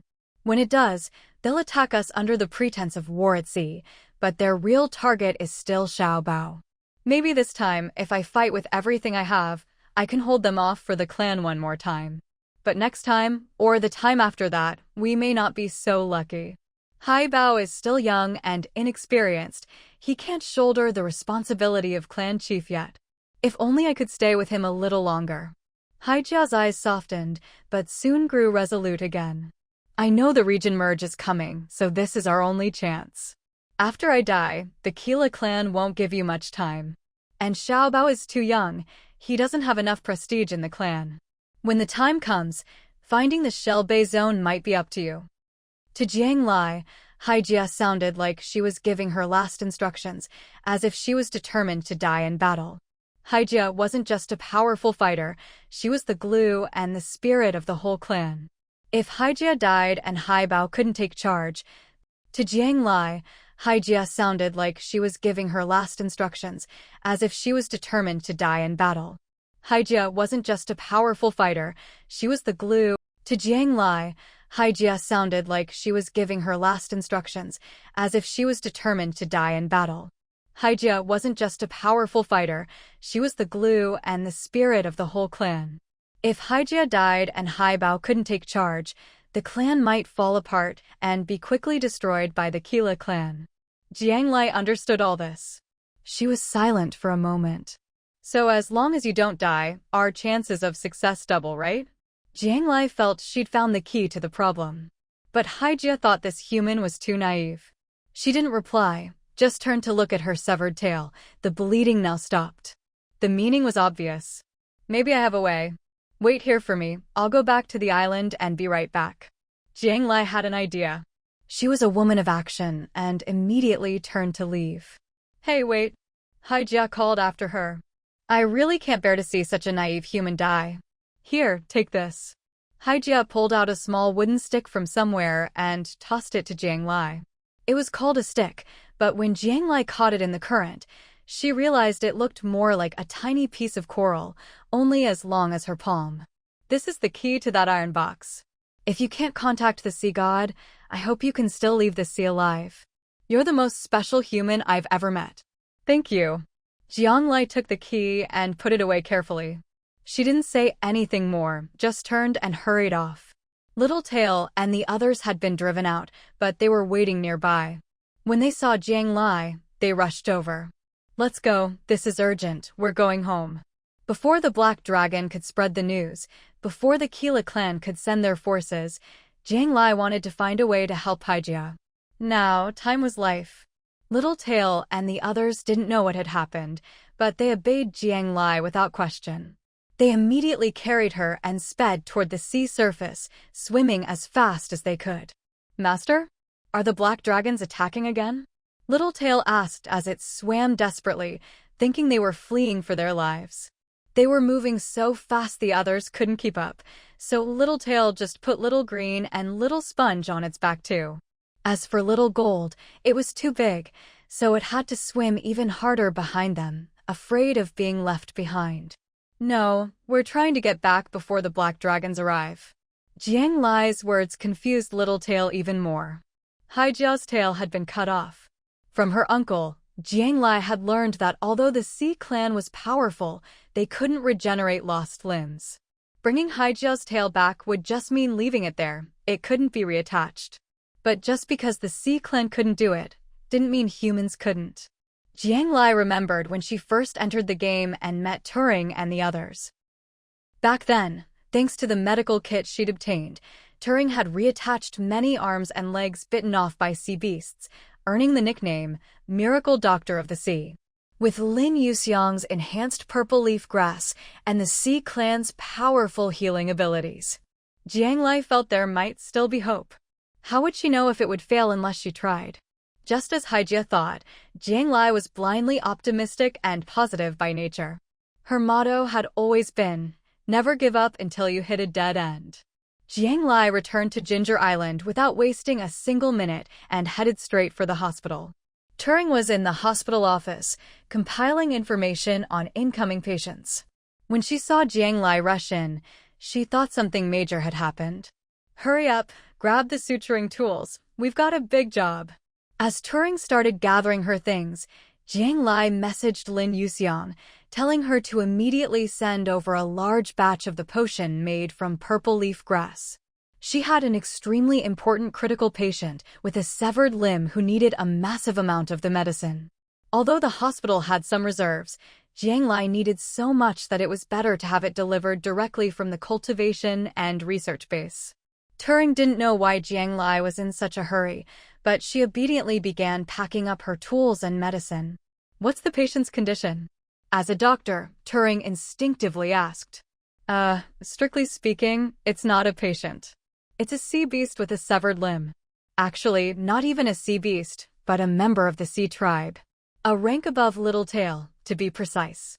Its tail was bitten off and needs to be stitched back on urgently. Afraid Turing wouldn't know what the sea tribe was, Jiang Lai used the comparison to Littletail. "So it's even bigger than Littletail?" Turing quickly accepted that the patient wasn't a person, but a beast, and was only concerned about its size. She'd never treated a sea beast before. Much, much bigger. Jiang Lai thought about Hija's size. Probably 3 times bigger than Littletail in full form. Hearing this, Turing stopped packing and sat down, opening her chat app. "Jiang Lai? With something that big, if it's just me, I'd be stitching until the end of time. I need to round up some help." Seeing Jiang Lai's puzzled look, Turing calmly explained as she started calling people. Soon, a dozen doctors in white coats entered the office. These were all talented people Turing had recruited since the hospital opened. In their previous world, they were all outstanding medical professionals. Now, on Ginger Island, they were lucky enough to still survive by their skills. At the same time, Lin Yuxiang's medicine arrived. Because Jiang Lai needed it urgently, Lin Yuxiang had her summoned beast carry over 3 wooden crates, each a cubic meter in size.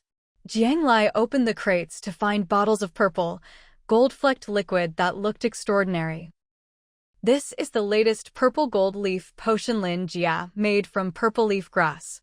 Our hospital trials show it has amazing effects on both internal and external injuries. I don't know how it'll work on the sea tribe, but it's definitely worth a try." As someone who worked in the hospital, Turing was very familiar with it. Not only was this potion used in Ginger Island's hospital, but a batch had also been released to the district's main market. Because it was so effective, a single vial could save a life in a pinch, and so rare, it was priceless. These 3 crates of potion were extremely valuable. It might even be all of Lin Yuxiang's stock. But Jiang Lai had no time to think about value now. She took the team and the 3 crates of potion and headed for the sea. This time, Jiang Lai only brought Little Tail. The huge Little Tail could easily carry the dozen people through the water. Everyone gathered around Jiang Lai, staying within the range of her deep-sea star's aura. As for the 3 crates, Jiang Lai temporarily stored them in her inventory to take out later. These doctors, including Turing, usually worked in the hospital and had never been to the deep sea. Looking at the underwater world, they were both nervous and amazed, eyes wide as they watched all kinds of sea beasts swim by. The sea beasts, sensing Little Tail's half-sea tribe aura, didn't dare come close. Jiang Lai, however, wasn't so relaxed. The whole way, she worried the Clara family might already know what happened and could be on their way. Would she be too late? Little Tail swam as fast as possible. Though not very smart, it knew its master was rushing to save Haibao's mother. Entering the Hija clan's territory, Jiang Lai first noticed there was no golden liquid in the water, and she relaxed a little. Seeing the increased number of guards, she realized there was still time. But time was tight. The guards saw Jiang Lai's group from afar and notified Hija. After getting permission, they didn't stop her.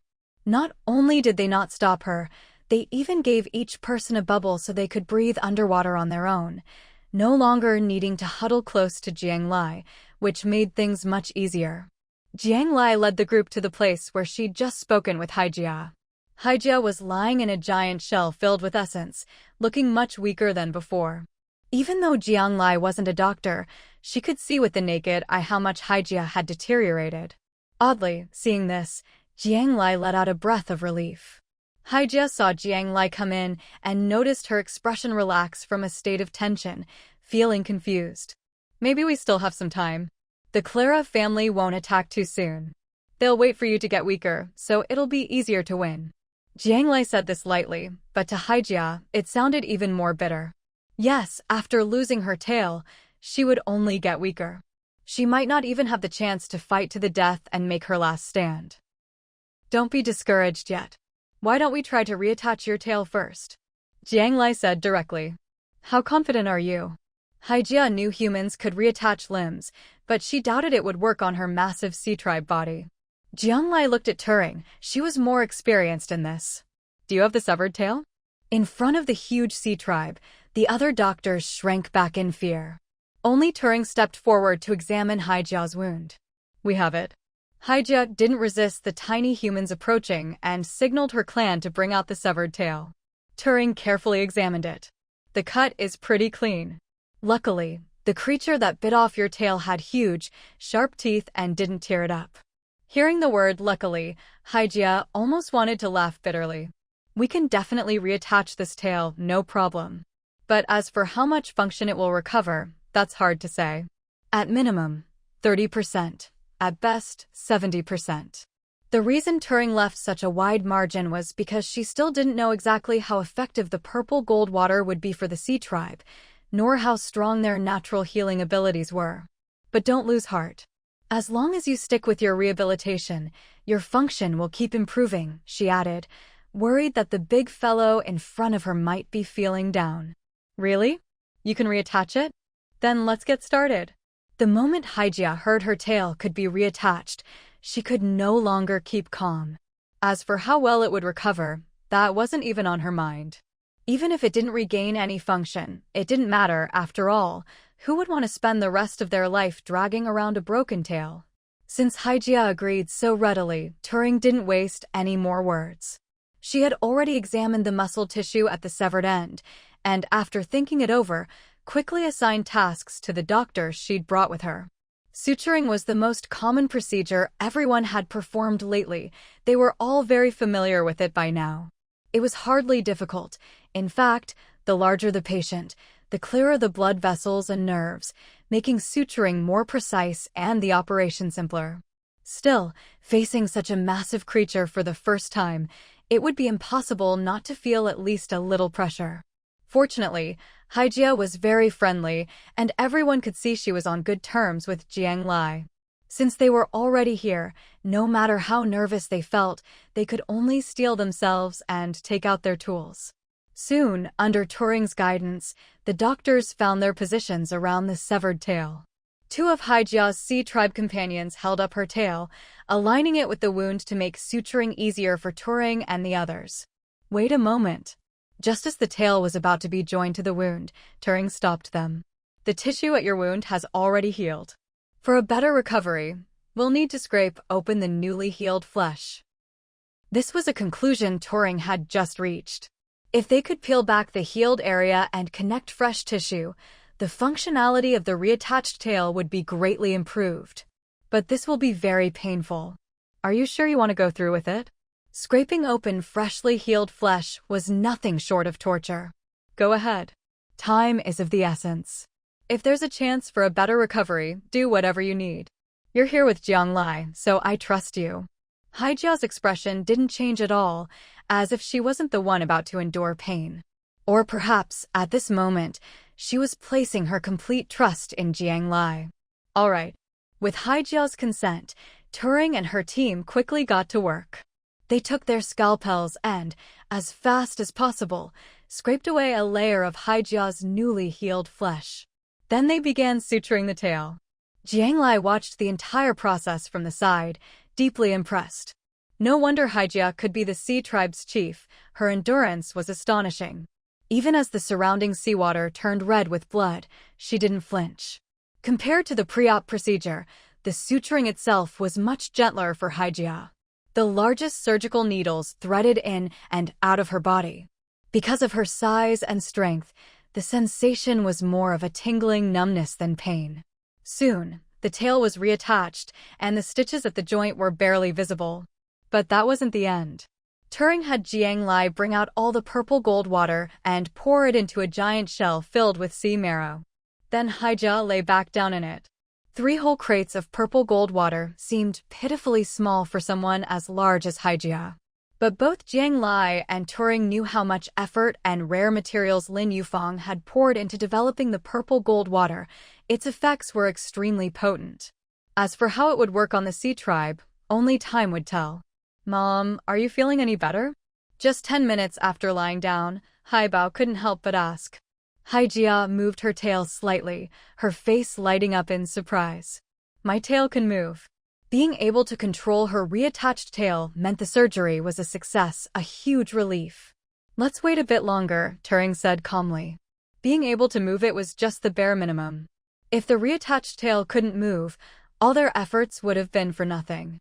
After about half an hour, Hija rose from the shell, mustered her strength, and gave her tail a powerful swish. The massive tail sliced through the water, sending waves rippling. I feel like I've recovered at least 50%. 50%, this was already a huge surprise for Hija.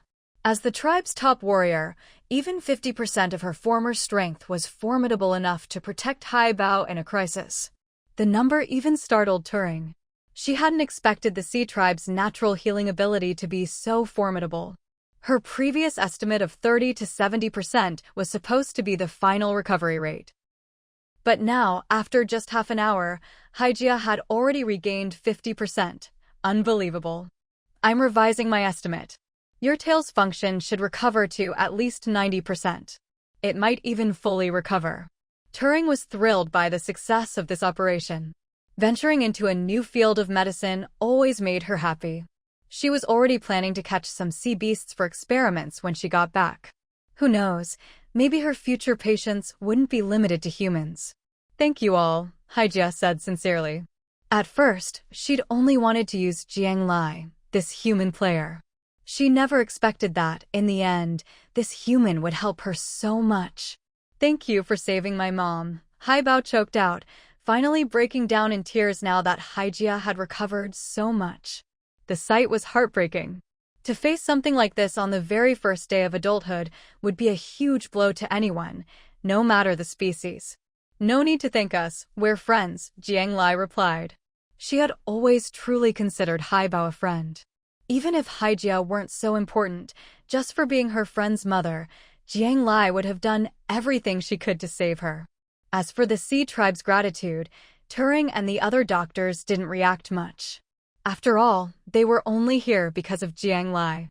Still, Hija gave everyone thank you gifts. First, the ocean star, which allowed the wearer to breathe underwater. Jiang Lai had one before, but had traded it away.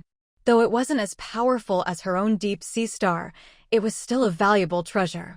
In addition to the treasures, Hija prepared a sea marrow gift pack for each doctor. Turing's was especially generous. It was their first time spending so long underwater, and Hija was worried they wouldn't adapt. With their gifts in hand, everyone was carried back to the island by the little-tailed beast. I don't get one. Jiang Lai didn't rush to leave. She stretched out her hand and blinked playfully. Now that Hija was recovering so well, she was in the mood to joke around a little.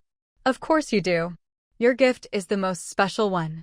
Jiang Lai had just been joking, but to her surprise, she really did get a gift. She felt a bit embarrassed. The key to that mysterious iron box is already the best gift your sea clan could give me. Hija had already given Turing and the others plenty of gifts. Jiang Lai's intention wasn't to bring everyone here to take advantage of the situation. This was more than enough. Besides, although sea marrow was rare and precious, Jiang Lai still had a decent stock in her backpack, enough for now. No, Jiang Lai, you don't understand just how much you've helped our sea clan this time. It's not just me and Haibao, our entire family might escape being devoured, all thanks to you. Hija gently shook her massive head, sending ripples through the water. If she really had lost her tail, her family would have been doomed this time. The Kila clan would never have missed such an opportunity. But now that her tail was reattached, she could feel the continuous restorative energy from the sea marrow and purple gold water, helping her recover.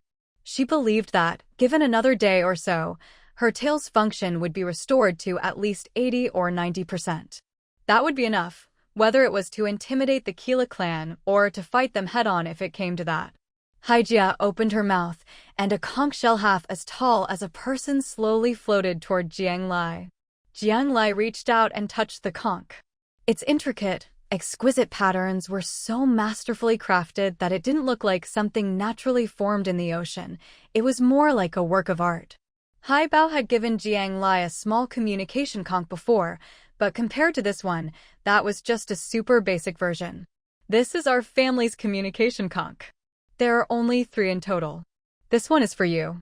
As long as you blow it with all your strength, no matter where you are or what trouble you're in, our entire sea clan will do everything in our power to find you and help you, whatever it takes. With that, Hija really did close her eyes to rest, ignoring Jiang Lai. Seeing this, Jiang Lai didn't bother with any more polite refusals. Since the gift was given sincerely, she accepted it sincerely. After a simple farewell, Jiang Lai left Hija's resting place. The little tail who had escorted a group of people out hadn't returned yet, so Jiang Lai planned to take the submarine back herself. Before leaving, Jiang Lai found Haibao, who was still hiding off to the side, not yet recovered from the shock, and gently comforted him. Don't be afraid. Everything will get better. The little guy had been terrified by today's string of events and was still trembling a bit. I don't want to grow up. I don't want to be the clan leader. I just want Mom to stay with me forever. Hearing this made Jiang Lai's heart ache. She placed her hand on Haibao and patted him gently. Everyone has to grow up eventually, and that goes for your sea clan too. You can't run away from it. It's because you have things you care about that you need to work even harder to become strong, to take on the responsibilities that are yours. I know it's not easy, but Haibao, you can do it. Looking at the big guy in front of her, Jiang Lai couldn't help but think back to the first time she met Haibao. Back then, he was still small and carefree. In the blink of an eye, so much time had passed. She had been in this ocean world for quite a while now. Jiang Lai knew that, aside from offering comfort, her words couldn't do much. Haibao would hear plenty more of this kind of chicken soup for the soul in the future. True growth was something he'd have to achieve on his own. Jiang Lai returned to Ginger Island, but instead of going straight home, she wandered around the island by herself. Looking at the people living and working peacefully on the island she had built from scratch, her turbulent heart gradually calmed. Neither the Hija clan nor the Kila clan were enemies she could handle right now. The more she witnessed the scale of these great clan wars, the more she realized how small she and the human world were in this ocean world. Ginger Island might be ranked #1 for now, but to survive securely, they'd have to keep working hard. And now, Jiang Lai finally had a clue about what direction to strive for. Back home, Jiang Lai took out the mysterious iron box she'd put aside for so long, along with the key Hija had given her.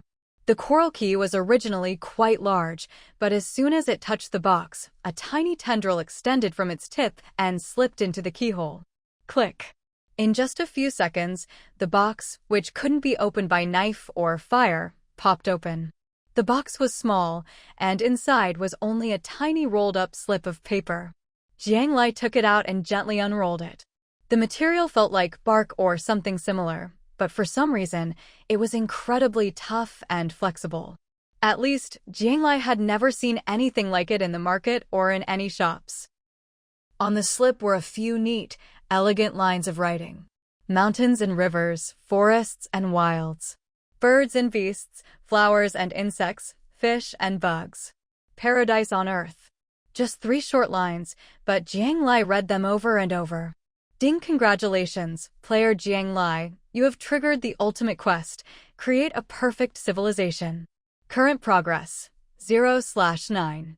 Quest reward, complete the game. It's finally here. When she heard the system notification, Jiang Lai's heart pounded wildly. She hadn't felt this excited in a long time. She stared at the words on the slip again and again, and reread the private message from the system several times. She finally confirmed that the 0/9 in the announcement referred to the things listed on the slip. Mountains, rivers, forests, wilds. Birds, beasts, flowers, insects, fish, bugs. That made 8 things. The final paradise on earth represented people. So, as long as Ginger Island had all 9 of these, she could achieve the ultimate goal of a perfect civilization. Jiang Lai tried to suppress her overwhelming joy, but she couldn't stop the smile from curling her lips. She'd been in this game for so long, and now, at last, she saw a glimmer of hope for leaving. After the server merge, finding the Haibao zone and summoning the sea god with Haibao was one possible way out. But the odds of success were still unknown. Pursuing both paths at once was the best choice for Jiang Lai. As for the Sea Clan's internal strife, Jiang Lai had already helped heal Hija's tale. She believed that once the perfect civilization was achieved and the mother goddess left, the Kila clan would lose their backing and no longer be a threat. She and the Hija clan would both have a bright future ahead. Just as Jiang Lai was immersed in the joy of finding a clue, she heard the long-awaited system notification in her ear. Finally, it had come. In the past, Jiang Lai had asked the system many questions about how to clear the game, but all she ever got was no permission or no comment. But this time, the system had finally issued a mission on its own. So, am I the only player who has unlocked the clear the game mission? Jiang Lai asked tentatively. You are currently the first. The words currently the first were telling. Jiang Lai understood. It seemed this mission wasn't exclusive to her, any player could do it. She was just the first to obtain the clue and unlock the mission. But even though she had opened the iron box and learned the clue about the perfect civilization, Jiang Lai still had many doubts. Who left the clue in the iron box? Was it a player? If it was a player, why hadn't they completed this known mission? Mountains, rivers, forests, wilderness. Birds, beasts, flowers, fish, insects. A paradise on earth. Just how hard was this to achieve? Jiang Lai pondered this and threw her question to the system. The player who left the clue has already logged out. Their mission progress was 60%. 60%. Jiang Lai mulled over the number, unsure if it was high or low. There was another crucial point. What's the reward for clearing the mission? Does the person who clears it get to leave the game and return to the real world, or does the entire game end and everyone returns? Once the perfect civilization is achieved, the sea survival game will end completely, and everyone will return to the real world with their memories. That was good. Jiang Lai quietly breathed a sigh of relief. As long as one person cleared the game, everyone could return to the real world. That meant that in this game, not all players had to be enemies, they could cooperate. Her thoughts raced. Jiang Lai closed her eyes, thinking about her next steps. 10 minutes later, she opened her eyes, logged onto the forum, and anonymously posted a thread. Shocking.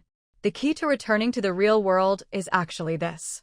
In the post, Jiang Lai explained that the secret to clearing the game was to create a perfect civilization. She also wrote out the clues from the note in the iron box.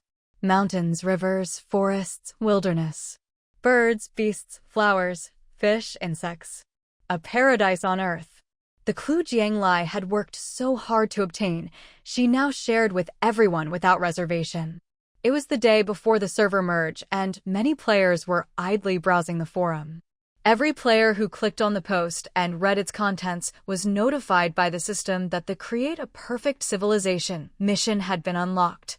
As everyone's understanding grew, the system's permissions expanded, and players received even more information. In no time, Jiang Lai's post shot to the top, and the comments exploded. People said all sorts of things. Some were overjoyed and wanted to go home immediately. Some were hesitant, questioning the poster's identity and the authenticity of the post. Some had already stumbled upon clues themselves, and after reading the post, suddenly understood and added their own information in the replies. In our 10 current islands, Beast Island already has many beasts. If all the players work together, it might not be impossible to meet all the requirements. After the server merge, there will be even more islands. If that's still not enough, we have island entry tokens, which let us explore uninhabited islands for what we need. I believe we'll be able to fulfill the conditions for a perfect civilization soon. Jiang Lai took note of Beast Island in her mind. And island entry tokens, if possible, she needed to collect some, as they might come in handy later. Upstairs, are you so sure that all players want to return to the real world? One comment caught Jiang Lai's attention. The sea survival game was full of danger and crisis. It wasn't a vacation world. Yet there were players who didn't want to leave. This was a perspective Jiang Lai had never considered. Especially after witnessing the Sea Clan War, Jiang Lai understood even more how insignificant humans were in this world. Even though her Ginger Island had developed so much, it was still nothing in the grand scheme. But under that comment, quite a few people agreed. A world at sea, free from order, dangerous as it was, still made some ambitious people reluctant to leave. If everyone's goals weren't aligned, things would get complicated. It would be one thing if people simply couldn't work together to complete the mission, but if some acted out of self-interest to sabotage the creation of a perfect civilization, Jiang Lai would really have a headache. She also wondered what kind of person the owner of Beast Island was. Jiang Lai carefully reread the system announcement several times. As she thought things over, she suddenly realized something she'd overlooked. If she counted carefully, her Ginger Island already had 2 of the requirements: rivers and forests.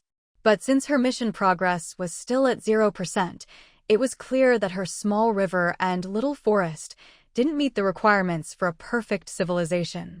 So, at the very least, the scale had to be much larger. That meant the most crucial issue: to successfully create a perfect civilization, the island's area had to be big enough. Otherwise, it would be very hard to gather all these conditions on a single island. So, even though the system said that as long as a perfect civilization was created, everyone could clear the game and return to the real world, from another perspective, players were still in competition. But Jiang Lai herself was clear: if possible, of course she wanted Ginger Island to complete the ultimate mission. But if, after the server merge, there was a more suitable island and island owner, she'd be willing to help others complete the mission. Jiang Lai wasn't the only one thinking about these things. Out of hundreds of thousands of players, many were considering the same, or even more. The discussion under Jiang Lai's anonymous post kept growing. Countless new threads sprang up, discussing all sorts of related issues. Jiang Lai, blending in, continued to anonymously share her opinions. System: is merging with other players' islands the only way to increase island size? While searching for the required conditions, Jiang Lai made expanding Ginger Island her top priority. There is more than one way to increase island size. Merging with other players' islands.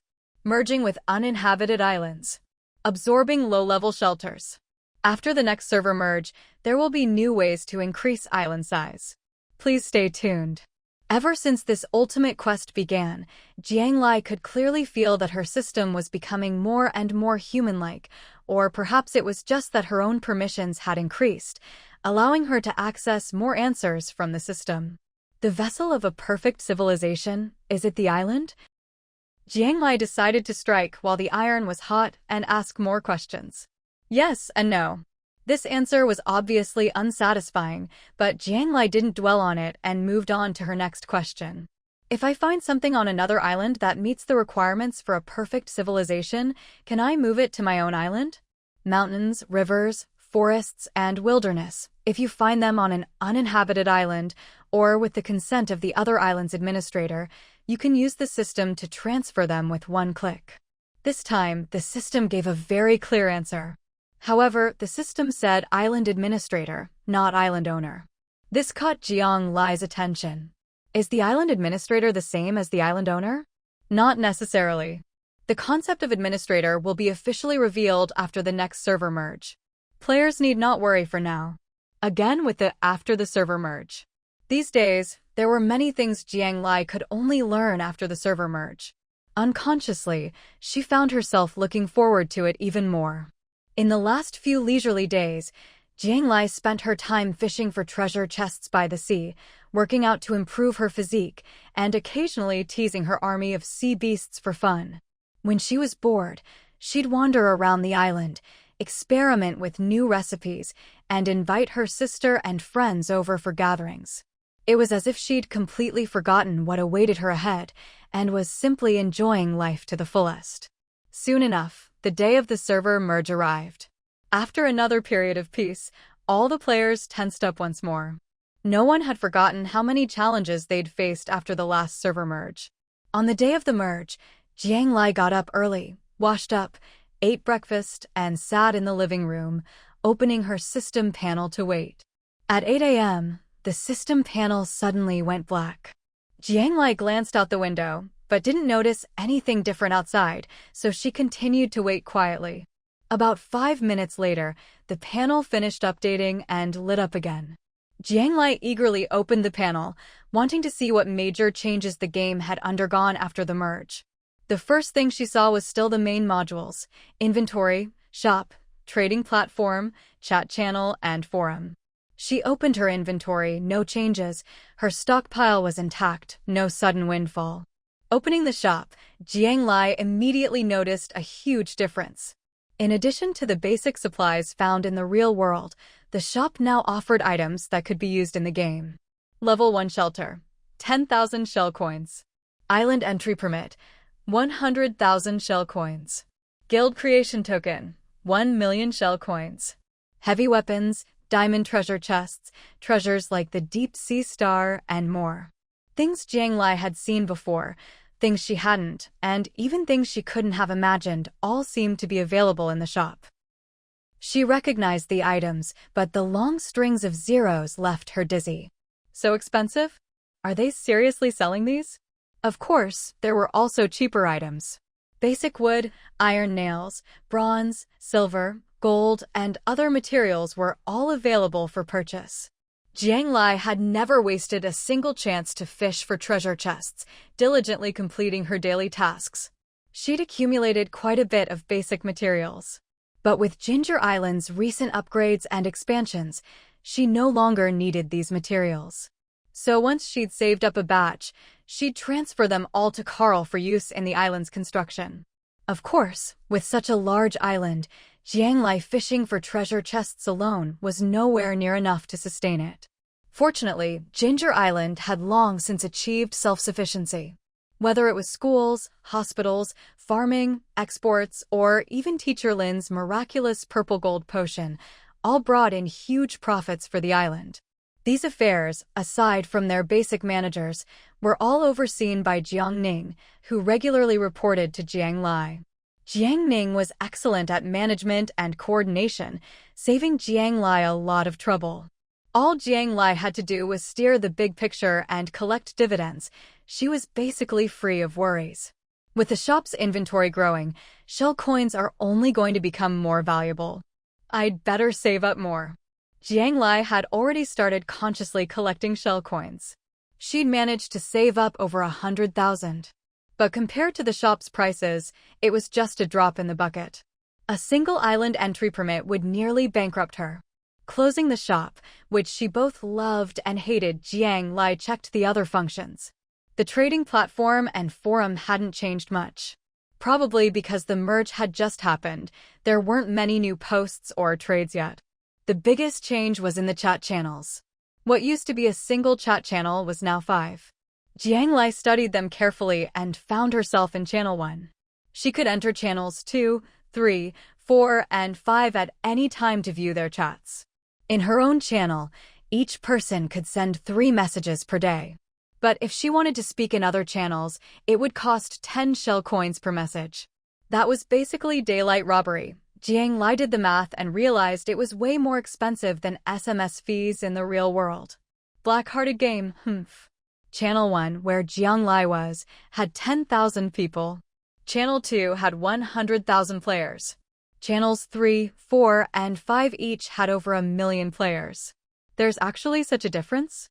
Jiang Lai muttered to herself, flipping back and forth several times before finally figuring out the pattern. For example, in Channel 1, she searched and found all 10 known island owners from her region. There were also many familiar names, strong players she recognized. Looking at the chat logs, she saw many players from newly merged regions as well. From their conversations, it was clear they were all fairly powerful. So, these 5 channels are divided by strength, from high to low, right? With this guess in mind, Jiang Lai asked the system. Correct. Channel 1 has the fewest players and the strongest ones, the elite. Channel 2 contains players with potential, the reserves. The system quickly confirmed. As for channels 3, 4, and 5, Jiang Lai didn't need the system to explain. Those were the players the system had already deemed useless, with no chance of clearing the game, just there to make up the numbers. Just as she thought. Jiang Lai nodded. With nearly 5 million players after the merge, if everyone was in one channel, it would be utter chaos. Any message would be instantly buried. Channel 1 had gathered all the top players together, making it much more convenient for everyone to discuss major decisions about clearing the game in the future. Everyone here was smart, so communication would be much more efficient. Hello. Nice to meet you, new friends. Jiang Lai quietly lurked in Channel 1, watching the chat unfold. The first to speak was Cheng Fa. This guy was now working with Qi Jingxing as an administrator on Tianhe Island, and had become one of Qi Jingxing's most trusted confidants. As the island's affairs grew, Jiang Lai, Qi Jingxing, and Cheng Fa all found themselves with less and less free time and more to worry about. The frequency of their small group chats had dropped significantly. Still, from their occasional conversations, Jiang Lai knew that Cheng Fa was doing well in both his career and love life. He was living quite comfortably. Hello, everyone. The first to reply to Cheng Fa was someone named Chenlifa. Sister Fa, I can't believe I get to be in the same channel as you. What an honor. Exactly. Hello, Sister Fa. As soon as Chenlifa spoke, a flurry of replies followed. It was obvious these were all players from the new district, and they treated Chenlifa with great respect, even admiration. Jiang Lai was very curious about this Sister Fa, but there wasn't enough information yet, so she decided to keep lurking and observe for a while. People are complicated, friend or foe, it would take time to judge. And so, on the first day of the server merge, everyone hung out in the channel, chatting and getting to know each other. The forum also started to fill up with new posts, some introducing their own situation, others asking about the other side. In short, everyone was testing the waters. The channel chat was a bit too fragmented, but fortunately, some experts quickly summarized the useful information and posted it on the forum. Jiang Lai's previous district was formed by merging District 32 and District 68. Back then, right after the merge, the players from the 2 districts were clearly divided, almost like water and fire. It wasn't until later, when the islands were generated and 10 small islands became the new units for players, that people gradually stopped caring about which district they originally came from. Now, the newly merged district was the same. It used to be District 5 and District 13. Once max-level players appeared and the islands were established, the numbers 5 and 13 stopped being mentioned. Among all these posts, Jiang Lai found the information she was looking for. Chenlifa, Sister Fa, was one of the max-level players from District 5 and District 13. Her island, Peace Island, was ranked number 1 in the entire district. Not only that, Chenlifa had unified all the islands in the district. In other words, aside from Peace Island, the other 9 islands were all under its command. The other 9 island owners all followed Chenlifa's orders without question. To achieve such unification in this environment, Jiang Lai thought it was practically an impossible feat. What was even more astonishing? Of the other 9 islands, only the top 4 were sizable. The remaining 5 were constantly being merged and replaced. They were repeatedly absorbed by the top 5 islands, then waited for new max-level players to appear, generate new islands, develop to a certain stage, and then become resources for the top 5 islands again. All the players, including those who became max-level later, had no objections to this arrangement. It was clearly a highly centralized, even dictatorial system. Yet the players were genuinely convinced and held Chenlifa in the highest esteem. Sister Fa, what kind of person was she really? Jiang Lai grew more and more intrigued by this frequently mentioned name. She kept searching the forum for more information about Sister Fa. From the words of the new district's players, Jiang Lai pieced together a fairly complete picture. Chenlifa, rumor had it that in the real world, she was a leader, even a military district commander. She was wise. Every time the game presented a tough challenge, Sister Fa always found a solution. She was compassionate. Whenever disaster struck, Sister Fa would freely share her strategies and even her resources, organize people to face the crisis together, and lead rescue efforts to minimize casualties.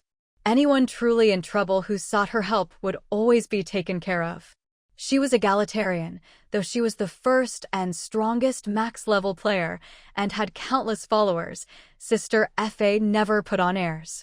She was approachable, treated everyone almost equally, and made people feel respected and valued.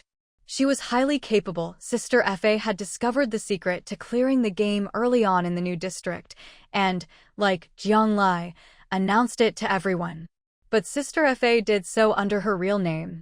She also managed to get everyone on board in the shortest time possible, unify all resources, let Peace Island complete the main quest, and build a perfect civilization.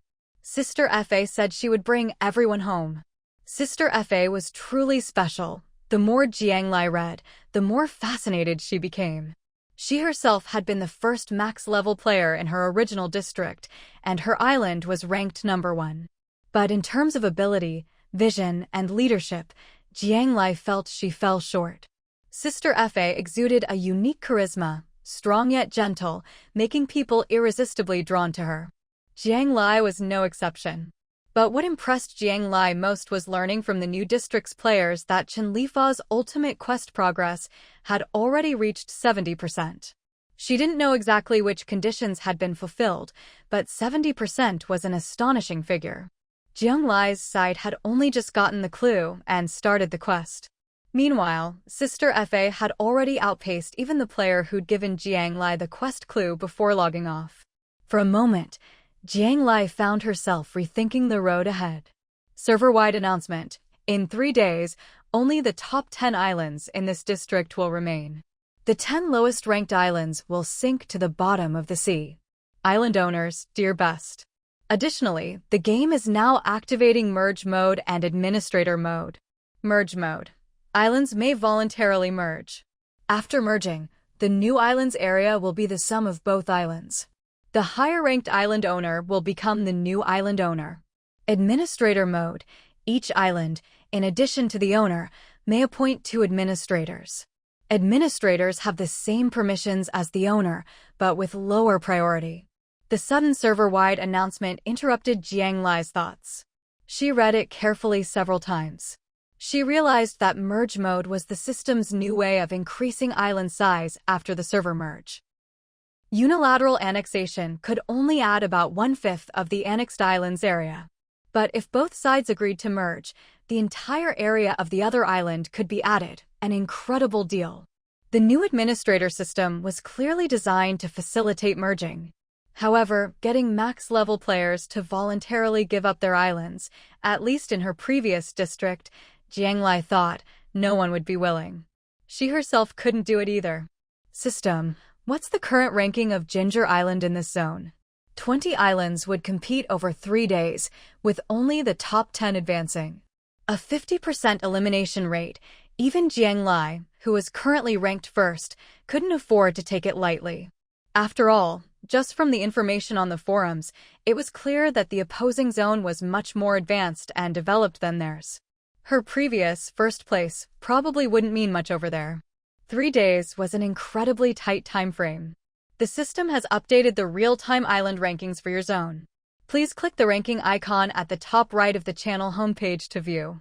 Following the system's instructions, Jiang Lai found the ranking icon. She clicked it open and saw the current island rankings, all clearly listed. First place was Qinlifa's Peace Island. Jiang Lai wasn't surprised by this at all. Second place was her own Ginger Island. Third was Qi Jingxing's Tianhe Island. Fourth was Xinxi Shanhai Island. As for the islands ranked 5th through 8th, Jiang Lai didn't recognize their names, presumably they were from Qinlifa's side. 9th place was Huarong's Huarong Island. 10th was Myriad Beasts Island, which Jiang Lai was particularly interested in but hadn't had time to look into yet. The bottom 10 were rounded out by the remaining 5 islands from the new district. But even though they were at the bottom, if the forum posts were true and the other side was so united, it wouldn't be easy to swallow up those bottom-ranked islands. Pull one thread and the whole web might shake. Ginger Island was currently ranked 2nd, a relatively safe position, and Jiang Lai was fairly satisfied. But the strength and unfamiliarity of the other side still gave her a strong sense of crisis. She wanted to make Ginger Island stronger as quickly as possible. Just as Jiang Lai was pondering her next steps, Qi Jingxing messaged her. What do you think about the island missions for these 3 days? Faced with such a major upheaval, Qi Jingxing was probably feeling just as unsettled, and now he was coming to discuss things with Jiang Lai. 3 days, if Peace Island wants to swallow us up, that's more than enough time, Jiang Lai replied calmly. Only those lacking in ability would focus on annexing the weaker islands first. The truly powerful always seek out strong opponents to grow themselves as quickly as possible. I know about Shanhai Island, since she is planning to annex the lower-ranked islands as fast as possible. If we don't act quickly, there might not be many opportunities left for us. Qi Jingxing had informants on Shanhai Island, so getting information quickly wasn't hard. From his words, Jiang Lai could tell he wasn't optimistic about the current situation. No rush. I want to observe a bit longer and see what moves Peace Island makes before deciding, Jiang Lai said after some thought. She'd never met Qinlifa, but she had a feeling that a woman capable of achieving so much would have a unique perspective on the current situation. In a way, even after the zones merged, most players' core interests were still aligned. Jiang Lai recalled a phrase from the forum that Qinlifa had said, "I'll bring everyone home." At the very least, our goals are the same, Jiang Lai murmured to herself. Qi Jingxing shared some new information with Jiang Lai, but didn't say exactly what he planned to do on his end, and the conversation ended there. Ginger Island, Tianhe Island, Shanhai Island. Jiang Lai had long known that the 3 islands, due to their leaders' different personalities, had developed in different directions, with their own unique survival rules for the islanders. She could only manage her own island, she couldn't control others. Once the system announcement went out, Channel 1 exploded. Compared to the other 4 channels, Channel 1 was the main stage for this mission. All 20 island masters were in Channel 1. Other powerful players had already found islands to settle on, and now, with the new changes, everyone was anxious and discussing the situation. Strangely, Jiang Lai didn't see any of the new district's island masters speaking up. Even Sister Fa Qinlifa had only greeted everyone at the start, then gone silent. Jiang Lai checked the time, it was 10 a.m. She decided to observe for a day and see how things developed tomorrow. Time was precious, she hoped the new district would make their move soon. Putting the zone merge aside for now, Jiang Lai started buying shell coins on the trading platform. She also checked in with Jiang Ning and Lin Yuxiang. On Ginger Island, especially for key resources like purple gold water, they would prioritize accepting shell coins. Jiang Lai had her eye on the island entry tokens in the shop. If she could exchange for more tokens and visit more islands, maybe she could push the progress bar for the ultimate mission forward. At 100,000 coins each, the tokens weren't exactly cheap. Don't worry. Right now, a lot of our Ginger Island products are in high demand. We'll follow your instructions and only accept shell coins.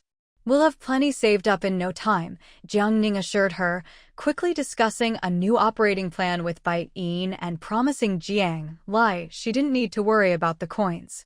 Lin Yuxiang also said that aside from purple gold water, she had a new special medicine about to go into production, and she'd fully cooperate when the time came. With everyone working together to support her, Jiang Lai felt relieved and gratified. There really was strength in numbers. With the timing just right, Jiang Lai went to the hero summoning tower and summoned a new hero. So far, the hero summoning tower had given Jiang Lai two capable subordinates. The first was Carl, the master builder. All of Ginger Island's construction relied on him, and he'd even trained many apprentices. The second was Edith, a combat hero. She now commanded all three of Ginger Island's teams, 2 battle squads and 1 guard unit. She only needed to regularly report recruitment and training plans to Jiang Ning and Jiang Lai. During peacetime, she often took the teams out to sea for real combat drills, training many experts for Ginger Island. This time, Jiang Lai summoned a young boy. Mingyan, talent, beast master. Can communicate seamlessly with any beast and easily gain their trust, forming unlimited contracts. Jiang Lai could communicate with beasts using her beast language translator. But being able to easily gain their trust and form unlimited contracts, that was truly impressive. She wondered how the beast master abilities of myriad beasts' islands master compared to Mingyan's. The conditions for completing the ultimate mission were mountains, rivers, forests, wilderness, birds, beasts, flowers, fish, insects. A paradise on earth. Half of these were related to beasts. With Mingyan's arrival, it was like adding wings to a tiger for Jiang Lai. He was sure to be of tremendous use. Because Mingyan was still very young, Jiang Lai took him to Li Shui and asked her to look after him. Since the child was small, he could also go to school and develop in all aspects: moral, intellectual, physical, aesthetic, and labor education. Even though he was summoned by the Hero Tower, Jiang Lai didn't want to delay his growth. At the very least, she wanted him to develop a healthy worldview. Jiang Lai took another stroll around Ginger Island. The Sea King Beast squad was being trained by Xiaobai and Old Turtle, and Little Tail would occasionally drop by for surprise inspections. Jiang Lai herself was hardly needed.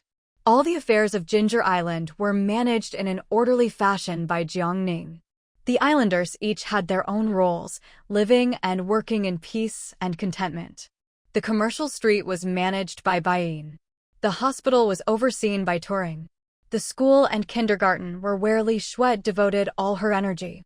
As for planting and breeding, Lin Yuxiang was there every day supervising and keeping things under control. The entire management of Ginger Island was so seamless that Jiang Lai couldn't find a single area to step in, even if she wanted to. All she could do was take her fishing rod up to the observation deck, fishing for treasure chests while browsing the chat channels and forums. After the server merge, her fishing rod hadn't upgraded again. With her limited daily fishing attempts, Jiang Lai occasionally managed to fish up something good. Basic materials and food ingredients no longer interested her. Ordinary tools were already produced on Ginger Island, so they weren't rare for her either. Only shell coins, island entry tokens, and some special weapon materials could still catch her eye. But those things weren't easy to come by. Jiang Lai posted a few messages on the trading platform. Buying island entry tokens, buying shell coins. PM for prices. Can exchange for any materials. While Jiang Lai was carefully considering how to expand Ginger Island's area and meet the requirements for the ultimate quest, she suddenly received a private message on her system panel. She opened it and was surprised to see it was from Qinlifa. Jiang Lai had been waiting to see what Qinlifa and Peace Island would do, but she hadn't expected this woman, known respectfully as Sister Fa, to reach out to her first. Friend or foe? Jiang Lai privately hoped for the former. Qinlifa, hello, Jiang Lai. I know you used to be #1 in the whole region, and your Ginger Island is impressive. Can we chat? Jiang Lai, sure. Qinlifa, is it convenient for a video call? Jiang Lai paused for a moment. No problem. The next second, Qinlifa's video call came through, and Jiang Lai answered. The woman on the other end looked nothing like Jiang Lai had imagined.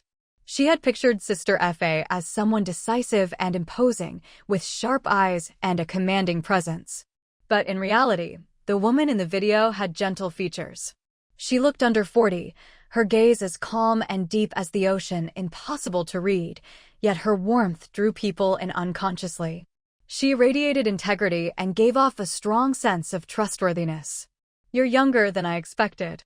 Sister Fa looked at Jiang Lai and smiled, her eyes openly appreciative. You're kinder than I imagined. Jiang Lai couldn't quite find the right word. Although it was their first meeting, there was a rare sense of instant rapport between them.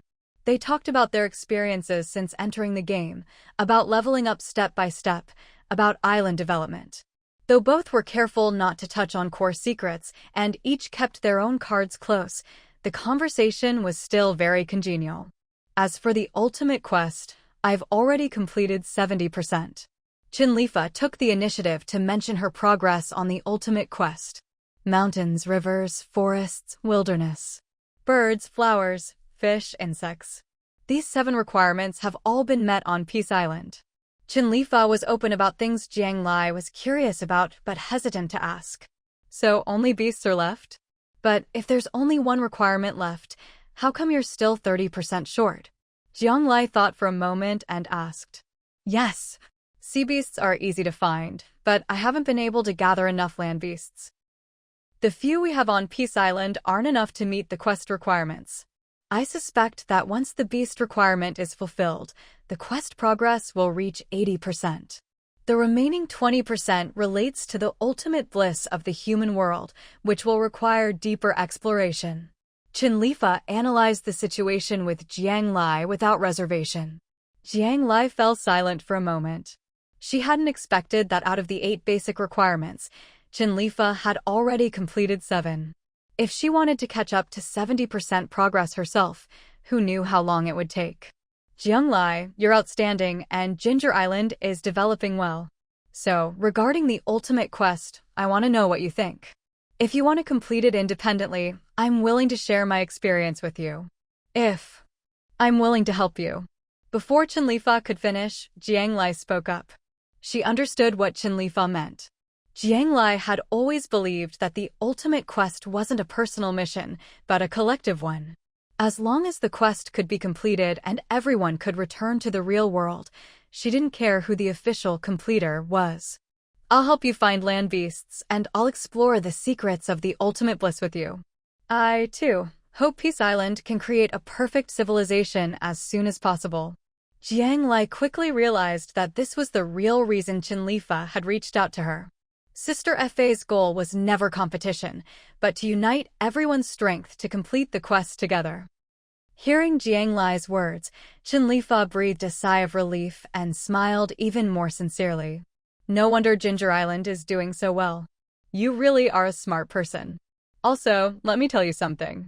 For the island merging task over these 3 days, all my islands will merge into Peace Island, maximizing its size, strength, and resources. As for the remaining islands on your side, anyone who wants to merge with us is welcome. If they don't want to, that's fine too. As long as it doesn't affect the completion of the ultimate quest, I won't force any mergers. In 3 days, 20 islands would become 10. What seemed like a pressing task to everyone else was resolved almost instantly on Qinlifa's side. Maximizing Peace Island's resources by pooling everything together had always been their strategy. All right. Jiang Lai was taken aback. She hadn't expected this thorny issue to be solved so easily by Sister Fa. Decisive yet measured, bold but not greedy. No wonder she was the woman who could unite the entire region. Jiang Lai silently gave Sister Fa a thumbs up in her heart. The two chatted a bit more about the ultimate quest before ending the video call. Before hanging up, Sister Fa told Jiang Lai that if she ever ran into any problems, she was welcome to reach out anytime. Jiang Lai agreed with a smile. After the call ended, it felt as if a heavy weight had been lifted from Jiang Lai's heart. For the first time, she felt a reassuring sense that she was no longer fighting alone. Chinlifa moved quickly. Not long after her conversation with Jiang Lai, she made a post on the forum, publicly announcing her plan to merge 10 islands. Jiang Lai understood. Apparently, Sister Fa had only reached out to her for a chat and hadn't contacted any other players. That was indeed the case. Chinlifa admired Jiang Lai as well. Two women, each achieving the top rank in their respective districts, naturally felt a sense of mutual respect and pride.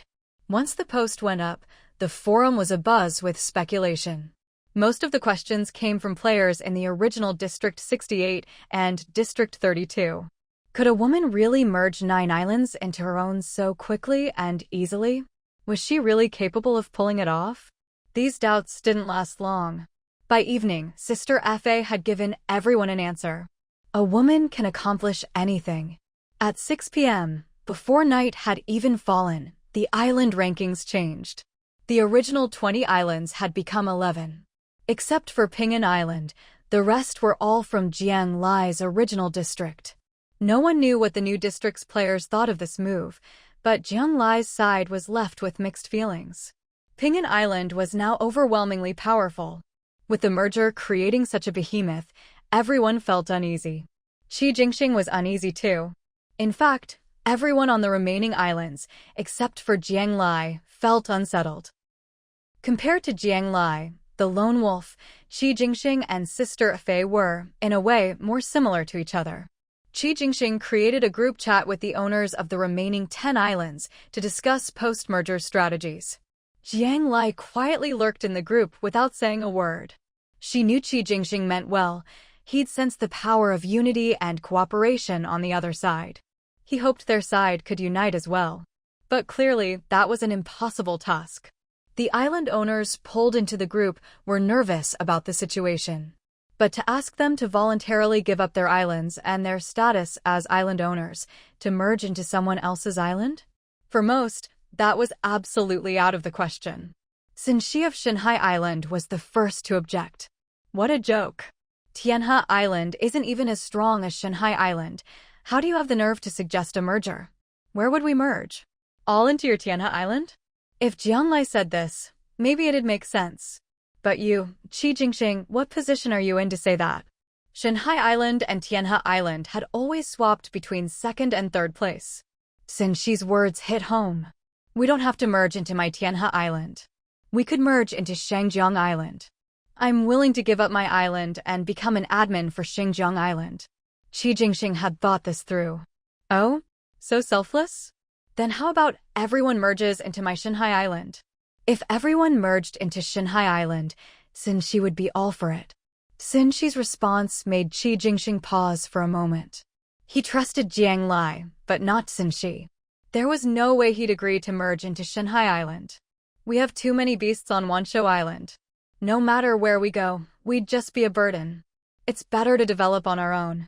Chen Wanli, the owner of Wanshou Island, made his stance clear. Huarong Island won't participate in any merger. Huarong, the owner of Huarong Island, was even more resolute. Pirate Island has always been out on the open sea, and we'll keep to our own little corners. We won't bother anyone. Haibao had gotten a lot more slippery, but his meaning was clear. In no time, all the top-ranked islands had stated their positions. With the major island owners having spoken, the weaker ones at the bottom fell silent. The discussion quickly reached a stalemate. It was only when Jiang Lai spoke up that the atmosphere eased a little. Don't worry, Ping'an Island isn't our enemy. I've talked with Chinlifa. Just as her players say, Sister Fa is a woman of great wisdom and vision. She won't focus on internal player conflicts. Let's just live our lives in peace. If you have time, think more about the ultimate mission. Jiang Lai still held sway among the players. Her words were a reassurance to the island owners. But from the idle chatter, Jiang Lai could tell that no one was particularly interested in the ultimate mission. Most people only cared about immediate benefits, not long-term development. That was just human nature. Jiang Lai became even more determined to help Sister Fa achieve a perfect civilization. Doing it alone would be too difficult. Maybe Qi Jingxing was discouraged. After the brief chat, the group was disbanded, as if it had never existed. Don't stress about it. We all started out developing on our own. It's normal that we don't have as much cohesion as they do. Jiang Lai sent Qi Jingxing a message of comfort. I know, but Jiang Lai, do you believe me? I have no selfish motives. I'm not doing this for myself.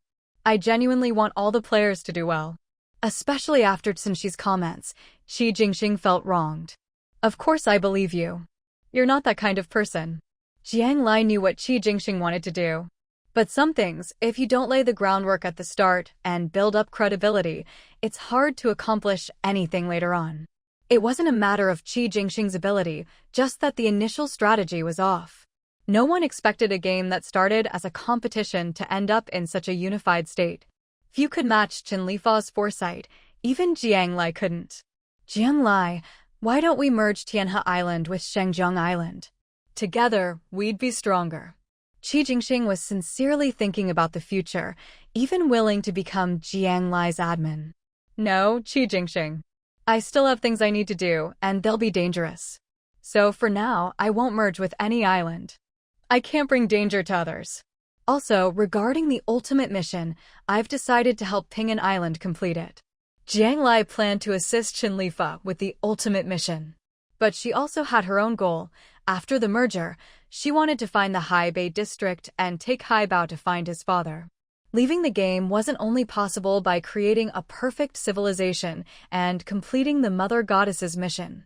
Summoning the sea god and driving out the usurpers was also a way to end the game. Jiang Lai decided to pursue both paths at once to maximize her chances of returning to the real world. She didn't know about others, but Jiang Lai herself didn't want to keep drifting at sea, her fate in someone else's hands. She was determined to go home. Do you trust Qinlifa? Qi Jingxing could sense a hint of admiration in Jiang Lai's tone when she spoke about Qinlifa. I can't say I know exactly what kind of person she is, since we haven't interacted much. But I do believe she genuinely wants to complete the ultimate mission and lead all the players out of here. At the very least, our goals are aligned. Jiang Lai thought for a moment before replying. All right, I'll join you and help Pingan Island complete the ultimate mission. Qi Jingxing quickly grasped the key point. He trusted that if Jiang Lai made this decision after talking to Qinlifa, she must have her reasons. If even Jiang Lai believed that Pingan Island had a better chance of creating a perfect civilization than Xinjiang Island, then his own Tianhe Island would only rank even lower. If that's how you see it, then that's great. Both she and Sister Fa were more than happy to see everyone working together toward the ultimate mission. Jiang Lai then shared with Qi Jingxing that Sister Fa's mission progress was at 70% and told him what was still lacking for the remaining 30%. Pooling everyone's ideas could only help. After reassuring Qi Jingxing, Jiang Lai was soon approached by someone else. Xinshi, you're not planning to complete the ultimate mission on your own anymore. Jiang Lai hadn't been in touch with Xinshi for quite a while. She could sense that Xinshi didn't harbor any ill will toward her. But she didn't agree with his personality or the development strategy of Shanghai Island. If your paths are different, you can't work together. To Jiang Lai, the two of them weren't really friends. Compared to her patience with Qi Jingxing, Jiang Lai was much more terse with Xinshi. After all, in her mind, Xinshi was not someone who would work together with everyone to complete the mission. You're going to help Pingan Island. What, do you have any thoughts on that? Oh, nothing in particular. Jiang Lai was growing impatient with his roundabout way of talking and simply stopped replying. Seeing that Jiang Lai hadn't responded for a long time, Xinshi realized he'd killed the conversation. After a while, he sent another message. I just wanted to say, no matter what, I'll never be your enemy. There he goes again. Jiang Lai silently closed the chat window, not bothering to reply.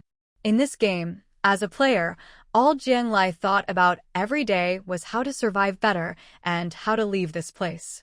She had no time to guess what was going on in the mind of a bored man acting crazy. As long as no one got in her way, she didn't care what others did. Whatever they did had nothing to do with her. 3 days passed quickly.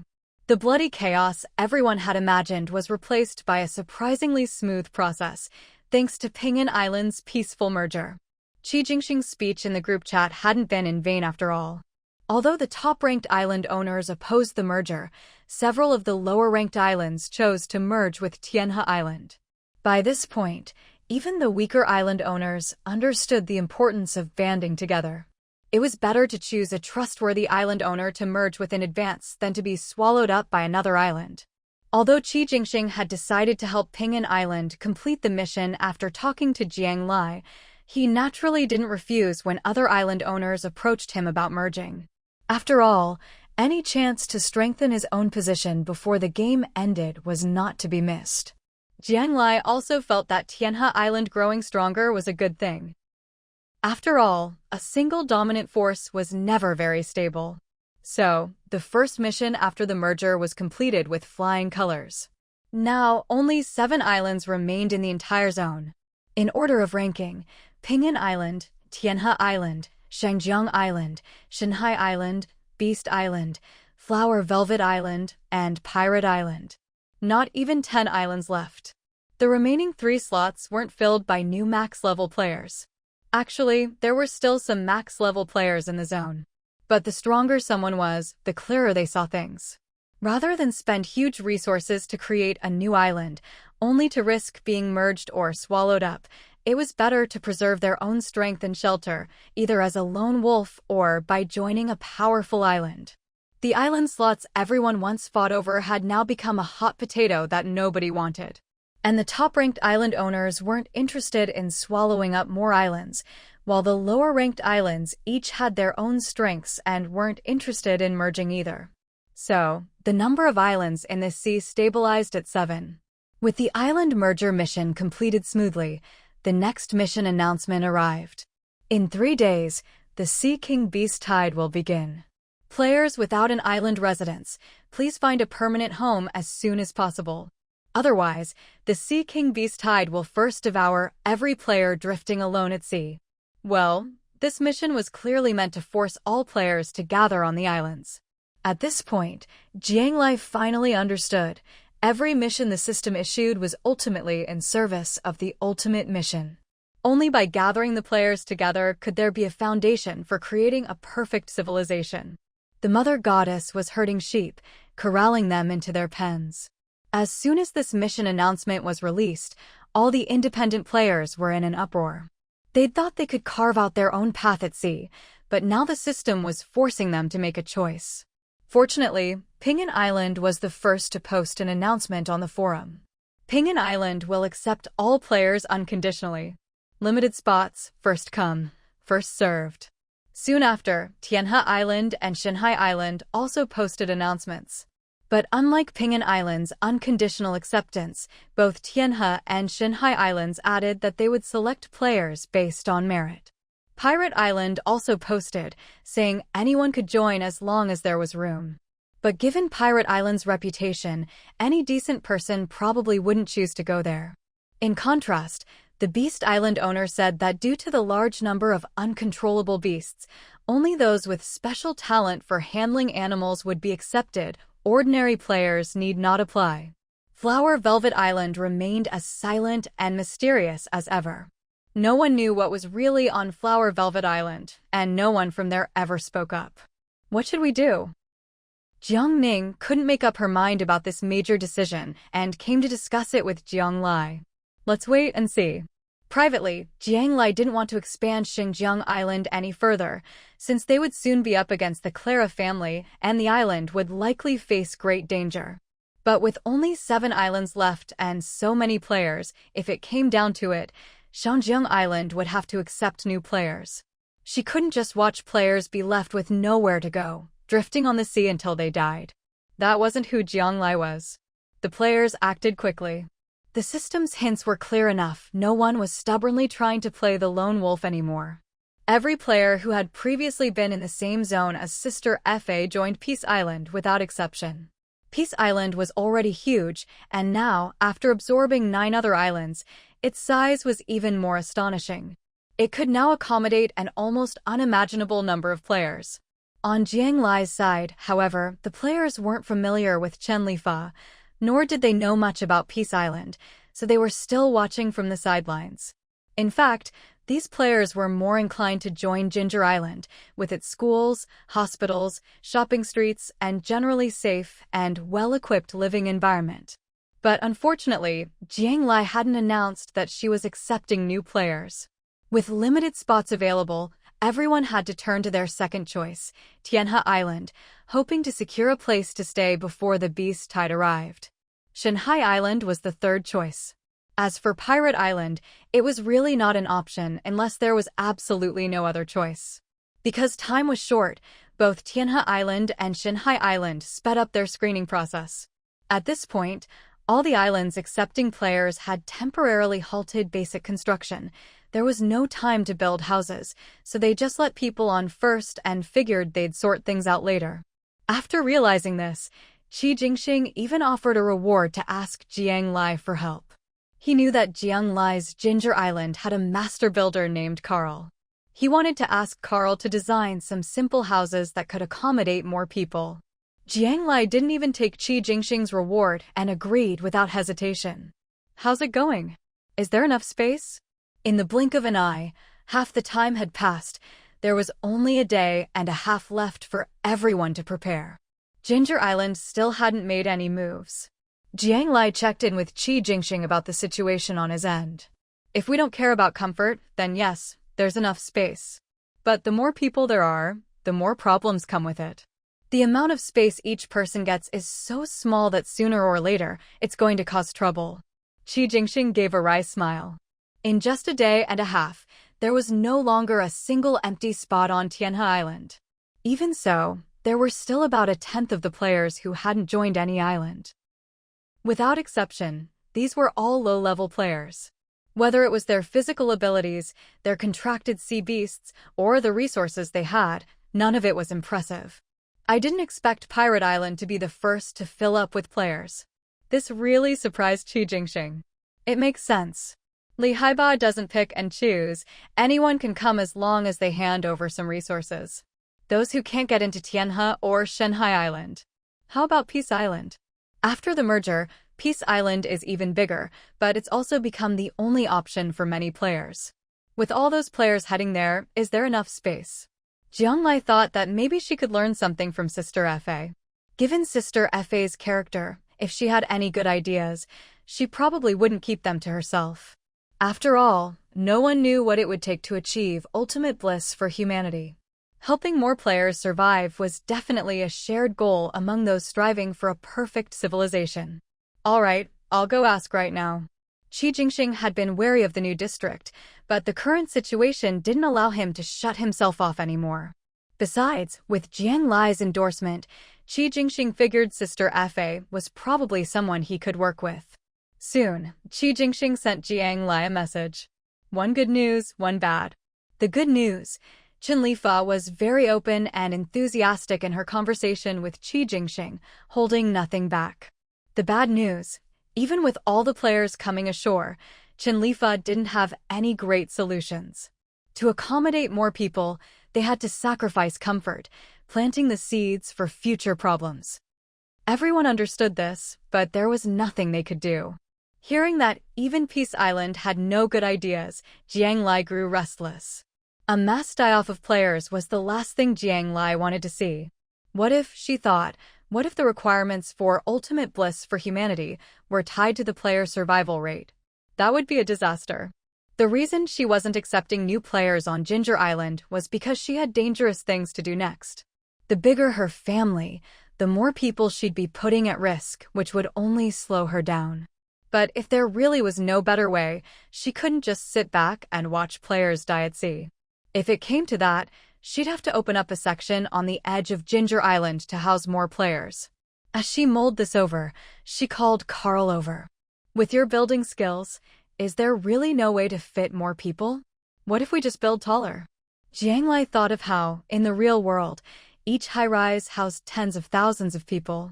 Building tall is easy for me, but it won't work. Carl replied quickly. He had already thought about this. But this is an island surrounded by sea. You can't lay deep foundations, and with the constant sea winds, tall buildings are hard to stabilize. Jiang Lai immediately understood and sighed. But it's not completely impossible. Carl stroked his beard. If we had a large amount of sea coral as building material, we could anchor high-rises firmly to the island and give them some resistance to the sea winds. As long as the buildings don't go over 50 meters, there shouldn't be any problem. Jiang Lai's eyes lit up. 50 meters, that was enough for a dozen floors. If the space inside was used wisely, each building could house thousands of people. If you had a solution, why didn't you say so earlier?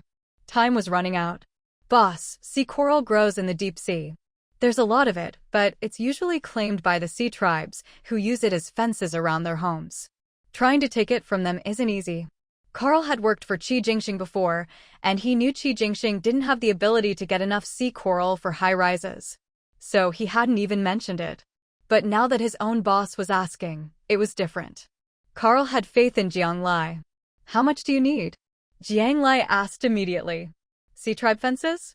Given her relationship with Hija and the others, asking for the sea tribe's treasures might be a stretch, but asking for some of their fence coral should be doable. At least one cluster per building. The more coral, the sturdier the building. Carl thought for a moment and quickly gave an answer. A cluster of sea coral, several meters high, would be enough for him to build one building. All right, you start making a list of the other materials you'll need for the high-rises. I'll see what I can do about the coral. Jiang Lai made up her mind. There was no time to waste. She immediately called Weiba and headed for the sea to find Hija. This time, Jiang Lai didn't take a submarine down. Instead, she put on the deep sea star and rode straight into the ocean on Littletail's back. Time was tight, only a day and a half remained before the Sea King beast tide arrived. Jiang Lai urged Littletail to move at full speed. With the protection of the deep sea star, plus her daily exercise routine steadily improving her physical stats, speeding through the water posed no real problem for her body. As she hurried along, Jiang Lai was also mulling over what she could use to trade with the Sea Clan for sea coral. Even though they'd used her as a fence, from what Carl said, that sea coral was definitely something precious. She couldn't just shamelessly take advantage of the Sea Clan. But what did she have that the Sea Clan might be interested in? Jiang Lai thought of the purple gold water in her backpack. That stuff could be somewhat useful to the Sea Clan. She just wasn't sure if Hija and the others would value it. While Jiang Lai was still pondering, Littletail had already swum up to Haibao's home. By now, the Hija clan was very familiar with both Jiang Lai and Littletail. As soon as they spotted them from afar, they sent word ahead and welcomed the pair inside. Haibao got the news and quickly came out to greet them. Lai. Come, look at me, don't I look stronger now? Ever since the last incident, Haibao had asked Hija to increase his training. He'd been working hard these past few days, but he was still a child at heart. As soon as he saw Jiang Lai, he couldn't help but show off. As he bragged, he playfully bumped into Littletail, nearly knocking Jiang Lai off her perch. Haibao, you're amazing. Jiang Lai gave the eager little guy a big thumbs up. Did you come to play with me this time? Haibao asked, satisfied with the praise. I'm actually here to see your mom. Is Hija around? Jiang Lai said, getting straight to the point. She didn't have time to play today. Oh, my mom's eating. I'll take you to her. Haibao led the way. Until today, Jiang Lai had always thought that giant sea creatures like the Sea Clan ate by finding a school of fish, opening their mouths wide, and filtering out the seawater, just like whales on Earth. But to her surprise, Hija was sitting in front of a giant shell filled with neatly prepared fish fillets, like sashimi, with all the bones removed. It seemed that any creature that developed civilization would eventually move away from raw, primitive habits. Jiang Lai, you're here. Is there good news? Hija greeted her warmly. Thanks to the humans' help last time, Hija's severed tail had healed well. Her strength was now over 90% restored. No good news yet. I'm here this time to make a trade, Jiang Lai said directly. Oh? A trade? Yes. The Mother Goddess set up an obstacle for us players. I need sea coral to help more players survive. Hija had been thinking that, since she owed Jiang Lai such a big favor, she'd just give her whatever treasure she wanted, except maybe her most beloved ones. But when Jiang Lai mentioned sea coral, Hija was a little surprised. That's all? I'd like to exchange. No problem, Hija interrupted before Jiang Lai could finish. How much do you need? I'll give it to you. That's too generous. Jiang Lai felt a bit embarrassed, like she was just here to take advantage.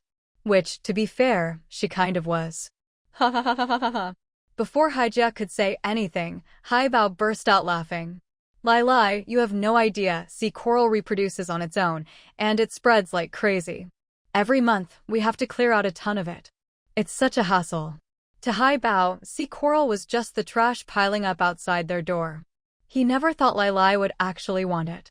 Then I'll take 20 clusters, if that's okay? Jiang Lai decided not to be polite. Her original plan was to trade for 10 clusters, enough for Qi Jingxing to build 10 buildings to house more players. 10 well-planned buildings could accommodate tens of thousands of people, greatly easing the pressure on Tianhe Island.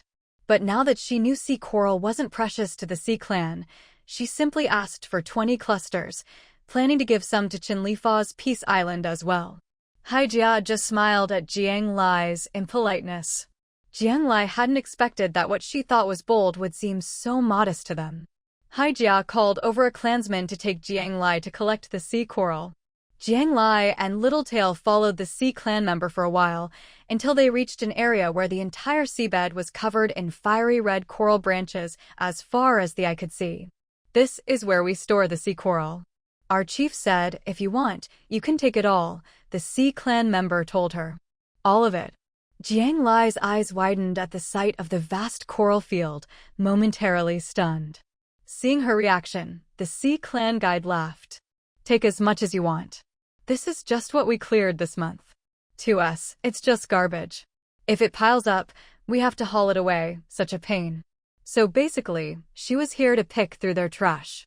Jiang Lai rubbed her hands together, then swept all the coral into her backpack with a grand gesture.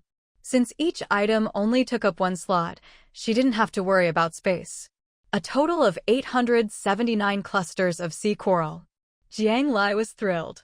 One man's trash is another's treasure. Now, the buildings were as good as done. Since she was pressed for time, Jiang Lai wrapped up her business and said goodbye to Hija and Haibao before leaving the sea. Back on Ginger Island, Jiang Lai immediately transferred 200 clusters of sea coral to Carl, telling him to use as much as he needed to make the buildings sturdy. Whoa, that much? Even Carl, who'd seen a lot, was shocked. It used to be hard to get even one cluster, now he had 200. No wonder she was the island master, he'd definitely chosen the right person to follow. Carl looked at Jiang Lai with shining eyes. She had Carl start by building 2 test buildings on Ginger Island, while Jiang Lai messaged Qi Jingxing and Qinlifa. Both were overjoyed. If they could solve the problem of living space, it would greatly improve the players' quality of life. Then, no matter how many new players arrived, it wouldn't be a problem. Jiang Lai arranged with them to start accepting new players right away. That afternoon, Carl would head to Tianhe Island and Peace Island to begin construction. With Carl's abilities, as long as there were enough materials, he could finish constructing the entire building by the end of tomorrow. Just this afternoon and all of tomorrow would be enough. By then, they'd be ready to face the Sea King Beast Tide coming the day after tomorrow. For Tianhe Island and Pinyin Island, this was a solution to their most urgent crisis. This was especially true for Qinlifa. With her high-level access, she had already learned from the system about the wonders of sea coral. But she had never had the opportunity to obtain any. Now, not only had Jiang Lai brought over this precious treasure, she'd even sent over a master builder. Qinlifa was deeply grateful to Jiang Lai.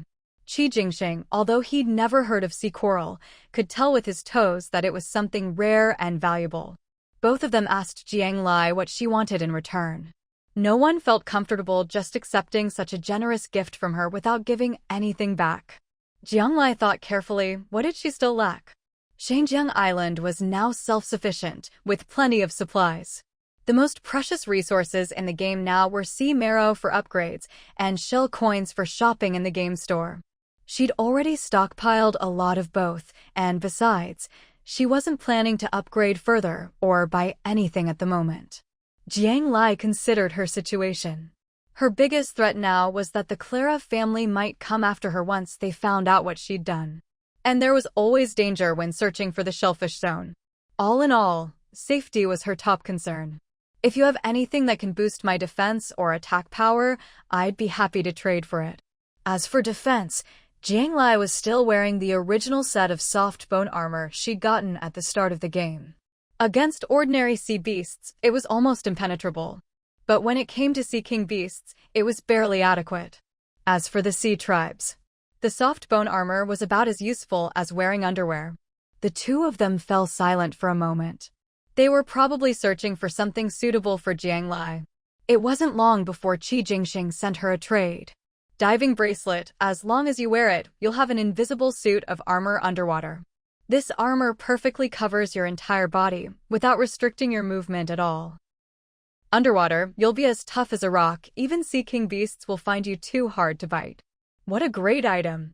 Jiang Lai read the description and immediately slipped the wooden bracelet onto her wrist. It instantly shrank to fit her wrist snugly and wouldn't fall off. This was exactly what Jiang Lai needed. Her main battlefield from now on would be underwater, and anything that could keep her alive down there was priceless. While she was still marveling at the bracelet, Chen Lifa also sent her something. Water cannon gun unleashes incredible power underwater. Each shot consumes 1 unit of sea marrow. The gun itself was a sleek, silver pistol that gleamed beautifully in the sunlight. Jiang Lai didn't know just how powerful it was yet, but using a whole unit of sea marrow per shot was definitely intimidating. Other players could barely scrape together enough sea marrow to upgrade, and here Jiang Lai was, using it as ammunition. Talk about extravagant. But she had a large stockpile of sea marrow in her backpack, so it was no problem. This gun was perfect for her, anyone else would hesitate to use it. One for defense, one for offense. With these two items, Jiang Lai's combat power instantly shot up several levels. Eager to try them out, she took both items and headed into the sea with Littletail. They quickly found a sea king beast, and Jiang Lai told Littletail to stay back and watch. In the past, without a submarine or a contract beast, Jiang Lai would never have dared to take on a sea king beast alone. The difference in size and strength would have made her nothing more than a snack. To test the gun's range, Jiang Lai fired from a distance. The moment she pulled the trigger, a silver bullet shot out. She'd braced herself for a powerful recoil, but there was none at all. The bullet glided out smoothly, like a glass marble. Could this thing really be that powerful? Just as Jiang Lai was doubting the gun's might, a massive explosion erupted where the Sea King beast was. First, a huge bang, then a series of rapid-fire booms. When the water cleared, half of the Sea King beast's massive body was simply gone. What was left was tattered and broken. The lifeless corpse began to sink. The scent of blood sent the surrounding sea beasts into a panic. They didn't dare approach. Jiang Lai looked at the gun in her hand with admiration. Small body, big power. That was a unit of sea marrow well spent. Let's go home. In less than a minute, the test was done. Jiang Lai called out to Littletail and prepared to head back. Huh? Aren't you going to test the bracelet? Littletail knew Jiang Lai had also gotten a bracelet. I'll do it in a bit. Jiang Lai didn't explain, just led Littletail back to the waters near Shangjiang Island. She didn't go ashore, but turned to Littletail and said, "Bite me." Huh? Littletail thought she'd misheard. I said, "Bite me." Huh? Oh no, maybe my brain isn't working either. Seeing Littletail's stunned expression, Jiang Lai patiently explained. This thing claims it's so tough even Sea King beasts would break their teeth on it, but I can't just let some random beast take a bite to test it. What if it doesn't work? I'd be handing myself over as a free meal. I'd rather have my own beast try it. Littletail. What a ridiculous request. But since her master said so. Littletail opened her mouth and gently took Jiang Lai in. Jiang Lai, all you're doing is getting me covered in drool. Use your teeth. This time, Littletail opened her mouth and gently closed her jaws, her teeth pressing against Jiang Lai. It really didn't hurt. Jiang Lai knew that with Littletail's sharp teeth, even without much force, she'd normally be torn to shreds. But now, she didn't feel a thing. Harder. The teeth pressed down again. Jiang Lai still didn't feel pain, but there was a definite sense of pressure. Harder. This time, Jiang Lai finally felt pain. She quickly called a halt. So, did your teeth hurt? Jiang Lai asked for feedback. Not bad, but it really wasn't easy to bite, kind of tough and chewy, Littletail replied after thinking it over. Jiang Lai nodded, satisfied. Littletail was already half sea tribe, maybe even stronger. The diving bracelet could hold out against her for a while, but if Littletail really went all out, it wouldn't last. But for Jiang Lai, this was more than enough. Being able to withstand a giant beast's attack for a while, instead of dying instantly like a paper doll, was already a huge improvement. I really like the gifts. Jiang Lai sent replies to both Qi Jingxing and Qin Lifa. She hadn't expected to get anything in return when she went looking for sea coral. But now she'd unexpectedly received a diving wristband and a water cannon gun, both incredibly useful to her. Maybe this is what they mean by good things happen to good people. I should do more good deeds in the future, Jiang Lai thought to herself. Meanwhile, over on Ping'an Island. Sis Fa, we haven't even seen the sea coral that Island Master Jiang mentioned, and the legendary Master Builder Carl hasn't shown up yet. Are we really just going to give her the water cannon gun? A muscular man in practical clothing standing beside Qin Lifa spoke up. The two regions had only recently merged, so Ping'an Island's people were still wary of players from the other side. Especially with the Sea King beast tide approaching, the water cannon gun would be crucial. The man couldn't help but feel a little reluctant. Wen Zhao, you need to look at the bigger picture. Qin Lifa looked out at the distant sea, a smile playing on her lips. Just the fact that Jiang Lai, after learning about Ping'an Island's quest progress, was willing to immediately give up her own task and help Ping'an Island complete theirs, that kind of character and wisdom isn't something you see in ordinary players. Besides, she looked into Ginger Island in detail. Given its current level of development and abundance of resources, Jiang Lai was definitely not a simple player. If she wanted to lead all the players in completing the ultimate quest and returning to the real world, she'd need Jiang Lai's help. So, what if it's just a water cannon gun? It's nothing in the grand scheme of things. Jiang Lai, of course, had no idea what others were thinking. At this moment, she had just finished inspecting the two 12-story buildings that Carl had constructed on Ginger Island. They looked both refined and sturdy. Since Ginger Island didn't have a population crunch at the moment, the buildings weren't made too tall. Instead, the focus was more on aesthetics and design.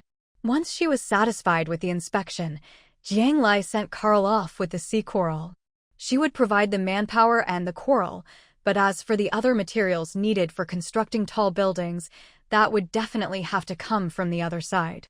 After seeing Carl off, Jiang Lai took Littletail and headed back into the sea. Now that the server merge was complete and there was still a day and a half before the Sea King beast tide, Jiang Lai finally had time to look for the shell zone. With a weapon for self-defense, Jiang Lai didn't want to stay cooped up in the submarine anymore. She much preferred diving with Littletail. But after nearly 4 hours in the water, and with her deep sea star's protection almost used up for the day, Jiang Lai still came up empty-handed. Back then, Hija had only told her that the ocean would become turbulent after the server merge, and the shell zone would emerge. But the ocean was so vast, where exactly was the shell zone? Unable to find it herself, Jiang Lai had Littletail try to communicate with other sea beasts, half threatening, half bribing them, but still got nothing useful. Frustrated, the pair vented by killing a dozen or so Sea King beasts before heading back to shore. On the beach, Little Sponge was playing with Little Green.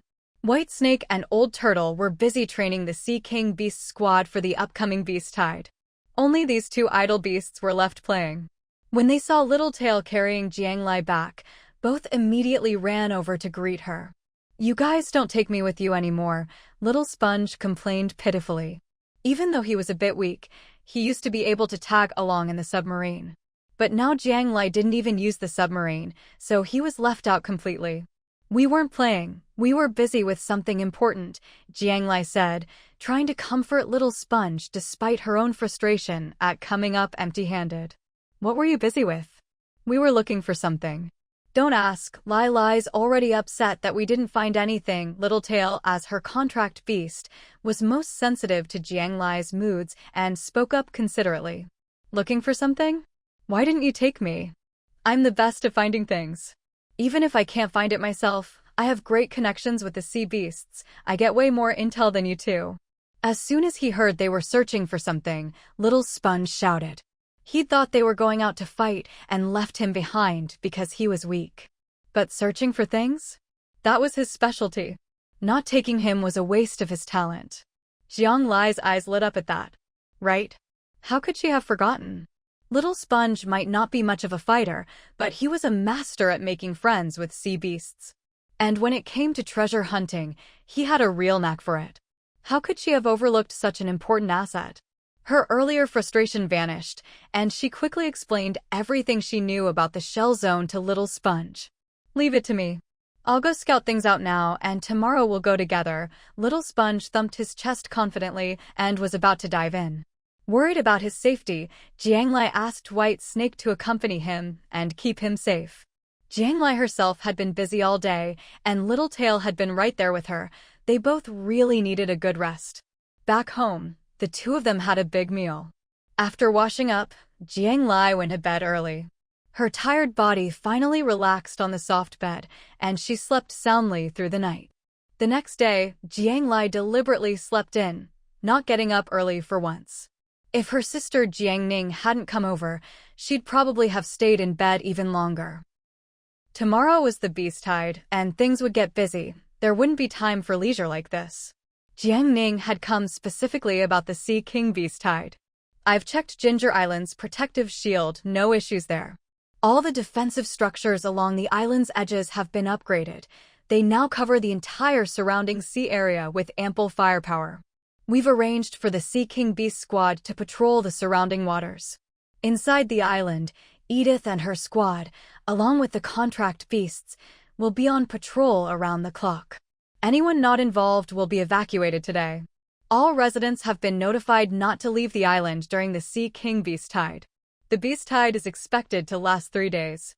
For those 3 days, no one except you and your beasts will be allowed in or out of Ginger Island. Of course, if you have other plans, we can discuss them." Jiang Ning was here to give Jiang Lai a work update.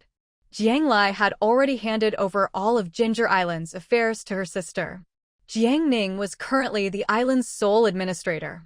Since all the management were heroes or close friends summoned by Jiang Lai, the core team was tightly knit, making it easy for Jiang Ning to manage everything on her own.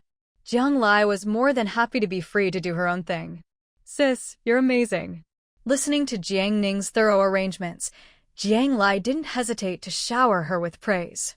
"Oh, and for our future trades, make sure we get more sea essence, I need it." Thinking about how she could never have too much ammo for the water cannon gun, Jiang Lai gave the instruction directly. "All right, no problem." Since Jiang Lai said she needed it, Jiang Ning agreed without even asking why. Jiang Ning came in a whirlwind and left in a whirlwind. There were all sorts of things, big and small, on Ginger Island that needed her attention. Her daily schedule was even more packed than Jiang Lai's. At least Jiang Lai still had some leisure time. She could enjoy a relaxed breakfast before heading out with her little sidekick to prepare for a dive. By the shore, Little Sponge was already waiting for them. Just catching a glimpse of Little Sponge from afar made Jiang Lai burst out laughing. Looks like this mission was a success. The little yellow creature, who somehow had learned this from somewhere, was standing with its legs crossed like a human, hands on its hips, tapping one foot impatiently. Lai, I've got news." Little Sponge shouted as soon as it saw Jiang Lai. "I went into the sea yesterday and asked around all my friends. I finally heard from a little jellyfish that there's a spot in the ocean where energy fluctuations have been happening these past few days. I asked for the exact timing. It started the day you players merged servers. Little Sponge had been holding this in, eager to prove its usefulness to Jiang Lai and show that it wasn't just a useless little critter. This time, it had taken the task Jiang Lai gave it very seriously and put in all its effort. Fortunately, hard work pays off. Little Sponge, you're amazing. Do you know exactly where that area is? Jiang Lai praised without holding back. I do. Just follow me. The trio, 1 human and 2 beasts, quickly entered the water. Since they didn't know how long they'd be underwater today, Jiang Lai went down in a submarine. She planned to use the deep sea star only when they were close to their destination. Little Sidekick stayed outside with Little Sponge, which also helped deter other sea beasts from interfering with Jiang Lai's journey. Little Sponge was too slow, so it simply rode on Little Sidekick's back and directed the way. They led Jiang Lai on a long swim, passing through seamounts and ridges, and finally slowed down after crossing a large coral reef. The coral reef was vast, and after passing through it, Jiang Lai felt as if the clouds had parted and the sun was shining through. She could sense the energy fluctuations. She put away the submarine, her eyes shining with excitement. Before her was a huge field of shells, all different sizes, but each at least a meter tall. They were densely packed, stacked like small mountains. The shells at the bottom were wide open. The ones closer to the top were only slightly open, not fully. At the very top of the shell mountain was a massive, multicolored shell, at least a dozen meters high, tightly closed. This must be the place Hija was looking for. And that multicolored shell at the top was probably the key for Haibao to contact the sea god. Jiang Lai recorded the exact coordinates of the area and used the game panel's recording function to shoot a short video and take some photos. When she finished, she saw Little Sponge directing Little Sidekick to dig up a big white shell nearby. They'd already dug one out. Wait, why are you digging that up? Jiang Lai jumped, worried that removing the white shells might affect Haibao. Who knew if these things were some kind of signal device? It's fine. These white shells supply energy to the colored shell. The ones that are fully open have already run out of energy, so it's okay for us to take them. Seeing Jiang Lai's concern, Little Sponge explained. When it came to treasures of the sea, Little Sponge might not know every single one, but it was definitely an expert. Even if it hadn't seen a treasure before, it could usually sense what it was for. So the white shells near the top that aren't fully open are still supplying energy to the colored shell? Jiang Lai asked. Exactly. See how there are only a few unopened shells left at the top? Once all the energy from the white shells is absorbed, the big colored shell will open completely. Lai, if you want that big colored shell, we should camp out here for the next few days. Little Sponge stared at the big colored shell, practically drooling. Of course, it wasn't hungry, just greedy. Even though it didn't know exactly what the big colored shell was for, one look was enough to tell it was something good. The colored shell was almost ripe. They needed to go back and notify Hija as soon as possible. Jiang Lai made a note of this information. So, what's the point of digging up these spent white shells? Jiang Lai asked curiously. I don't know. I just feel like they're pretty good. Little Sponge scratched its head. It was naturally drawn to treasures, but often didn't know exactly what they were for. But Little Sponge had a small personal storage space. As long as it could collect treasures in there, it was happy. You don't even know and you're still, Jiang Lai started, reaching out to touch the white shell they'd just dug up. Halfway through her sentence, she stopped. Because she heard the system's voice. Detected. Spent white shell X1. Each can be exchanged for 1,000 shell coins. Would you like to exchange? Jiang Lai had never found the system's voice so pleasant. Exchange. The next moment, she saw her shell coin balance increase by 1,000 in the shop interface. Now that the shop functions were developed, shell coins could buy almost anything. All the players knew how important shell coins were, so it was hard for Jiang Lai to trade for large amounts anymore. But now, a useless big shell could be exchanged for 1,000 shell coins. This was basically free money. Jiang Lai looked up at the mountain of shells, and only one word came to mind. Dig. Little Sponge watched as its big shell disappeared from Jiang Lai's hands, but didn't feel the slightest bit upset. It knew the shell must be useful to Lai Lai, so it was actually happy. Little Sponge, I really need these white shells. I'll make it up to you with other treasures, okay? Even with her own beast, Jiang Lai never took things by force. She pulled out a handful of beautiful, multicolored sea crystals from her backpack and handed them to Little Sponge. Okay. With the pretty crystals in hand, Little Sponge was even happier. The trio quickly got to work digging up shells. Of course, Little Sidekick was the main labor force. Little Sidekick dug quickly, one shell after another. Jiang Lai collected and exchanged them. But Jiang Lai still wasn't satisfied with the speed. She was eager to get back and report to Hija. So Jiang Lai decided to call for reinforcements. Well, beast-forcements. She sent a mental command to Little White. She told White Snake to bring Little Gold and half of the Sea King beasts over to help. Even though the beast tide was supposed to be tomorrow, Jiang Lai left Old Turtle and the other half of the Sea King beasts on patrol. Half the workforce was enough. White Snake soon arrived with Little Gold and the Sea King beasts, and under Jiang Lai's direction, they got straight to work. All the fully open white shells were dug up, while the partially open ones and the colored shell at the top were left untouched. No one was to go near them.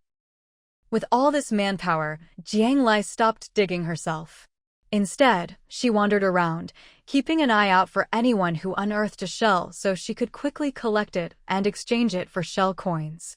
Little Sponge also stopped digging and started acting as a foreman, directing the big beasts to be careful not to damage the shells and mess up Lai Lai's plans.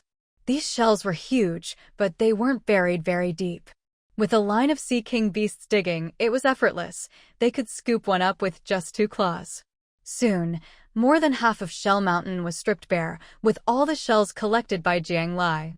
Her shell coin balance had already surpassed 1 million.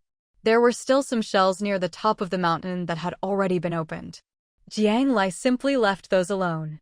She was worried that the Sea King beasts might be too rough and accidentally damage the rainbow shell.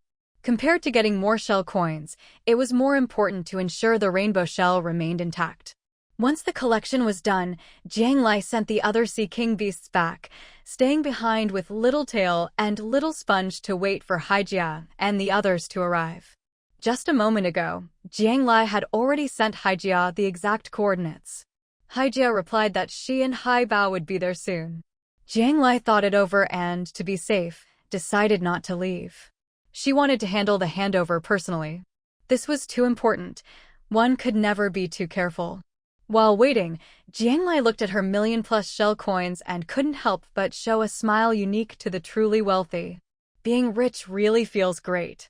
She browsed through the shop again. There were plenty of good things, but nothing she urgently needed right now. She could always exchange for them later if the need arose. Hija and Haibao arrived quickly. The Shell Mountain. Hija looked at the mountain, half bare and half covered in shells, a bit hesitant. There's no mistake, the rainbow shell at the very top is exactly what we need. As for the mountain, well, it looks a bit ugly now, but that doesn't matter. Jiang Lai spoke with absolute confidence, as if she wasn't the one who had stripped the mountain bare. Little Tail and Little Sponge clearly hadn't developed such thick skin yet. Both lowered their heads, afraid their guilty expressions would give them away. Hija moved closer to the mountaintop, carefully circling the giant shell that was about her size. Finally, she nodded. This is definitely the one. Jiang Lai, you really are amazing. Haibao had already been told by Hija about contacting his father. Now, looking at the rainbow shell, he was visibly eager. It's just that the shell's energy hasn't been fully absorbed yet. It'll take another 2 or 3 days before it opens. I'll have some of my kin keep watch here. Leave the rest to us. Now that they'd found the shell area, Hija was much more at ease. With everything handed over, Jiang Lai took her 2 beasts and left. How come the Sea Clan is so powerful, but their information gathering isn't as good as yours? Little Tail asked Little Sponge curiously on the way back. He knew how influential Haibao's family was. If Little Sponge could find out, how could Hija and the others not? That's where you don't get it, Little Sponge replied smugly. They are powerful, but their activities are limited to a certain area, and they always act all high and mighty. Other sea beasts are afraid of being eaten, so how could they possibly share information with them? But I'm different. I'm cute and kind, and I get along with everyone. Jiang Lai understood. It's just like in the human world. Sometimes the emperor can't get news as fast as the Beggars Guild. She got it. Back on Ginger Island, Jiang Lai went home to rest. The shell area had been found, and the plan to contact the sea god was moving forward. All that was left was to help Peace Island complete the remaining 30% of its progress. She kept two things in mind: searching for land beasts and fulfilling the ultimate human pleasure task. But tomorrow was the Sea King Beast Tide, so everything else would have to wait until after that was over. Jiang Lai mentally reviewed her to-do list, then lay down for a nap. When she opened her eyes again, it was already dark outside. Carl had messaged her, saying he'd completed the remote task and returned to the island. Qi Jingxing and Qin Lifa had each built 10 15-story buildings, generously covering the material costs and leaving plenty extra as payment for Master Carl. 20 high-rises sounded like a massive project. But for Carl, it wasn't complicated at all. Once he designed the first building, he could just copy and paste the other 19 on his workbench. One person, as efficient as an entire construction crew. That's the beauty of a game world. The night before a crisis is always nerve-wracking. Even in the calm darkness, people can't help but wonder if something deadly is lurking out there. Since Jiang Lai had napped in the afternoon, she couldn't sleep at night. So she stayed in the island's war room with everyone else, waiting for dawn. According to the system, the event could start at midnight. It was now 2 a.m., the beast tide could arrive at any moment. Everyone was ready. Turing Li Xue and the children, Lin Yuxiang and the research staff, and some elderly or less combat-capable players were all gathered in the central building of the island. Edie's had sent a squad to protect everyone, and Jiang Lai had Little Gold and Little Sponge stationed there as well. Little Gold was the muscle, and Little Sponge, as Jiang Lai's contract beast, was her eyes and ears inside. As for the other players with combat-capable beasts, they didn't need any encouragement. They'd already armed themselves, weapons at the ready, prepared to defend their home. If the island stands, we stand. If the island falls, we fall. Everyone understood this simple truth. Edie's, as the chief coordinator, was with Jiang Lai, Jiang Ning, and the others, giving a pre-battle status report. The shield is intact. The tower has been upgraded by Master Carl, greater range and more firepower. The island's coastal waters are covered by Sea King beast squads and some players contract beasts, ready to ambush at any time. Combat players are fully armed and at their posts, awaiting orders. Jiang Ning listened carefully to Edie's report. Jiang Lai, meanwhile, lounged in her chair, scrolling through the chat channel on her panel. It was already the middle of the night, but all the players were on edge. No one was relaxed enough to sleep. The Sea King Beast Tide hadn't arrived yet. When people are nervous, they like to distract themselves, so the chat channel was busier than usual. What do we do? I'm so nervous. Which island did you join? Pirate Island. Well, my condolences. What should I do? No one wants me. Crying. I'm still in the group. Smile, Li Haibao. I'm done for this time. Maybe it was because they'd been through so many disasters already. This time, everyone was on the island together, not fighting alone. The players were still anxious, but clearly less terrified than before. The chat channel's atmosphere wasn't nearly as heavy as it used to be. In this world, it's not just the beasts that are evolving, humans are progressing too. After finishing their meeting, Jiang Ning and Edith scrolled through the chat channel. Jiang Ning couldn't help but sigh with emotion. Of course. I'm already looking forward to seeing what will be like when we return to the real world after all this progress, Jiang Lai said with a smile, her face showing none of the tension one might expect before a great battle. Return to the real world. Jiang Ning was momentarily stunned when she heard this. Can we really go back? She blurted out instinctively. But Jiang Lai didn't answer her question. Because at that moment, Old Turtle sent Jiang Lai a message. It had sensed an enemy approaching. Get ready. The battle's about to begin. Jiang Lai stood up and was the first to head out. Sea King beasts were massive, some stood several meters tall, others over a dozen meters. No matter how strong a human player was, standing before a Sea King beast was like a mantis trying to stop a chariot. They could barely scratch them. But with weapons, it was a different story. For this battle, Master Carl had made extensive preparations. In addition to upgrading and reinforcing the towers, he had also produced several batches of powerful weapons, shoulder-fired cannons for individuals, and heavy artillery that required 2 people to operate. The ammunition for these weapons required not only basic materials, but also a special ingredient, gunpowder. All the gunpowder on Ginger Island had been acquired from players. Since most players didn't have the skills to craft weapons, Ginger Island was able to buy up a large amount of gunpowder at a reasonable price. The mass-produced cannons and shells sold well, more than covering the cost of the gunpowder and even turning a tidy profit on the materials for future ammunition. Although these weapons weren't nearly as powerful as the water cannon in Jiang Lai's hands, they still gave players the confidence to stand up to giant beasts despite their own physical limitations. Now, every player on Ginger Island was suited up in defensive armor, helmets on their heads, weapons in hand or slung over their shoulders, ready for battle. Some contract beasts with special abilities had already been requisitioned and were under unified command. The rest stood with their owners along the island's edge, forming a defensive line and ready to attack at a moment's notice. Jiang Lai's diving bracelet was only useful underwater, so on land she wore her soft bone armor.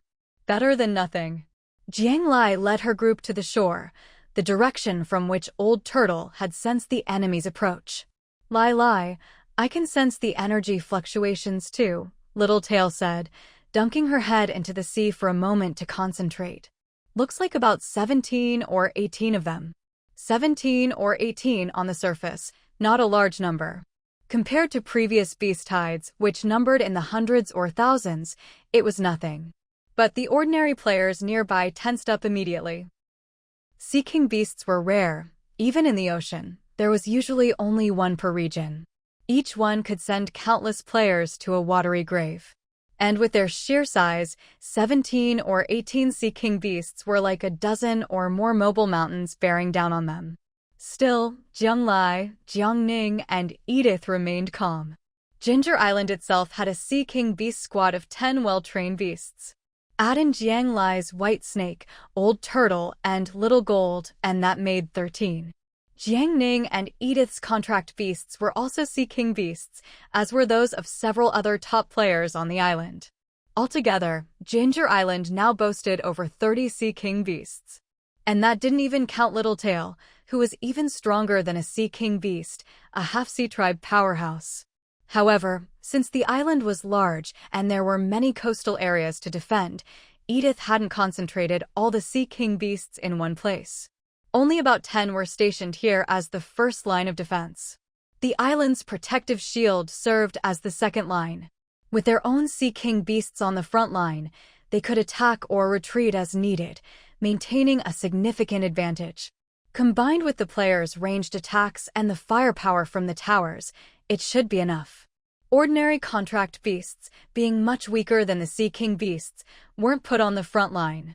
Instead, they were gathered inside the shield, forming a defensive force.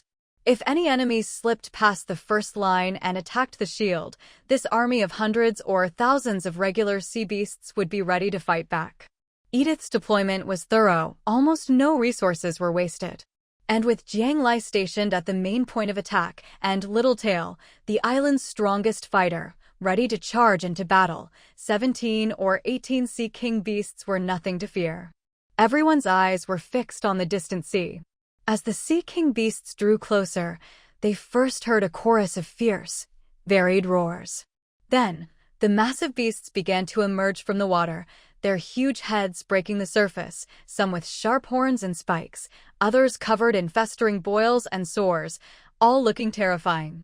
These don't look anything like our own Sea King beasts, a squad leader inside the shield said, eyes wide as he watched the creatures approach. He wasn't alone. Most players were thinking the same thing. The Sea King beasts they saw every day on the island, while not exactly cute, were at least well-proportioned, with clear eyes and distinct features, almost like college students. But these monsters, radiating a terrifying aura, seemed like a different species entirely. The uglier and fiercer they look, the more dangerous they are. "Everyone, be careful," Jiang Lai said, unfazed.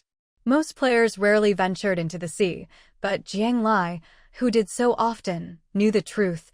Not all Sea King beasts were the same. You could tell by their expressions and eyes. Some were violent and aggressive, always looking for a fight. Others were relatively peaceful and wouldn't attack unless provoked. Jiang Lai's Sea King beast squad had been carefully selected for their temperament, and after so much training on the island, they were practically like students at school. The battle was about to erupt. As the 17 or 18 Sea King beasts entered firing range, the towers and player squads opened fire simultaneously. In an instant, the sea was churned up by explosions, water spraying high before being turned to mist by the heat. This was one of Edith's strategies: hit hard and fast the moment the enemy came into range, making full use of their superior weaponry to wear down as much of the enemy's strength as possible in the shortest time. Littletail had already rushed out, transforming back to its original size, over 10 meters tall, and led a group of subordinate Sea King beasts to confront the enemy forces. Are the fierce-looking Sea King beasts and the disciplined-looking ones equally strong in battle? Very soon, everyone had their answer. When these gigantic creatures fought, every blow was deadly, each strike capable of tipping the scales of battle. The Sea King beasts charging in from the sea were indeed ferocious and destructive, but it was obvious they only knew how to fight recklessly. But the Sea King beasts on Jiang Lai's side were different. Their usual training hadn't been for nothing. They were better at leveraging their strengths, using minimal effort to unleash maximum attack power. Especially when it came to dodging, Edith had personally coached them before, and the Sea King beast squad had spent the most time practicing this skill. As Edith put it, every injury you avoid on the battlefield means you can take down one more enemy. So even though Jiang Lai's team had fewer Sea King beasts, they weren't at a disadvantage. Fangs, giant tails, sharp claws, venom. These were the main attack methods of the Sea King beasts. Dozens of them tangled together, making for a spectacular scene. Watching the battle unfold, Jiang Lai felt an odd sense of familiarity. It was just like the monster fights in the Ultraman cartoons she watched as a child. The only pity was that while the monsters had appeared, Ultraman was nowhere to be seen. It wasn't surprising that Jiang Lai had time for such random thoughts. The fight had only been going for a few minutes, but Jiang Lai's heart was already at ease. Both sides were locked in combat, their violent movements sending huge waves crashing around them. The shield was there to protect against danger, not waves. So, all the players on the edge of the island were already soaked through. But at this moment, no one cared about that. After more than 10 minutes of chaotic fighting, the two sides reached a stalemate. After all, Jiang Lai's side was short by 7 or 8 beasts, so they were often outnumbered. Even with superior individual strength, her Sea King beast squad couldn't completely suppress the enemy. Especially Littletail, who was surrounded and attacked by 3 or 4 Sea King beasts at once, making it impossible to finish them off quickly. Just as both sides were starting to bleed and their conditions were deteriorating, a piercing roar from the white snake split the air. All the Sea King beasts on Jiang Lai's side immediately stopped fighting, quickly retreated into the shield, and pulled out sea essence to heal themselves. Their movements were smooth and practiced, as if they'd trained this countless times. The dozen or so enemy beasts, suddenly left without opponents, stood there dumbfounded for a moment, their not-so-bright brains struggling to process what had happened. By the time they realized their enemies had run home, they prepared to give chase. But before they could take more than a few steps, the second wave of firepower from Ginger Island rained down fiercely. The tower cannons, along with the players' handheld fire barrels and heavy shells, bombarded the Sea King beasts as if there was no tomorrow. While this firepower couldn't deal fatal blows to the Sea King beasts, the sheer intensity pinned them down, making it impossible for them to move and steadily draining their health. Meanwhile, Ginger Island's own beasts, rapidly recovering with the sea essence, were itching to get back out and fight again. This was also part of Edie's strategy. Making full use of their strategic resources, whether artificial firepower or sea essence, could make a huge difference in battle. As the barrage continued, suddenly, a sea king beast covered in thick scales broke through the suppressive fire and charged toward the shield. Its defense was simply too strong. The cannon fire only managed to scorch it a little. It drew closer and closer, growing larger and larger in the eyes of everyone inside the shield. "Should I go out and take care of it?" Little Tail, now fully healed, volunteered. "No need. The barrage isn't over yet. You'd get hurt if you went out now." Jiang Lai shook her head. Although Little Tail was half sea folk, its scales weren't as tough as the enemy's. There was no need to risk injury for victory at this point. Jiang Lai pulled out her silver pistol and aimed at the Sea King beast, now almost on Ginger Island's shore. Bang! A single shot rang out. Unlike underwater, there was only one bang, no chain explosions. But the power was undiminished. A bloody hole was blasted through the middle of the Sea King beast's body, its organs spilling into the sea as it staggered forward. No, that shot hadn't killed it. Bang! Bang! Bang! Jiang Lai immediately fired 3 more shots. 1 to the head, 2 to the body. This was the first battle of the Sea King beast tide. Jiang Lai had to give the islanders absolute confidence. As long as everyone worked together, victory was certain. So she didn't hesitate to use up more sea essence. 3 more shots rang out. All the players watched as the Sea King beast halted, stood there for a few seconds, then slowly toppled backward. Thud. Its massive body crashed into the water with a dull boom, sending up a spray. Seeing the Sea King beast fall, everyone inside the shield froze. Not just the players, even all the contract beasts turned to look at Jiang Lai. Jiang Lai had just casually fired a few shots with her little pistol and taken down a Sea King beast over 10 meters tall? Was this for real? Was this even fair? With this kind of power, wouldn't Jiang Lai be unstoppable in this game? Who could possibly stand against her? "Don't just stare at me, keep attacking." Jiang Lai kept a straight face. Since she'd already fired, she might as well boost everyone's confidence even more. She raised her gun and fired another 7 or 8 shots into the Sea King beast horde. The beasts closest to the shield fell. Those a bit farther away were seriously wounded. And the weakest ones, pinned down at the back by the barrage, took one look at the carnage up front, exchanged glances, and decisively turned tail and fled. The ones with legs ran for their lives. The ones without legs slapped their tails and swam away as fast as they could. In short, they left the battlefield in a hurry. Little Tail, take everyone and clean up the battlefield. The few wounded Sea King beasts left posed no threat at all. Jiang Lai holstered her gun and gave the order. "Island Master, if I'd known you had this kind of skill, I could have made my strategy even simpler." Even the experienced Edie's was stunned for a long moment. All that preparation for a drawn-out battle and the Island Master had settled it with a few shots? If he'd known, he wouldn't have bothered with all that effort. "I just got lucky this time. Ginger Island will still need to rely on you all in the future." Jiang Lai patted Edie's on the shoulder, her face full of trust and responsibility. "Come on, this first time was just to establish authority and boost everyone's confidence. If she had to step in every single time, how would she ever get anything else done? Besides, sea marrow was pretty precious. Even if she had a lot, she couldn't just waste it like that." It pained her. This time, there were about 17 or 18 waves of sea beasts, but in the end, it only took half an hour to wipe them out perfectly, with 0 casualties. After cleaning up the battlefield, no one relaxed for even a moment. They all stayed on high alert. It couldn't be that easy, could it? There had to be another wave coming. Everyone had the same thought, including Jiang Lai. They all kept watch by the shore until 6 in the morning, when they finally received a system announcement. "Congratulations! You have successfully survived the first wave of the Sea King beast tide. System reminder: the Sea King beast tide will last for 3 days. Each day, the beast tide will appear between 2 o'clock and 3 a.m.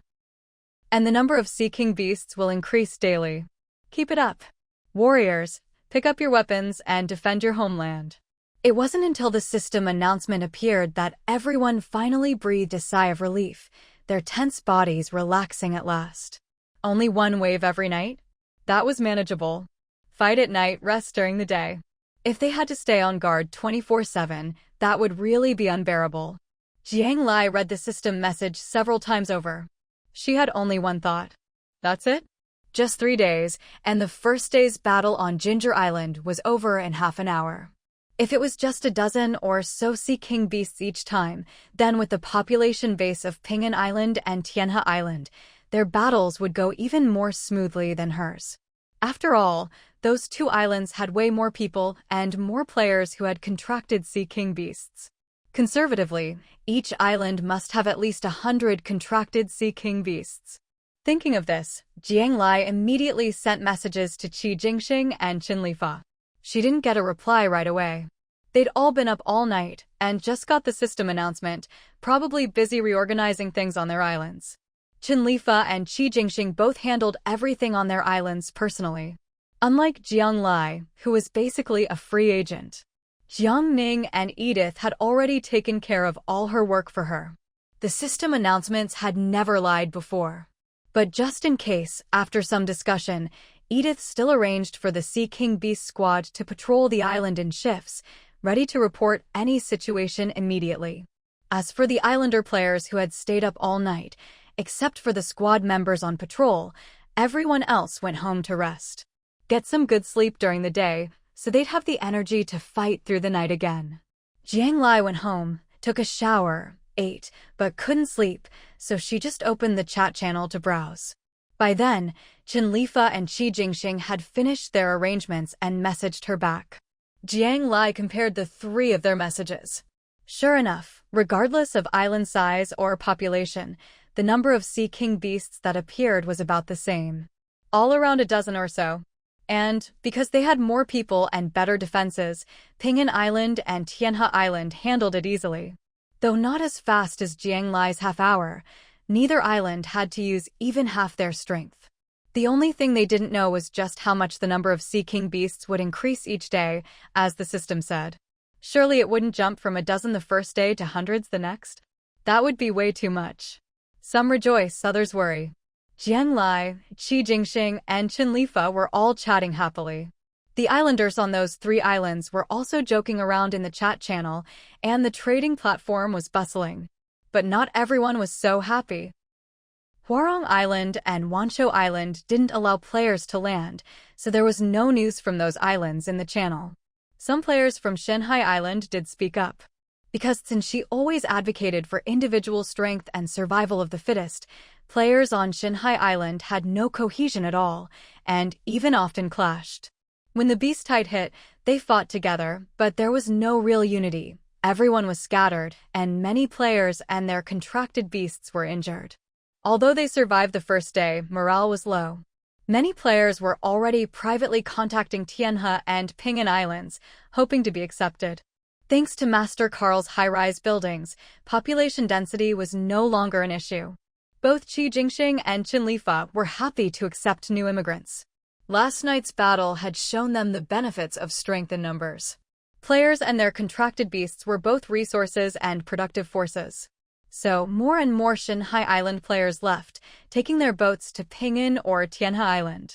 Of course, Xin Shi, as the island owner, knew about the player exodus.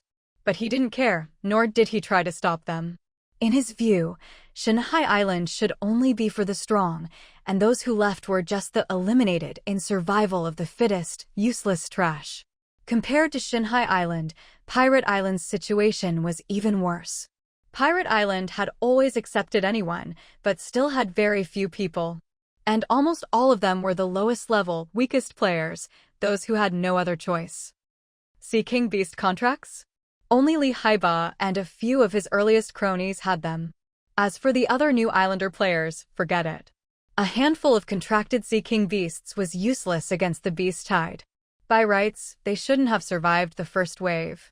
But Li Haibao was ruthless. Unlike Xin Shi's survival of the fittest heroism, Li Haibao simply treated all the players on his island as cannon fodder, there to serve him. During last night's Sea King Beast Tide, Haibao sent every player's contracted beast into battle. Not just the contracted beasts, the players themselves had to fight too. Plus, with a few Sea King Beast contracts and weapons bought from Ginger Island, they managed to win by sheer numbers, throwing people and beasts at the problem. The players on Pirate Island suffered heavy casualties and were miserable. Like the Shanghai Island players, they wanted to leave. But Haibao already considered these players as property. He planned to use their lives to get through the next 2 days, so he refused to let anyone go. He set the island shield to close no one in or out. And these already weak players had no way to break the shield and escape, so all they could do was complain and beg for help in the chat. After Jiang Lai understood what was happening on Pirate Island, she regretted not having finished off Haibao when she had the chance. Leaving someone like him in the game was a disaster for everyone. Just as Jiang Lai was thinking about how to deal with this, Qi Jingxing and Qin Lifa both messaged her at almost the same time. "I'll take care of the Pirate Island situation. I'm planning to get rid of Haibao. He doesn't have anything to do with you, right?" The first message was from Qi Jingxing. The second was from Qin Li. Jiang Lai hadn't expected Big Sis Qin to be so fierce, or rather, so straightforward. Since it was clear that all three of them had the same goal, Jiang Lai simply created a small group chat and pulled both Qi Jingxing and Qin Li in. After Jiang Lai gave a brief introduction and explained why the group was created, Qi Jingxing and Qin Li had a friendly conversation. The two of them got along surprisingly well. Both had a strong sense of the bigger picture and tended to consider the interests of the majority of players. In this regard, Jiang Lai felt a bit inferior. In Jiang Lai's heart, no one was more important than herself. That was also why she never wanted to expand Ginger Island into something bigger and stronger.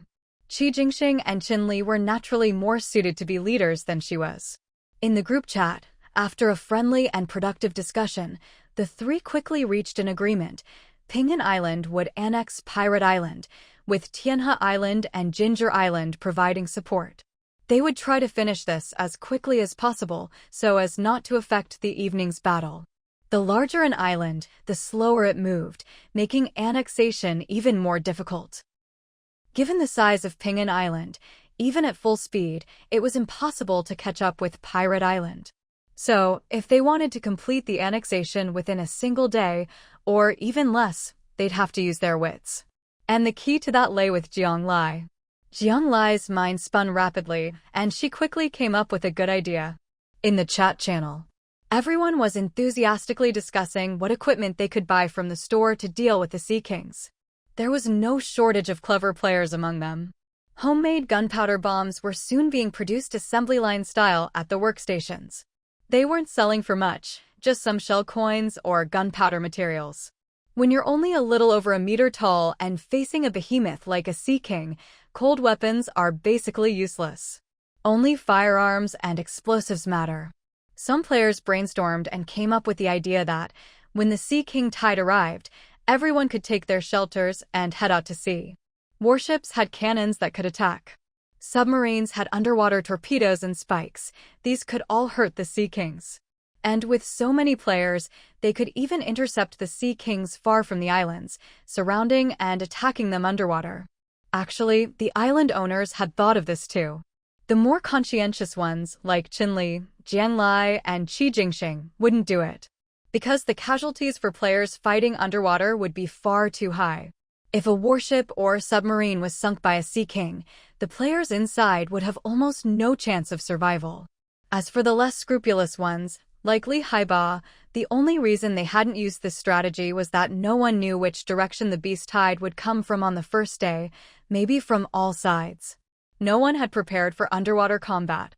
By the time they thought of it, the beasts were already close to the island and the opportunity was lost. As for Shi, if she heard such a suggestion, she'd just dive in herself for a big fight, not caring what other players did. Her style was, "I'll charge in on my own." Prompted by the players in the channel, Haibao was actually planning to use the encirclement tactic for the next 2 days. "Thanks for the tip, I'll get on it right away." Shameless people are invincible. Haibao even thanked everyone in the group for the inspiration. He believed that, with the system's previous warnings, when the beast tide came, he could force the players out to fight. They wouldn't dare run and would have to help him defend against the tide. Haibao, don't get cocky. For the sake of the players on your island, I'm going to annex Pirate Island today. Qi Jingxing suddenly spoke up in the channel. Qi Jingxing, we've never crossed paths, I haven't provoked you, why are you coming after me all of a sudden? Haibao was stunned when he saw Qi Jingxing's message. He was always good at reading the room and avoiding trouble with the big shots. Just being alive is provocation enough.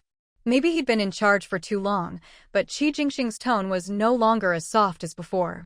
And he wasn't just talking tough. Right after he sent that message, on the game's mini-map, Tianhe Island began moving slowly toward Pirate Island.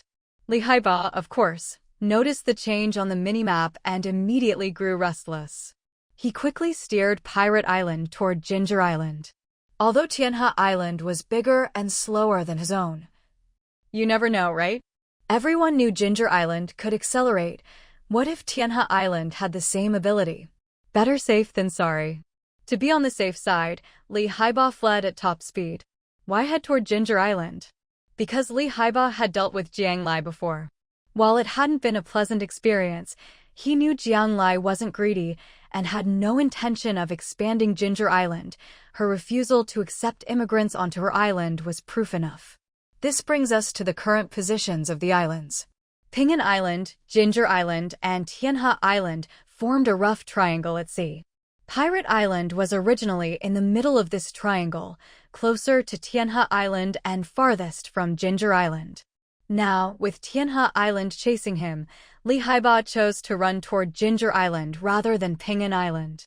After all, Pinyin Island had already merged with 10 other islands, clearly not to be messed with. But as soon as Pirate Island started moving, Ginger Island also set off, racing toward Pirate Island at top speed. Jiang Lai, what are you doing? Haibao was both shocked and furious. The Sea King tide was coming tonight. Anyone with half a brain wouldn't be stirring up trouble at a time like this. What were they thinking? What good would it do them to rush to annex him now? Haibao just couldn't figure it out. Just don't like the look of you, Jiang Lai replied simply. When you're the strongest, your words carry weight. No matter how turbulent his emotions, it was meaningless now. Haibao could only turn and keep running. But this direction brought him closer and closer to Pinyin Island. With 2 pursuers behind him, Haibao had no choice but to go full speed ahead. As long as he was fast enough, he'd be safe once he got past. Pinyin Island was so big, it couldn't possibly catch up to him. That was Haibao's plan. Unfortunately, his plans were doomed to fail today. Just as Pirate Island was at its closest point to Pinyin Island, Qianli made her move. Pinyin Island might not be as fast as Pirate Island, but it could slow Pirate Island down.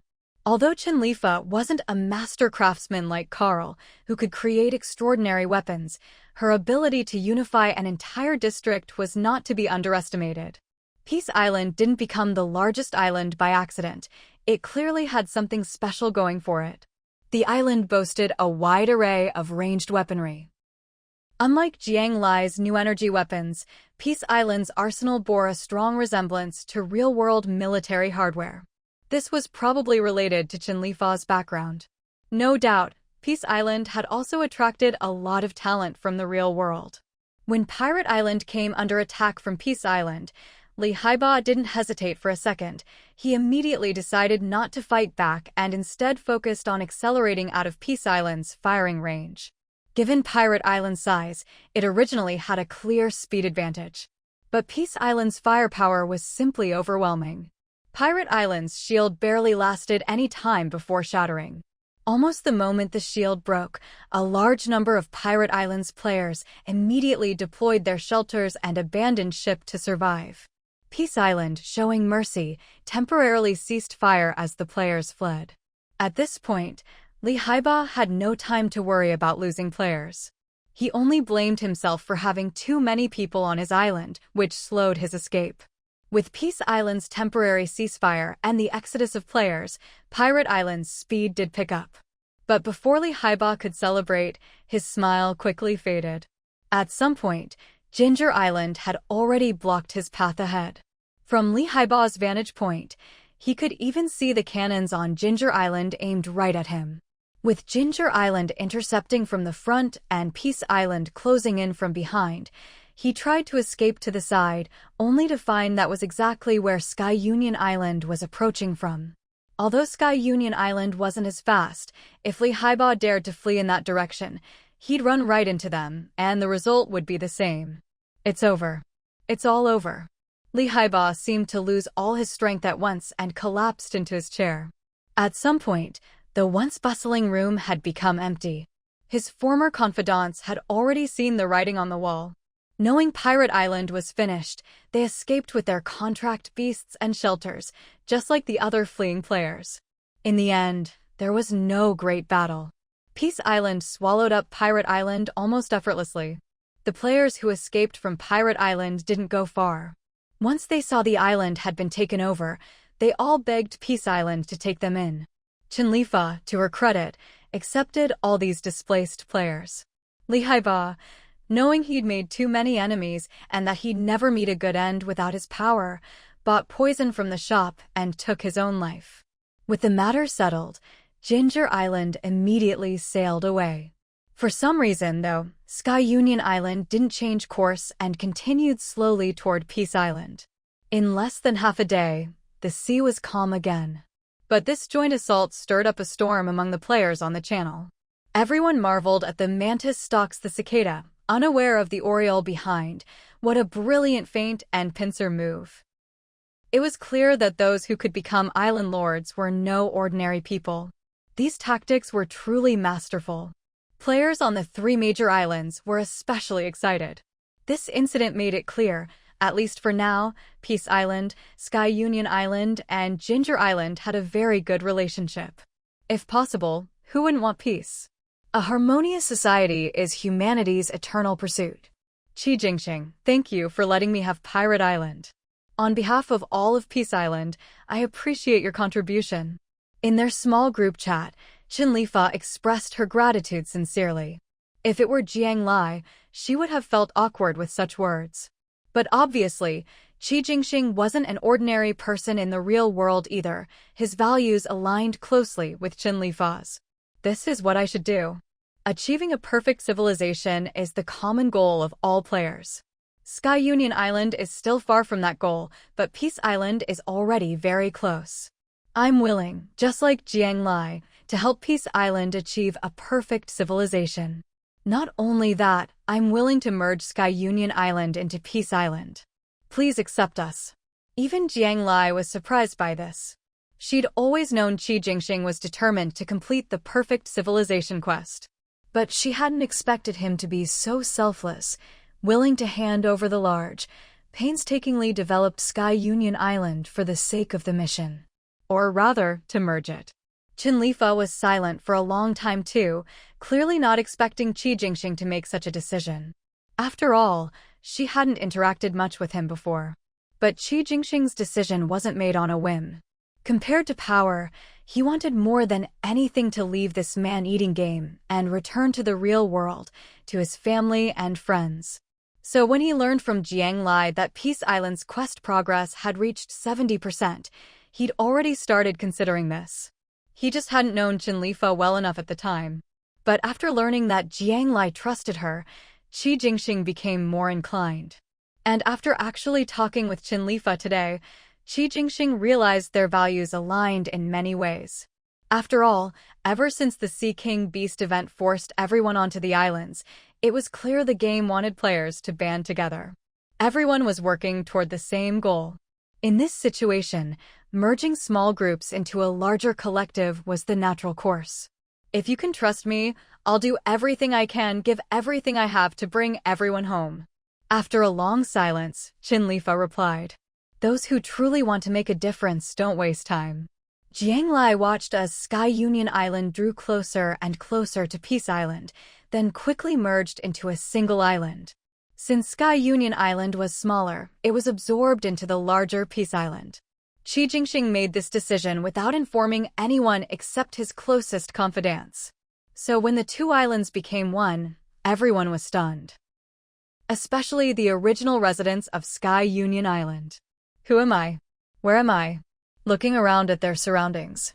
Everything was different. Did we return to the real world? Looking out at the distant sea, it didn't seem so. Hello, players. I'm Qi Jingxing. This is Peace Island. I have merged Sky Union Island into Peace Island and will no longer serve as Island Lord, but as an administrator of Peace Island. With the approval of Island Lord Chinlifa, any former Sky Union Island players who do not wish to merge into Peace Island may leave within the next hour. Qi Jingxing had originally thought that the merger of the islands would be hard for the original residents of Tianhe Island to accept. After all, they were going from being natives to immigrants overnight, immigrants to a somewhat unfamiliar island that had just joined the merged zone. Naturally, he expected people to have some feelings about it. But to Qi Jingxing's surprise, the players on Tianhe Island were far more accepting than he'd imagined. As soon as Qi Jingxing's announcement was released, not only did no one panic, but everyone actually felt reassured. Almost no one chose to leave Ping'an Island. Instead, they naturally started discussing how they would live on Ping'an Island in the future. Some were even excited, looking forward to what was to come. After all, everyone knew that in just a few days since the zone merge, Ping'an Island had completed the merger of 10 islands and become the largest island in the region. If it weren't for the fact that Ping'an Island was almost entirely made up of pre-merge players and people weren't sure if outsiders would be accepted, everyone would have flocked there long ago. Strength is king. Now that Tianhe Island was merging with Ping'an Island, it was something all the players wanted to see. It meant that Ping'an Island was willing to accept everyone, not just its own people. It also meant that resources across the whole region would be highly unified and concentrated on Ping'an Island. Being able to live on Ping'an Island meant your safety was much more secure. Unless you'd been knocked silly by a sea beast, you'd have to be crazy to leave Ping'an Island and seek your own doom. Seeing that the original players of Tianhe Island were all happy to merge into Ping'an Island, with no resistance at all, Qi Jingxing's last bit of worry disappeared. He didn't really care whether he could be the island master or not. As long as he could return to the real world with everyone in the end, he was willing to do anything. Jiang Lai was also keeping a close eye on things on Ping'an Island, quietly watching the players' conversations in the channel. When she saw that everything had settled and everyone was happy, Jiang Lai rested her chin on her hand, deep in thought. Maybe Qi Jingxing really did make the right move this time. If she guessed correctly, achieving unity was one of the essential conditions for a perfect civilization. Jiang Lai silently calculated in her mind. In her current region, besides Ping'an Island, there were her own Xinjiang Island, Xinxi Xinhai Island, Huarong's Huarong Island, and Qinwanli's Wan Beast Island. If she wanted to achieve complete unification, it would have to be a gradual process. But before that, she needed to help Ping'an Island complete the land beast stage of their mission. When it came to sea beasts, the ocean was full of them. But as for land beasts, Jiang Lai really didn't know where to find any for the time being. Besides asking players in the channel for clues, her only option was to get more island entry tokens and explore some unknown small islands to see if she could make any unexpected discoveries. Who knew how long it would take to finish this mission? At this moment, Jiang Lai didn't realize that she wouldn't have to go to all that trouble. The thing she wanted would soon come to her on its own. On the second night of the Sea King Tide, everyone remained on high alert. Same time, same place, but this time there were even more Sea King beasts, up from a dozen or so to over 20. But for Xinjiang Island, this was nothing. They handled it exactly as they had the night before, except this time Jiang Lai didn't even need to step in. She just used the protective shield to drag things out a bit, and the whole wave of beasts was wiped out. Jiang Lai didn't waste a single Sea King beast corpse either. She dragged them all back. Useful materials were kept, tasty meat was butchered, and the leftover parts that weren't good for anything were ground up to be used as fertilizer in Lin Yuxiang's farming base. Nothing went to waste. While Jiang Lai's side handled the battle easily, Ping'an Island had it even easier. With such a large population and endless resources, they didn't even need high-tech weapons. With all the Sea King beasts gathered among the players, a bit of strategy was enough to crush the invaders. But compared to the ease on Ping'an and Xinjiang Islands, Shanghai Island was in a much more dangerous situation. Their own weapons and defenses weren't even on Sinchi's radar, so they couldn't really help. Everyone there could only rely on themselves, their contract beasts, and their shelters. Fortunately, after the first wave of beast attacks, those who weren't strong enough had already moved to Pingan Island. The ones left on Shanghai Island were those who shared Sinchi's beliefs, individualists and lone wolves. These people generally believed that being a lone wolf in the game and making themselves stronger was the right path. There was nothing wrong with that way of thinking. But it was the opposite of what the Mother Goddess wanted for a perfect civilization. Of course, that was inevitable because the people on Shanghai Island weren't interested in a perfect civilization or returning to the real world. Having a place where they could fully display their abilities was what gave them a sense of accomplishment. If given the choice, they'd rather stay forever in this survival of the fittest, might makes right game world. But the Sea King Beast Tide was no joke. Even though these people were strong, over 20 Sea King beasts still hit them hard. Many players were injured, and Sinchi, who was at the front, was hurt the worst. The medicines bought from the shop worked too slowly on these wounds, and Shangjiang Island's hospital was temporarily closed because of the beast tide. With no other options, people started asking Jiang Lai in the channel, hoping she would sell them some medicine. What they wanted wasn't ordinary medicine, but Shangjiang Island's exclusive, limited edition purple gold potion. After all, the purple gold potion was effective even on the massive sea creatures. For human players' external injuries, it was basically a miracle cure. Shangjiang Island's official account has just listed a batch of purple gold potion on the trading platform. Each player is limited to one bottle, first come, first served. Jiang Lai didn't think there was anything wrong with the lone wolves on Shanghai Island, even if their ideals didn't match hers. In fact, she admired people who constantly improved themselves and relied only on their own strength. Besides, Jiang Lai wanted as many players as possible to survive. Purple gold potion had always been sold in limited quantities on Shangjiang Island, and Lin Yuxiang was still making it in batches. Since the raw material, purple leaf grass, was only grown on Shangjiang Island and the formula was exclusive, it had always been a sole source product. They'd already stockpiled tens of thousands of bottles. Jiang Lai directly listed 10,000 bottles for sale, available for everyone to buy. The price wasn't low, you could pay with sea essence or rare material blueprints. But given the players' current level of development, if it was to save their lives, they could afford it. Jiang Lai's goal was to make sure the purple gold potion ended up in the hands of those who needed it most, so it could have the greatest effect. Not only that, Jiang Lai even privately traded Sinchi 10 bottles of purple gold water, without even discussing the price. Of course, this wasn't because Jiang Lai had any special feelings for Sinchi. She simply didn't want Sinchi to die at this point in time. Besides, Jiang Lai needed a bit of Sinchi's gratitude. That kind of goodwill might prove extremely useful when it came time to unify the islands. Maybe Sinchi was just too badly injured, or maybe she didn't know what to say. She simply accepted the 10 bottles of purple gold water in silence, not even saying thank you. But Jiang Lai didn't mind. When someone owes you a favor, that's enough for her. The players on Shanghai Island had suffered heavy losses, Waring Island remained eerily quiet, and Wan Beast Island was truly on the brink of destruction. On the third day of the Beast Tide, the final day, Jiang Lai received a private message from Qin Wanli. Jiang Lai actually knew a bit about Qin Wanli. Because some of the medicines and weapons sold by Shangjiang Island were custom-made, Qin Wanli often had to coordinate with them.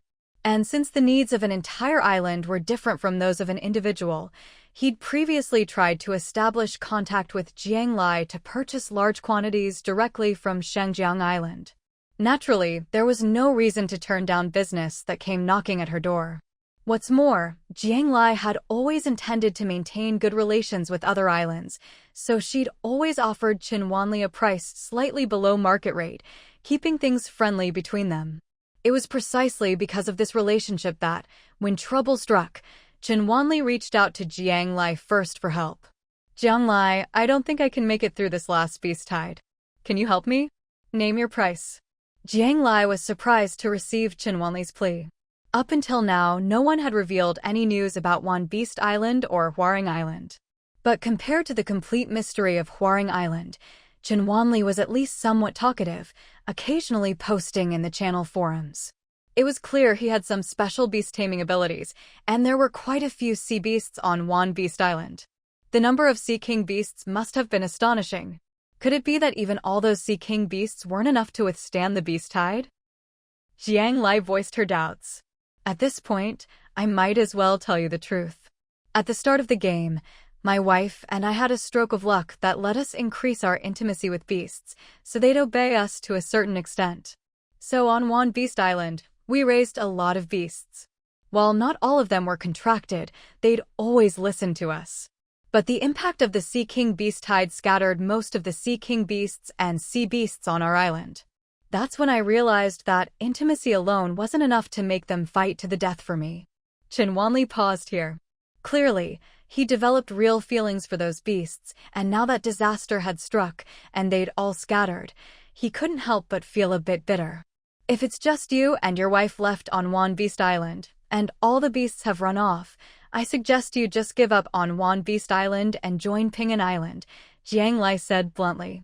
She really didn't see the point in saving an island with only 2 people left. It'd be better to just bring the 2 of them over. Well, not all the beasts are gone. There are still some. Some loyal sea beasts still willing to fight for you? Not really. There are some small animals, like in the real world, that have no fighting power and can't even swim. I brought them all out from a small island before. Now my wife and I could leave, but those little animals would be left behind to die. Jiang sounded a bit embarrassed. In fact, he'd made a good living by using those sea beasts to search for resources underwater, and he had enough savings for him and his wife to live comfortably on Ping'an Island. But he'd raised too many small animals, creatures with no fighting ability at all in this vast ocean. What he was really asking was for Jiang Lai to help save this group of little animals. In a game world where everyone was struggling to survive, he knew his request was a bit much. So he was willing to pay extra. At this moment, Jiang had no idea how much his words had shocked Jiang Lai. She'd searched high and low for something like this, only to have it fall right into her lap. To Jiang Lai, these little animals weren't a burden at all. They were a windfall, a golden opportunity. What kind of animals are they? The kind that can walk and run but can't swim. Thinking of the word land animals, Jiang Lai tried to keep her excitement in check and asked carefully. Yeah, almost all of them are mammals. Pretty much everything you'd find in a zoo, plus some new species we've never seen before. None of them have any fighting power and most aren't edible. I've been feeding them with small fish and shrimp I caught from the sea, and for the herbivores, seaweed or coral powder. Jiang knew these animals were a huge burden, so he could only turn to Jiang Lai for help. Ideally, he'd be able to keep Wan Beast Island and continue raising them.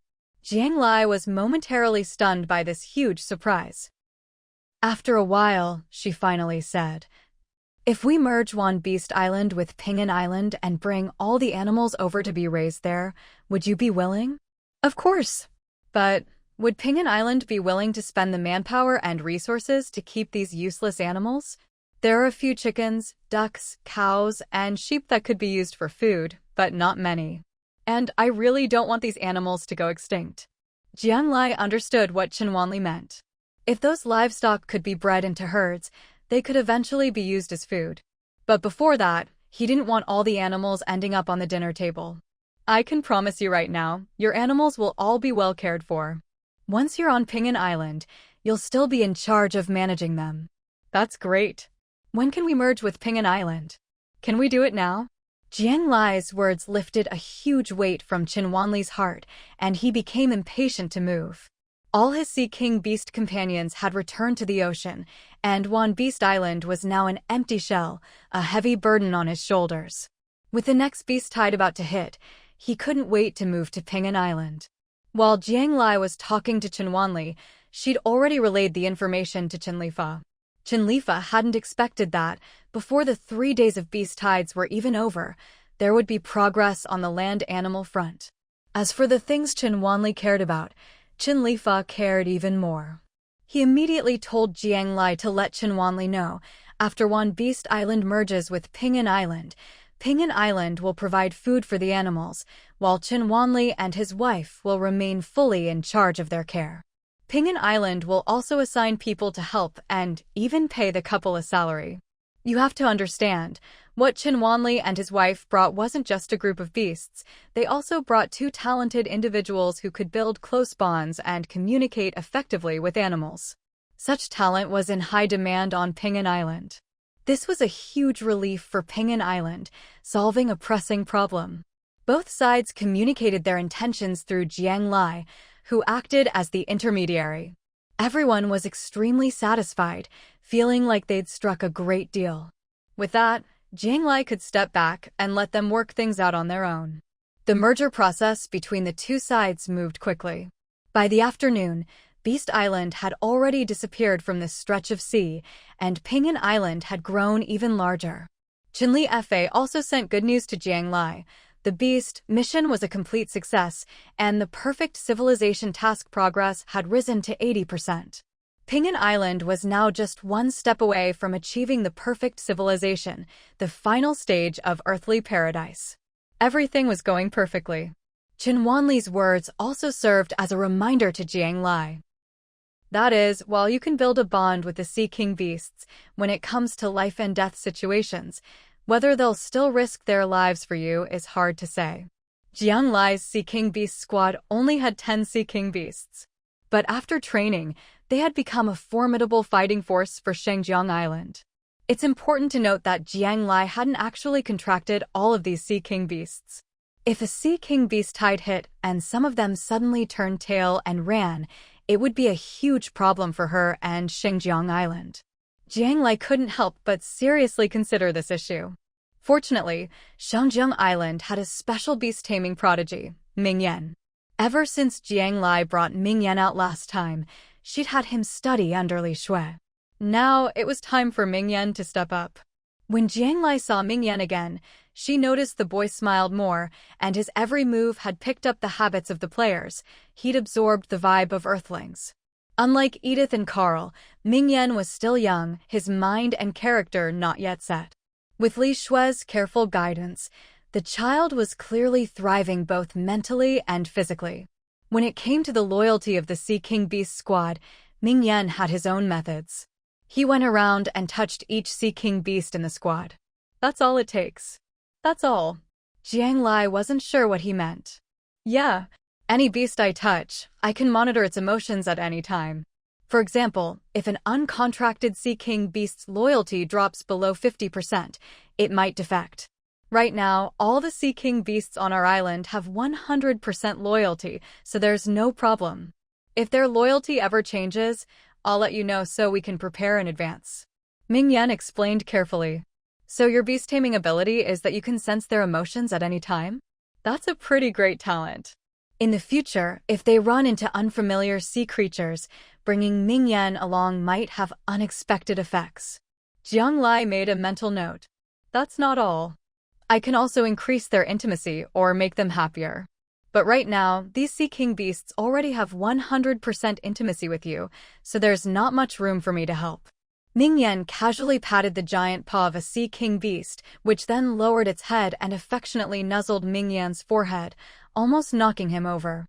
Being able to boost intimacy made Jiang Lai even more satisfied. If they ever ran into a sea creature they couldn't defeat, maybe sending Mingyan to negotiate would work. Jiang Lai's thoughts wandered. As she thought, a bold idea suddenly came to her. If you don't touch them, can you still increase their intimacy? Yes, I can. So, during the final beast tide, Jiang Lai had Mingyan use a loudspeaker to communicate with the Sea King beasts from a distance. How did it go? When Mingyan's voice rang out, the Sea King beasts would pause, looking a bit confused. But as soon as he stopped, their expressions turned fierce again and they resumed their attack. After a few rounds of this, Jiang Lai lost patience. It seemed that while Mingyan's beast-taming ability was several levels above Jiang, it still couldn't overcome the Mother Goddess's absolute control over the sea. Jiang Lai took out her water cannon and used her stockpile of sea essence without hesitation. Of the 30-odd Sea King beasts, Jiang Lai herself took out nearly half, greatly reducing the difficulty of the battle. With the Sea King Beast squad and the players' firepower, they could have held out against the 30-plus Sea King Beasts. But Jiang Lai had her reasons. The battles of the previous days had already left the players on Shengjiang Island mentally and physically exhausted, and the Sea King Beasts were also worn out. She still had plenty of sea essence in reserve. There was no need to completely drain Shengjiang Island's fighting strength at this point. Otherwise, if the Sea King Beast squad and the players were all spent and something else happened, Shengjiang Island would be in a very passive position. Jiang Lai didn't want to push her people to that point. The final beast tide, aside from a dozen or so extra Sea King Beasts, wasn't particularly special. After merging with 2 other islands, Pinyin Island found it even easier to deal with the beast tide. The remaining people on Shanhai Island were all tough as nails. Though casualties were heavy, not a single person complained in the channel. They gritted their teeth and survived the beast tide. Huaron Island remained silent and out of sight. No one knew what was happening there. After 3 days of beast tides, fewer than 1,000 players across the whole sea region had died. Given the scale of the Sea King Beast army, that was a remarkably low casualty count. During these 3 days, all the players managed to get onto the island, finally feeling secure. When the system announced the end of the Sea King Beast tide and handed out treasure chest rewards to everyone, it was like New Year's. The players were all overjoyed. Even the chat channel was filled with celebration and harmony. People even started fantasizing about a wonderful life ahead. Just then, the system released a new announcement. In 10 days, a new round of server mergers would begin. Server merger. Players were no strangers to this by now. The last 2 mergers had been relatively peaceful, without causing much upheaval. So, most players were just happy that they had 10 days of peace and quiet to rest and recover. But for people like Qinli Fa, Jiang Lai, and Qi Jingxing, those who had been pushing the perfect civilization task, their hearts sank. A server merger was not good news for completing the mission. Now, Pinyin Island's task progress only had the Earthly Paradise left to complete. But what exactly was Earthly Paradise? Everyone had discussed this countless times and come up with many answers. Pinyin Island had tried every method they could think of, but the task progress hadn't budged. But one thing was clear: everyone dedicated to completing the mission now shared a consensus. That is, complete unification of the entire region was definitely a key part of achieving Earthly Paradise. The 2 server merges Jiang Lai had experienced so far could be considered relatively peaceful. She hadn't really encountered any truly ruthless villains. From her perspective, the first time she merged servers, she met Sinshi, who could only be described as an eccentric oddball. But to call him truly evil would be an exaggeration. The second time, she met Sister Fa, who had already managed to consolidate 10 islands on her own and had completed most of the mission progress, a true doer. While other seas might still be fiercely competing for the 10 coveted max-level island slots, in Jiang Lai's sea, only 4 islands remained: Peace Island, Ginger Island, Divine Sea Island, and Fluffy Island. Moreover, Ginger Island, Fluffy Island, and Divine Sea Island weren't even accepting players on a large scale. Now, the vast majority of players in the whole sea had gathered on Peace Island, and the mission progress there had already reached 80%. In other words, they were getting very close to completing the mission and returning to the real world. But if there was another server merge, who knew what kind of players, islands, or crises they might encounter? If they faced another 10 islands, unifying them all would be a monumental task. If they ran into 2 or 3 dominant islands like Peace Island, which had already absorbed others, the mission would be even harder. Not to mention, after each merge, the system would assign even deadlier tasks. Right now, it was just the Sea King Beast tide. Who knew if, in the future, it would be an invasion by the Sea People? All of this was still unknown. As Jiang Lai was mulling over these practical concerns, a message popped up in her group chat with Qinli Fa and Qi Jingxing. Qinli Fa, to complete the final mission, we must unify the islands and uncover the secret of human paradise within 10 days. After much discussion on Qinli Fa's side, they'd come to this conclusion. The mission had to be completed before the next merge. 10 days is really tight, Qi Jingxing replied. But we have no choice. We have experts here doing data analysis and modeling based on current information. The result is, within 10 days, we have a 20% chance of completing the mission. 20%. Jiang Lai's expression darkened. That was even lower than she'd expected. But after the next merge, our chance drops to just 1%, and it could take an extremely long time. 1%. Suddenly, Jiang Lai felt that 20% was actually pretty good, a huge chance. It's true, you don't know what to choose until you have something to compare it to. Let's do it. It's just 10 days. Even if she didn't try, those 10 days would pass anyway. Why not go all out for that 20% chance of going home? What if they succeeded? Jiang Lai wasn't one to hesitate. Once she made up her mind, her brain kicked into high gear. The three of them brainstormed in the group chat and came to two conclusions. First, they needed to unify the islands as quickly as possible. Ginger Island was a given if needed. Jiang Lai could always go full throttle and have Peace Island absorb her own at any time. That left Divine Sea Island and Fluffy Island. One was a tough nut to crack, the other had gone completely off the radar. Luckily, Chinlifa had a locator tool from the system that could reveal all hidden islands on the map. Using it, they discovered that Fluffy Island wasn't far from Peace Island. So, the task of dealing with Fluffy Island was temporarily handed over to Qi Jingxing. Chinlifa's plan was to try diplomacy first, have Qi Jingxing persuade them, lay out the facts, and offer enough benefits to hopefully achieve a peaceful merger. If that didn't work, then they'd consider force. That left Divine Sea Island for Jiang Lai. The people on Divine Sea Island are stubborn and difficult, especially Cixi. I've dealt with him a few times, he's impossible to reason with, sharp-tongued and ruthless. Jiang Lai, just scout things out. Don't go head-to-head and get yourself hurt. Let me take care of Fluffy Island first, then I'll help take down Divine Sea Island. Chinlifa warned Jiang Lai. She had no illusions about peacefully merging with Divine Sea Island. Her entire advisory team agreed.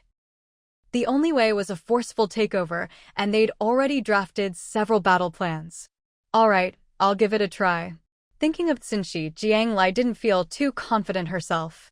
Those cold, predatory black eyes, he didn't seem like someone who'd just hand over Divine Sea Island. Still, she had to try. Besides unifying the islands, they made another decision, to publicly announce Peace Island's mission progress and ask all players for clues about human paradise. Previously, players hadn't focused on completing the perfect civilization mission. They were too weak, not even max level, just struggling to survive. For them, the final mission was simply impossible. But with someone leading the way and knowing Peace Island's progress had reached 80%, things were different. Most players already lived on Peace Island and felt a sense of belonging and pride. Jiang Lai recalled a principle she'd learned in her university communications elective, the silent majority. Most people are silent in a large group, hence the need for opinion leaders. Right now, Chinlifa, Jiang Lai, and Qi Jingxing were just that for this C's players. The crowd might be silent for now, but their strength was undeniable. Chinlifa took it upon herself to make the announcement, posting on the forum. Perfect civilization mission.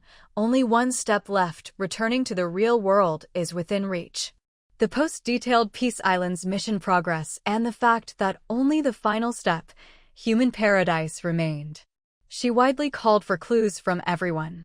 As soon as Chinlifa's post went up, it shot to the top of the forum. With the beast tied over and a 10-day rest period, players were at their most idle. Discussion under the post was heated. Players expressed their deep longing for home. Even though they'd gradually adapted to life at sea and found a place to settle, the pain of being separated from family and friends still weighed on everyone's hearts. Some players were so moved by the hope of finally ending the game and returning home that they cried. Replies flooded in, with everyone actively offering ideas and suggestions. The most upvoted comment was for Peace Island to absorb the other 3 islands. Among hundreds of thousands of players, there was no shortage of smart people. Many saw through the real meaning behind the Sea King Beast Tide. It was to force players onto islands. From a solo game, it had become a group game. No matter how many people there were, the number of beasts in each tide was the same. This proved that unification was exactly what the game wanted to see. The second highest rated comment was full of hope. Compared to the comments ranked lower, happiness, joy, contentment, and so on, full of hope had a commanding lead in second place. It seemed that, for players, having something to look forward to, something to strive for, was what made life truly good, a life worthy of being called a perfect civilization. But hope is a state of being. How exactly can it be achieved? Some players said that getting pregnant and having children, passing on humanity's legacy, was hope. Chinlifa had considered this, but ultimately dismissed it. In the early days of the game, when players were on their own, everyone was just struggling to survive. No one had the means or the mood for anything else. But once the islands were established and players had stable homes and started living together in groups, some men and women began cohabiting, whether out of love or for the thrill of it. In this game world, there were no contraceptives. So, there were indeed some women on the island who became pregnant. However, Chinlifa's quest progress didn't increase at all. Pregnancy lasts 10 months. Chinlifa didn't believe she'd have to wait until the babies were actually born to see any progress. Besides, in a world as perilous as this, does pregnancy really equal hope? Does new life automatically mean hope? Not necessarily. If humanity was at a disadvantage in this game, bringing children into this world would only mean a new cycle of suffering. How could that be called hope? There had to be something else. Having enough food so that no one goes hungry, that's hope. This comment caught the attention of the players. Not only did everyone agree with it, but it was also posted by the always mysterious Huarong, the owner of Huarong Island, Huarong herself. Jiang Lai thought about it quietly and found the statement made a lot of sense. The most basic human need is food and water. Now that they had water purifiers, drinking water was no longer a problem, even in the vast ocean. But food was still a major issue. Most sea beasts in the ocean weren't edible. Right now, players still relied mainly on opening treasure chests for food. If you got food, you could have a good meal. If not, you'd have to trade your resources on the exchange platform to get something to eat. If that didn't work and you had shell coins, you could buy some food from the shop. But if you were really unlucky and had nothing, you'd just have to go hungry. Yes, even at this stage of the game, there were still plenty of people going hungry every day. If you couldn't even solve the basic problem of eating, how could you have hope? Pingan Island had considered the food issue too. But with such a large population, distributing food to everyone was impossible. They'd also thought about buying seeds from the shop and planting them on the island, but it seemed that plants from the real world weren't compatible with the soil here. The survival rate was low, and the growth cycle was long.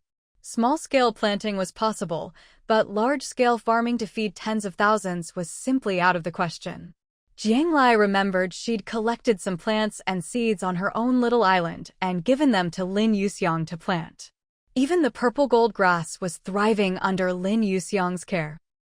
So Jiang Lai called Teacher Lin over to discuss the possibility of large-scale planting to solve the food crisis. Unfortunately, Lin Yuxiang's answer wasn't optimistic either. The plants she was growing were native to the game world, and even so, she'd poured in a lot of effort and precious resources. Large-scale farming was just not feasible. Jiang Lai's hopes were dashed.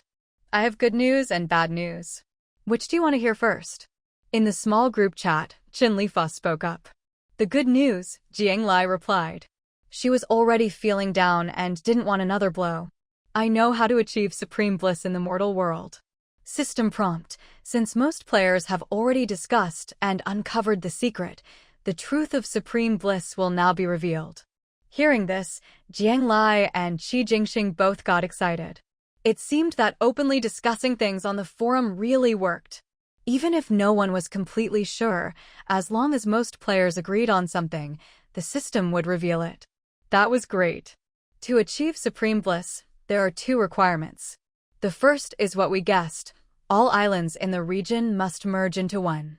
The second is to solve the food problem, ensuring all players have a steady, endless supply of food. As expected, to achieve a perfect civilization, the food crisis had to be solved. For a moment, Jiang Lai didn't know whether to feel happy or frustrated. There's no solution for large-scale planting yet, Experts are still working on it. We've already started planning to breed edible sea beasts, hoping to ensure a steady supply of meat. The moment she got the system message, Chinlifa got to work. Even if it might not solve the problem, it was worth trying. Breeding edible sea beasts was a good idea. But even though sea beasts reproduced quickly, to feed tens of thousands of people 2 meals a day, the scale of breeding would have to be enormous. Even if their reproduction rate was high and there were enough of them, just finding food for all those sea beasts every day would be a huge undertaking. It was full of challenges, but at a time like this, any hope was worth pursuing. Jiang Lai certainly wasn't going to say anything discouraging. Since the island merger is already set, Hwarong Island and Shanghai Island are up to you two to explore. If it really doesn't work out, I'll immediately use Plan B and just take them over. Chinlifa had little hope for a peaceful negotiation. Things are going well on my end.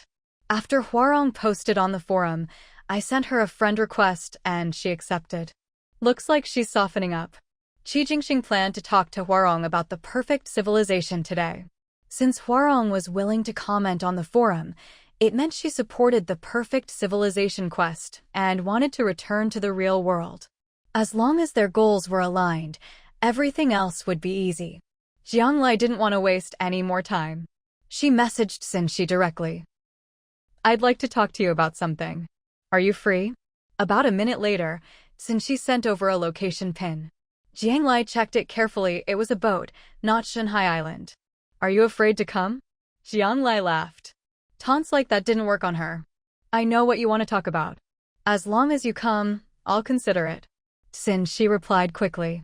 Well, Jiang Lai had to admit, with Xinxi's words, even if it was a wolf's den or a tiger's lair, she'd have to go. When? Time was precious, and Jiang Lai didn't want to waste even a single moment. Now. All right. Ginger Island was Jiang Lai's original shelter, which she had since upgraded. But aside from Ginger Island, Jiang Lai had also prepared a boat and a submarine for herself. This way, whether she needed to go out to sea or travel elsewhere, it was all very convenient. There was no doubt that the location Xinxi provided for their meeting was also one of his shelters. If Xinxi had asked to meet on Shanghai Island, Jiang Lai probably wouldn't have dared to go. After all, that was his territory. Never mind any traps he might have set, just the protective shield controlled by the island master would be enough to ensure she'd never make it out. But meeting in the middle of the vast ocean was a different story. Even if the negotiations failed, Jiang Lai was confident she could retreat safely. Jiang Lai called over White Snake, instructing it to take half of the Sea King Beast squad and lie in ambush in the waters at the coordinates she had given, ready to act on her command at any moment. As for Littletail, Jiang Lai had it shrink down to palm size and tucked it into her pocket to carry as her personal bodyguard. She donned her soft armor, strapped the diving wristband to her hand, and placed the water cannon gun in the first slot of her backpack, making it easy to grab. Once everything was ready, Jiang Lai sent a message in the small group chat, shared the coordinates, gave her sister Jiangning a quick heads-up, and then set out alone by boat toward the target location.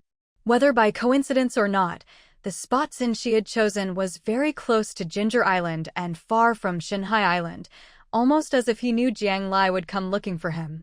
As Jiang Lai's boat approached the designated spot, she could see Xinxi standing by the edge of his boat from a distance. With the sun at his back, his face was hard to make out, but his tall, straight posture was unmistakable. The two boats slowly drew closer. With a leap, Jiang Lai landed steadily on Xinxi's boat, not even needing the rope he'd prepared. Not bad, Xinxi said, raising an eyebrow as he watched her jump over. It's all right, Jiang Lai replied, turning to stow away her own boat. She wasn't joking. She hadn't missed a single day of her Guiyuan martial arts training, and her physique was far above that of an ordinary person. If it weren't for the fact that most of her opponents at sea were just too massive, Jiang Lai would have handled things herself long ago. Let's skip the small talk and get down to business right here on the deck, Jiang Lai said, glancing around. She spotted a table and chairs and sat down without hesitation. All right, Xinxi replied, taking the seat across from her. Just as you guessed, I'm here today to persuade you to merge with Ping'an Island and complete the perfect civilization quest together.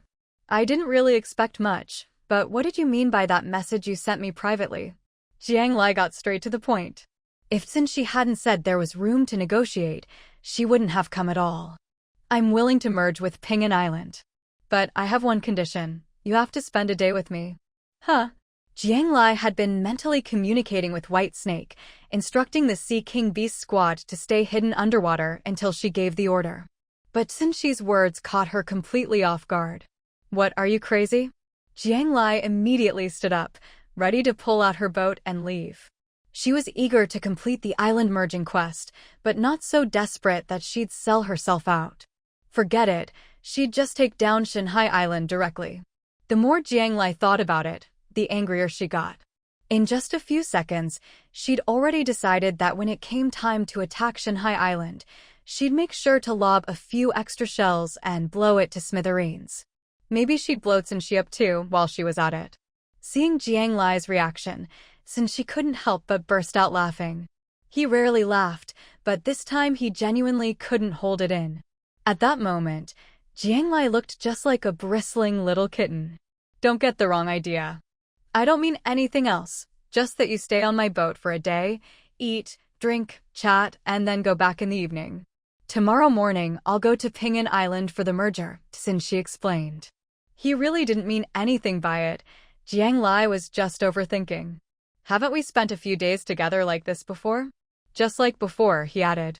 Jiang Lai eyed Xin Shi suspiciously for a long moment, but finally sat back down. If all she had to give up was a day of her time, that was a fair deal. It's 10 in the morning now. I'll stay until 6 in the evening. And this deal has to be sealed with a contract in the system, Jiang Lai stated her terms. No problem. Once they'd agreed, they quickly signed a contract in the system. Once a contract was signed in the system, it couldn't be changed without paying a heavy price. Only after the contract was finalized did Jiang Lai truly believe that Xin Shi was willing to merge the islands. She still had a lot of questions in her mind. I haven't eaten yet. I want hot pot, Xin Shi said before Jiang Lai could voice her doubts. The two of them stared at each other for a moment. Wait, you want me to treat you? Jiang Lai finally realized. Yeah, I only have instant food in my backpack, no hot pot, Xin Shi replied honestly. Then buy it from the store with shell coins. I spent all my shell coins on equipment. Then trade some supplies on the exchange platform. I gave all my supplies away. Xin Shi blinked innocently. Jiang Lai was speechless. Who would believe that the mighty lord of Shanghai Island couldn't even afford a hot pot? But Xin Shi's expression was so sincere, she couldn't doubt him. Helpless, Jiang Lai had no choice but to spend her own money in the store. Soup base, meat, vegetables, meatballs, she laid out all the hot pot ingredients one by one on the table. She even took out a cooking pot from her backpack, a Master Carl original, which only needed basic materials to heat up. I want tomato broth, Xin Shi requested again. Jiang Lai. So this, spend a day with me, was really just her being his waitress. Fine. Considering he was willing to give up an island, she'd play the waitress today. Although Jiang Lai personally felt that hot pot without spice was soulless, she had no choice, since she was the boss today, so she had to listen to him. She poured water into the pot to boil, then added the meat and vegetables one by one, mixing up 2 bowls of dipping sauce and handing one to Xin Shi. Your meal is ready, Island Master. Humble little Jiang, at your service. Xin Shi took the bowl from Jiang Lai and started eating, his bangs falling over his eyes, which were curved in a smile. He ate quickly but with an elegant, almost pleasing manner. Going the extra mile, Jiang Lai even poured him a drink and set it in front of him. Jiang Lai had already eaten breakfast that morning and wasn't really hungry, but seeing Xin Shi eating with such relish, she ended up having a few more bites herself. The two of them kept their heads down, quietly focused on their food, neither saying a word for a while. Jiang Lai had been busy lately, dealing with the Sea Tribe, managing Ginger Island, handling the Sea King Beast Tide, and working on the ultimate mission. It had been a long time since she'd enjoyed such a leisurely moment, sitting in the sun on the open sea, eating her meal in peace. After they finished eating, Xinxi invited Jiang Lai to fish for treasure chests with him. They moved 2 chairs to the edge of the deck. Jiang Lai pulled out a huge sun umbrella and set it up between their seats before sitting down, taking out her fishing rod and casting it into the sea. In the early days of the game, fishing for treasure chests was the most important daily activity for every player. But as everyone leveled up and their shelters were upgraded to ships, automatic fishing became available.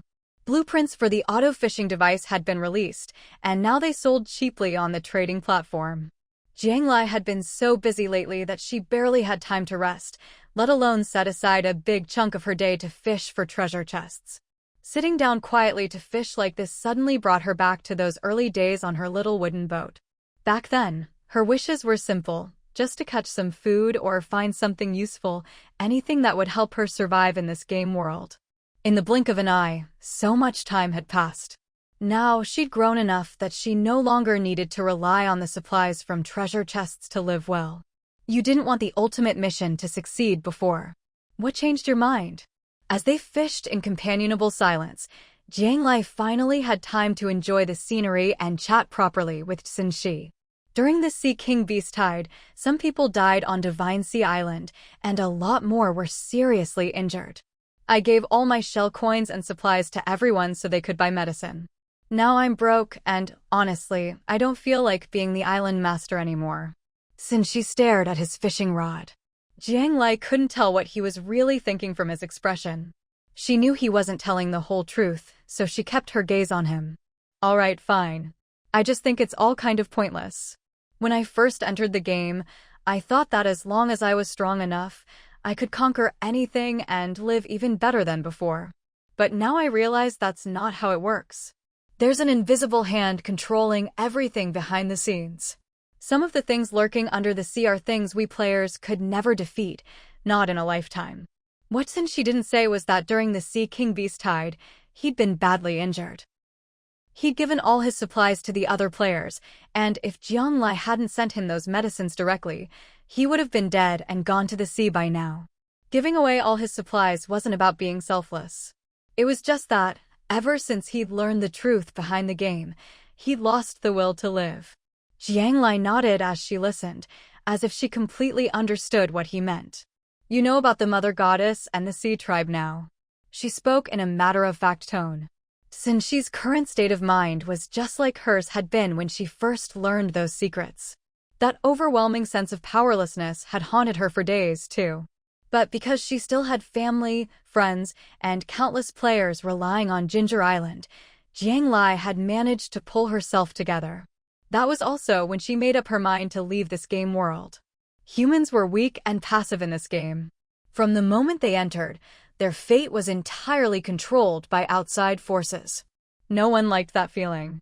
The stronger you were, the more painful it was to learn the truth. Xinxi said nothing. Ever since Jiang Lai had saved his life again, he decided to help her complete the perfect civilization mission and return to the real world.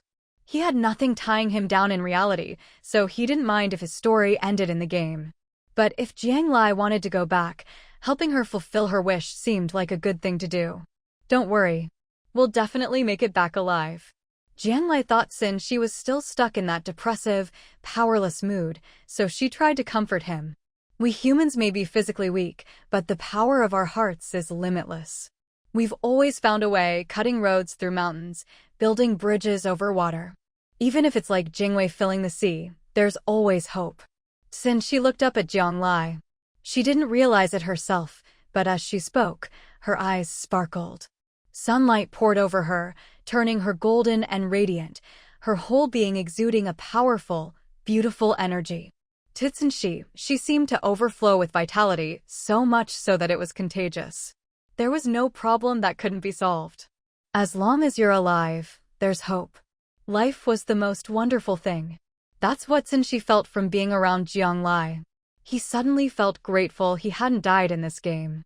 Maybe his life was still full of hope, and there were plenty of valuable, meaningful things he could do. The slanting sunlight fell on Xinxi too, lighting up the smile tugging at his lips. The two of them sat on the deck, fishing for treasure chests for several hours, until they'd used up all their daily quota. Along the way, Jiang Lai treated Xin to several ice creams. See? You never have much luck on someone else's turf. Jiang Lai looked at her haul and couldn't help but sigh. Aside from one gold chest, the rest were all silver.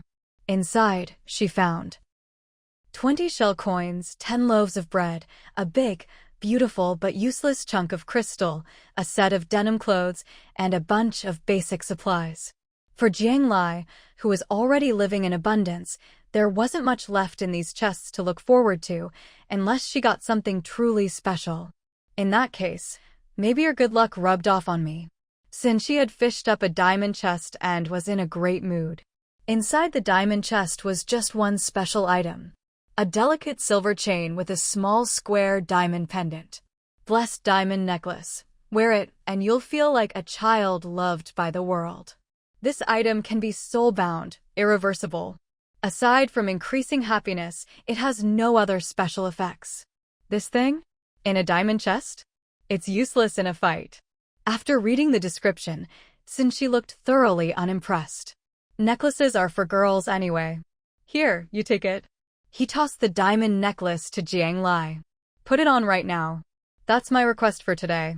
As if he knew she'd refuse, Xin immediately added. Hearing this, Jiang Lai didn't argue.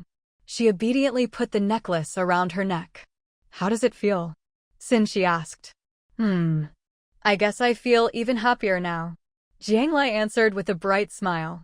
Somehow, being bossed around by Xin didn't seem so annoying anymore. She could almost resist the urge to punch him. After a whole day together, both of them were exhausted.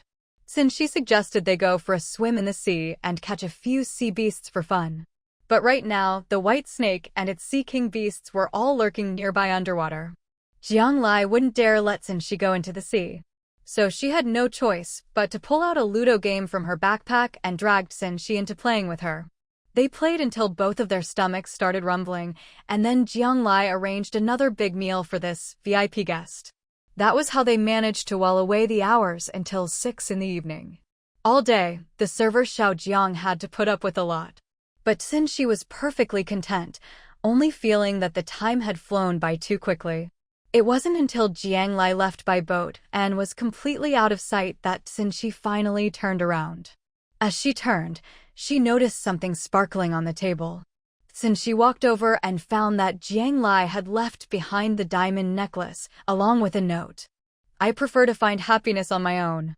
Here's your necklace back, wishing you happiness every day. A message with a double meaning. Xin put the necklace around her own neck and laughed. She really was always so unique. Back on Ginger Island, Jiang Lai sprawled out on her bed in a starfish pose. She didn't want to do anything else today.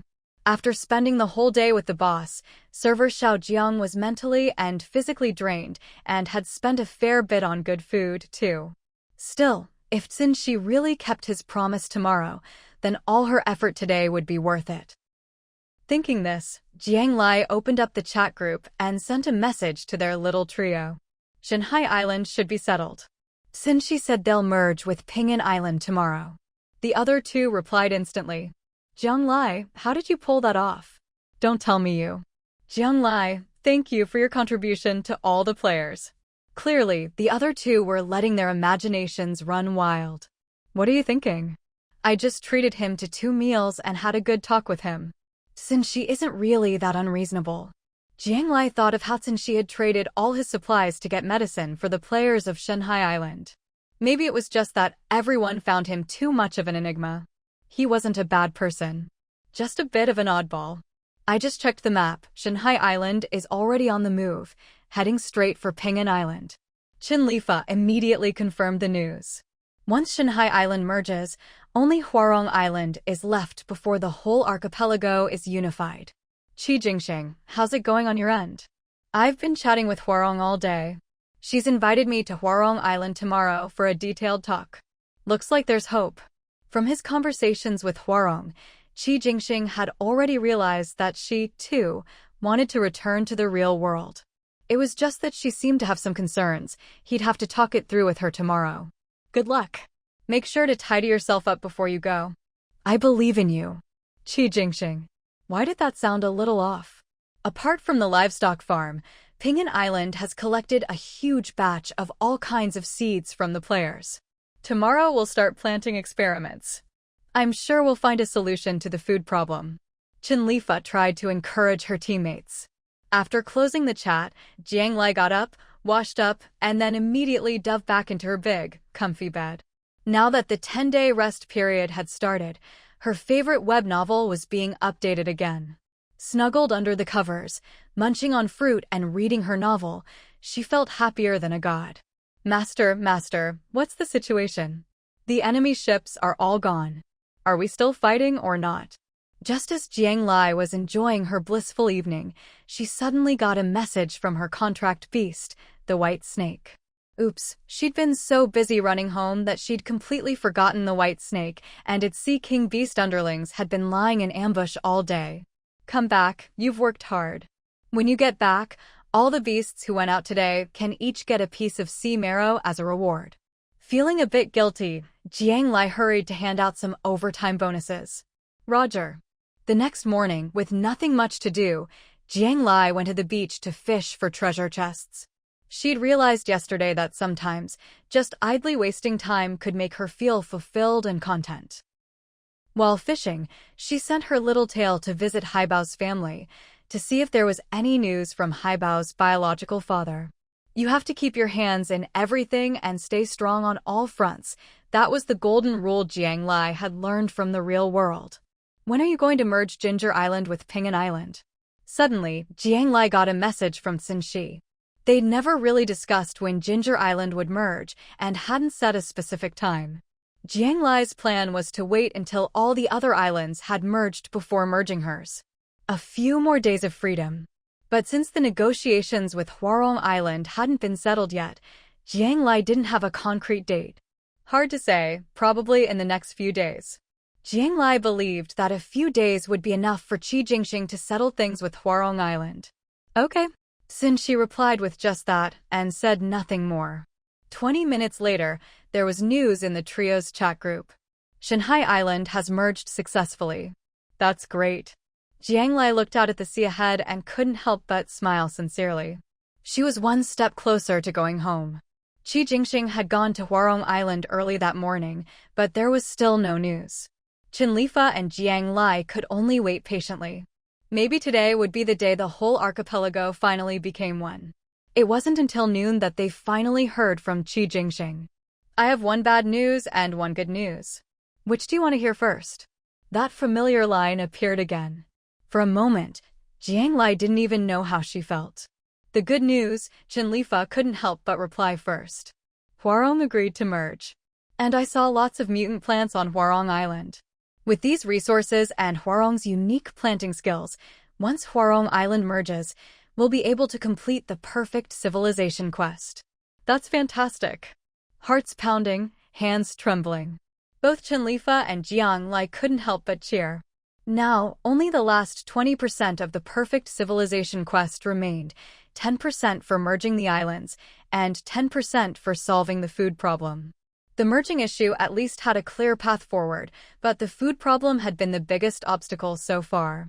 No one expected that Huarong alone would solve all the problems and max out the progress bar.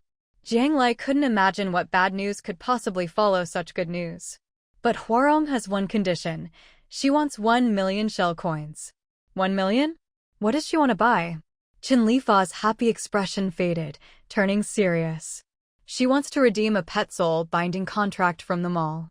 That's the only way she can keep her contracted beast by her side forever, even after returning to the real world. I talked with her for a long time, but on this issue, she refuses to budge. Huarong said she'd rather not return to the real world than be separated from her contracted beast. Qi Jingxing knew exactly what 1 million shell coins meant. Even after being the island master for so long, he'd only managed to save up a few tens of thousands. If we go with Plan B, it would be best to complete the task peacefully, but Pinyin Island simply doesn't have 1 million shell coins in savings. They had collected a lot before, but the research team on the island needed equipment and supplies from the mall, which cost a fortune. If it really doesn't work out, then we'll just have to take it by force. Now that we've found a way, we can't give up. That's what Chinlifa was thinking. No, Huaran knows her plants are the key to our mission. She said if we pose any threat to her island, she'll destroy those plants immediately. Qi Jingxing had already considered all this, and he discussed it with Huaran. But the girl would rather die in this game than give up her contracted beast.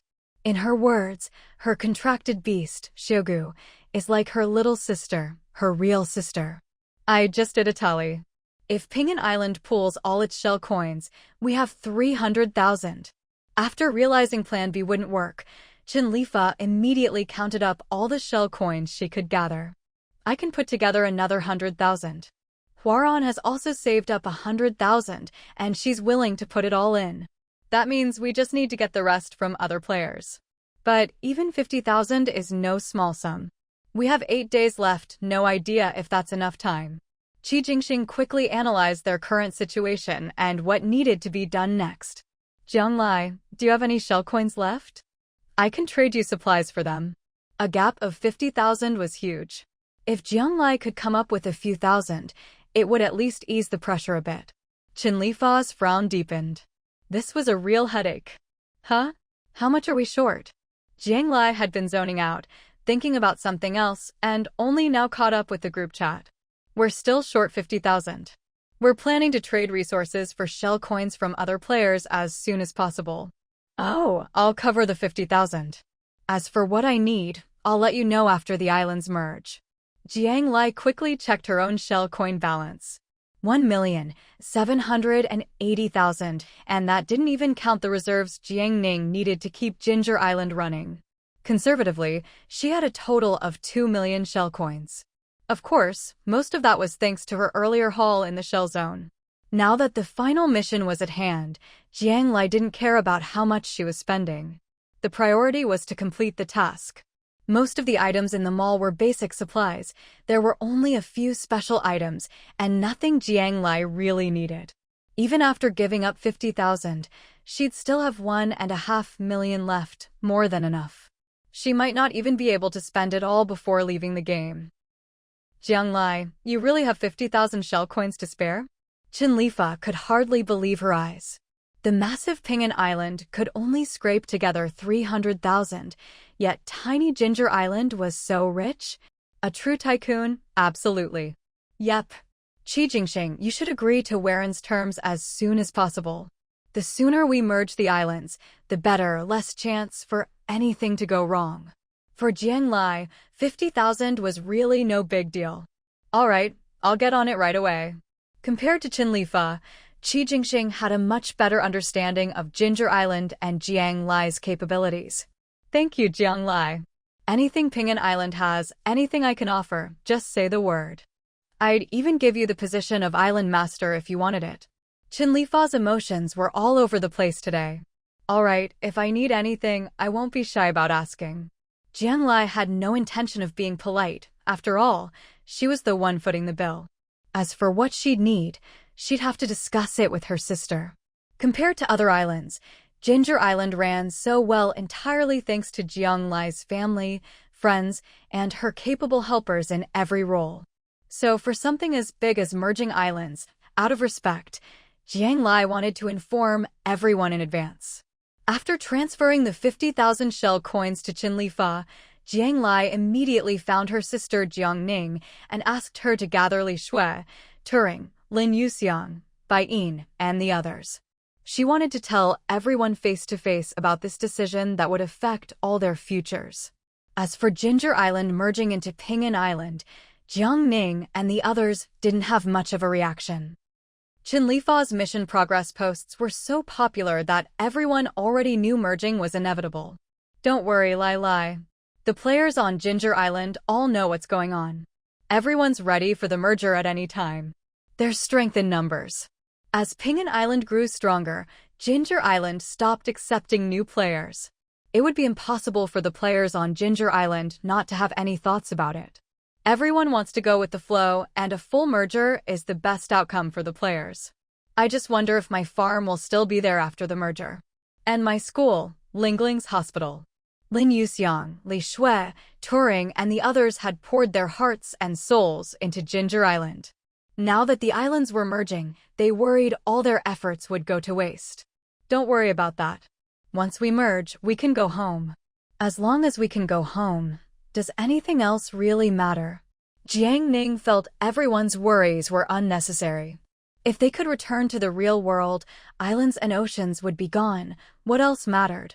Don't worry, I'll negotiate with the Pinyin Island Master. Even after the merger, I'll make sure she sets aside a separate area for our original buildings and facilities, so we can do our own thing without interference. Everyone's words made Jiang Lai realize exactly what she needed in exchange for her 50,000 shell coins. She had no interest in being the master of Pinyin Island. But getting a space and freedom for Ginger Island was very important. Even if they could return to the real world tomorrow, she wanted to secure everyone's freedom for tonight. With Jiang Lai's reassurance, everyone finally relaxed and began to look forward to life after the merger. Even though they all knew merging meant the final mission was about to be completed. Still, all they dared to imagine was life after the merger. As for returning to the real world, they didn't even dare to hope. The greater the expectations, the greater the disappointment. If you spend all your time thinking about returning to the real world, you'll find it impossible to last even a single day in this game world. This is the survival wisdom that players who have made it this far have gradually developed. There had been progress on Hwoarang's side as well, so Jiang Lai planned to merge with Peaceful Island today. As for the players on Ginger Island, Jiang Ning could handle notifying them. Although there were still 7 or 8 days until the next server merge, it was better to get things done sooner rather than later. When Jiang Ning heard about the 500,000 shell coin payment, she immediately transferred all her shell coins back to Jiang Lai. With these added in, Jiang Lai now had over 1.6 million shell coins. Staring at her shell coin balance, Jiang Lai fell into deep thought. When Qi Jingxing mentioned Hwoarang's request, Jiang Lai had been momentarily distracted. At that time, she was thinking, how could she have forgotten? If the players returned to the real world, naturally the shelter couldn't go with them, but what about the contract beasts? They'd probably have their contracts automatically dissolved and all return to the sea. She hadn't had time to think about it then, but now that she did, Jiang Lai realized she couldn't bear to part with Little Tail. There were a lot of beasts on Ginger Island that belonged to her. The Sea King Beast team, for example, were basically her work beasts. She trained them to do tasks, provided them with food and shelter, and even paid them with sea marrow. Old Turtle and White Snake, although contracted to her, had always guarded the sea on her behalf. Emotionally, they were certainly more attached to the ocean than to her. Little Green was still a baby and naturally stayed with its mother, no need to mention it. Little Sponge, though close to her and closest to Little Tail, had many friends in the sea. It often dove down to visit old friends and help her gather information. There was no way it would give up the ocean. As for Little Gold, it wasn't even her contract beast yet. Even though Jiang Lai had taken it in, it only acknowledged Little Tail as its big brother and saw Jiang Lai merely as its big brother's owner. Little Sunflower, ever since it could move, had chosen a fertile patch of land to take root in and had now grown into a whole field of sunflowers. That left only Little Tail. In terms of feelings, Jiang Lai was closest to Little Tail. They had been through the most together.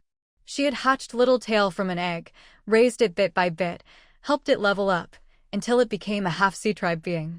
Little Tail had never seen its parents. The first thing it saw when it was born was Jiang Lai. It had grown up by her side, spending more time with her than in the sea. If possible, Jiang Lai really wanted to take Little Tail with her.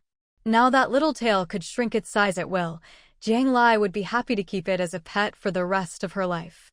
But Little Tail was now half-sea tribe. Would it really want to spend the rest of its life shrunk down, giving up its power, being kept as a pet?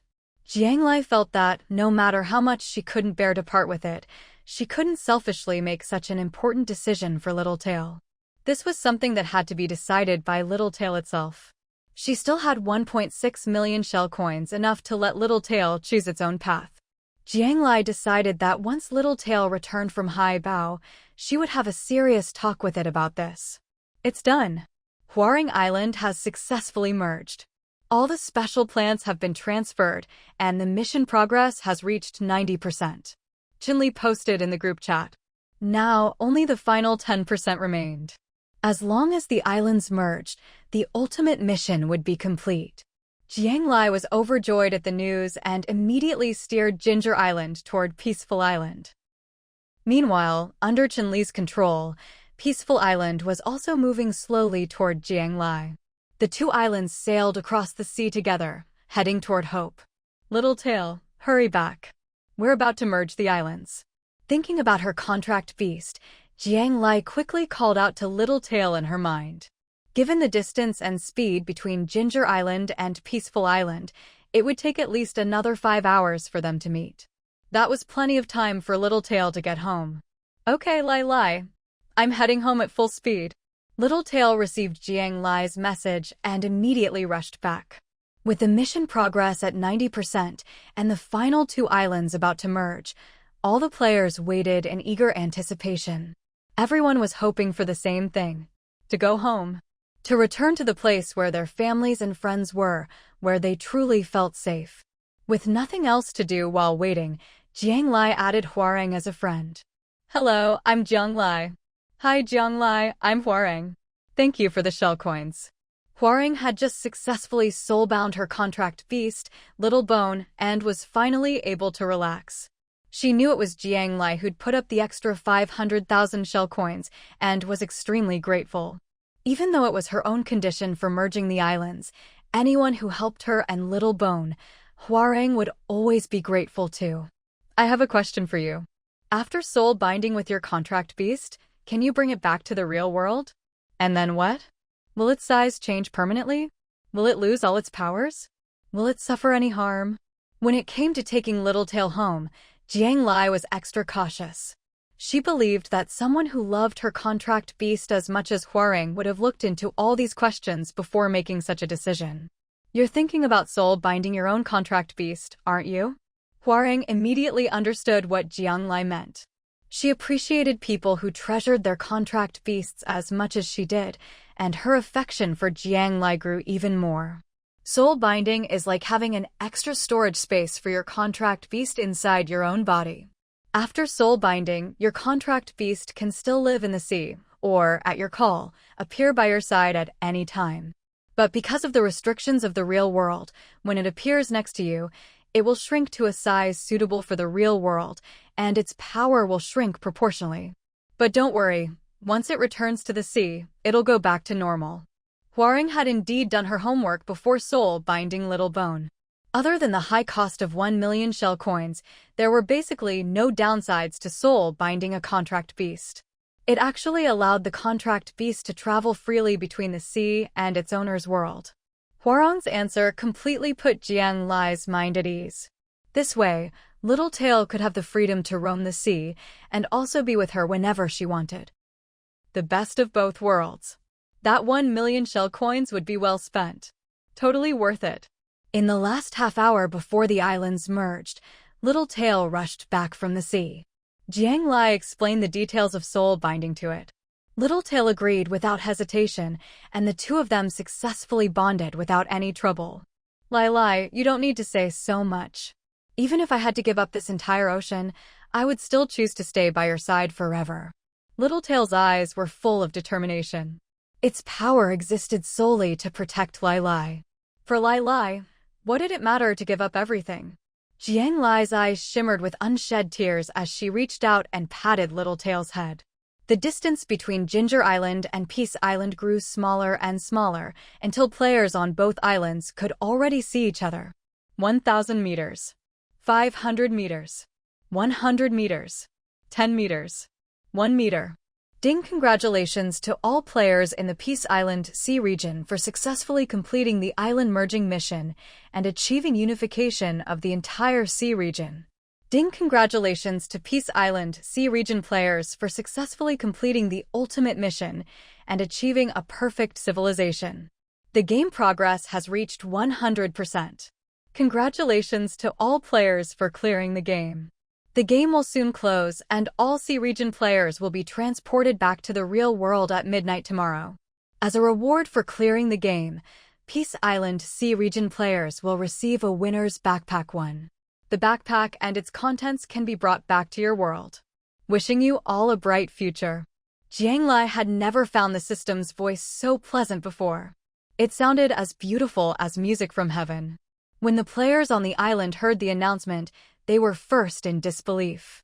Then they opened their system panels and carefully read the written announcement several times before finally believing it was real. They could really go home. Everyone came out of their houses, eyes brimming with tears, hugging each other tightly. By now, Ginger Island had completely merged with Peace Island. The players from Ginger Island gathered in small groups, sharing their joy or simply sitting on the ground. Before this, they had worried for a long time about whether they would be able to adapt to life after merging with Peace Island. But now, none of that mattered anymore. They could go home at midnight tonight. It was already 3 in the afternoon. If they had to sit on the ground until midnight, they'd gladly do it. Jiang Ning, Li Shui, Turing, Lin Yuxiang, Bai Yin, and the others all gathered around Jiang Lai. All the worries from before the island merger had vanished. Everyone hugged each other, cheering with joy. The happiest of all was Lin Yuxiang. She had been researching diligently here for a long time, and the upgraded version of the purple gold water was about to be developed. By then, as long as a creature still had a breath left and all its vital parts were intact, she could pull them back from the brink of death. She had originally thought that once they returned to the real world, everything here would vanish into thin air, and she had been reluctant to leave. But now, with a 10-slot backpack, she could take her most important research data, seeds, seedlings, and some finished purple gold water back with her. Back in the real world, she could continue her research. Nothing could make her happier. The players from Ginger Island didn't mind sitting outside until nightfall, but Chenlifa couldn't just leave everyone without arrangements. She had already prepared rooms for everyone to rest in the high-rise buildings and had also set up a temporary rest area outside, filled with comfortable sofas, tables, and chairs, so players could choose freely. Most players chose to relax in the temporary rest area or wandered around Peace Island in small groups. With the prospect of going home tonight, everyone was too excited to sleep. Even the original residents of Peace Island came downstairs, gathering in groups by the sea or around the island to chat. Wherever you looked, there were people everywhere. Since entering the game, this was the first time Jiang Lai had experienced such lively bustle. For the first time, the chat channel fell silent, as everyone went to meet up with the friends they'd made online before time ran out. Those who had once quarreled or held grudges, upon learning the game was ending and they'd be going home, also let go of their resentments. Perhaps because there was only half a day left together, everyone was unusually harmonious. Seeing that the residents of Ginger Island had blended in so well, Jiang Lai finally relaxed, found a random spot in the temporary rest area, and opened her panel. The system was still there, and she could still ask it some questions. To her surprise, Jiang Lai found that many questions she'd previously been denied due to insufficient permissions could now be answered. Now that the game was over, it was as if the system had lifted all restrictions and become more attentive and intelligent. Jiang Lai first asked a few of her most pressing questions and got answers to all of them.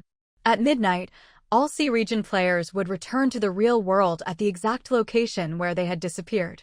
Time in the real world had been frozen at the moment the last batch of players entered, so when they returned, everything would pick up seamlessly as if nothing had happened.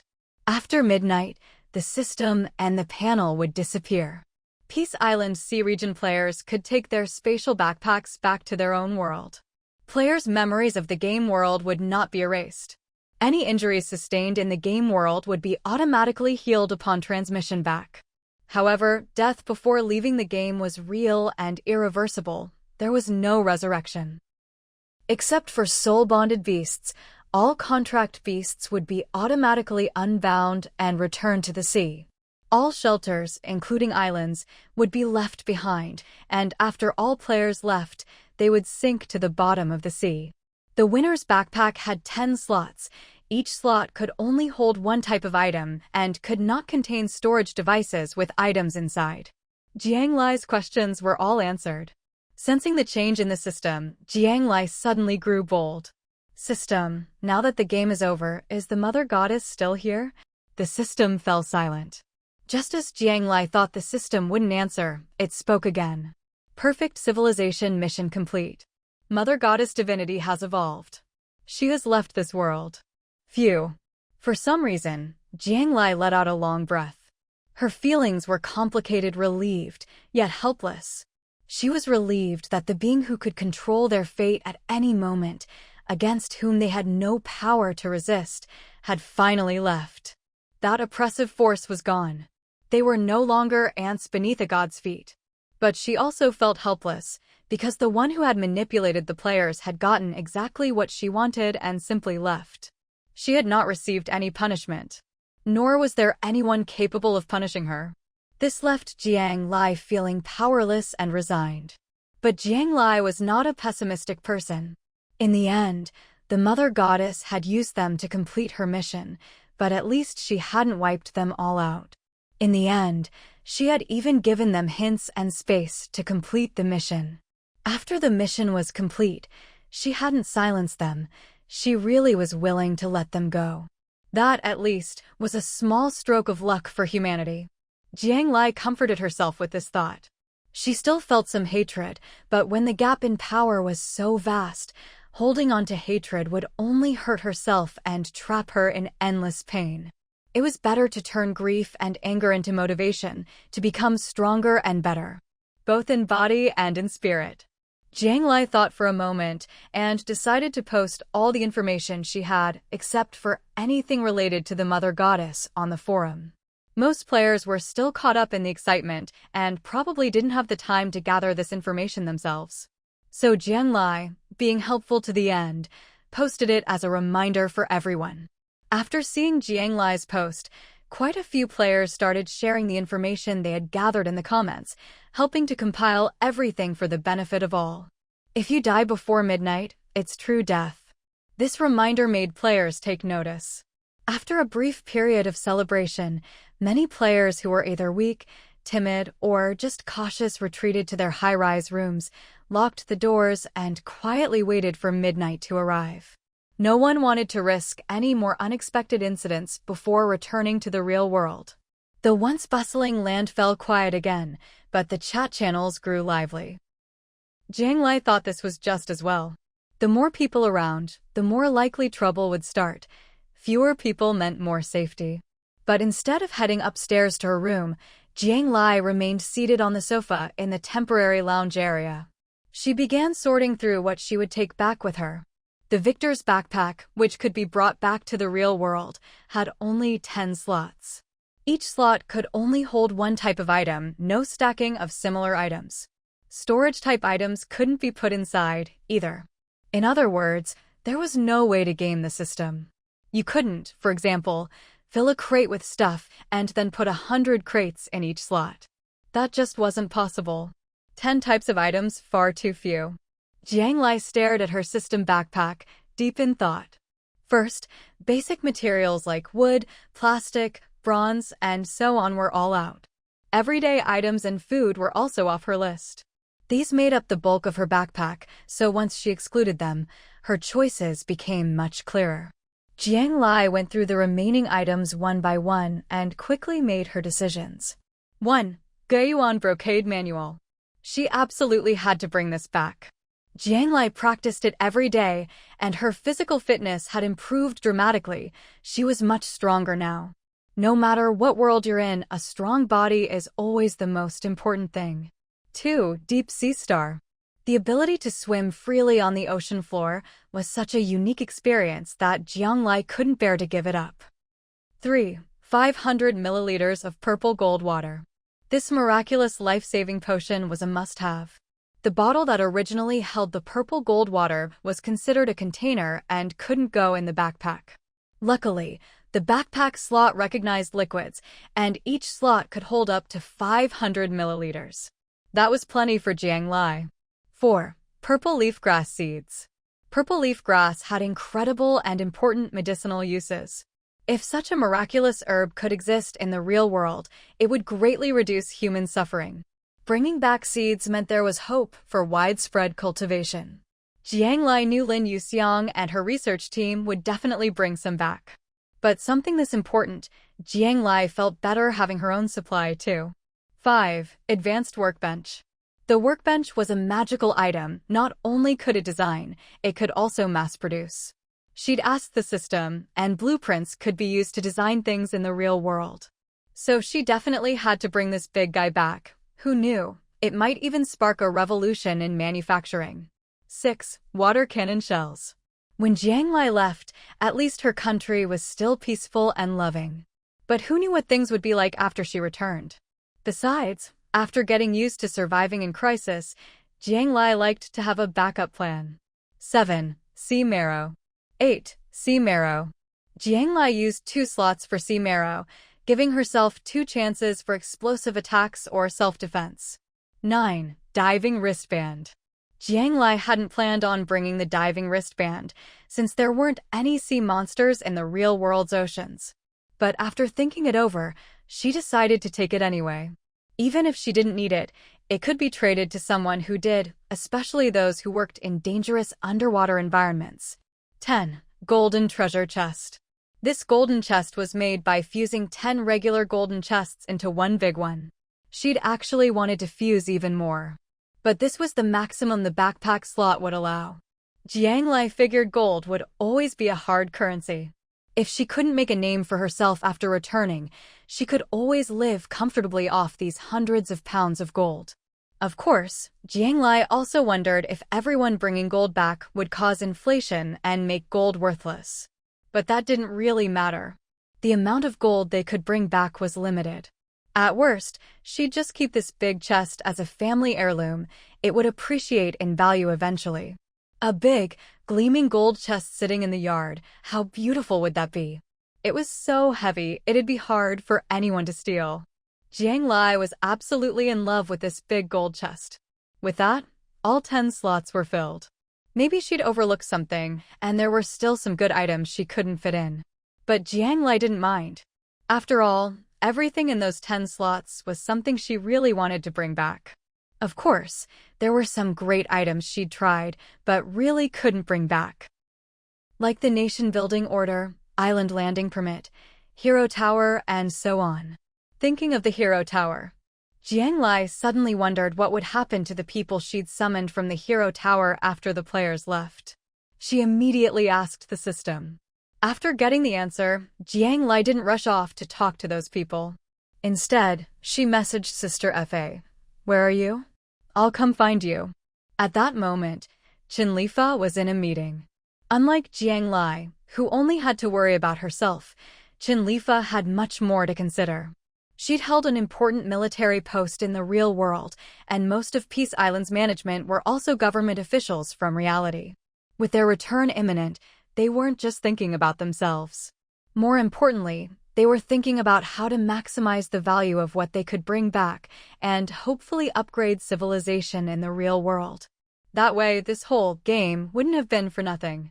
Besides the management, Peace Island also had a special team, all of whom were real-world soldiers. They were dedicated to serving their country and people, following orders without question. Even half of their backpack slots had been requisitioned for important Peace Island supplies. But after tallying up what Peace Island needed to bring back, everyone's thoughts inevitably turned to Ginger Island. Many of Ginger Island's weapons were extremely advanced, and although Peace Island had already purchased a lot, if they could bring back even more, it would greatly strengthen their nation. And then there was the miraculous purple gold water, which Ginger Island had always sold in limited quantities. If it could be developed and promoted, it would cause a huge stir in the medical world. Just as Fa was thinking about reaching out to Jiang Lai, she unexpectedly received a message from her first. "Of course. Where are you? I'll send someone to bring you to the meeting room right away." Fa immediately asked for Jiang Lai's location and dispatched her own security officer to fetch her as quickly as possible. Jiang Lai had originally just wanted to have a chat with Sister Fa. But when she pushed open the meeting room door, she found countless eyes fixed on her.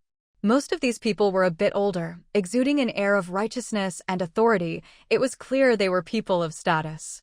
But at this moment, their gazes. It was like a pack of hungry wolves eyeing a juicy piece of meat, their eyes practically glowing green. Jiang Lai was taken aback for a moment. But she quickly composed herself, adjusted her expression and mood, and sat down in the chair as guided by the security officer. Jiang Lai, is there something you wanted to discuss with me? Chinlifa asked, wanting to hear what Jiang Lai had come for.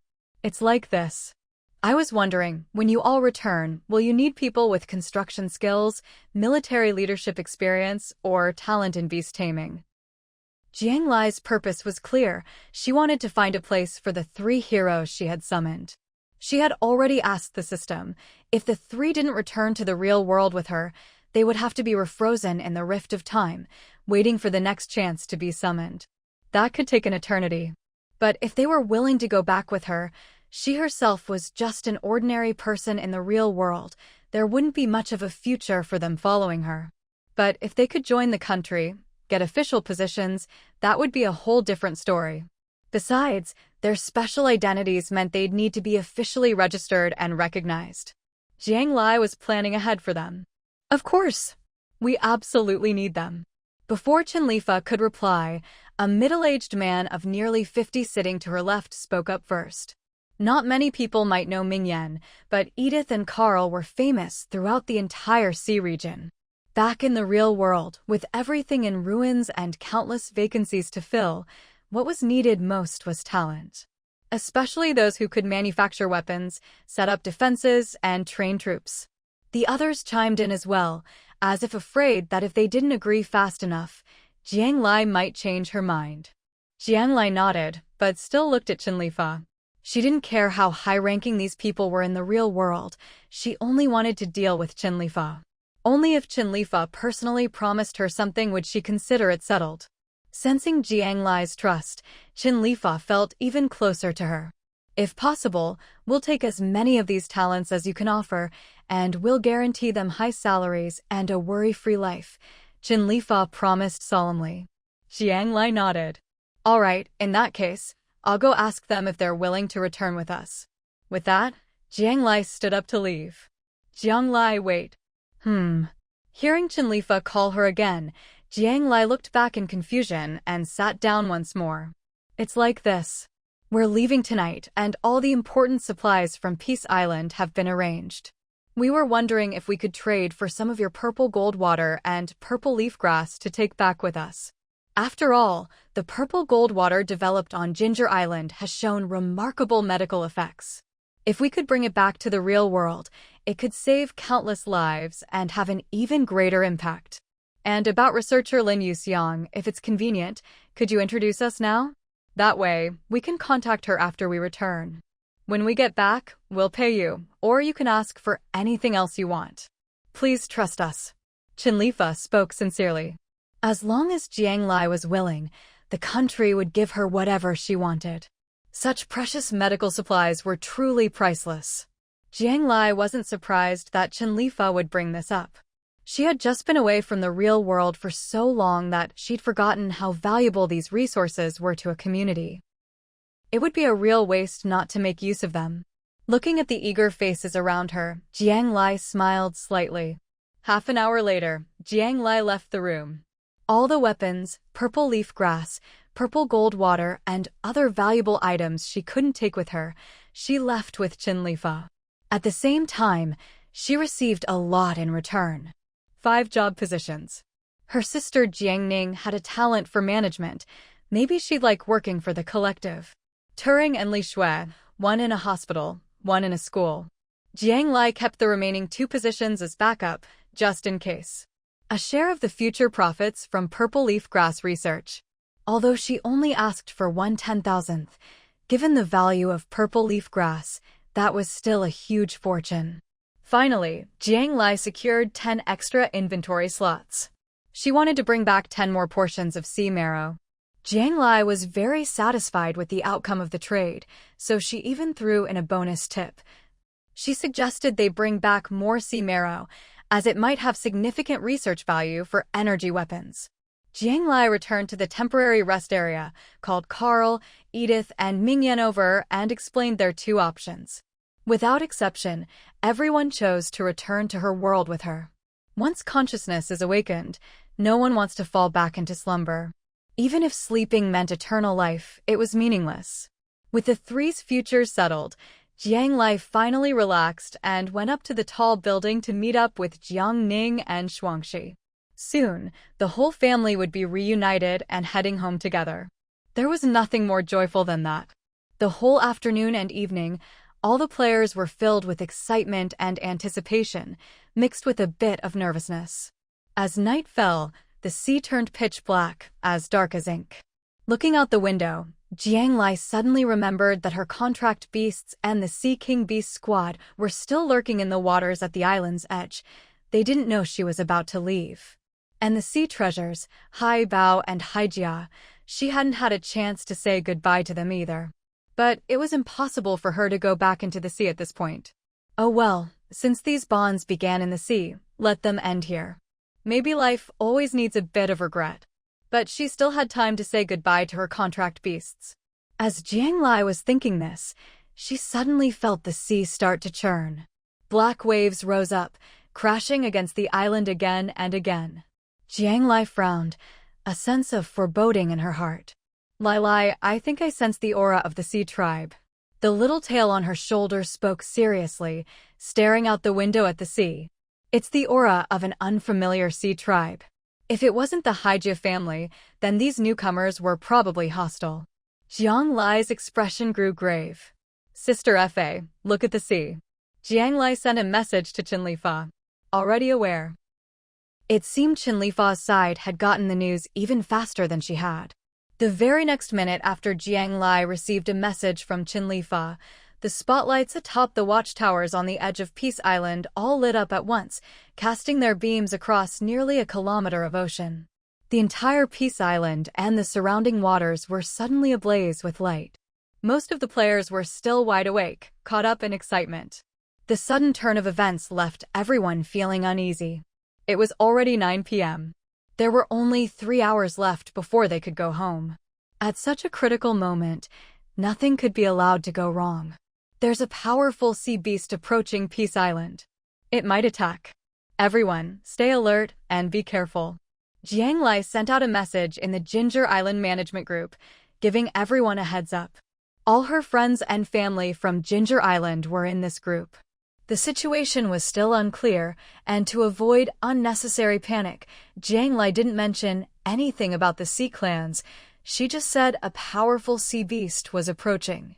All right, we can definitely make it through these last 3 hours. Jiang Ning, who was in the room next to Jiang Lai, hugged her daughter Shuangxi tightly and was the first to reply. Sis, did you hand out the purple gold water to everyone? The purple gold water on Ginger Island was divided into 3 batches.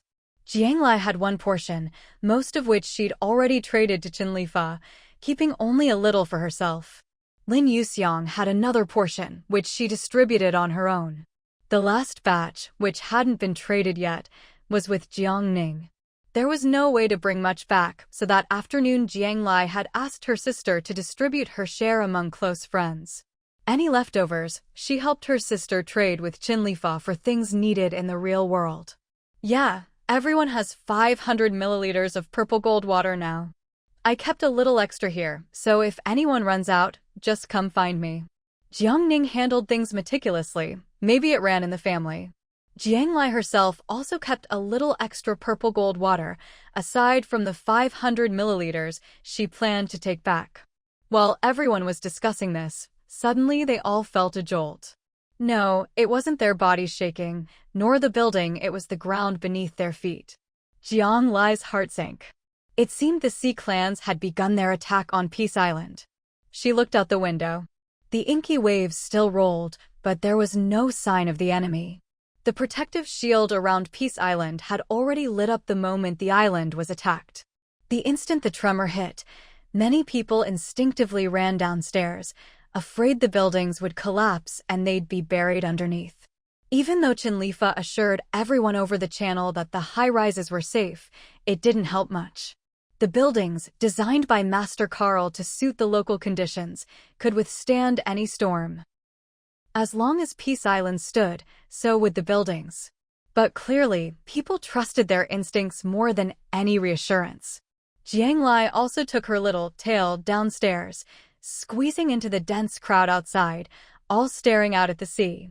It wasn't that she didn't trust Carl, she just wanted to face her enemies head-on. Foolish players, did you think completing the final quest would end all of this? Prepare to die and embrace the fate you cannot change. A deep, thunderous roar echoed up from the seafloor, growing louder and louder. At last, everyone could see what their enemy was. 7 colossal, jet-black creatures, resembling the legendary dragons of myth, had surrounded Peace Island in a tight formation. Each one was nearly 100 meters tall, their oppressive presence making it hard for anyone to breathe. What are those things? No player had ever seen sea beasts of such size, beasts that could even speak human language. Bang! The leading Sea Clan beast slammed its massive tail against the golden shield. The entire Peace Island shuddered. It was the Clara family's black dragons. Jiang Lai's heart plummeted. System, didn't you say the mother goddess had already left? Why is the Clara family still attacking the players? The mother goddess has indeed left this world. The Clara family is attacking out of spite because your completion of the quest forced the mother goddess to leave. This is their own action, unrelated to the mother goddess. The system replied coldly. When the mother goddess was here, the Clara family acted under her orders. They gained benefits and could throw their weight around under her protection. Her departure was the last thing they wanted. And the ones responsible for all of this were the players. Want to leave alive? Don't even think about it. Sister Fa, how long can our shield hold out? Jiang Lai quickly messaged Chinlifa. Chinlifa, watching the situation outside, looked grim. At most half an hour. And with our current firepower, we can barely scratch these Sea Clan beasts. Peace Island, as the largest island, had the strongest shield. But the Sea Clans were beings on a higher level than the players. Their current weapons couldn't even break through the Sea Clan's defenses. Jiang Lai didn't hesitate. She pulled out her summoning conch from her backpack and sent a message to Hija. Looking up at the 100-meter-tall monsters, Jiang Lai had only one thought. She had to hold out for the remaining 2+ hours. She couldn't let all their efforts go to waste. The Black Dragons and Sea Clans kept pounding the shield around Peace Island. All of Peace Island's firepower was unleashed, including the weapons just traded from Jiang Lai, all aimed at the 7 towering beasts. Chinlifa and the others knew these physical attacks were useless, but they still fought with everything they had. Even if it was like a mantis trying to stop a chariot. I've called in some friendly Sea Clans for help. We have to hold on, slow their attacks as much as possible, and make the shield last a little longer. Jiang Lai messaged Chinlifa.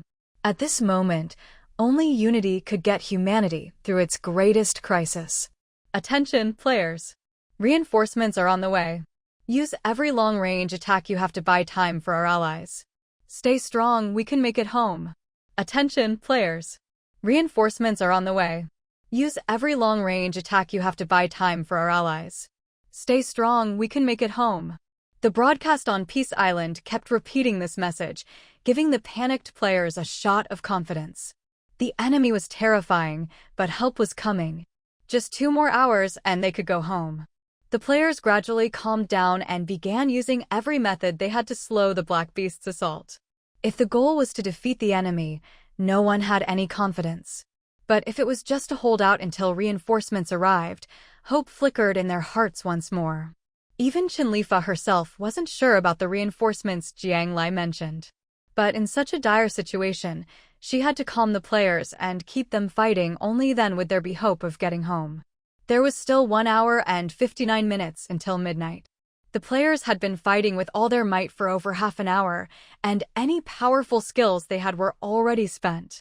Jiang Lai kept firing her water cannon relentlessly, using up her stock of sea essence without hesitation. But the gap in strength between them and their enemy was simply too great. The faint golden glow on the protective shield was gradually fading. Jiang Lai knew this was a sign it was about to shatter. The players, now completely out of options, stared at the colossal and scathed monster, their eyes red with frustration.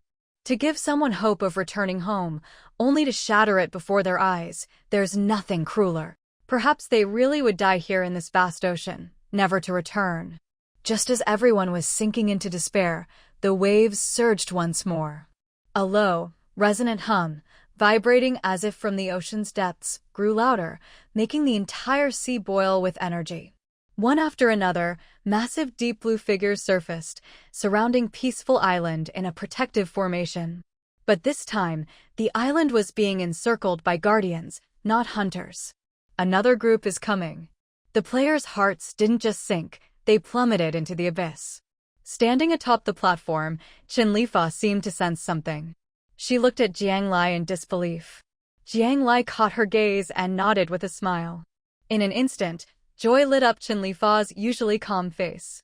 She grabbed the loudspeaker and shouted, "Reinforcements are here.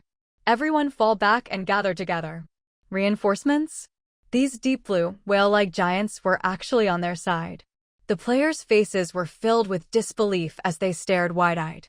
But their bodies reacted quickly, retreating at the sound of the loudspeaker, moving away from the shield and huddling together. At this point, Peaceful Island had stopped attacking. When the Titans fight, the best help is to stay out of the way. Meanwhile, Hija led Haibao and their kin to confront the Black Dragon head-on. "Chief Hija, the feud between the Kila clan and these humans has nothing to do with you. Please step aside." With the departure of the Mother Goddess, the Kila clan had lost their greatest support. And after Hija's clan acquired some treasures from the Shell Zone last time, their strength had grown significantly. Now, the Hija clan was a force the Kila clan would rather avoid. "Black Dragon, these players are under our protection. If you don't want to die, leave now." Jiang Lai had already told Hija there was no need to fight the Black Dragon to the death, just stall until midnight. So Hija didn't attack immediately, but tried to negotiate first. In truth, with their current strength, the Hija clan had nothing to fear from the Kila clan. But a fierce battle so close to the island could easily result in collateral damage to the players. The Black Dragon fell silent after hearing this. It had thought killing these humans would be as easy as swallowing a small fish.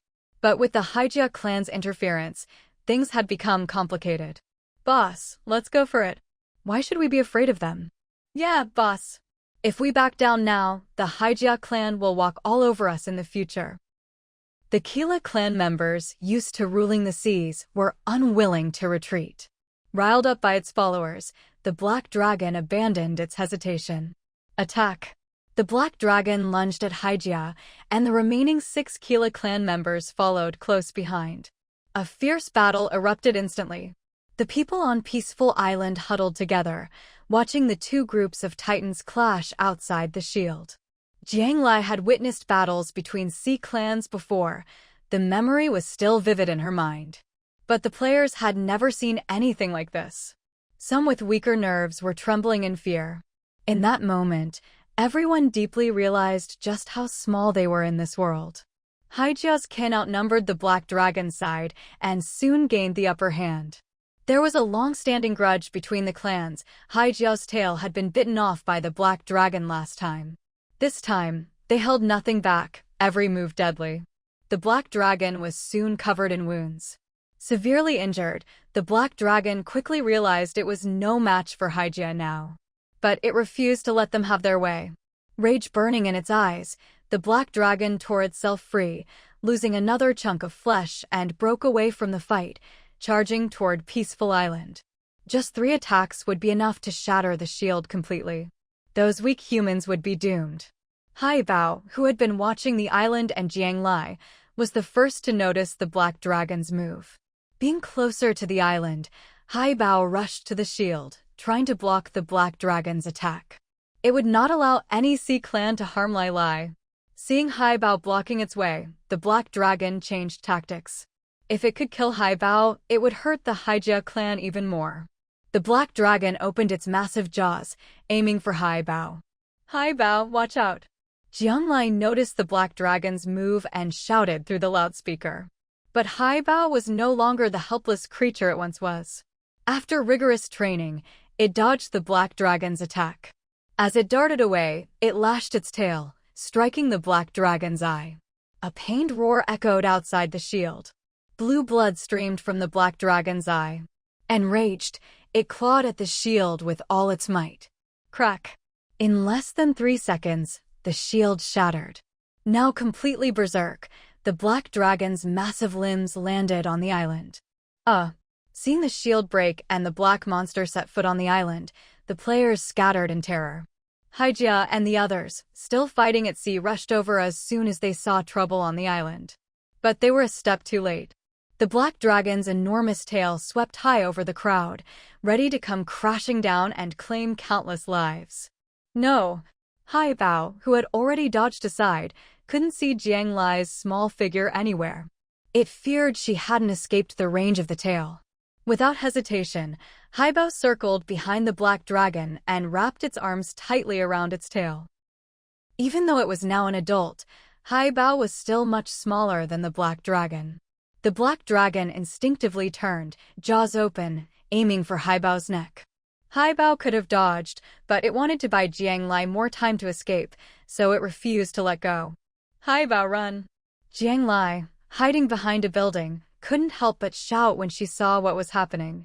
Hija was just a step behind, but it was too late to stop what was happening. It could only watch in anguish. In that split second, everything seemed irreversible. Who dares to run wild in my world? A thunderous voice boomed from the sky. A massive ball of light shot down from above, slamming into the black dragon. The light ball seemed to weigh 10,000 tons, smashing the black dragon back into the sea, snuffing out its last breath. Haibao was stunned. The tail it was holding suddenly went limp. Looking closer, the black dragon was already dead. It's the sea god's power. The remaining Kila clan members, seeing the light ball descend, didn't even bother with their leader's corpse. They scrambled back into the sea in terror. The players could only think of one phrase: divine justice descends. Bao Bao, your dad's here. Are you hurt? Well, apparently it wasn't just justice that descended, but also dad. As Haibao stared in shock, Hija was speechless, and the players were stunned. The ball of light slowly rose, a faint smiling face visible within. So cute, just like your mother. Dad won't be home for a few more days. I just sneaked, came to check on you. Don't worry, I'll deal with those bad clans when I get back. Be good and wait at home. Before he finished, the light ball faded away. It seemed the sea god had sent a sliver of his power to secretly visit his son, only to end up saving him by accident. A few more days until he returns, so everything should be fine. Haibao didn't feel much for this father he'd never met. Even though he'd just been saved, compared to Jiang Lai, the sea god was still a distant figure. Haibao, are you alright? Seeing the black dragon dead and the Kila clan gone, Jiang Lai hurried over with Xiaoweiba. I'm fine. Lai, are you okay? I heard you're leaving. Yeah, I'll be returning to my original world in about an hour. Jiang Lai checked the time. So soon. Haibao was sad, even though he'd tried to prepare himself. Jiang Lai patted Haibao. Compared to when they first met, Haibao was now so big she couldn't even reach the top of his head. Be sure to listen to your mom from now on. Hija came over, checking the black dragon's body before joining Haibao. Thank you, Hija. About the Kila clan. Jiang Lai thanked her sincerely.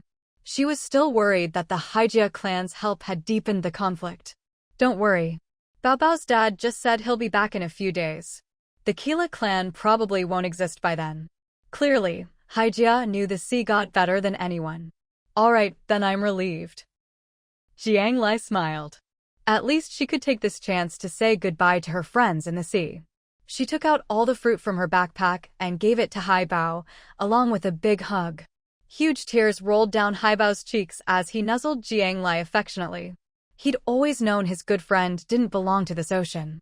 Jiang Lai called over White Snake, Old Turtle, and Little Sponge, giving each some sea essence. She set aside some for White Snake to share with the Sea King Beast team and Xiaojin. From now on, you're all free. With everything distributed, Jiang Lai felt a weight lift from her heart. And now, I'm free too. The players, seeing the danger pass and Jiang Lai talking with the giant beasts, realized these reinforcements were thanks to her. They were deeply grateful. Surviving such a disaster made everyone cherish the present even more.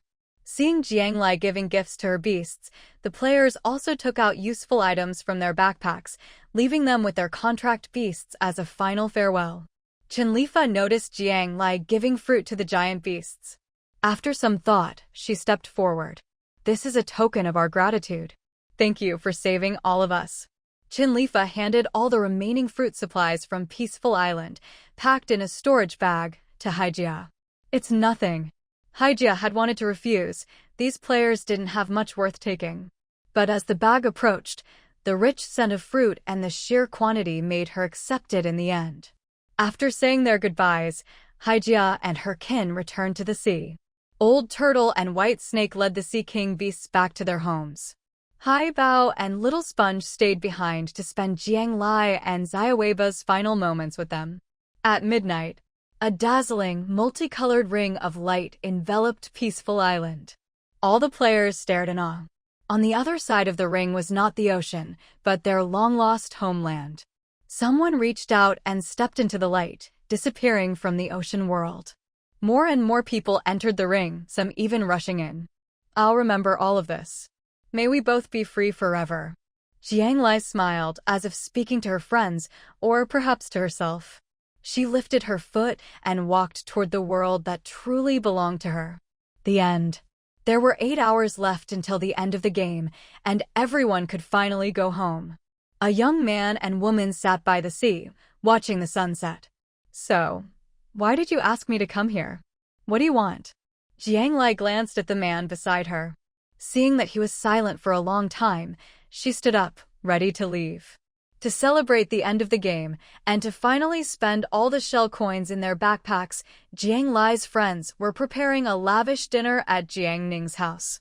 After all, they couldn't take the money back with them, so they might as well splurge one last time. I'll give you a slot. Stay and watch the sunset with me. Xinxi's face was bathed in orange light. He no longer looked rebellious as before. Instead, there was a youthful shyness about him. Jiang Lai raised an eyebrow. Thinking about all the treasures she still wanted to bring back, she sat down again. It was only half an hour anyway, just enough time to make it back for dinner. The two fell silent again. But with the twilight, the setting sun, the seaside, and the playful beasts around them, the silence felt warm and comfortable rather than awkward. Let's exchange contact info for the real world. Otherwise, how am I supposed to give you the stuff from this slot? Xinxi said. Sure. Jiang Lai didn't think much of it and gave him her phone number and city. What a coincidence, I'm in City B2, Xinxi laughed.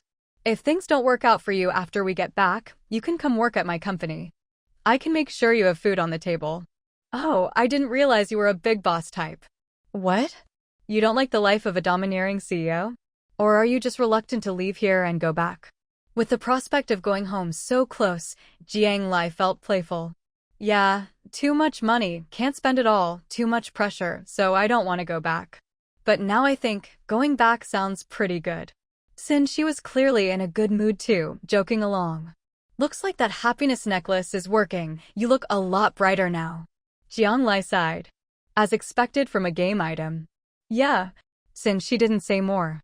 After reading the note Jiang Lai left, he had already put the necklace away. He wanted to try finding happiness on his own. Come on, there's no point just sitting here. I'll take you back for dinner. Jiang Lai stood up and dusted herself off. Thinking that since she didn't have many friends, it felt a bit sad to leave him here alone. For the sake of that backpack slot, she'd treat him to one more meal.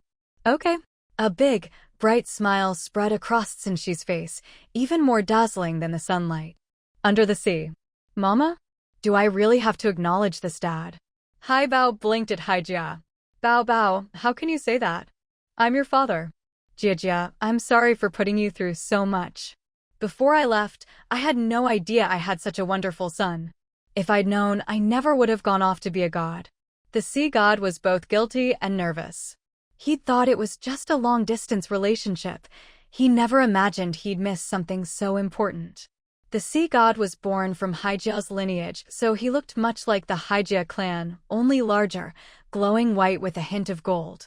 You were so ambitious back then, how could I have stopped you? Hija rolled her eyes. They hadn't broken up, but she really hadn't expected him to be gone for so long. So long that she thought he'd never come back. Don't worry, the entire Keela clan is wiped out now, not a trace left. I'm not leaving again. No one will ever bully you two again.